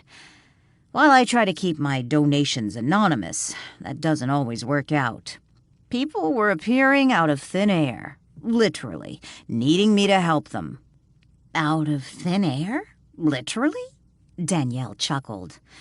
You would be surprised, Chris said with a snort. Anyway, I decided if I wanted to maintain some sense of normalcy, I needed to go back to flying under the radar. Using Mom's maiden name was a start. Even if the press figured out my alias, tracking down Chris Johnson was going to be a hell of a lot more difficult than Chris Glandon. What do you mean going back to flying under the radar? I always thought children from families like that were always in the spotlight. Chris shook his head. My parents were private people. They did a good job sheltering me. I suspect one reason the spotlight started shining in my direction was my parents' death. The boating accident received a fair amount of press at the time. And then there was the issue with the will. The will? Your parents? Chris nodded. My father's 2 brothers. Mom and Dad left everything to me. My uncles were not happy. I was more than willing to give them something. After all, I had far more than I needed, and I felt bad they hadn't been mentioned in the will. Of course, when the lawsuit started, I realized why Dad didn't leave his brothers anything. They wanted it all, every last billion. Wow. They didn't get anything, did they? Chris shook his head. No, I always thought it was karma at its finest. Had they never brought the lawsuit, I would have given them something. Of course, now I know whatever I would have offered would never have been enough. Why would they ever imagine they were entitled to your parents' money instead of their son? Chris smiled up at Danielle. Because I'm adopted. So? Danielle frowned. You're still as much their kid as if you were their biological child. Chris reached across the table and covered Danielle's hand with his. He gave it a squeeze and then let go. Thank you, Danielle. Some people don't get that. Danielle shrugged. So have you always known you were adopted? Yes, I spent my first 6 years in foster care, so not exactly a secret. Chris grinned. Wow, your parents adopted an older child? I'm impressed. Seems most people want babies, and with your parents' money, my folks were good people. Mom couldn't have kids, and they initially intended to adopt a baby. At the time, she was doing some charity work for older children trapped in the foster care system. She heard my story and asked to meet me. When we did, I suppose you might say we fell in love. Why didn't they adopt any other children? Not sure, really. Your father was okay with adopting an older child? As far as I know. He was never anything but loving and supportive with me. I learned later how opposed my uncles were to the adoption. Of course, now I know why. Can I ask you a question? Danielle asked. Sure. Are you behind benevolent charities? He said nothing. I take that as a yes. Chris let out a sigh. I have to wonder why here. Why did you send Patricia and Jessica to Marlowe House? Danielle set her fork down on the table and studied Chris. Oh my God, you're him. Chris stared across the table at Danielle, noting her wide-eyed expression. Him who? Patricia's brother. Chris let out a short laugh and shook his head. No, Danielle. That's why you brought Patricia here. Chris shook his head again. No, and I never said I was behind benevolent charities. You just jumped to that conclusion. Danielle studied Chris for a few more minutes. Are you sure? Is there any family resemblance between me and Patricia? Even a little? After a few moments of silently studying Chris, Danielle let out a sigh. No, not really. Okay, one last question. Why were you living on someone else's sailboat? Because he told me I could. Who told you? The guy who owned the boat, of course. Who wouldn't want to live right on the ocean in a free sailboat? Sounds like you can afford to live anywhere you want. I didn't want to live anywhere else at the time. Anyway, I understand you don't have to run this place as a B&B and cook for other people. You've got plenty of money to do something else. Danielle smiled. Touché. You got me with that one. Damn, I'm starting to like him, Walt grumbled, and then disappeared. Chapter 28. Cleve heard a crashing sound and then felt the wall shake. Instead of knocking on the office door, he barged in and found Peter standing some 6 feet from the now broken wall mirror. Shards of glittering mirror glass littered the floor. In the center of the debris sat the apparent missile, a bronze bust, its eyes staring up at the ceiling. Is everything okay? Cleve asked as he walked into the room and glanced around. Returning to his desk, Peter sat down and said, I hate Christmas. Careful not to step on the broken glass, Cleve walked over to the mess and picked up the bronze bust, setting it back on its stand. What happened? Cleve asked as he grabbed a piece of cardboard from the trash can and began pushing the pieces of mirror into a pile. I threw the damn thing, Peter snapped. With his fingertips, he massaged his temples. I can see that. Why did you throw it? What happened? Kneeling down at the pile, Cleve scooped up the debris and dumped it in the trash can. Peter leaned back in his chair and closed his eyes. It seems Emily Peterson decided to ignore my advice and accepted her sister's invitation for Christmas. The two have reconciled. Opening his eyes, Peter sat up, leaned across his desk, and picked up an already open envelope. He tossed it to the floor by Cleve. Throwing the cardboard in the trash with the broken pieces of mirror he had cleaned up, Cleve grabbed the envelope and stood up. What's this? It's a notice from Emily's attorney. The donation she promised to deliver by the 1st of the year has been canceled. Plus, her will has been changed. Her dear sister is back in, and we're out. Cleve pulled the papers from the envelope and looked at them. Taking a seat in a chair by Peter's desk, he studied the papers for a moment before tucking them back into the envelope. That was quick. It's only been 2 days since Christmas. I suspect her estranged sister had this lined up long before she begged Emily to come for Christmas. Cleve looked at the outside of the envelope again before tossing it back onto Peter's desk. Who delivered it? There's no postmark. A courier dropped it off a little while ago. I'm sorry, Peter, but I feel worse for Emily. She's taken a giant step backwards. And that donation, we needed it. Yes, we did. The money coming in from Renton's estate won't even cover half of what she'd promised. She's not a young woman, Cleve sighed. With the health issues she's been having this past year, I doubt she makes it another 2 years. And when she dies, it'll be that greedy sister of hers who inherits the $10 million, not earthbound spirits. I'm sorry. I wish I could help in some way. There's nothing we can do about that now, but I'm also worried about Richard. I haven't heard from him since I saw him on Christmas Eve.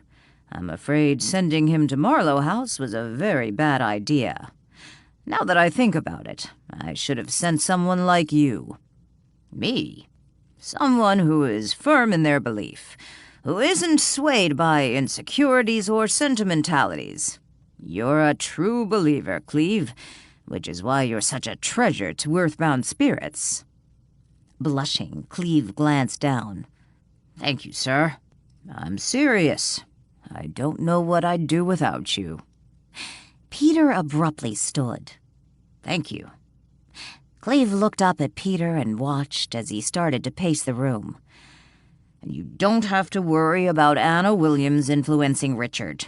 She's no longer a threat." Peter stopped pacing a moment and looked at Cleve. His lips curled into a satisfied smile. "So she's gone?" Cleve nodded. "Rumor has it she just up and left on Christmas night. I wonder what Richard thinks about this. Hopefully the boy won't do anything foolish and try to find her." Peter resumed his pacing. "I spoke to one of my contacts at the police department." Cleve turned around in his seat so he could watch Peter. Hands on his hips, Peter paused again and faced Cleve. "Police? Why are they involved? Certainly they have no reason to suspect foul play." "Apparently Danielle Boatman called them because Anna left a week early without telling anyone. She had already paid for her room. But for now, the police aren't considering this a missing person." "Why would they?" Peter punctuated his point with a wave of his hand. "Anna Williams is an adult. She's free to come and go as she wishes. They found blood in her room." Peter frowned. "Blood? Where?" "Fresh blood. It was on a rug they found shoved into a cabinet in her room. From what I was told, they probably won't test it since they don't suspect foul play." Peter returned to his office chair. The two men sat in silence for several moments. "Even with Anna gone, I don't feel good about this," Peter said. "I told you she won't be a problem. But Richard hasn't called. While he's made Earthbound Spirits his beneficiary, he still hasn't come forward with a significant donation. I feel we could lose him at any time. What do you want to do?" "I think perhaps it's time to call him home before he lets the truth slip away." "Isn't there some other way?" Cleve pleaded. "It's for his own good. You know that. Give me a couple hours. Time to find out what's going on with Richard. See if he's straying from the truth. Please." "Fine. You have until tomorrow morning. But if you discover he's wavering, even the smallest amount, call him home. You want me to do it?" "I trust you above anyone else, Cleve. You've never shirked your duties before. If it must be done, do it." Patricia sat across from Richard in a booth at the Pier Cafe. He stared into his cup of coffee, absently stirring it with a spoon. Richard shook his head and let out a weary sigh. "I can't understand why Anna would just leave like that. She didn't say anything to any of us." "It's weird. I just hope everything is okay with her." "I wish I had knocked on her door that night." Richard removed his spoon and set it on the table. "Maybe she would have said something to me about leaving." "What do you mean?" Richard looked up into Patricia's eyes. "Christmas night, she said some things to me that, well, were strange. I kept thinking about what she said. Couldn't sleep. So I decided to ask her about them. Everyone had already gone to bed. I went up to the attic, stood at the door to her room, debated with myself about knocking, and then decided to talk to her in the morning. I started worrying she might get the wrong impression, me coming to her room so late at night. I wasn't thinking straight. But now I wonder if I should have just gone ahead and knocked." "What did she say?" "Remember when you mentioned your brother's birthday was on Christmas Eve?" "Sure. What about it?" Patricia picked up her ham sandwich and took a bite. "She said something like, 'Don't you think it's a strange coincidence you and Patricia's brother share a birthday?'" Patricia set her sandwich back on her plate and frowned. "Your birthday's not on Christmas Eve, is it?" Richard nodded. Why didn't you say anything to anyone about it being your birthday? Patricia asked. Richard shrugged. I didn't see the point. I don't celebrate my birthday anymore. He broke off a piece of his tuna sandwich and popped it in his mouth. Why not? I just don't. He broke off another piece of sandwich. So how did she know? I know Danielle knew, but when I asked her about it later, she said she never said anything to Anna about it. But that's not all. What else? Do you remember those 2 ornaments on the Christmas tree? The ones Danielle said weren't hers? Sure, how could I forget? We had 2 just like that when I was a kid. Brought back memories. They looked so familiar to me. Maybe you had the same ornaments when you were a kid. Richard shook his head. No, we never had those types of ornaments. Ours were imported from Germany. Trust me, we never had anything like that. Patricia shrugged. You probably saw them somewhere, in a store or on someone else's tree. That's the thing. I know exactly where I've seen that ornament. Patricia set her half-eaten sandwich down on her plate. Where? A recurring dream I've had all my life. Patricia frowned. A dream? Yes. In the dream, I'm a small boy and I'm sitting on a man's shoulder. In the dream, he's my father, but he looks nothing like my real father. He's lifting me up to a Christmas tree so I can hang the ornament. And what does it have to do with Anna? After Christmas dinner, Anna and I returned to the living room. We were alone for a few minutes. She took the ornament off the tree, the one that looks like the ornament from my dream. She showed it to me and asked me if I remembered how I used to sit on my father's shoulders to hang it on the Christmas tree. I guess that's a little strange, but maybe she just meant ornaments in general. A lot of fathers lift their children up on their shoulders or help them to hang ornaments on high branches. But why did she show me that ornament? If you'll remember, you seemed fascinated with it when someone first pointed it out. I suspect Anna was just making conversation, suggesting something she figured probably happened when you were a kid. I think she tried a little too hard to make conversation sometimes. She seemed to go out of her way to stir up old childhood memories. What do you mean?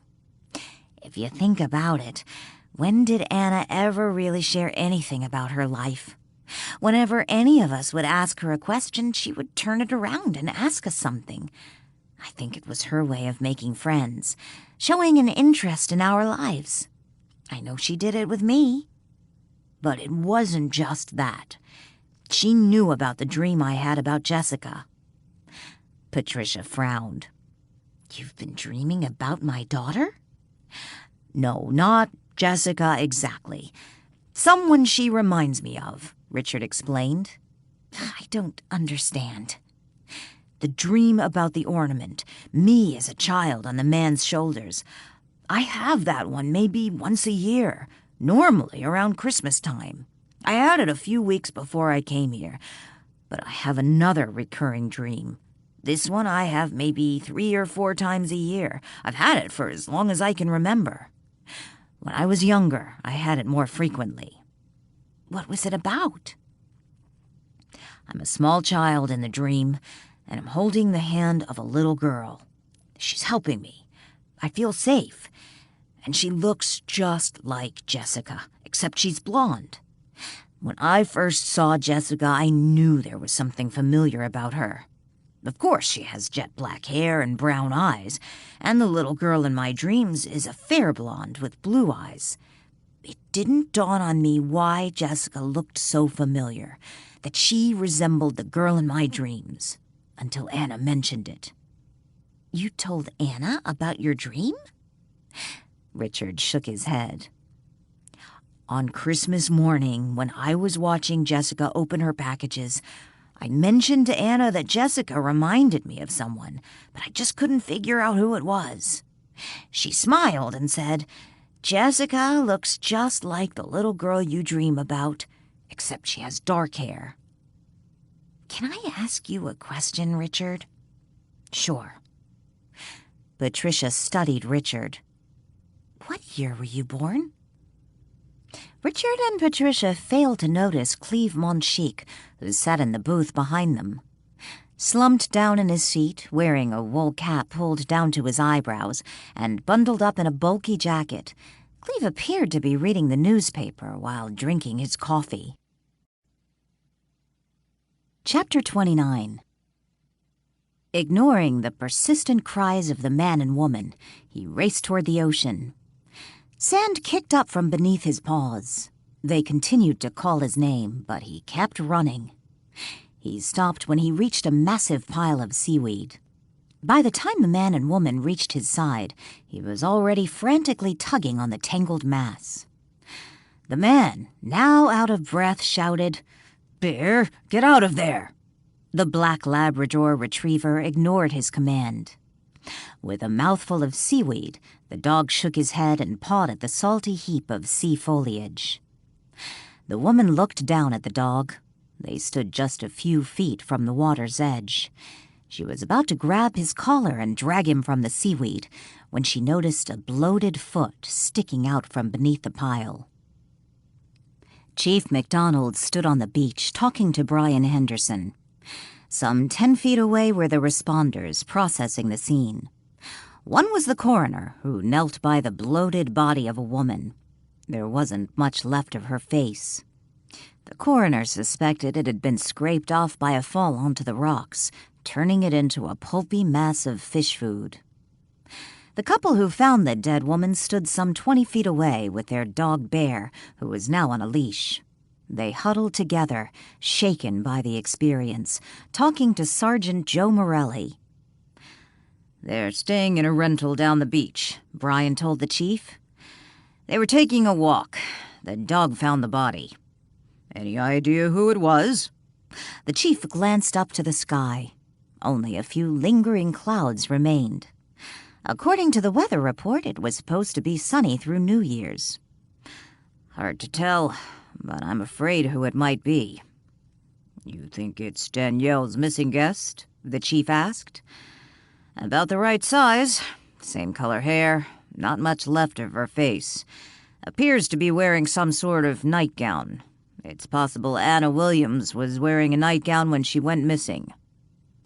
McDonald looked over to the body.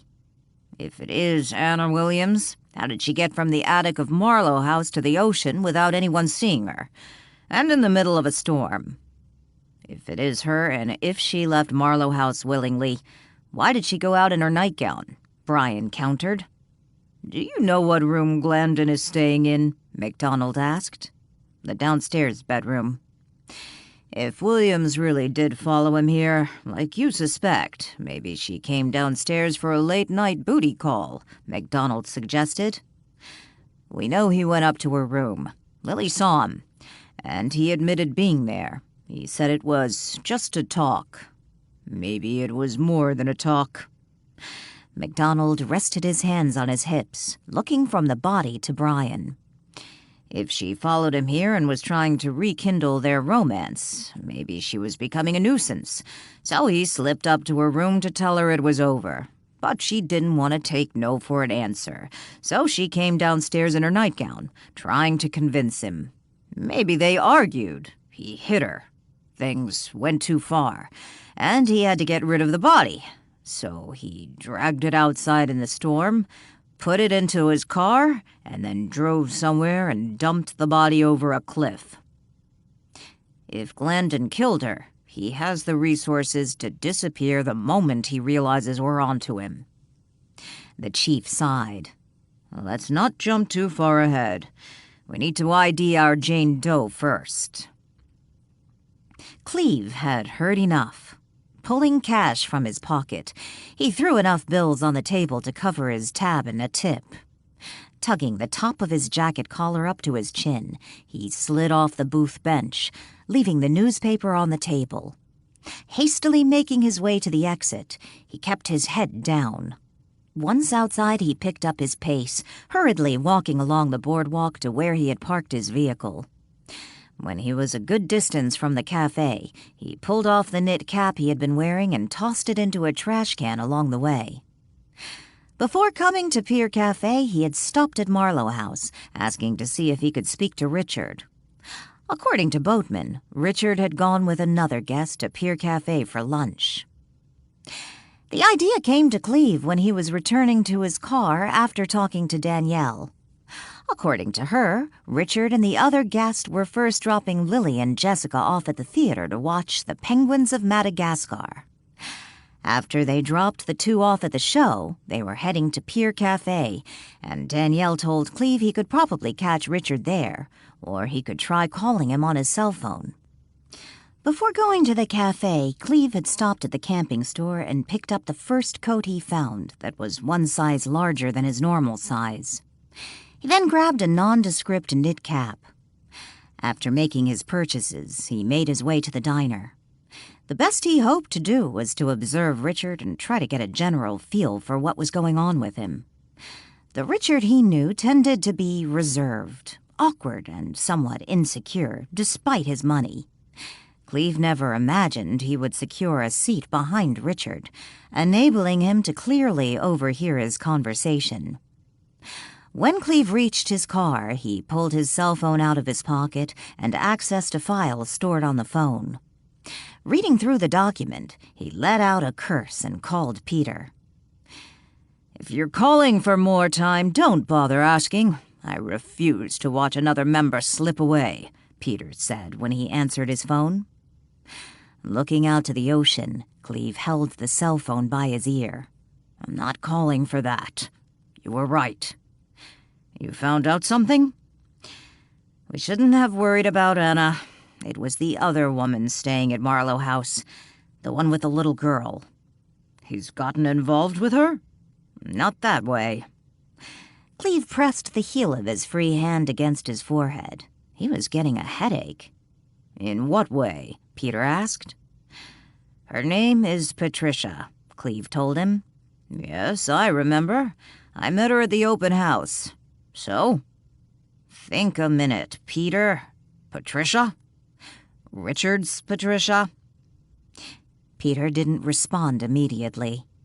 After a few moments of silence, he said, "That's impossible." "I don't think so. I have a horrible feeling about this." "Have you seen them together?" Peter asked. "When he introduced me to her at the open house, there was nothing to suggest anything more than the most casual of relationships. A new acquaintance, nothing more. They're friendly, and if she is who I think she is—" "Call him home," Peter snapped. "I knew you were going to say that, but I may not be able to do it quick enough. And if he's already turned his back on the truth, what's the point?" Peter did not respond. After a few moments of silence, he said in a stern voice, "Just do it." "I will, sir, but it may take time." "As you pointed out, Cleve, we do not have time. I trust you to take care of the matter and do it in such a way it does not come back to hurt earthbound spirits. Do you understand?" "Yes, sir," Cleve choked out. "Come now, Cleve," Peter said, his voice no longer stern, but gentle and soothing. "The worst that can happen is the best that can happen. You know that?" Cleve sighed. "Yes, I do. But I'm also a little afraid. Anxious." Peter laughed. "I envy you, Cleve, having this chance. Of course, don't be selfish, and if you discover there's no reason for you to go home, stay and continue in your service. It's our duty. We must lead as many to do the truth as possible before we move on." When Cleve said goodbye a few minutes later, he felt better than he had when he had initially placed the call. Getting into his vehicle, he started for home. He had driven not quite a mile when he noticed the police cars and ambulance parked along the road next to the beach. Curious, he pulled over and parked his vehicle. Getting out of his car, he walked toward the beach, stopping on the boardwalk. He looked out toward the ocean. A crowd had gathered on the beach, surrounding a number of police officers and other responders. Stepping onto the sand, he walked toward the first group of people. "What's going on?" he asked one of them. "They found a body. It washed up on shore. A woman," one of the people said. "Do they know who it is?" Cleve asked. "No. I heard there's not much left of her face," another person told him. "But I overheard two of the officers talking, and they think it's a woman that went missing from Marlowe House on Christmas night." "They said that?" Cleve asked. "Yeah. I don't think they meant for me to hear. I asked another cop about it, and he said they have no idea who she is, and probably won't know until they run fingerprints." "I heard she's wearing a nightgown," another one said. Cleve turned from the group and made his way back to his car. Once inside his vehicle, he made a second call to Peter Morris. Chapter 30. When Danielle opened her window on Sunday morning and looked outside, she was relieved to see the sun shining and only a smattering of white puffy clouds in the sky. There was no reason to rush downstairs and prepare breakfast. The previous night, Chris had offered to take everyone for Sunday brunch at Pearl Cove. They wanted her to join them, but all Danielle wanted to do was sleep in on Sunday and spend a lazy morning drinking coffee while reading her Sunday paper. She didn't mention she also wanted some quiet time with Walt, where they could chat and discuss the strange events of Christmas week. The night before, she had convinced Ian to leave Sadie with her while he and his sister joined the group for brunch.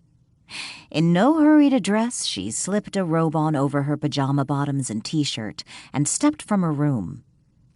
She found Sadie curled up by her door in the hallway, waiting for her. The dog jumped up, wagging her tail. Following Danielle out of the bedroom was Max, who strolled panther-like behind her. As Danielle headed down the hallway, Sadie leaned over to Max and nipped his tail. Max responded with a hiss and swatted the dog's nose. Unaffected by the swat and hiss, Sadie let out a bark and charged down the stairs, rushing past Danielle. Danielle's first stop was to turn on the coffee pot. Once the coffee started brewing, she headed for the front door. She stepped out on her porch to pick up the Sunday morning newspaper when she came face to face with Chief MacDonald. "Hey, Chief, you're back." "Morning, Danielle." Sadie charged outside, heading straight for the chief.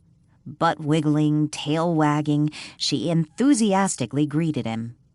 After receiving several hearty pats, the golden retriever turned and ran back into the house, her tail still wagging. The chief leaned down, picked up the newspaper, and handed it to Danielle. "Thanks. When did you get back?" Danielle stepped back into the house. "Yesterday morning." He followed her inside. "So, tell me about your Christmas." Danielle shut the front door. "This isn't really a social call. You think we can talk alone? Maybe in the parlor?" "Sure, but they're all gone anyway." Danielle tossed the newspaper onto the entry table and led the way into the parlor. They found Sadie and Max already in the room. Max sat on the windowsill looking outside, his tail swishing back and forth, while Sadie stood behind him, trying to grab the tip of his tail in her mouth. Each time she made an unsuccessful grab, the tail twitched again. Danielle suspected the cat was enjoying the game. "Where are your guests? I heard you have a full house." He tossed his hat onto a chair and sat down. They heard about Pearl Cove's Sunday brunch, so they all went. Joanne even went with them. "Why didn't you go?" Walt appeared in the room.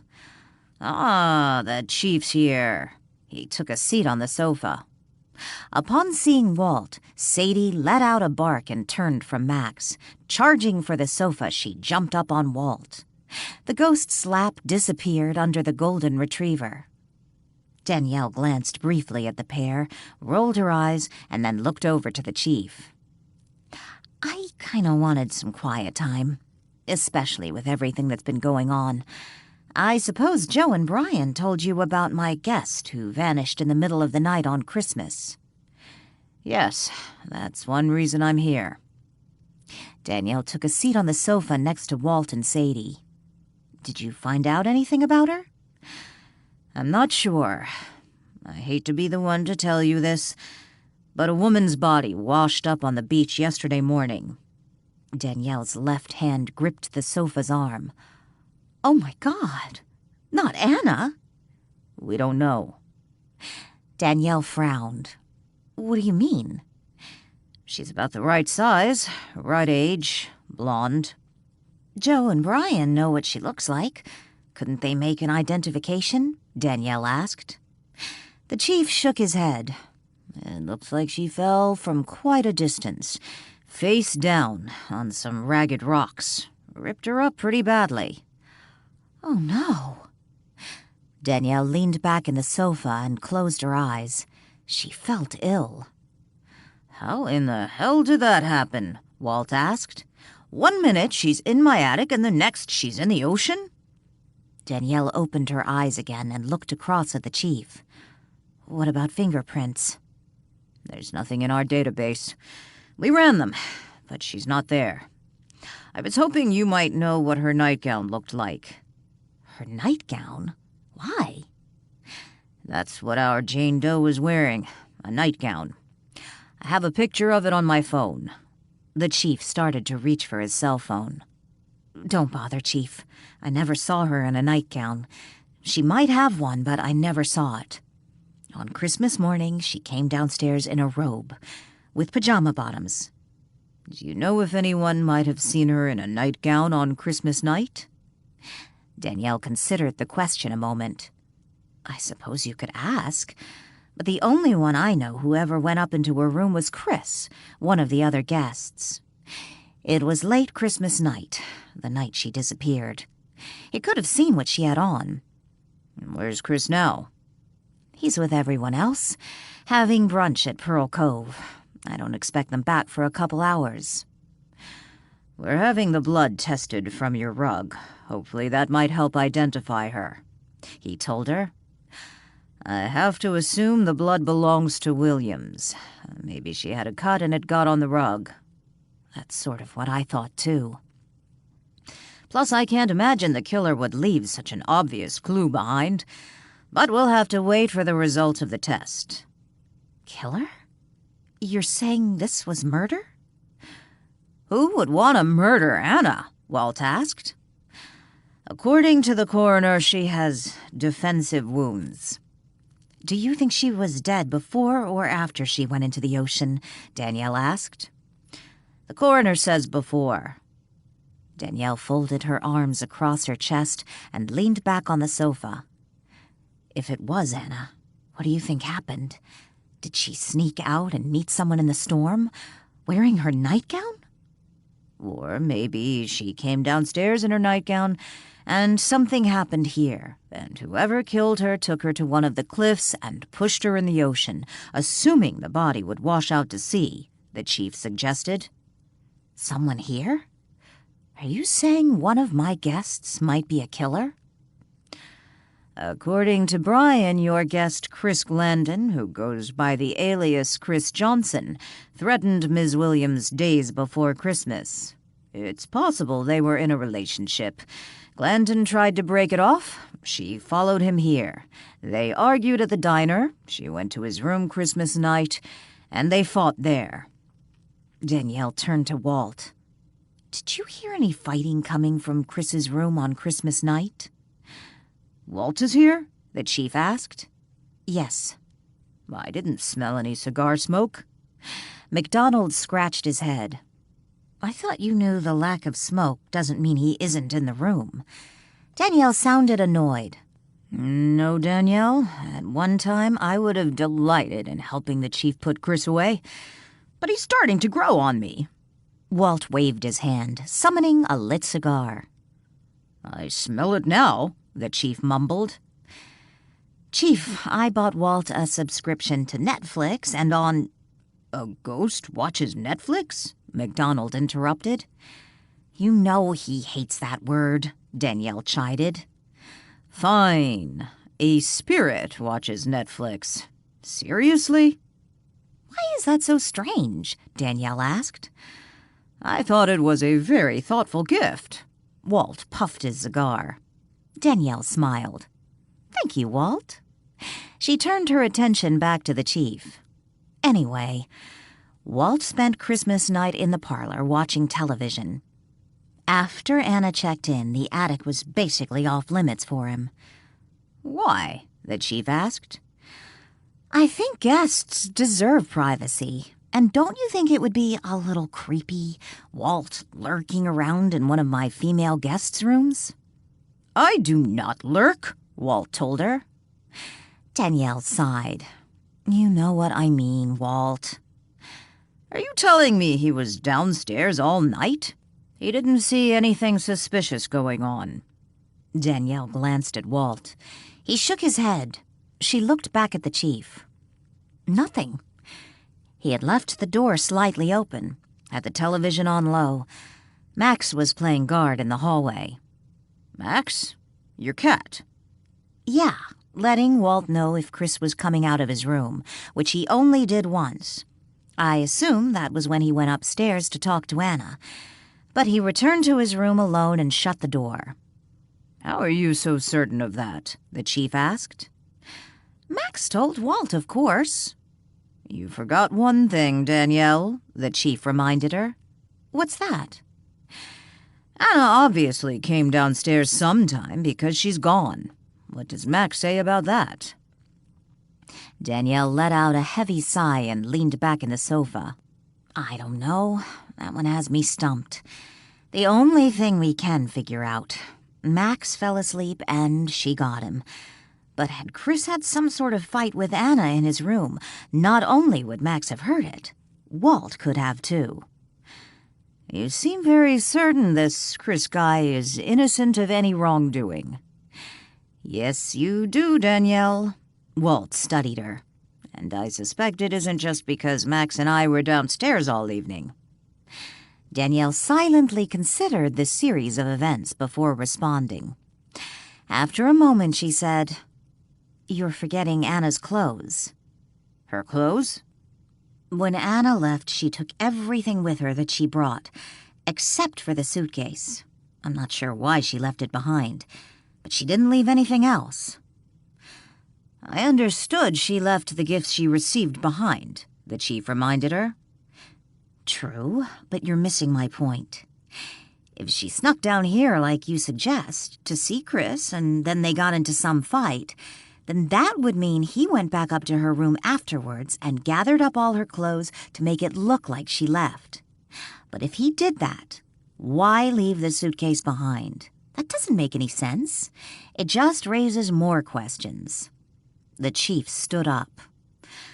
It's all a theory at this point, but if that blood on the rug matches the woman we found yesterday, everyone in Marlowe House will be coming under closer scrutiny. If it's Anna, I don't believe she was killed here. Danielle stood up. How can you be so certain of that? If she was in Glandon's room with the door shut, it's possible something happened without Walt hearing. Ah, but you're forgetting one crucial fact. Danielle grinned. What's that? Anna's spirit. A murdered person's spirit is not going to just disappear without making some commotion. I thought you said you can't always see or hear a spirit. So if she made a commotion, you might not know, MacDonald said. True, but Walt would. Walt? Certainly. While I can't necessarily see or hear every spirit that passes my way, or at least I don't think I can, an assumption I made because I never saw my parents or Lucas. That's not true for spirits. You put a bunch of spirits in a room and they can see each other. Just like if you put a bunch of living people in a room, they can see each other. Not true for blind people, Walt pointed out. Danielle glared at Walt. You know what I mean. Walt shrugged and took a puff off his cigar. And there's also the matter of the blood, Danielle added. What about it? MacDonald asked. If it was Anna's, it was still wet when Joe found it. In your scenario, this would have all gone down before we got up in the morning, and I would assume by the time Joe found the rug, the blood would have been dry. Not necessarily, MacDonald disagreed. With all the rain we've been having, I imagine it's rather damp in the attic. Quite possible for the blood to still be wet hours later. Chapter 31. It was a great brunch. You should have come with us, Lily told Danielle when she returned later Sunday afternoon. Danielle stood in the kitchen making herself a sandwich. Glad you liked it. Did everyone come back? Danielle piled turkey on a slice of bread. Lily leaned against the counter and watched Danielle build her sandwich. Joanne went home, and Kelly left for Portland. Yeah, Kelly mentioned she was going to head back to Portland after the brunch. We already said goodbye. Danielle set her sandwich on a plate and cut it in half. Before carrying it to the table, she put the lid back on the jar of mayonnaise and returned it to the refrigerator. I put a movie on for Jessica in the parlor. Where's everyone else? In the living room. Lily followed Danielle to the table and took a seat across from her. They had this amazing lobster quiche. A woman's body washed up on the beach. Danielle took a bite of her sandwich. What? Danielle nodded, finished chewing her bite, and then swallowed. The chief stopped by. He said an unidentified woman washed up on the beach yesterday, and he thinks it might be Anna. Oh, no! Lily's eyes darted to the doorway. I don't want to talk about this around Jessica. Lily shook her head. Of course not. But why hasn't there been an identification made? We don't have to go down there and do it, do we? No. Joe or Brian could have made an ID, but the woman's face, I guess it's pretty messed up. She must have fallen on the rocks. It's impossible to tell what she looks like. Danielle set her partially eaten sandwich back on the plate. Oh, poor Anna. That's assuming it's Anna, which I'm not. The woman was wearing a nightgown. I don't believe anyone forced Anna out of this house. And if she decided to leave in the middle of the night in a storm and take her clothes with her, I would think she'd first put her clothes on. She wouldn't go out in a nightgown. That doesn't make sense to me. If they can't tell by her face, what about fingerprints? They already ran them, but the woman isn't in the system. I guess they plan to have the blood on the rug tested. To see if it matches the woman they found? Yeah. When are you going to tell everyone? You said they're all in the living room? Danielle picked her sandwich up. Yes. After I eat my lunch, I'll come tell them. Might as well do it before they hear about it on the radio or before Jessica finishes her movie. When Danielle walked into the living room 15 minutes later, she found Patricia sitting on the sofa with her MacBook on her lap. It was one of the gifts she had received from benevolent charities. Lily sat next to her, helping Patricia hook up to Danielle's Wi-Fi. Danielle glanced around the room. She didn't see Chris. Missed you at brunch. We're going to help Patricia find her brother, Ian called out. He sat on one of the chairs facing the sofa. Richard sat on the other chair. Really? Danielle walked toward the sofa and looked down at the computer. How are you going to do that? Ian said he'd help her search on the internet, Chris said when he entered the room. Danielle glanced behind her, looking at Chris, who had just come in from the hallway. She assumed he was either returning from his bedroom or the bathroom off the foyer. She flashed Chris a smile and then looked back to Patricia. I've never been good at computers, Patricia told her. I see they're all gathered together. Are you going to tell them about the woman? Walt asked Danielle when he appeared in the room. You're doing great so far. Lily glanced up at Danielle, her expression questioning. Danielle looked at Walt and then at Lily. She shook her head and whispered, "Later." Looking over at Patricia, she asked in a clearer voice, "So what's this about finding your brother?" "Christmas has stirred so many memories for me this year," Patricia explained. Smiling over at Richard, she added, "And I think a lot of it is Richard." "Richard? What do you mean?" Danielle sat on one arm of the sofa. "In so many ways, he reminds me of my brother. I have to admit, I got this crazy idea that maybe Richard is my brother." Danielle glanced over to Richard, who fidgeted nervously in his chair. She thought he looked embarrassed. "How so?" Danielle asked. Patricia shrugged. "Little things. Some things he said, strange coincidences. And then I found out he and my brother share the same birthday. Not just the day, but the year." "Does this mean your birthday was on Christmas Eve?" Lily asked Richard. She already knew the answers, since she'd been with Danielle when uncovering information on him. Richard nodded. "Yes." "Patricia isn't kidding," Ian chuckled. "Last night she confided in me that she thought he might be her brother. So I did a quick internet search on Richard this morning." Surprised at the announcement, Richard and Lily turned abruptly to Ian. "You never told me that," Lily said. "Well, he isn't my brother," Patricia sighed. She looked at Richard and smiled. "I suppose I always knew you really weren't.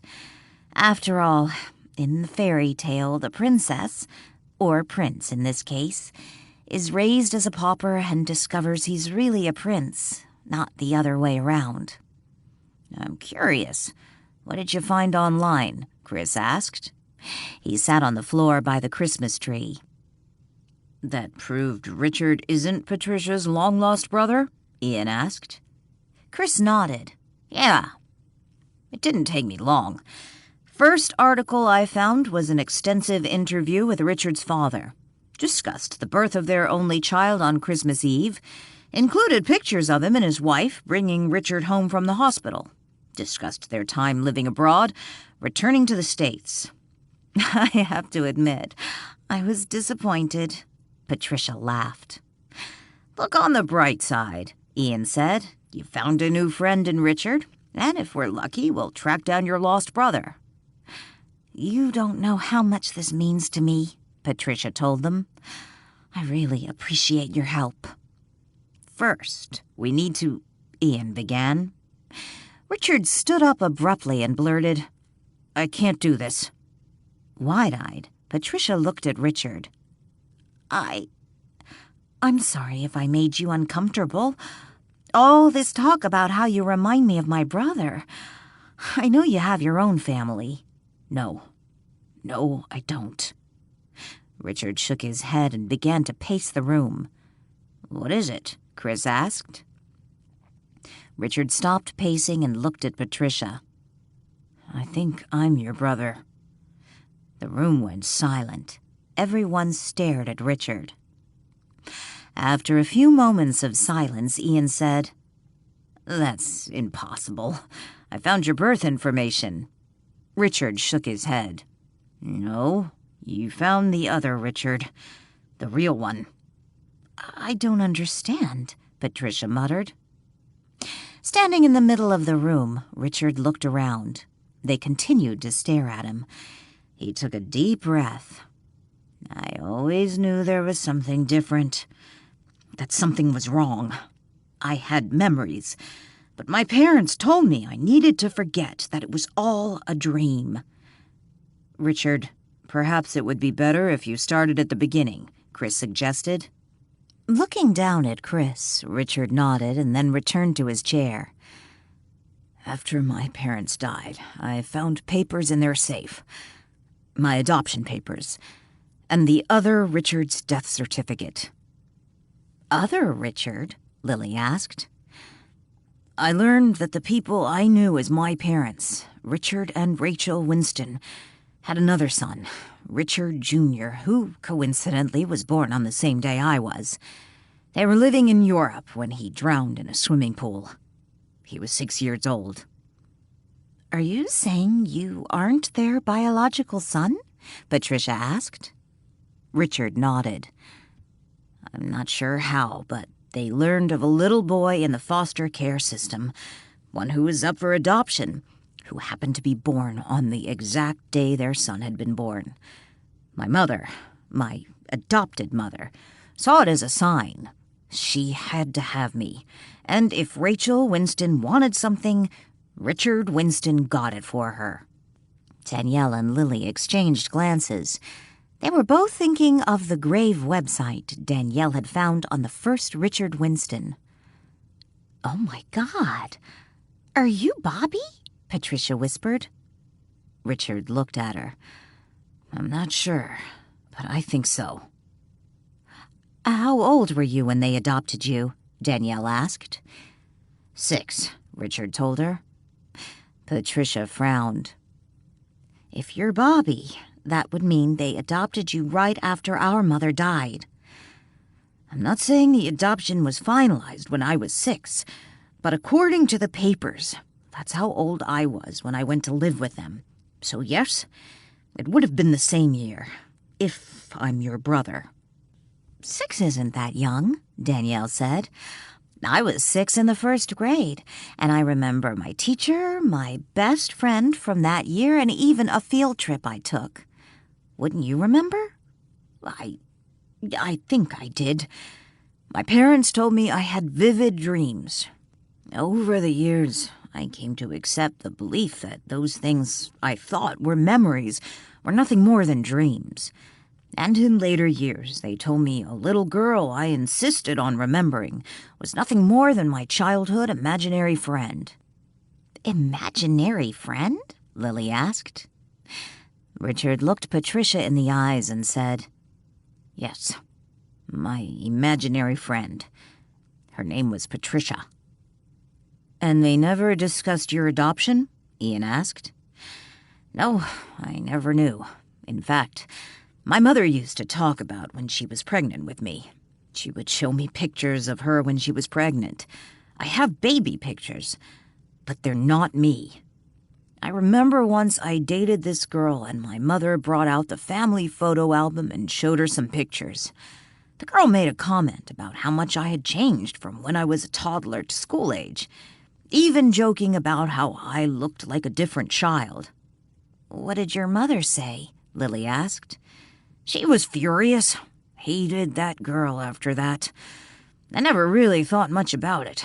I just figured the girl offended my mother. It wasn't long after that we stopped seeing each other. What about your parents' friends' family? Wouldn't they have said something? Danielle asked. The first Richard died when they were living in Europe.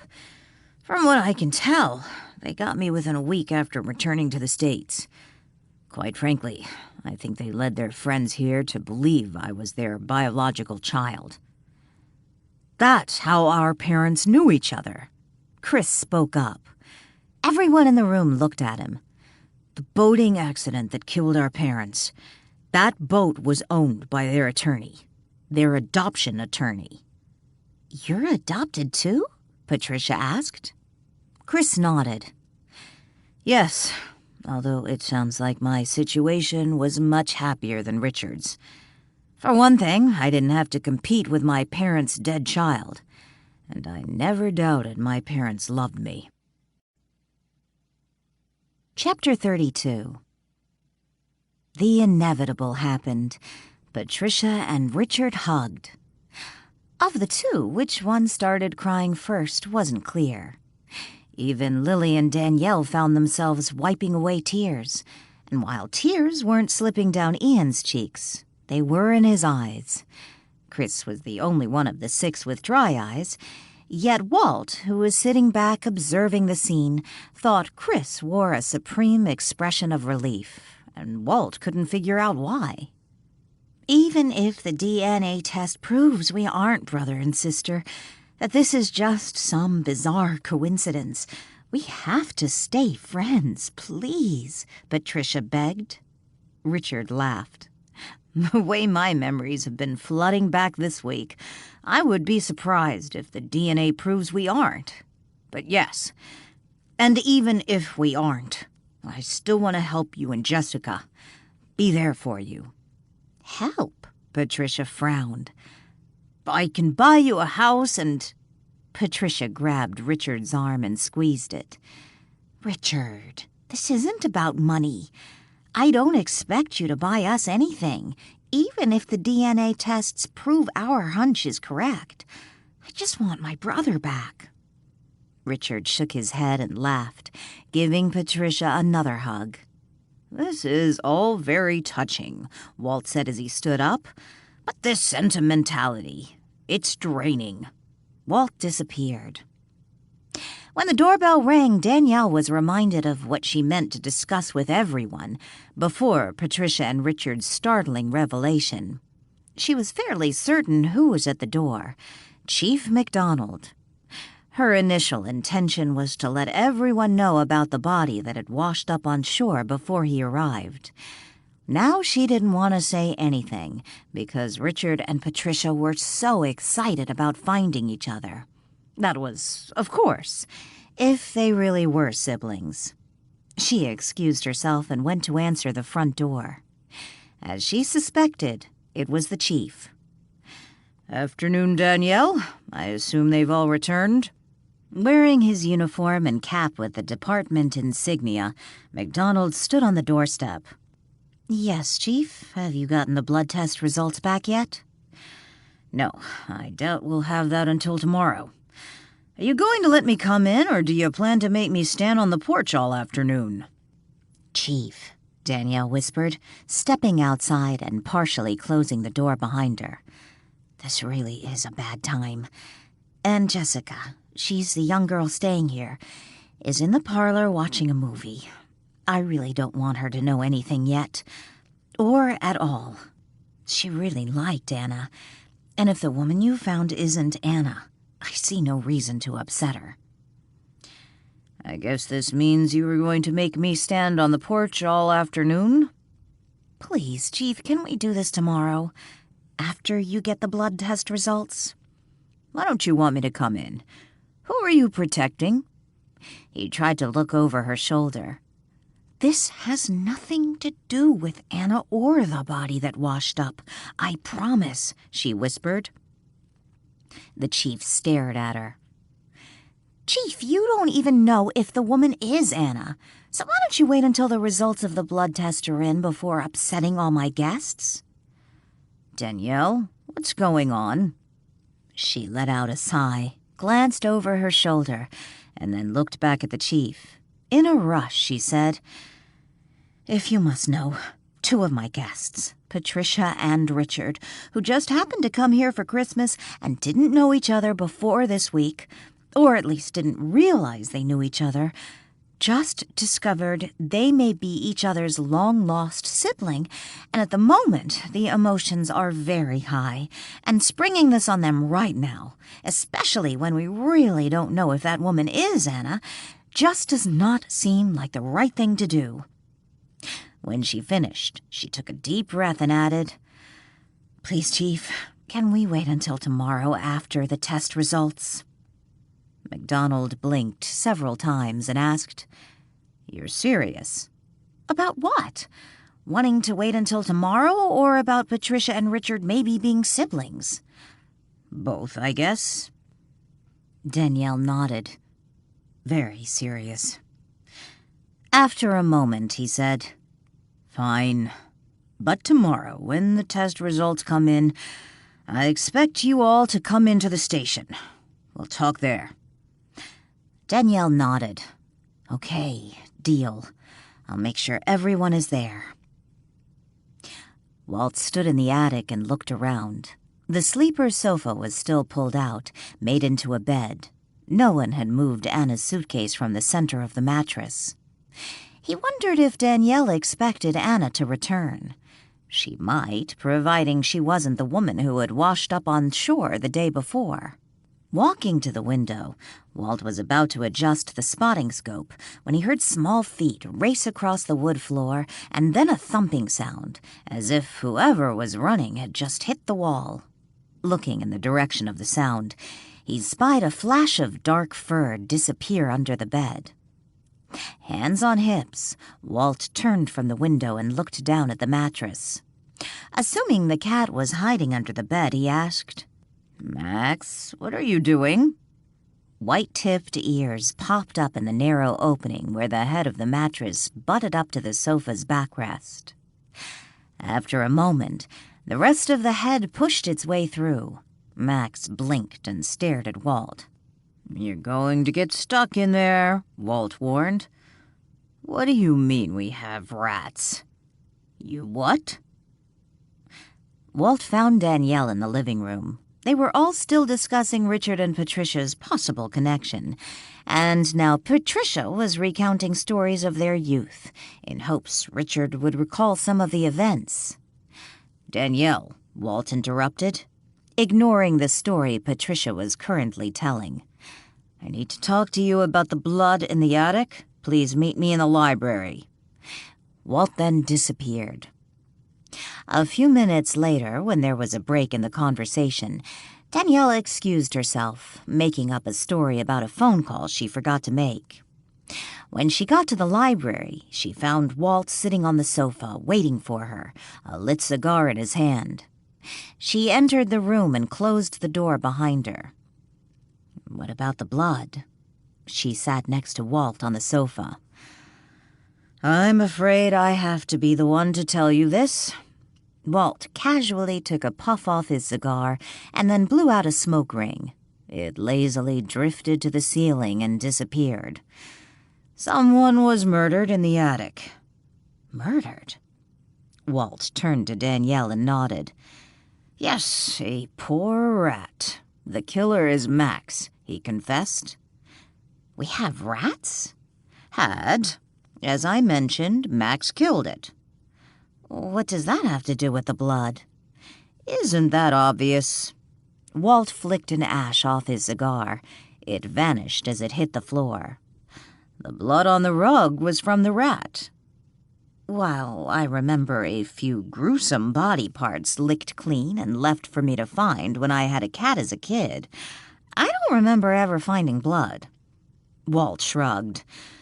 "Apparently he just wanted to play with the poor little guy for a while.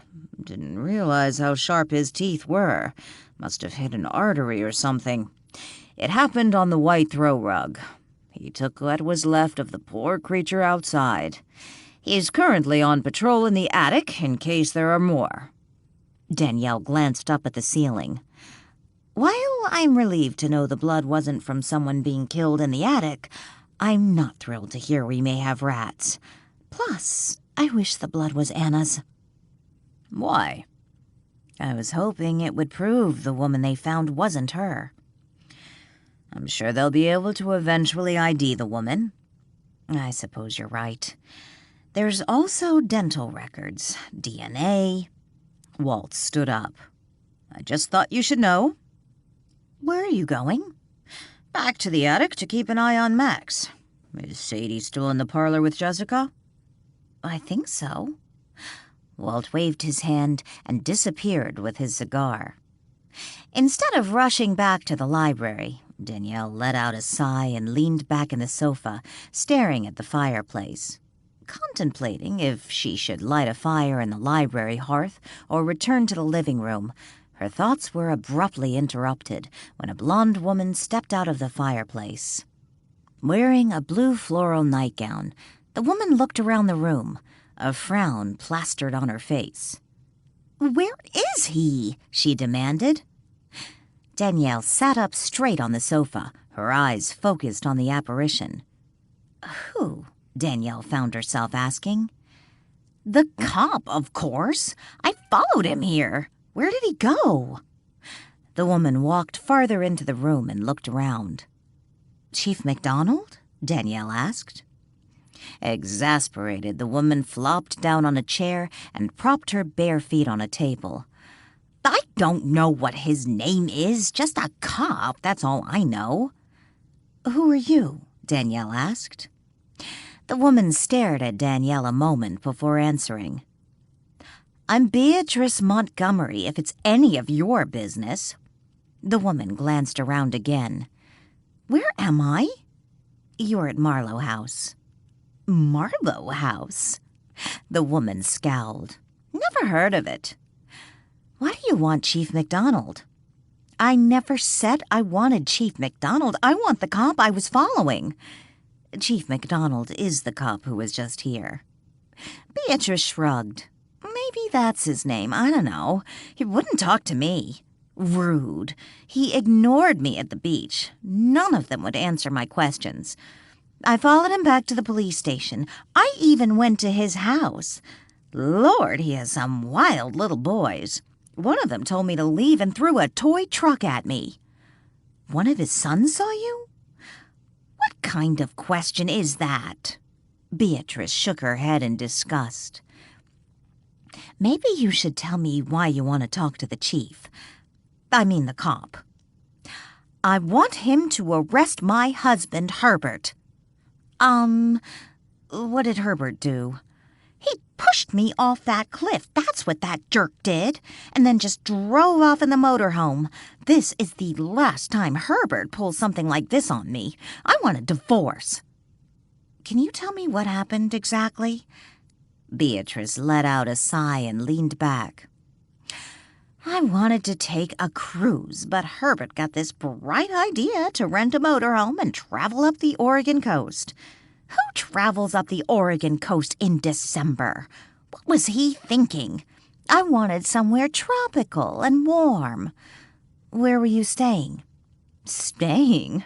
Why, anywhere that wouldn't charge us a camping fee. Cheap jerk. We ended up on some pullout along the highway for Christmas. Sure, it had a great view, but the wind starts howling and the rain keeps falling and the thunder and lightning. I told Herbert I wanted to move, that I didn't want to be washed away in some tsunami. So what happened? Danielle asked. We started arguing again, and he says, I'll show you a tsunami, and he grabs me by the wrist and starts to jerk me outside. I don't want to go outside. It's raining, and I only have my nightgown on. But we start fighting, and the next thing I know, we're outside in the rain yelling at each other, and that jerk pushes me off the cliff. Before Danielle could respond, the door to the library opened, and Chris walked in. Hey, Danielle, I wanted to ask you... Chris stopped talking and looked at the blonde woman. Oh, I'm sorry, I didn't realize you had company. Beatrice's eyes widened, and she broke into a smile. Sitting up straight in the chair, she crossed her legs, attempting a flattering pose, and said, Well, hello, cutie. Who are you? Danielle glanced frantically from Beatrice to Chris, and then asked, You can see her? Chapter 33.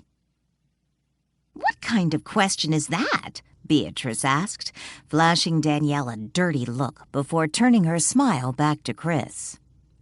Frowning in confusion, Chris looked from Danielle to the stranger. It was then he noticed the blonde wasn't wearing a dress. She wore a nightgown. A woman wearing just a nightgown, sitting in the library of Marlowe House, wouldn't be so unusual if she happened to be staying at the B&B, he thought. Are you a new guest? The moment he asked the question, he realized how idiotic it was. All of the guest rooms were occupied, and he didn't think Danielle was about to rent out Anna's room. After all, she had paid through New Year's, and technically it was still hers, even if she wasn't coming back. As for the blonde's attire, he couldn't imagine a potential guest would just show up wearing a nightgown. However, it was Danielle's question, You can see her, that gave him a sickening feeling. Guest? Goodness, no, Beatrice laughed. But if you're staying here, I might seriously consider checking in. She winked at Chris, recrossed her legs, and wiggled the toes of her top foot. Walt took that moment to re-enter the room. He seemed as surprised to find the nightgown-clad blonde as Danielle was to discover Chris could see Beatrice. My goodness, the good-looking men just seem to pop out of the woodwork around here, Beatrice gleefully exclaimed. Walt walked to the blonde and took note of her floral nightgown. He then looked at Danielle. I take it she's the blonde who washed up on shore yesterday. "What are you talking about?" Beatrice shrieked. Walt shrugged. I guess the chief won't be arresting Chris now. What do you mean, arrest me? Chris blurted. Walt's and Danielle's eyes riveted on Chris. "You can see him too?" Danielle shrieked. Chris let out a sigh and sat down on the empty chair. Pretending is getting too damn exhausting. Yes, I can see Walt. I can also see the blonde. Who is she, by the way? And what is this about me not getting arrested? "What are you people talking about?" Beatrice shouted, and then disappeared. I wonder if she's coming back, Chris murmured, looking at the now empty chair. When no one responded, he glanced over to Walt and Danielle, who continued to stare at him, their expressions blank. Chris let out another sigh and leaned back in his chair. He looked from Walt to Danielle. "Yes, I can see, Walt. What's the big deal?" "And you never said anything?" Danielle could feel her face turning red. Chris shrugged. "Oh, come on, you know how it is. You tell people you can see ghosts and they start looking at you like they want to lock you up." "But you could have said something to me," Danielle fumed, "because I obviously could see Walt." Walt tapped a finger against his chin and studied Chris for a moment. "Does this mean Chris could hear everything I said to you when he was in the room with us?" Chris flashed Walt a smile and nodded. "Even when I discussed what Danielle and Lily thought of your looks?" Chris's grin broadened. Danielle let out an embarrassed gasp and grabbed the sofa pillow sitting next to her. "Why, you rat!" she shouted just before standing up and slamming the pillow against Chris. Using his arms to shield himself from her blows, he tried to dodge the assault. She continued to smack him with the pillow. Danielle didn't stop swinging her weapon because she was hurting Chris, but because she heard him laughing. Enraged, she threw the pillow against the fireplace. It fell to the floor, and she sat back on the sofa, angrily crossing her arms over her chest. "Oh, come on, Danielle," Chris cooed. "Don't be angry with me. I didn't mean any harm." "I could just slug you," Danielle fumed, glaring at Chris. "Yeah, I know. You just did," he chuckled. "Perhaps Danielle didn't do any damage just now, but you may not be so lucky with me," Walt warned in a stern voice. Chris looked over at Walt and rolled his eyes. "Yeah, right. If you think jumping in my face and yelling boo is going to shake me up, you'd have better luck smacking me with a pillow, if you actually could." Walt raised his brows. "Oh, really?" The chair Chris sat on began to rise up into the air. "Oh, crap," Chris muttered, his hands now gripping the chair's arms. He looked down and then up. His head was almost touching the ceiling. "Oh, put him down, Walt, and don't break anything," Danielle said with disgust. Slowly, the chair lowered back toward the floor. Just as it was about 2 feet from touching back down, it tipped forward suddenly, dropping Chris face first onto the library floor. He landed with a loud thumping sound before letting out a grunt. Danielle cringed. "Ouch! I bet that hurt." Chris groaned and pulled himself up off the floor. Rubbing his face, he said, "Okay, I deserved that. I confess I misjudged Walt's abilities.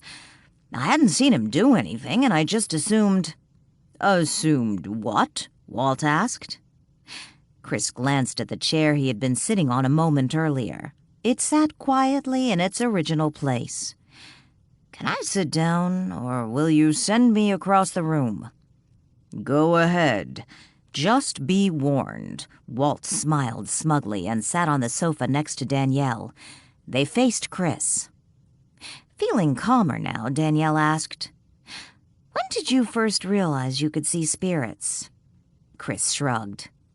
For as long as I can remember. My mother told me I had a vivid imagination, that I would probably be a writer someday.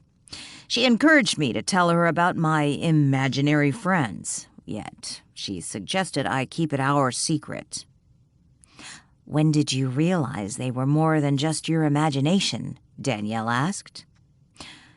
"I suppose when I was about 10 and went to my first funeral, and the guest of honor decided to sit next to me and chat." "Was it someone you knew very well?" "It was a neighbor. Nice enough guy. I was a bit freaked, but after that things started to make sense. How about you?" Danielle told Chris about seeing her grandmother and of the neighbor boy who got her sent to a shrink and how she learned to keep the secret. "Does anyone else know about your ability?" Chris asked. "Lily and the chief." "The chief?" Chris frowned. "The police chief, Chief McDonald." "Wait a minute. Is this the chief Walt was talking about who wants to have me arrested?" "Aren't you being a bit presumptuous?" Walt asked. Chris frowned. "Presumptuous? How?" "Calling me Walt. Did I give you permission to call me by my first name? Young people have no manners." "I didn't hear you calling me Mr. Johnson," Chris countered. "Your name's not Johnson." "I haven't heard you call me Mr. Glendon either. Anyway, you died before you were 30. That technically makes you the youngster, Wally." "Have you forgotten the chair?" Walt warned. Chris quickly put up his hands in defeat. "You're right. You have the power of the chair, Mr. Marlowe." "No, please, call me Walt." Walt smiled smugly, leaning back in the sofa. The smile quickly faded. He leaned forward and glared at Chris. "What's wrong now?" Chris asked. "I just remember the other things you said. Exactly what does nerdy mean? Danielle wouldn't tell me." "Oh, that." Chris smiled sheepishly. Danielle's eyes widened. She started to laugh. "You were doing that on purpose. You knew he could hear you. You said all that stuff about him just to rile him." Chris shrugged and then glanced over to Walt, who glared at him through narrowed eyes. "In my defense, I had no idea you had mastered any spiritual powers." "Spiritual powers?" Danielle repeated. "I always think of it as harnessing energy." "I suppose that's the same thing," Chris told her. "So do you always go around teasing poor, defenseless spirits that way? Making fun of them?" Danielle asked in a scolding voice. "No. To be honest, I've never been in a position like this. Never encountered a spirit who wasn't aware I could see him." Interesting." Walt studied Chris. "Back to my original question. What was this about the chief wanting to arrest me?" "Oh, right. Anna. Beatrice," Danielle said with a sigh. "Anna? Beatrice?" Chris frowned. "The woman who was just here. Her body washed up on the beach yesterday. The chief showed up earlier today. Twice, in fact, because he suspects the body is Anna's." "That woman? Why, she looks nothing like Anna. Surely someone's told him that." "That's the problem. Beatrice, that's the woman's name. Apparently, her husband threw her off the cliffs on Christmas Day, and she fell face first on the rocks. Her face is unrecognizable, and if you think about it, she's the general size and shape as Anna and has blonde hair around the same length." "What about fingerprints?" They ran them, but Beatrice must not be in the system. Danielle then explained to Chris about the chief's hopes of matching the blood on the rug to the dead woman, and how that wouldn't be happening. I still don't understand what any of this has to do with me. Well, if that woman had proved to be Anna, you're on the top of the suspect list because of what Brian overheard at the diner. I didn't kill Anna, Chris reiterated. Maybe not, but if you could get her to return, clear up the mystery of the disappearance, then they'll leave you alone. That's not going to happen, Chris mumbled. You think they'll stay on your case even if Anna returns? No, I meant Anna is not going to come back. That's not going to happen, but it has nothing to do with me. I can't control what Anna does. Then maybe you need to tell them where Anna went, if you know. I don't know. Chris shook his head. Trust me, I really don't know where she went. Well, at least now that we know the woman who washed up on the beach is not Anna, and that the blood they found on the rug isn't human blood, they really shouldn't be bothering you. Yeah, but how do we convince them the woman isn't Anna? You said yourself her fingerprints aren't in the system. No, but I can go to the chief, tell him I saw her spirit, give him her name. Oh, her name! What was her last name again? And her husband's name? Danielle closed her eyes and tried to remember. Yeah, right, like you can just tell the police chief you saw the woman's ghost. Shh, Chris, I need to remember. What was her name? Danielle jumped up from the sofa and ran to the desk. She opened the desk drawer and pulled out a piece of paper and pen. Her name was Beatrice. Beatrice Montgomery, and her husband's name started with an H. Henry? No. Hugh? Herbert.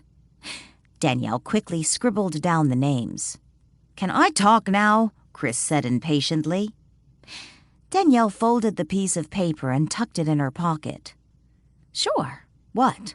Knowing the name of the victim will help identify the body, but only if you can get the police chief to listen to you. How in the world are you going to convince him to check it out? You can't very well just march in there and announce her ghost gave you the information. Sure I can. Danielle smiled. You can? I told you. The chief knows I can see ghosts. Chapter 34. Danielle dabbed the corner of her toast into the egg's yolk before taking a bite. Everyone at the table seemed to be talking at once, discussing their upcoming day, rehashing the events of the past week, and tallying up reasons to believe Patricia and Richard were probably siblings. She wasn't joining in any of the conversations. Her thoughts were elsewhere. Danny, are you going to answer the question? Lily asked impatiently. Danielle looked up from her plate. Oh, I'm sorry. What were you asking? Patricia wanted to know if you really thought Earthbound Spirits knew Stoddard's will wasn't fake. You were talking about Earthbound Spirits? Danielle hadn't noticed the conversation turning in that direction. She glanced around. All eyes were on her. Lily sat at the dining room table with her and the guests of Marlowe House. Danielle set her fork on her plate and looked down the table at Richard, who silently waited for her answer. I'm afraid I do. They had to have known. Clarence Renton prepared both wills for Isabella, and he became a member of the group after he went to prison. I really don't believe he would have kept that a secret from Morris. Do you, Richard? I always understood Mr. Renton was just eager to help Earthbound Spirits, and he made a poor decision. Danielle smiled and picked up her fork again. Oh, I believe Clarence made a number of poor decisions, yet I don't think that was one of them. You told me why you don't believe in Earthbound Spirits' ideologies, Richard said with a shy smile. Both he and Danielle were thinking of what she had told him. that she believed in ghosts. Do you really have a specific reason? I mean, I understand just not believing. I remember once reading there are over 4,000 religions in the world. Can't say I have a specific reason for not believing them. Maybe because I don't know anything about them. There are some things earthbound spirits may have gotten right. I believe there's something after this life. The reincarnation thing? Maybe. I don't know. Other religions believe in reincarnation, but I don't believe we should waste the time we have on Earth trying to get to that other place. We'll get there soon enough. Our life here is a gift, and I don't believe we should squander it or shorten it like Clarence did. Unlike earthbound spirits, I do believe in a higher power, a god. Patricia reached over and patted Richard's hand. I believe in God because he's answered my prayers. I think the biggest issue I have with earthbound spirits, Danielle continued, is how Morris coerces his members to make large donations and leave all their money to the group after they die. And what does the group really do with the money? Money means nothing. It's never brought me happiness, Richard insisted. And if the money can help others find the truth after I'm gone, then isn't that the right thing to do? If you want to find happiness now with your money, follow Chris's example. Become a philanthropist. Help feed the hungry. Get involved with a worthwhile environmental cause. Create jobs.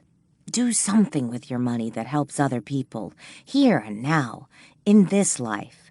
I guarantee that will buy you a measure of happiness, Danielle suggested. Flames flickered and curled in the library fireplace. The house was quiet. Walt lounged on the sofa reading the book Danielle had given him for Christmas. Aren't you worried about someone walking in here and seeing that floating over the sofa? Chris asked as he walked into the room. Walt closed the book and set it on his lap. He looked up at Chris. I knew it was you. Everyone else is gone. How do you know everyone is gone? Chris headed for the fireplace to warm his hands. Danielle went down to the police station. Lily and Ian took Sadie for a walk on the beach. Richard took Patricia and Jessica out for ice cream, and Joanne had already gone home. It's just you and me and Max. Standing before the fireplace, his back to Walt, Chris reached out and rubbed his hands together, warming them. What does a philanthropist do exactly? Walt asked. Chris stopped rubbing his hands together and turned from the fire, facing Walt. In my case, you might say I just give away money. To whom exactly? Chris sat down facing Walt. I've never set up my own foundation. Instead, I give to charities, ones I've researched and feel are legit. What happens when your money runs out? Chris grinned. I really don't see that happening anytime soon. Where are you headed after you leave here? I don't know yet. I was thinking of maybe sticking around here. You aren't planning to leave? Walt frowned. I wasn't talking about living in Marlowe House indefinitely. I was thinking of getting my own place somewhere in the area. Why? You don't want me to stay? Chris asked. I don't care what you do. Then why are you asking me what I'm going to do? I'm curious. Doesn't mean I care. Walt shrugged. Chris studied Walt for a minute. So tell me, Walt, what's the deal with you and Danielle? What kind of question is that? Maybe I should be asking, why are you still here? Why haven't you moved on? If I had to guess, I'd say it had something to do with Danielle. Marlowe House is my home. Does that mean you plan to stay here forever? Of course not, Walt snapped. Hey, don't get defensive. I was just curious, too. Then tell me, what's up with Joe? He seems to be a little territorial over Danielle. She dated him a few times when she first moved here. What happened? He obviously still has a thing for her. He arrested her for murder. Excuse me? for her cousin's murder. Now that I think about it, for Stoddard's too. There might be a few other murders he arrested her for, but it's hard to keep them all straight. Are you joking? I wish I was. Walt tossed the book on the coffee table and looked over at Chris. Joe doesn't know about Danielle's gift, and when certain things have happened because of it, he has a tendency to think the worst. I think he cares for her, but he has no faith in her. Sounds like a jerk. Walt didn't comment. Is it true? Does the police chief really know about Danielle? If you mean how she can see spirits, yes. Danielle pulled her red Ford Flex into the Frederickport Police Department parking lot. She had called the chief earlier that morning, telling him when she would be in. He was under the impression she would be bringing along Chris, Richard, Patricia, and Lily to be interviewed again. Danielle didn't correct his misconception. She figured it would be easier to explain it all at once. When she walked into the front office of the police station, she found the chief standing at the front desk with Joe and Brian. The three men stopped talking when she entered and turned toward her. Danielle glanced at the empty chair at the desk. "Where's Marcia?" "She doesn't work here anymore." Joe glanced over Danielle's shoulder and then asked, "Where is everyone else? Did they take a separate car?" "How long hasn't she been working here?" Danielle asked. "I'm surprised you care. I thought you didn't like her," Brian said. "It wasn't that I disliked her exactly. I just felt she was grossly incompetent. Her inability to relay a simple message almost got me killed." "She's been gone for a couple weeks," the chief said. "So where is everyone?" "I need to talk to you first, Chief." Danielle looked over at Brian and Joe and then back to the chief. "Alone." "Since we have a dead body that looks like it might be your missing guest, and Chris Glendon seemed to have an issue with her, I have to say this doesn't look good on him, not coming in like he promised," Joe told her. Danielle sighed. "Chris didn't promise anything. I did. He didn't even know the chief wanted him to come in today." "You told me you were going to bring him with you." The chief sounded annoyed. "Chief, please, in your office, alone," Danielle said impatiently. Joe and Brian watched as Chief McDonald motioned for Danielle to follow him. "I don't get those two," Brian said when Danielle and McDonald were out of earshot. Joe frowned. "What do you mean?" "They've become so chummy. I can't help but wonder if there's something going on there." "Would you stop saying that?" Joe said impatiently. "Anyway, the chief's dating Carol Ann. Don't be ridiculous. He's not Danielle's type." Brian snickered. "What is her type? You?" McDonald closed his office door and said, "This better be good, Danielle." "I know who the dead body is, and it isn't Anna." Danielle remained standing and watched as the chief took a chair behind his desk. He motioned for her to sit down.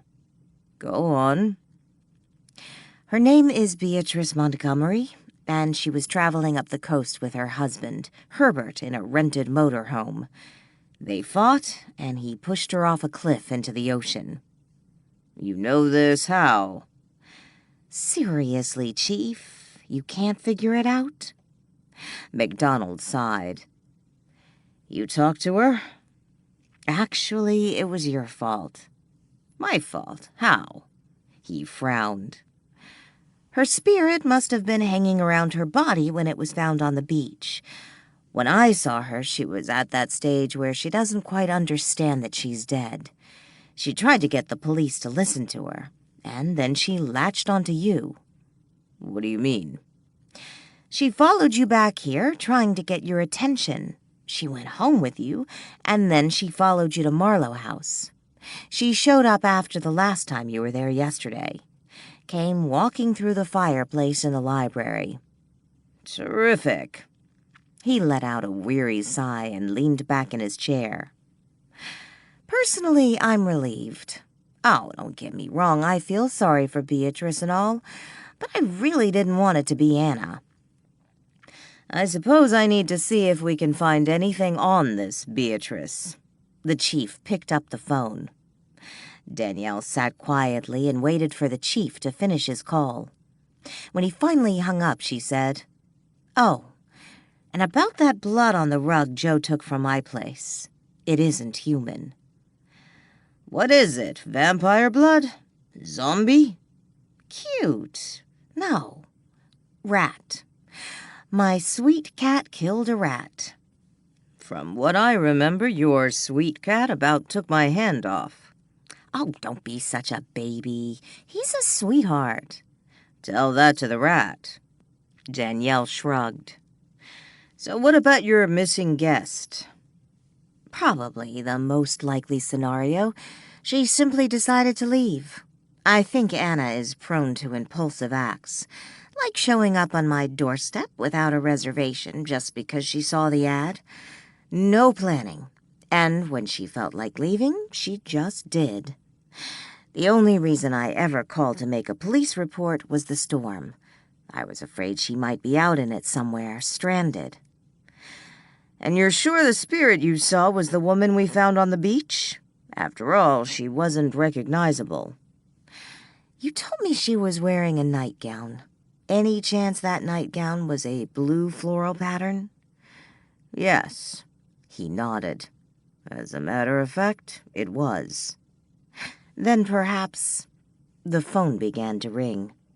He motioned to Danielle to hold her thought, and then he answered the call.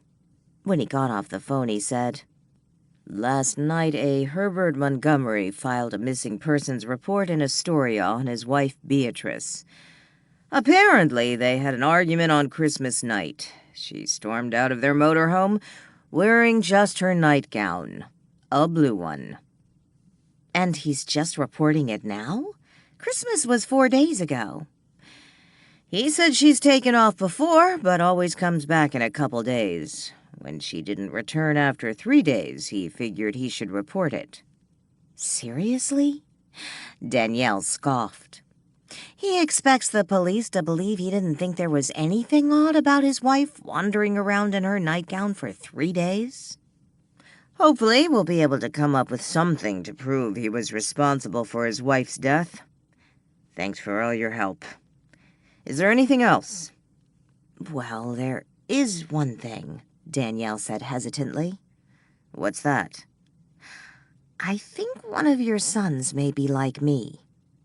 "What do you mean?" "He can see ghosts." Chapter 35. Just as Danielle parked in front of Marlowe House, she saw Richard drive off in his car. He was alone. When she walked into the library 5 minutes later, she asked Patricia where he had gone. Patricia set the book she had been reading onto her lap and looked up at Danielle. She was alone in the room. "He got a phone call from someone from Earthbound Spirits. I think he said it was I don't recall the last name." "Ah, Cleve Monchique. He's Morris's right-hand man." Danielle sat down.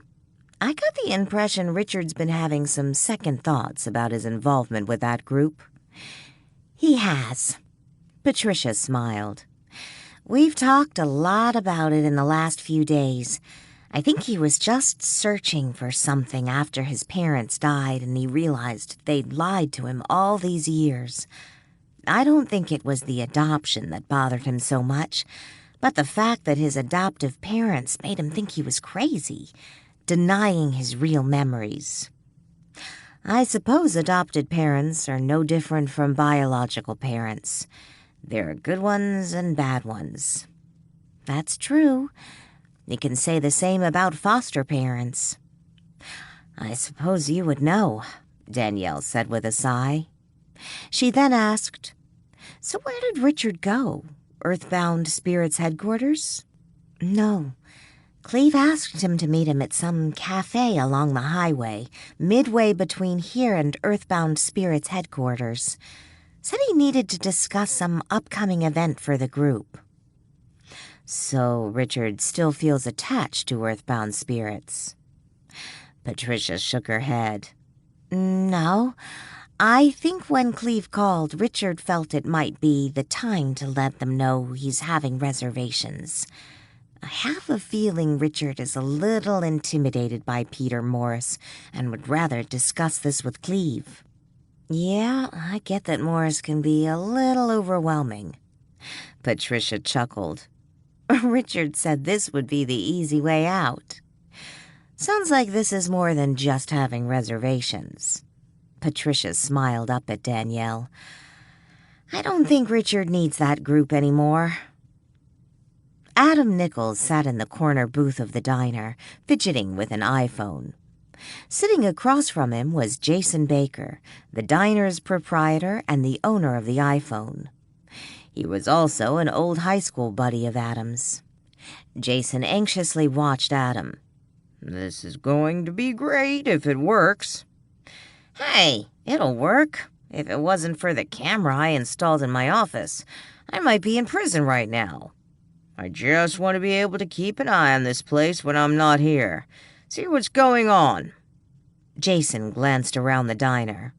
Can't even see where we put the cameras. This is better than what I have. I gotta get this app for myself. Jason, I need you back here, a voice called out from the kitchen.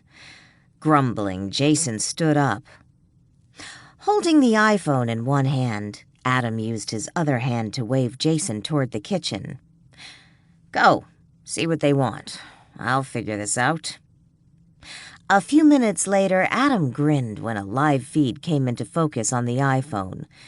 It was a view of an empty booth across the diner. From where he sat, it was impossible to see the booth, yet on the iPhone, he could clearly see the salt and pepper shaker sitting on the booth's table.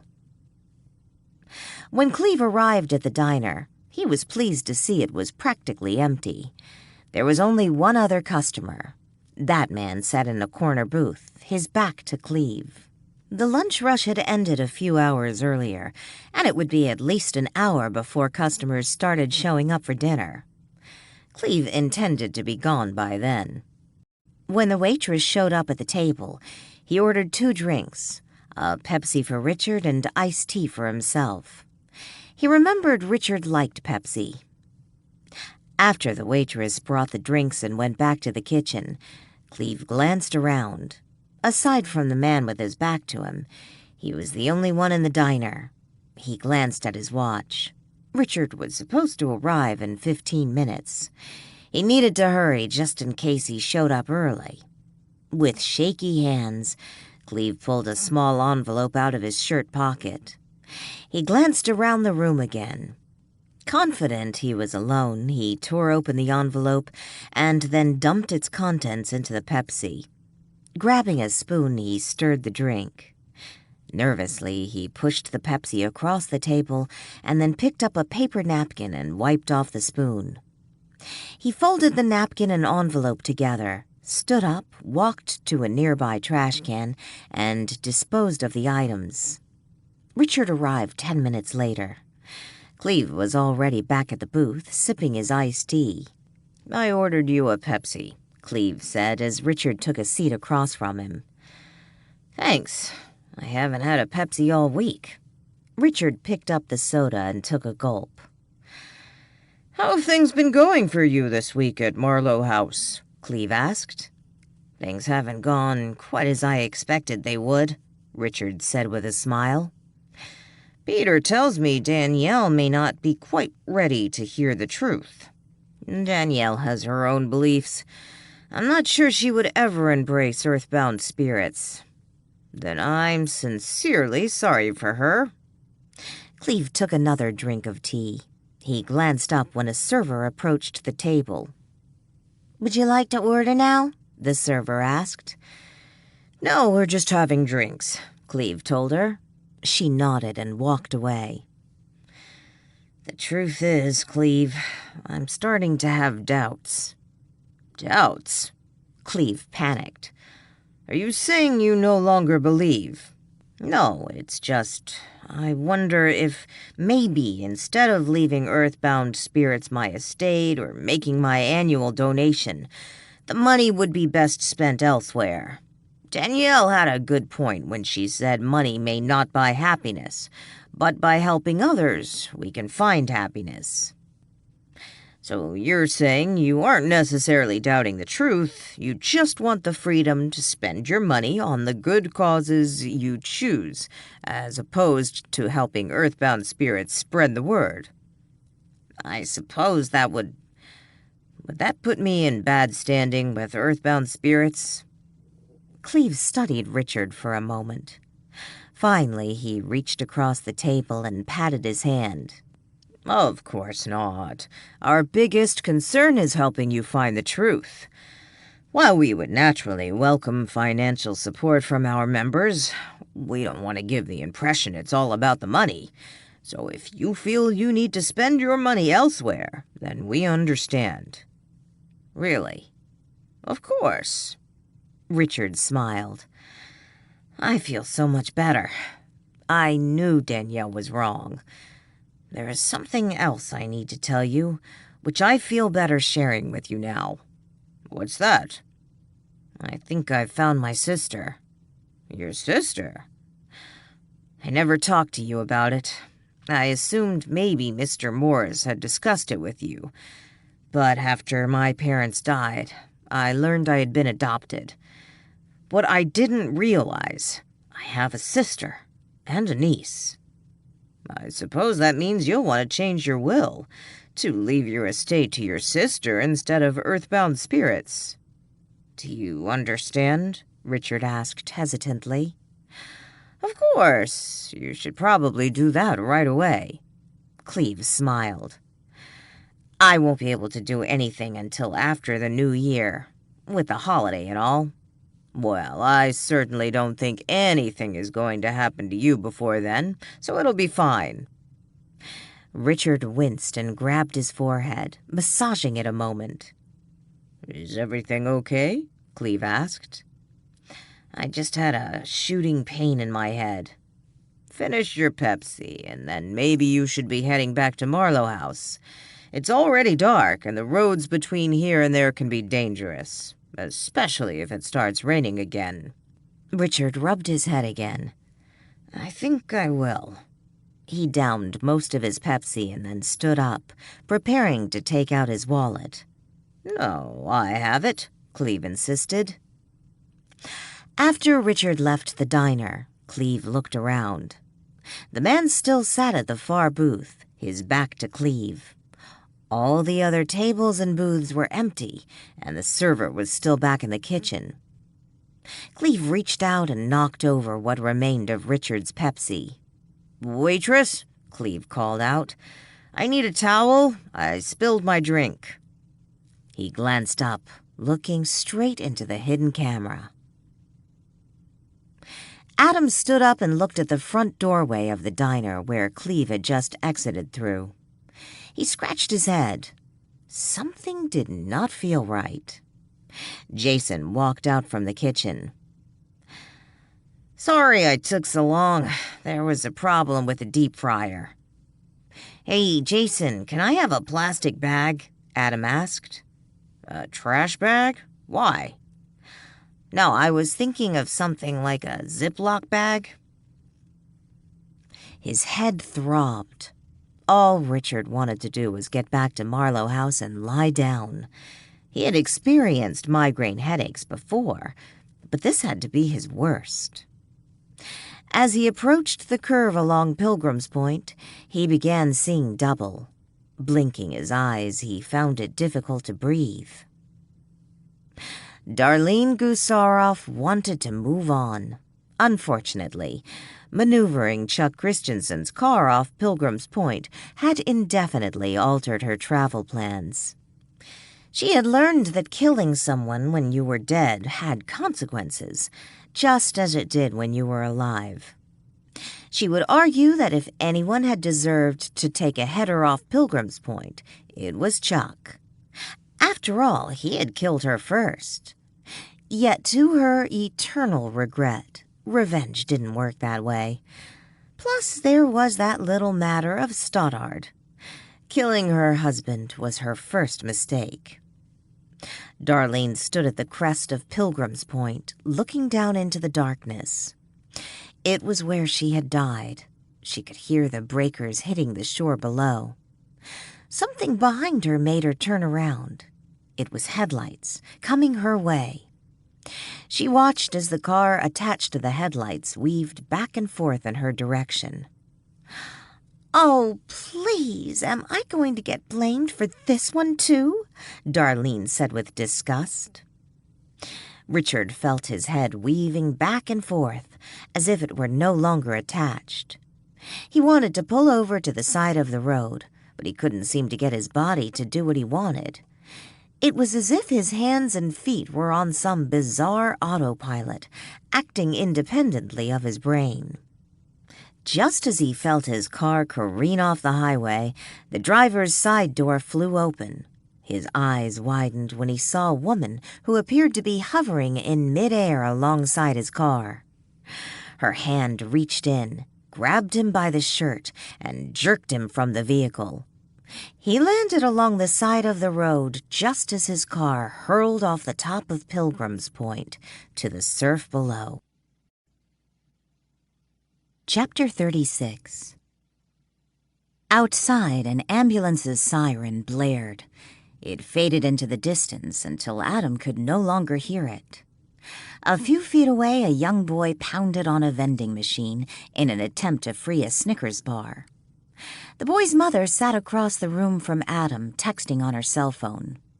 On the opposite end of the room, a baby began to cry. Adam glanced up at the wall clock over the sliding door leading to the parking lot. He had been sitting in the ER waiting room for over 30 minutes. Just as he was about to call Danielle and ask what was taking her so long, the sliding door opened and Danielle rushed in with Chris and Patricia.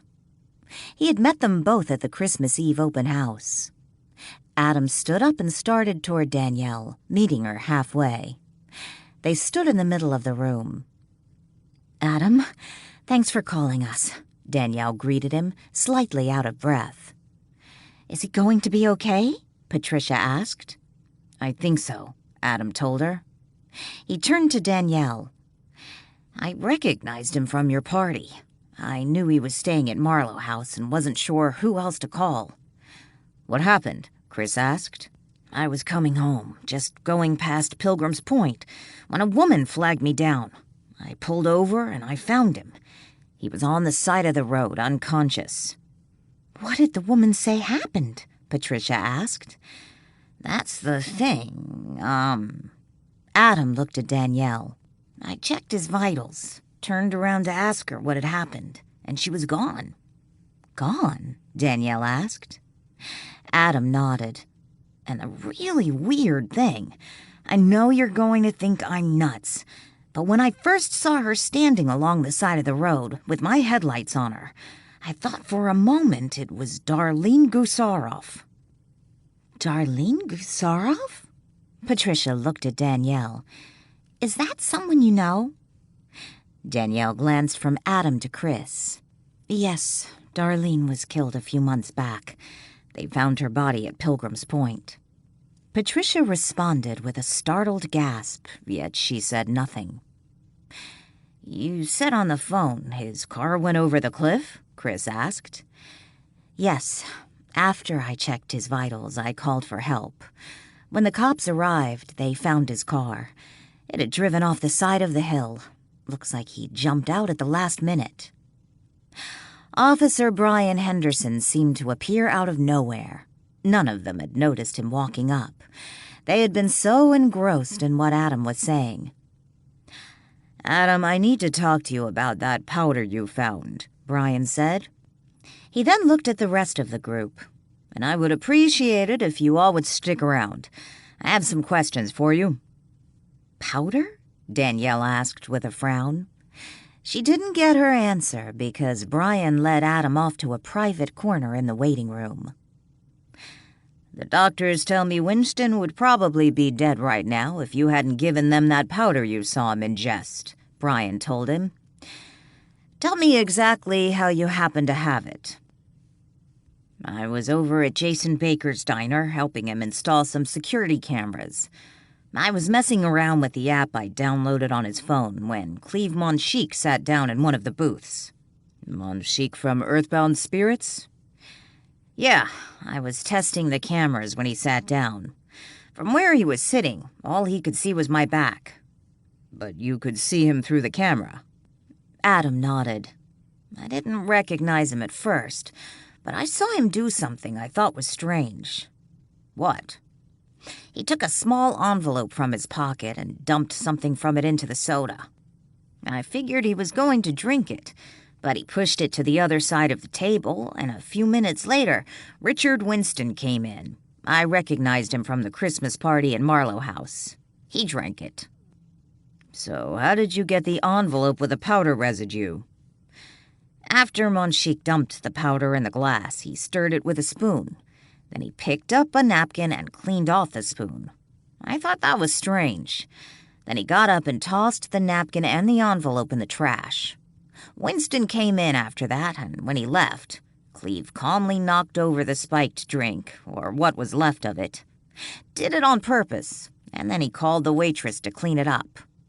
After he left, I took the envelope out of the trash, stuck it in a plastic bag, and brought it with me. Why?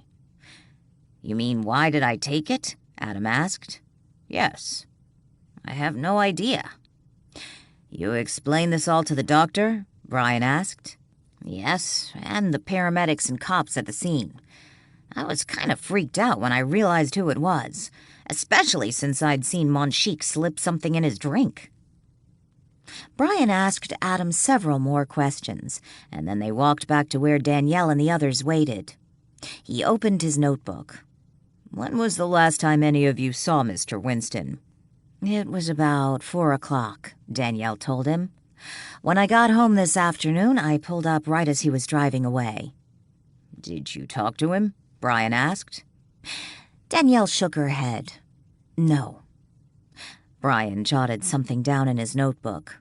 Did anyone talk to him before he left Marlowe House? Did he say where he was going? I was probably the last one to talk to him, Patricia said. It was right before he left. Where was he going? To some diner along the highway, Patricia told him. Did he say why he was going there? He got a call from Cleve, Patricia looked at Danielle. Cleve Monchique, Danielle said. Yes, that's him. He called Richard and asked him to meet him at the diner. He said he needed to talk to him about some Earthbound Spirits event. I understand Mr. Winston is a member of Earthbound Spirits, Brian said. Yes, but he's been having second thoughts, Patricia explained. Oh, crap. Look who's here, Danielle whispered. They all turned toward the sliding door. Peter Morris had just walked in. They watched as Morris walked to the admittance desk. Brian closed his notebook. If you'll excuse me for a minute. He walked to Morris. I want to see Richard Winston, Morris was saying just as Brian reached him. He was admitted tonight. Someone called me. Excuse me, Mr. Morris, Brian interrupted. Morris turned to Brian. Yes, Officer Henderson. I don't think it would be a good idea if you see Mr. Winston right now. I would think that would be up to the doctor, not you. I'm Mr. Winston's spiritual advisor. He had my number as an emergency contact in his wallet, which is why they called me. As I said, I don't think it would be a good idea right now. Morris narrowed his eyes and glared at Brian. Officer Henderson, if Mr. Winston was a Catholic and I was a priest, would you be attempting to stop me from seeing my parishioner? Under certain circumstances, yes, Brian snapped. As I said, it's really none of your business. Morris turned from Brian and faced the woman behind the desk. I want to see Mr. Winston. I'll have to get the doctor, the woman said nervously. She picked up her phone. "That's the doctor working on Richard," Adam whispered when a man in a white physician's coat appeared in the admittance area. "Let's see what he says about Richard," Chris suggested, leading the way toward the doctor. "I'm afraid the officer is correct," the doctor was saying, just as Danielle and the others showed up by Brian's side. "You cannot see Mr. Winston right now, Mr. Morris." "I'm Mr. Winston's spiritual advisor. He had my name in his wallet to call in case of an emergency. You called me." "I don't know who called you, Mr. Morris. It certainly was not me. It could possibly have been someone from admitting." The doctor glanced over to the woman behind the counter. "It wasn't me. I just came on duty." "In any case," the doctor said, "the only one Mr. Winston wants to see right now is his sister." "Sister? He doesn't have a sister," Morris insisted. "I'm his sister," Patricia spoke up. "Is he going to be all right?" "You're Patricia?" the doctor asked. "Yes." The doctor took Patricia by the arm. "Come with me." "Doctor?" Danielle called out. The doctor paused and turned to face Danielle. "Yes?" "Can you at least tell us if Richard is going to be okay?" Instead of answering, the doctor looked at Patricia. "They're with me," Patricia explained. "I'm sure my brother would want you to let them know how he's doing." Looking from Patricia to Danielle, the doctor said, "He has a broken ankle from being thrown from the car. Right now, he needs his rest." Danielle let out a sigh of relief.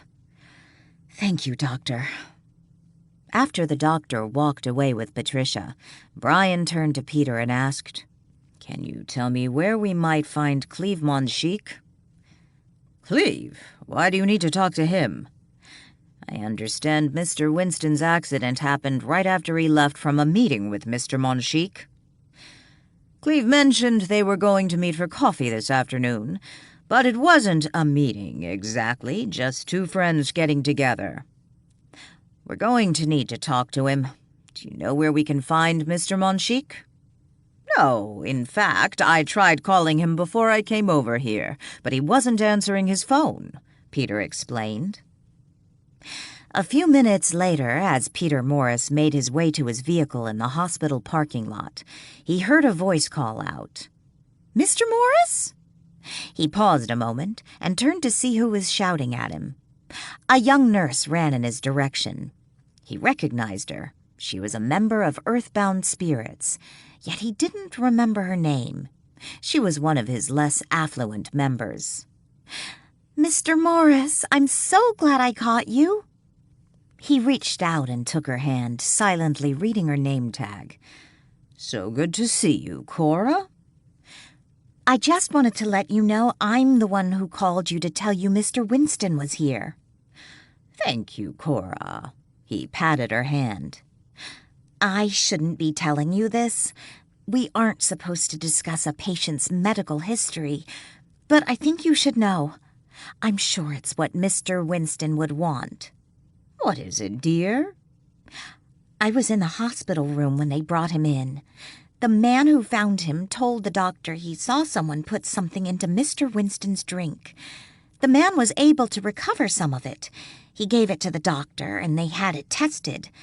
Someone tried to poison Mr. Winston."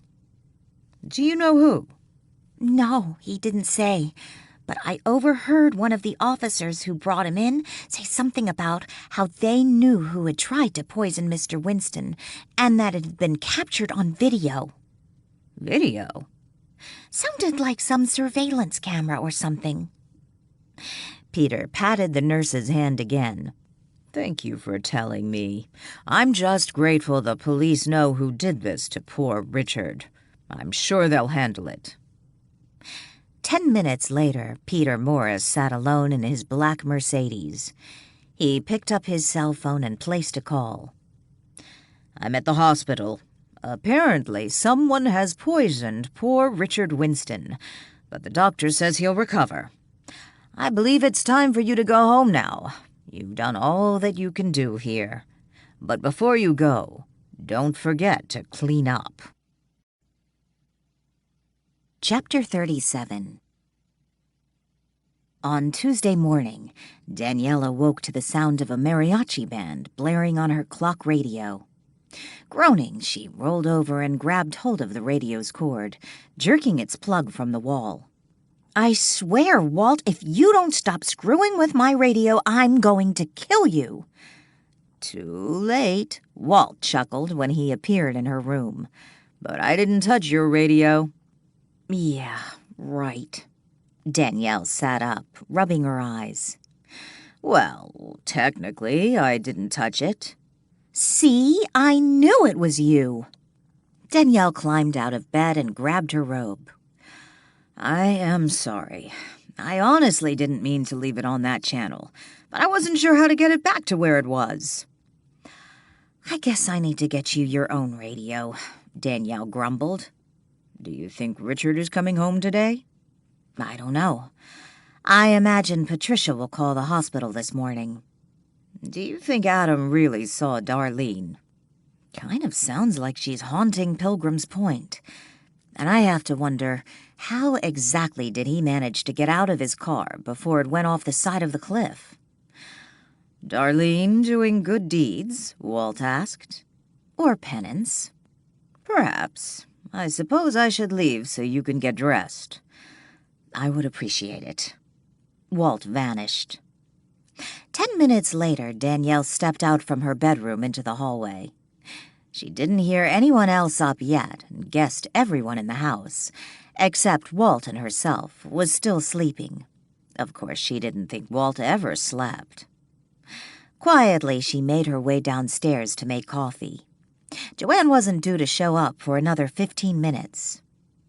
She thought of Richard and what Adam had told her the night before. Had Cleve really tried to poison Richard? Would this finally be the downfall of earthbound spirits? While Danielle considered the various possibilities, she barreled into the kitchen, paying little attention to her surroundings, when she came face to face with an intruder. Cleve Monchique.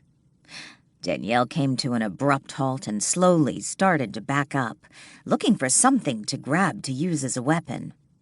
"What are you doing here?" "He lied to me," Cleve told her. "I don't know what you're talking about, but I want you to leave." "Did you know I arranged Clarence's death?" Cleve took a step toward her. "You need to go. I'm not alone." "I paid someone to kill Clarence. They drugged him first and then put him in the noose." "Why are you telling me this?" "I tried to kill Richard too, but that didn't work out. Someone saw me. Do you know who saw me?" He took another step in her direction. Danielle shook her head.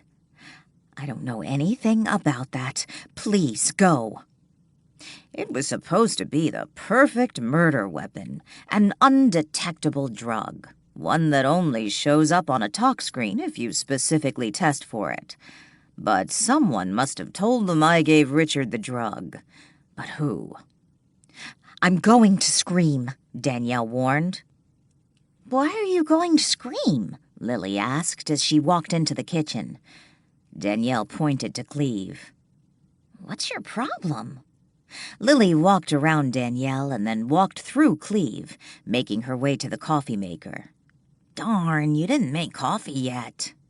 She turned to Danielle. Cleve stood between them. "Don't you see him?" Danielle asked. "See who?" Danielle let out a sigh of relief. After a moment, she announced, "Well, I have good news and bad news." "What's the good news?" Lily and Cleve asked at the same time. "The good news is I'm no longer worried about Cleve attacking me." "What are you talking about?" Lily asked. "I wasn't going to attack you." Cleve sounded insulted. "The bad news, for Cleve anyway, he's dead." "Dead?" Lily glanced around. "Is he here?" Danielle nodded and pointed to Cleve again. "What does he want?" Lily asked. Danielle looked at the ghost. What do you want, Cleve? I wanted you to know Peter Morris lied to me. He lied to all of us. I ended my life for nothing. This isn't how it's supposed to be. Did Peter know about Clarence? About what you tried to do to Richard?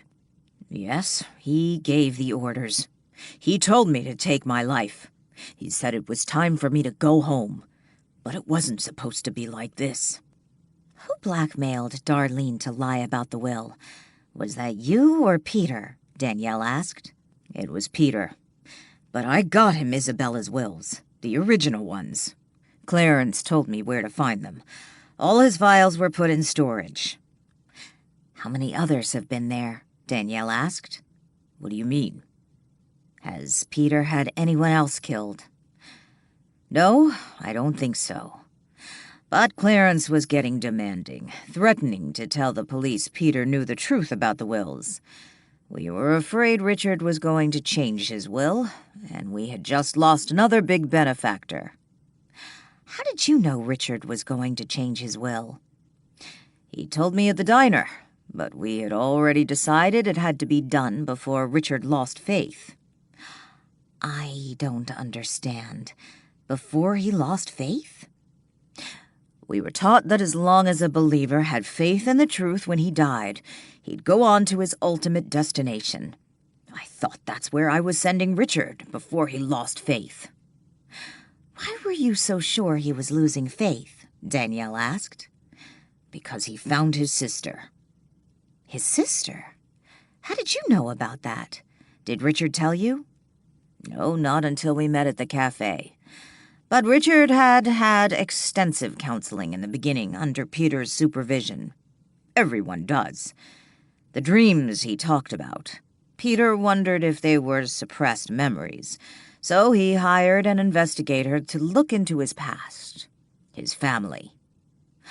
Are you saying you knew Patricia was his sister all along? Danielle asked. We don't know that Patricia staying here was his sister. Not at first. What is he saying? Lily asked.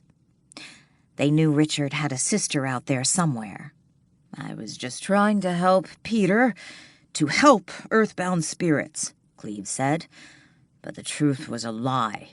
And what am I supposed to do now? You need to follow the light, if possible. And if that isn't possible, will I be stuck here indefinitely in this middle world existence? You can't stay here, Cleve. But first, is there anything you can tell me that'll help us stop Morris from doing this to anyone else? You know now he's a fraud. Help us stop him. Cleve shook his head. There's nothing. I handled everything for him. He told me to clean up, and I did. There must be something, some way we can stop Morris. I was a fool. Cleve disappeared. Cleve? Danielle looked around. Is he gone? Lily asked. I think so. Danielle then went on to tell Lily everything Cleve had told her. When Joanne arrived a few minutes later, Danielle told her what had happened to Richard the night before. I need to run down to the police station this morning, so if you and Lily can get breakfast for everyone, I would appreciate it, Danielle told her. Has there been news on Richard this morning? Chris asked as he walked into the kitchen. He had overheard Danielle's last comment about going to the police station. No, but could you come up to the attic with me, Chris? I need to get something up there and wondered if you would help me get it down.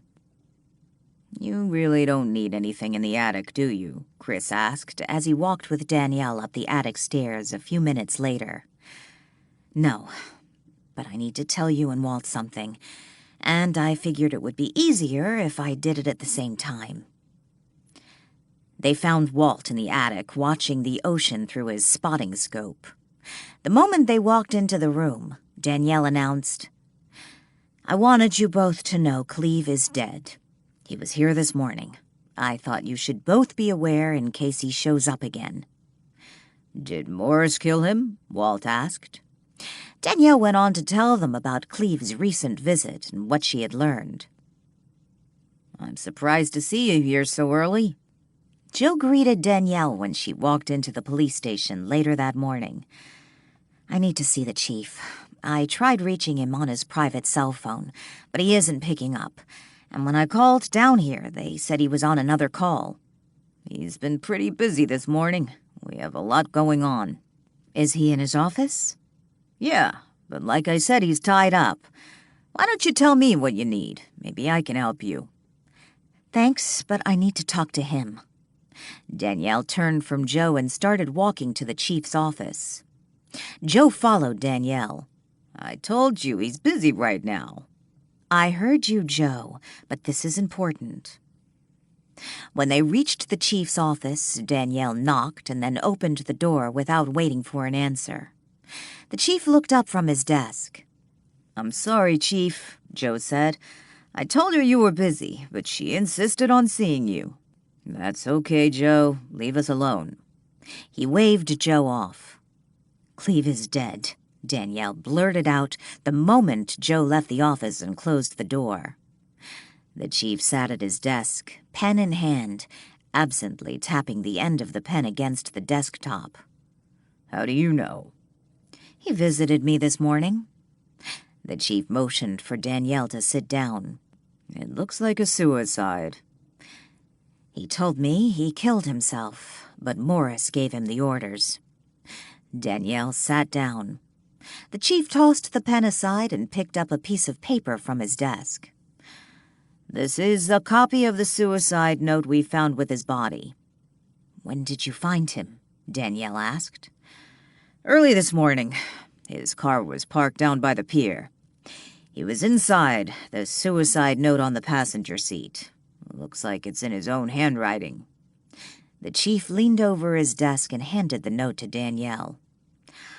I'm sure it's his own handwriting. Danielle read the note. He's taking responsibility for everything.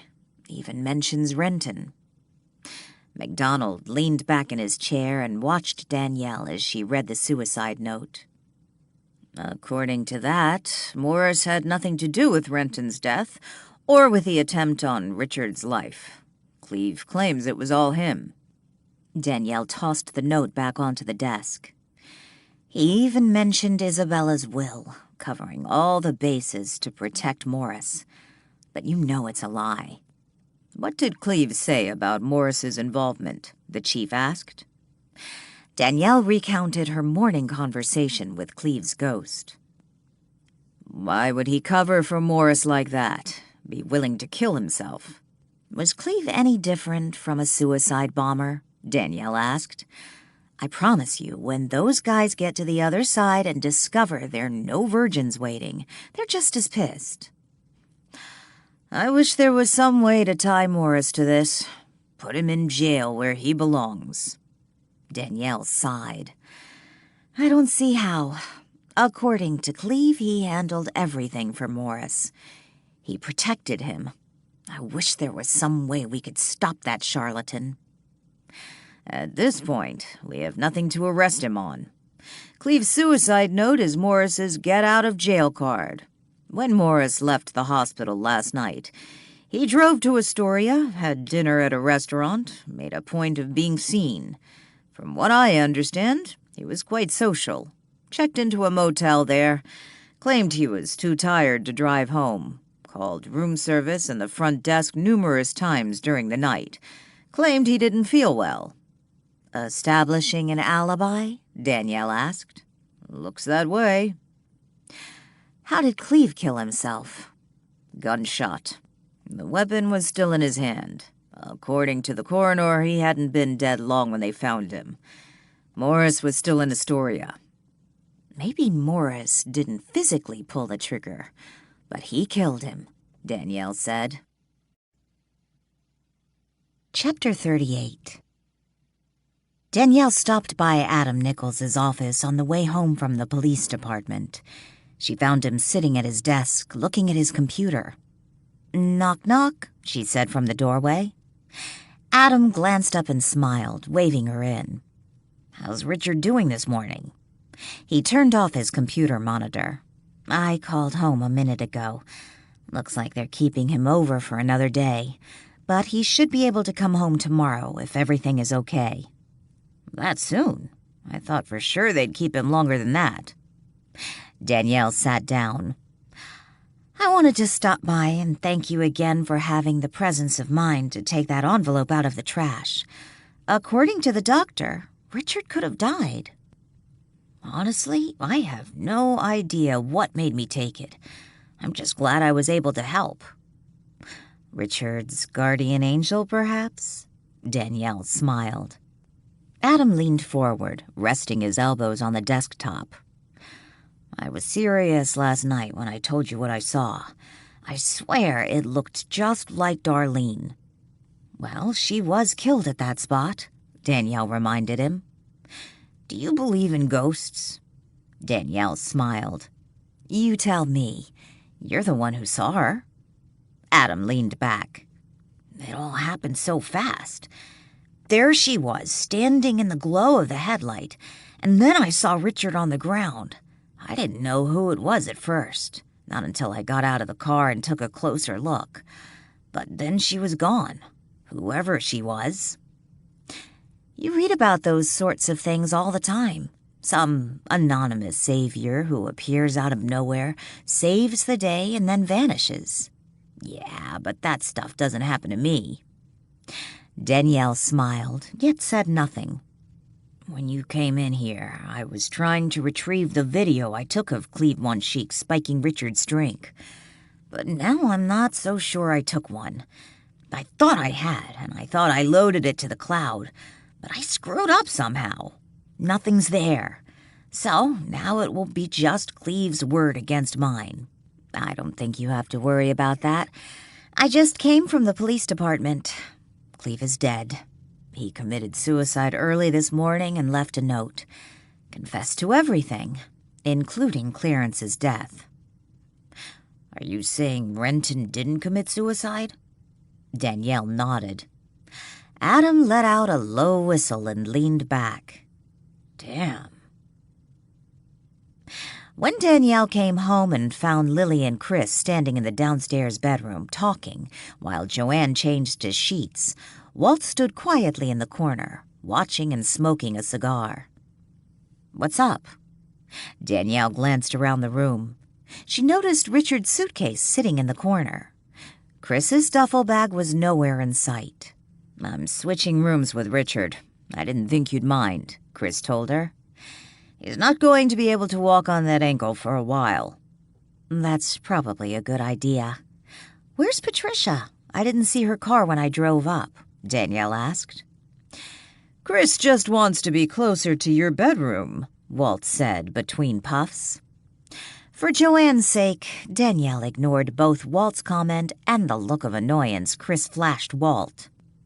She went to the hospital to see Richard. Ian and Jessica went with her, Lily explained.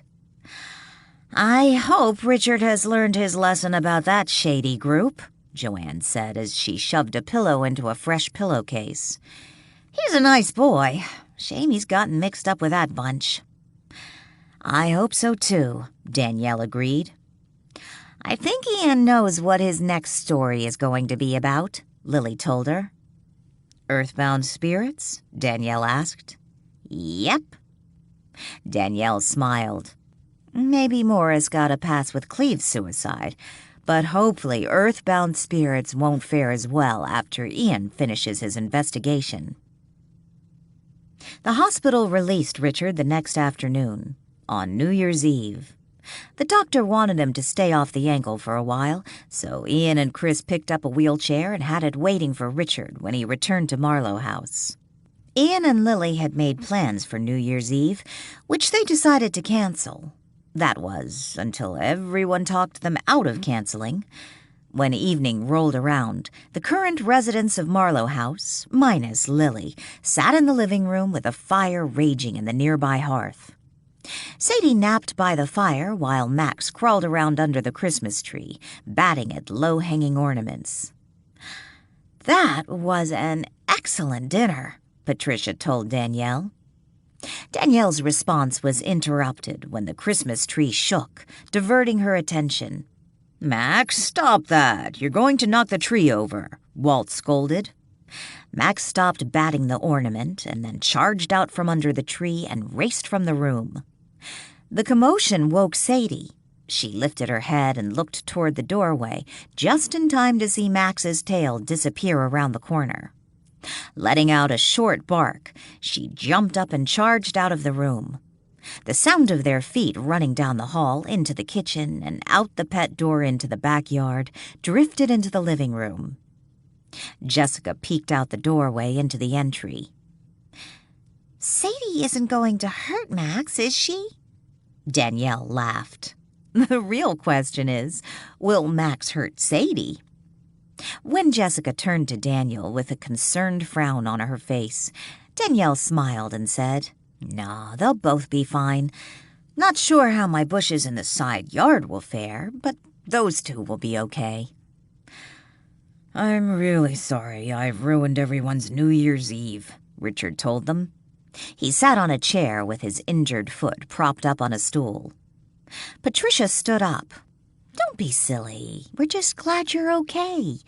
And anyway, I have something I want to show you." Without telling anyone what that something was, Patricia left the room and ran upstairs. When she returned a few minutes later, she was carrying an overstuffed manila envelope. "What's that?" Richard asked. Everyone looked at Patricia, waiting for an answer. Patricia sat down on a chair next to Richard, the envelope on her lap. "Remember how I told you I stored our things in my car after I moved out of our apartment?" Richard nodded.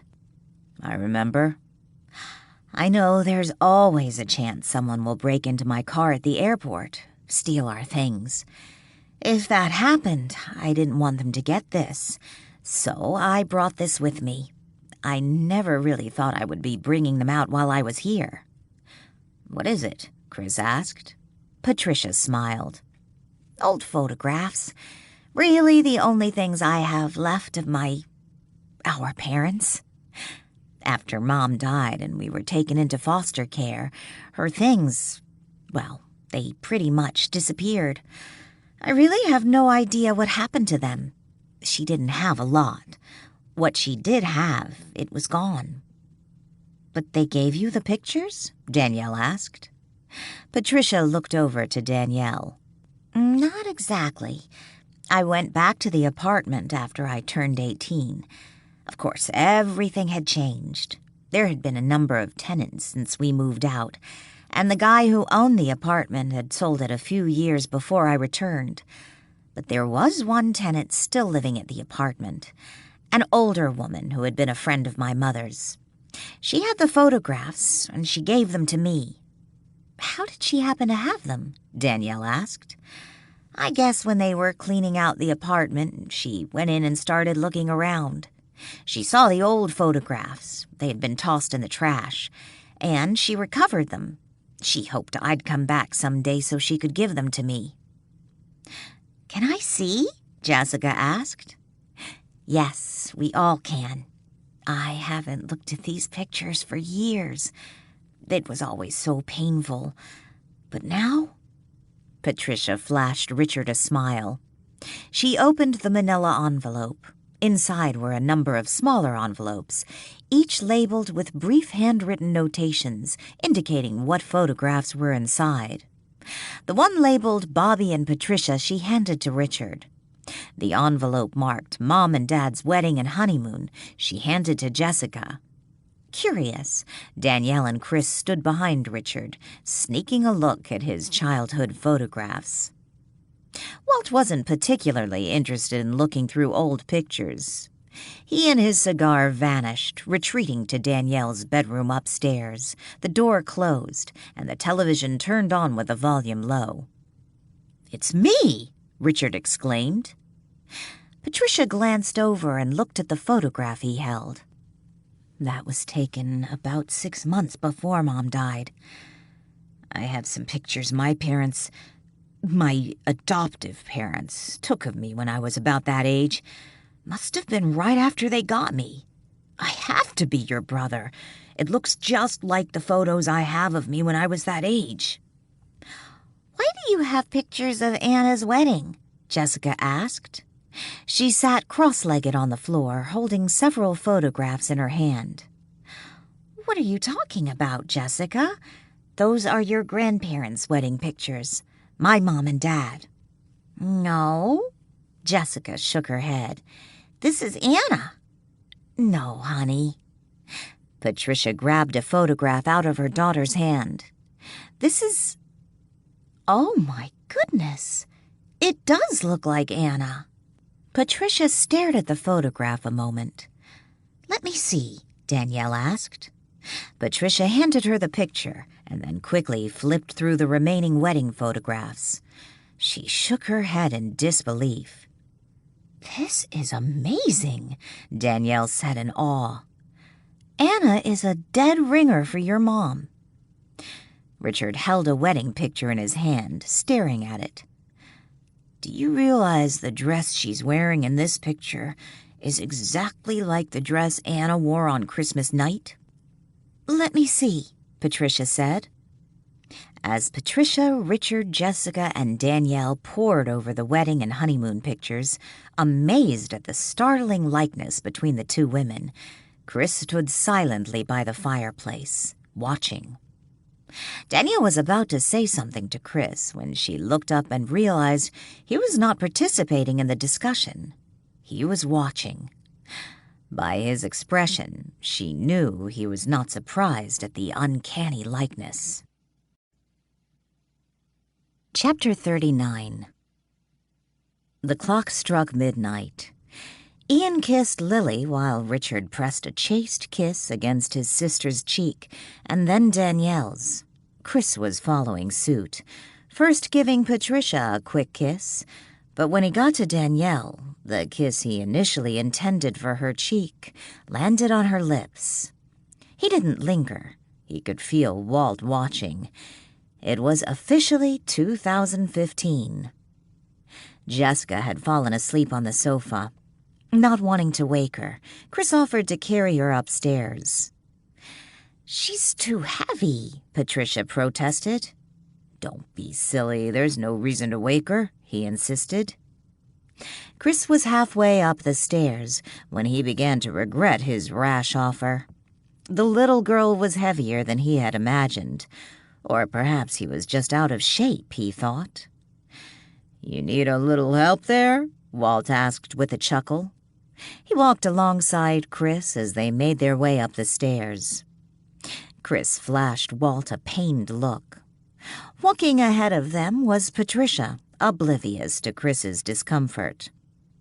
After a few more steps, Walt let out a sigh and said, "I don't want you to drop the poor child." To Chris's surprise, Jessica became light as an infant. For a brief moment, he imagined he might drop her. The radical shift in weight had momentarily caused him to lose balance. But then he steadied himself and continued up the staircase with no difficulty. Glancing over to Walt, Chris understood what had just happened. The two men, one a spirit and one flesh and blood, carried the child together up the stairs and to her room. "What's going on, Chris? Who is Anna?" Danielle demanded after everyone else had gone to bed. She found him in the parlor. Walt appeared. "I'd like to know the answer to that question, too." Chris let out a sigh and sat down at the parlor desk. "I thought you would have figured it out by now. Anna is Trudy Ann, Patricia and Richard's birth mother." "How is that even possible?" Danielle sat down and looked at Chris, waiting for his explanation. "I'm definitely confused." Walt waved his hand for a cigar. "The first time I met Richard was at his parents' funeral. I felt obligated to attend the funerals of all those who had died on the boating accident with my parents. That was my first mistake." "First mistake?" Danielle asked. "Since her death, Trudy was unable to find peace. I couldn't really blame her. Patricia bounced around from one foster home to the next, separated from the little brother she adored, and Richard ended up with the Winstons. Look up the definition of dysfunctional family in the dictionary, and you'll find a picture of the Winston family. Are you saying their mother's spirit has been with them all these years? Yes. Chris nodded. She bounced between the two, watching them grow up, trying to get someone to help them. Trudy wanted to reunite her children. No one would listen, of course, because no one could see or hear her. But you could, Danielle said. She came to the Winstons' funeral with Richard.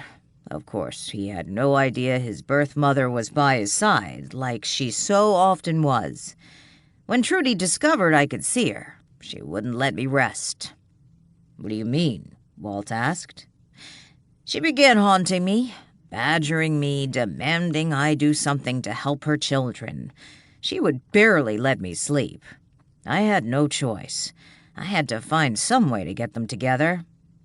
So what was the plan? Danielle asked. First, I hired a private detective to find out what I could about the two. I really couldn't trust what Trudy told me. Spirits are not always reliable. "Exactly why did you look at me when you said that?" Walt asked with a scowl. Is that when you learned about Richard's involvement with earthbound spirits? Or had Anna always known? Danielle asked. He wasn't involved with them until after his parents' death, after Trudy latched onto me. From what I can tell, he was devastated when he learned the truth about the adoption, how his parents had lied to him all those years. He was vulnerable, looking for answers. Earthbound Spirits was there with answers, for a price. Was he really that upset to discover he was adopted? Walt asked. Chris shook his head. It was not the adoption per se, but Trudy had seen what had gone on all those years, how the Winstons worked to erase his early memories. Remember, he was 6 years old when she died. He naturally remembered things, but for years they pounded into him that his memories were all his imagination. Like he was crazy, Danielle murmured. Yes. The way people want us to feel if we foolishly reveal we can see spirits, Chris told her. So you were behind benevolent charities, like I thought, Danielle asked. Yes, but not for the reasons you assumed.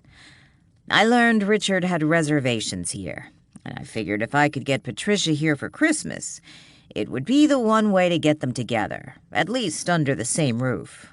So I created the phony charity and threw in the gifts as incentives so she'd come.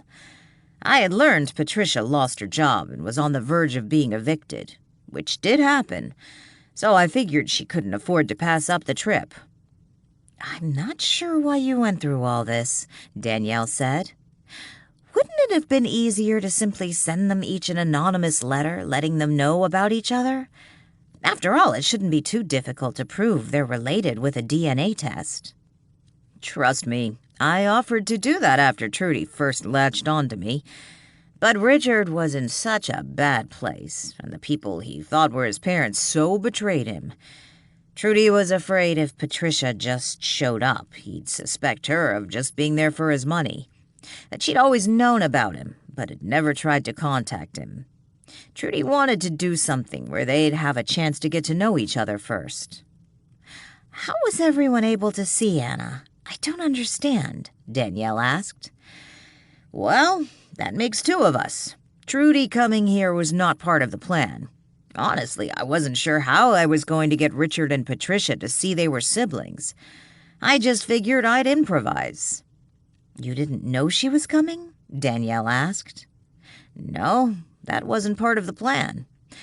And when I first saw Anna, I didn't recognize her as Trudy, not until I looked into her eyes. The woman we saw as Anna was an image of Trudy as a newlywed, not how she looked when she died. Danielle looked at Walt. Well, I suppose that answers one of our questions. What question was that? Walt asked. If a spirit could appear as a younger version of himself, or if you died at a really old age, whether your ghost self would always appear as an old man, Danielle explained, reminding Walt of a conversation they once had. That may explain how she appeared as a younger version of herself, Walt began. It still doesn't explain how everyone could see her, and it wasn't an illusion. She appeared as flesh and blood. Chris stood up and walked across the room to the window. Pushing the curtain aside, he looked out into the dark night. I've wondered how she did that, and when she disappeared, I wondered where she went. He turned and faced Walt. And she couldn't see you. Me? Walt asked. Chris nodded. It's always been my experience that spirits can see each other. It's not like Danielle and me, where we can see spirits, but Lily and the rest can't. Yet when Trudy was in this state, whatever state that might be, she couldn't see or hear Walt. You really didn't know she was leaving right after Christmas? Danielle asked. I had no idea. Frankly, I was surprised when she disappeared because Richard and Patricia still had not considered the possibility they were siblings. I just naturally assumed she would stick around until they did. Danielle studied Chris for a moment and then asked, Remember when Brian said he heard you and Anna arguing at the diner? Why did he really think you threatened her life? Chris looked over at Danielle and smiled. To be honest, I did say something about maybe I should just kill her. I understand why Brian misunderstood. But I was talking about killing someone who was already dead, who had taken on what appeared to be a flesh and blood body. Even then I wasn't serious, at least not how it sounded. If you haven't seen her since she disappeared, does that mean her spirit self has moved on? Danielle asked. That's what I'm beginning to believe. If she just went back to how she was the last time I saw her at Dana Point, I would assume I could see her. Perhaps she has truly moved on, Danielle suggested.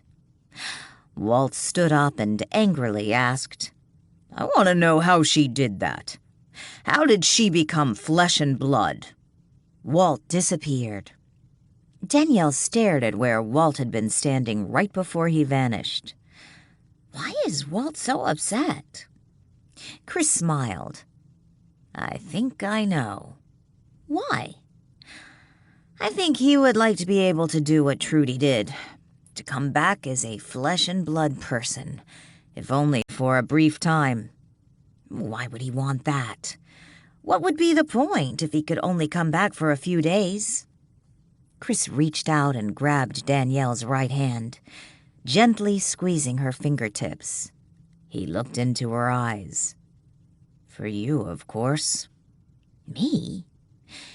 He may be a ghost, Danielle, but I think he's in love with you. Good morning, Joanne. I haven't seen you since last year. Jessica greeted her with a giggle.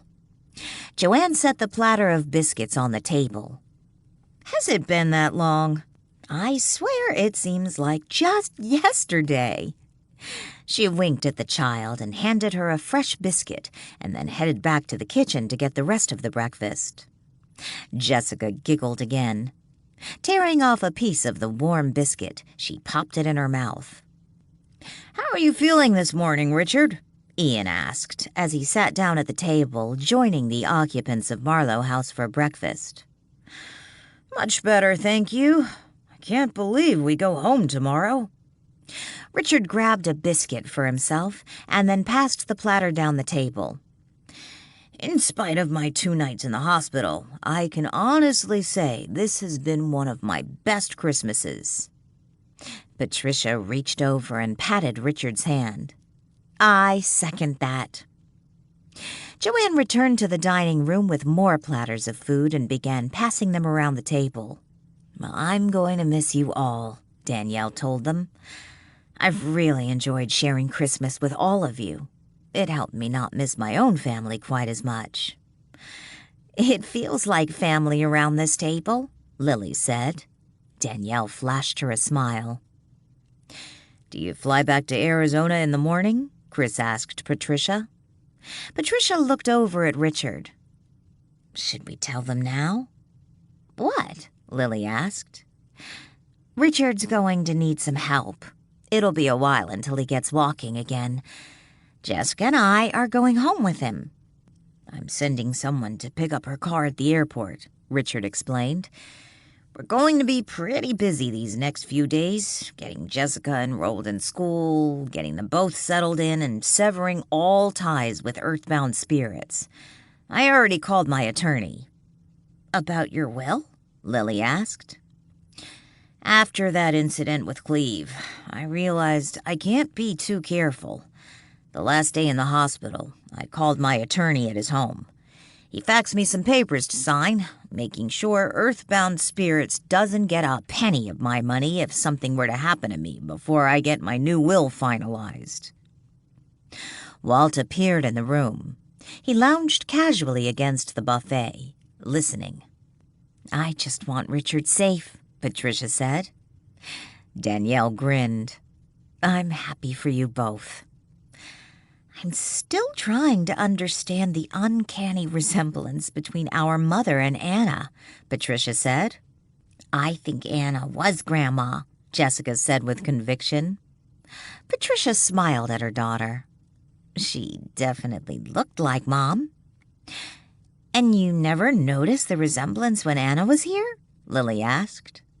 Patricia shook her head. No, Mom went gray at a very young age. I think she was completely gray by the time she turned 35. Her illness those last few months really aged her. Unfortunately, that's how I tend to remember her. Richard looked over at his sister. I like to think Jessica is on to something.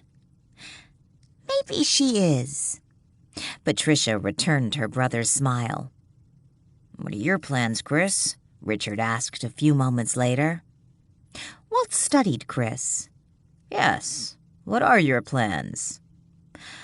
At Danielle's open house, I met one of her friends, Adam Nichols. Lily raised her brows. Adam? He mentioned he owned a property rental company in town, and Ian said that's who he got his house through. So I thought I'd go talk to him tomorrow, see what he has available.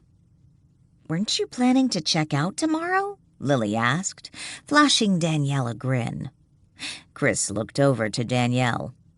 I was hoping Danielle would be willing to rent me a room until I can find something more permanent. Walt stood up straight. You're staying here? I like Frederickport. It rather grows on you. Especially the people. Gee, Danny, you think you can rent Chris a room for a few more days? Lily asked mischievously. Certainly, we'd love to have you. Danielle grinned. Fine, but he moves back downstairs, Walt said before he disappeared. Chapter 40. Bundled up in a quilt, Danielle sat in the swing in front of Marlowe House. The toe of her right sneaker repeatedly pushed against the damp ground, keeping the swing in motion. It was chilly outside, not surprising considering it was New Year's Day. Inside the house, the occupants watched football in the living room, all except Jessica, who was in the kitchen finishing her paint-by-numbers pictures she had started several days earlier. On Danielle's lap was Max, snuggled beneath the quilt, his black nose and whiskers peeking out from the blanket's folds. What are you doing out here in the cold? A familiar voice called out from the direction of the street. Danielle looked up and smiled. Happy New Year's, Chief. She scooted over in the swing, making room for him. When he sat down, Max reached out with his paw, giving him a swat before retreating back under the quilt. Nice to see you too, Max, McDonald chuckled. Why aren't you home watching football? Thought I'd stop by and see how Mr. Winston is doing. He's doing great. They're all going home in the morning. I'm going to miss them. Well, all but Chris. He's decided to stay in Frederickport. Really? Is he staying with you? Only until he can find something more permanent. He's meeting with Adam tomorrow to see what he has. The chief leaned back in the swing and looked across the street. His foot moved in unison with Danielle's, keeping the swing in motion. I don't imagine Joe's going to be thrilled with that. Joe? What does Joe have to do with it? For some reason, he feels responsible for you. Doesn't seem to like this Chris character, especially when he found out he was using an alias, and after what Brian overheard at the diner. And then, of course, we have your missing guest, who remains MIA. Actually, Danielle said with a sigh, I can explain all that. You can. I know now what happened to Anna. Well, at least I have an idea. I can tell you, but of course it's not something I can tell Joe, so I imagine he'll continue having his suspicions. Are you saying this has something to do with ghosts? Danielle nodded and then proceeded to tell the chief the truth about Anna and Chris and what had happened over the last 2 weeks. When she was done telling her story, neither one said anything, but they sat quietly on the swing, pushing it to and fro. Do you really believe this Anna was the spirit Trudy who Chris claimed to have seen? The chief finally asked. You never saw Anna, Chief, but those pictures Patricia showed us of her mother, even a dress she was wearing in one, was identical to what Anna wore on Christmas. So now spirits can take the solid form of a living person? Danielle shrugged. I think Walt, or Chris, can't remember which one, said something about Anna appearing in a flesh and blood form. But maybe she didn't. It could be her energy creating the illusion, like with Walt. Just in this case, everyone could see her. Maybe it's no different than Darlene, just that her appearance lasted longer. Darlene? What does this have to do with Darlene? Lily can't normally see spirits, but she saw Darlene. And by the way, so did Adam Nichols. I don't think Darlene has moved on. I think she's haunting Pilgrim's Point. What makes you say that? I don't think Adam said anything to the cops when they showed up the other night after the accident, but Adam told me he saw a woman standing by Richard. She looked just like Darlene, and then she disappeared. I think Darlene may have pulled Richard out of his car. Everyone seems to be seeing ghosts. Even Evan, the chief grumbled. Your son? Did you talk to him about what I told you? Oh, yeah. The chief sighed. What happened? I told the boys I knew one of them threw a toy truck at a woman in our house, and then I wanted to talk to the guilty party, privately. I lied. Told them I already knew which one had done it, but I wanted the guilty one to fess up, and if he did, he wouldn't get in trouble. And that worked? Yeah, I'm a cop, remember? I scare people, especially little boys. Danielle laughed. You bully? Actually, I felt like crap. The poor kid, seeing some woman just appear like that. He told you? Yeah, later that night, Evan came into my room. Told me he did it, but that she had scared him. He said it always scares him when they show up like that. They? MacDonald closed his eyes and leaned back. Yep. Oh, my. Evan is like me and Chris. MacDonald opened his eyes and turned to Danielle. The real reason I stopped by. I wanted to know if you'd help me with Evan. I don't want this to mess the poor kid up. Like it did with me. I think you turned out okay. Danielle removed the elastic band from her braid and tossed it onto the bedroom dresser. She stared into the mirror and combed her fingers through her hair, unbraiding it. When it was fairly smooth, she picked up her brush. After Danielle pulled the brush through her hair, Walt appeared and asked, 100 strokes. Excuse me? Danielle stopped brushing and looked at Walt. Don't women give their hair 100 strokes each night to keep it beautiful? Danielle grinned mischievously. I read somewhere the real reason women used to do that was to get rid of lice. Walt frowned. You certainly do know how to ruin a lovely picture. Danielle grinned and started brushing her hair again. Now when I see you brushing your hair, I'm going to be thinking of lice crawling out of your scalp. Ew, gross. Danielle tossed the brush on the dresser and headed for bed.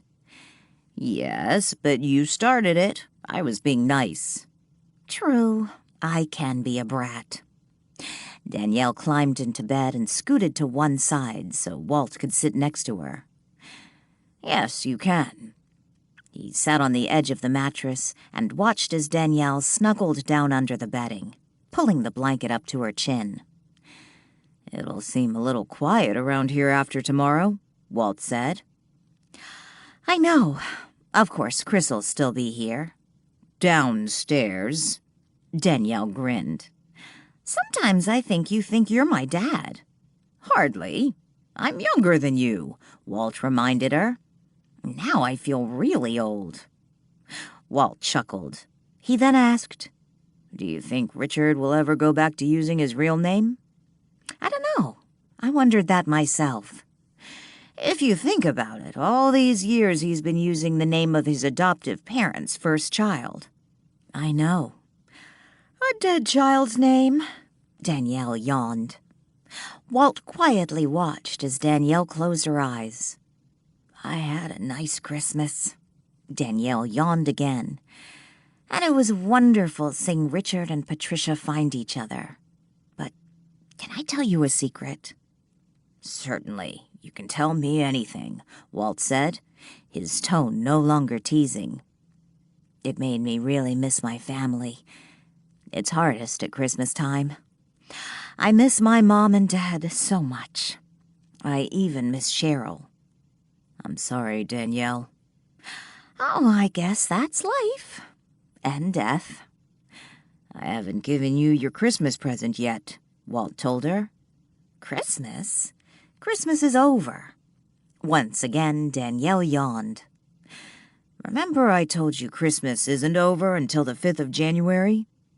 Okay, Danielle murmured, already half asleep. Night, Walt. She heard carolers in the distance singing jingle bells. Opening her eyes, Danielle stood in the middle of a snow-covered field. The only clouds in the blue sky were white and puffy. Stretching out before her were 2 rows of Christmas trees, reminding her in some bizarre way of Oz's yellow brick road. Instead of yellow bricks creating a road, the path wound through 2 rows of pine trees, their branches dripping with red and gold glass balls. In spite of the snow, it wasn't cold, which was a good thing since she was only dressed in black leggings, boots, and an oversized Christmas sweater, sporting a felt patchwork rendition of Rudolph the Red-Nosed Reindeer. Wondering where she was, she glanced around and was about to shout, "Hello, is anyone here?" when Walt appeared. He wore what he typically wore when not dream-hopping, a suit circa 1920. "Walt, where are we?" "I'm here to give you your Christmas present." He took her hand and began leading her down the path between the 2 rows of Christmas trees. "Are you taking me to meet Santa? To the North Pole?" "No, something better." "Better than meeting Santa?" Danielle teased. "I think you'll like this better." He squeezed her hand. "By the way, I understand now how Trudy came for Christmas as Anna." "How?" "Christmas magic." "Christmas magic?" she asked. "Yes, Danielle. Can't you feel it? Christmas is a magical time, and if you have faith, anything is possible."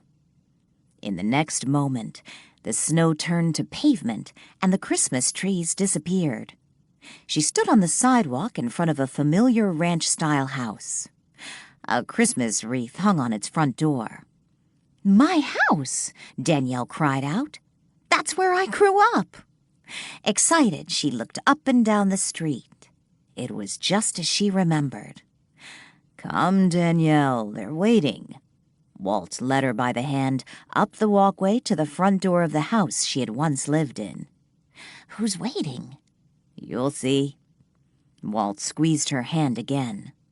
In the next moment, the house's front door opened and Walt gently pushed her inside.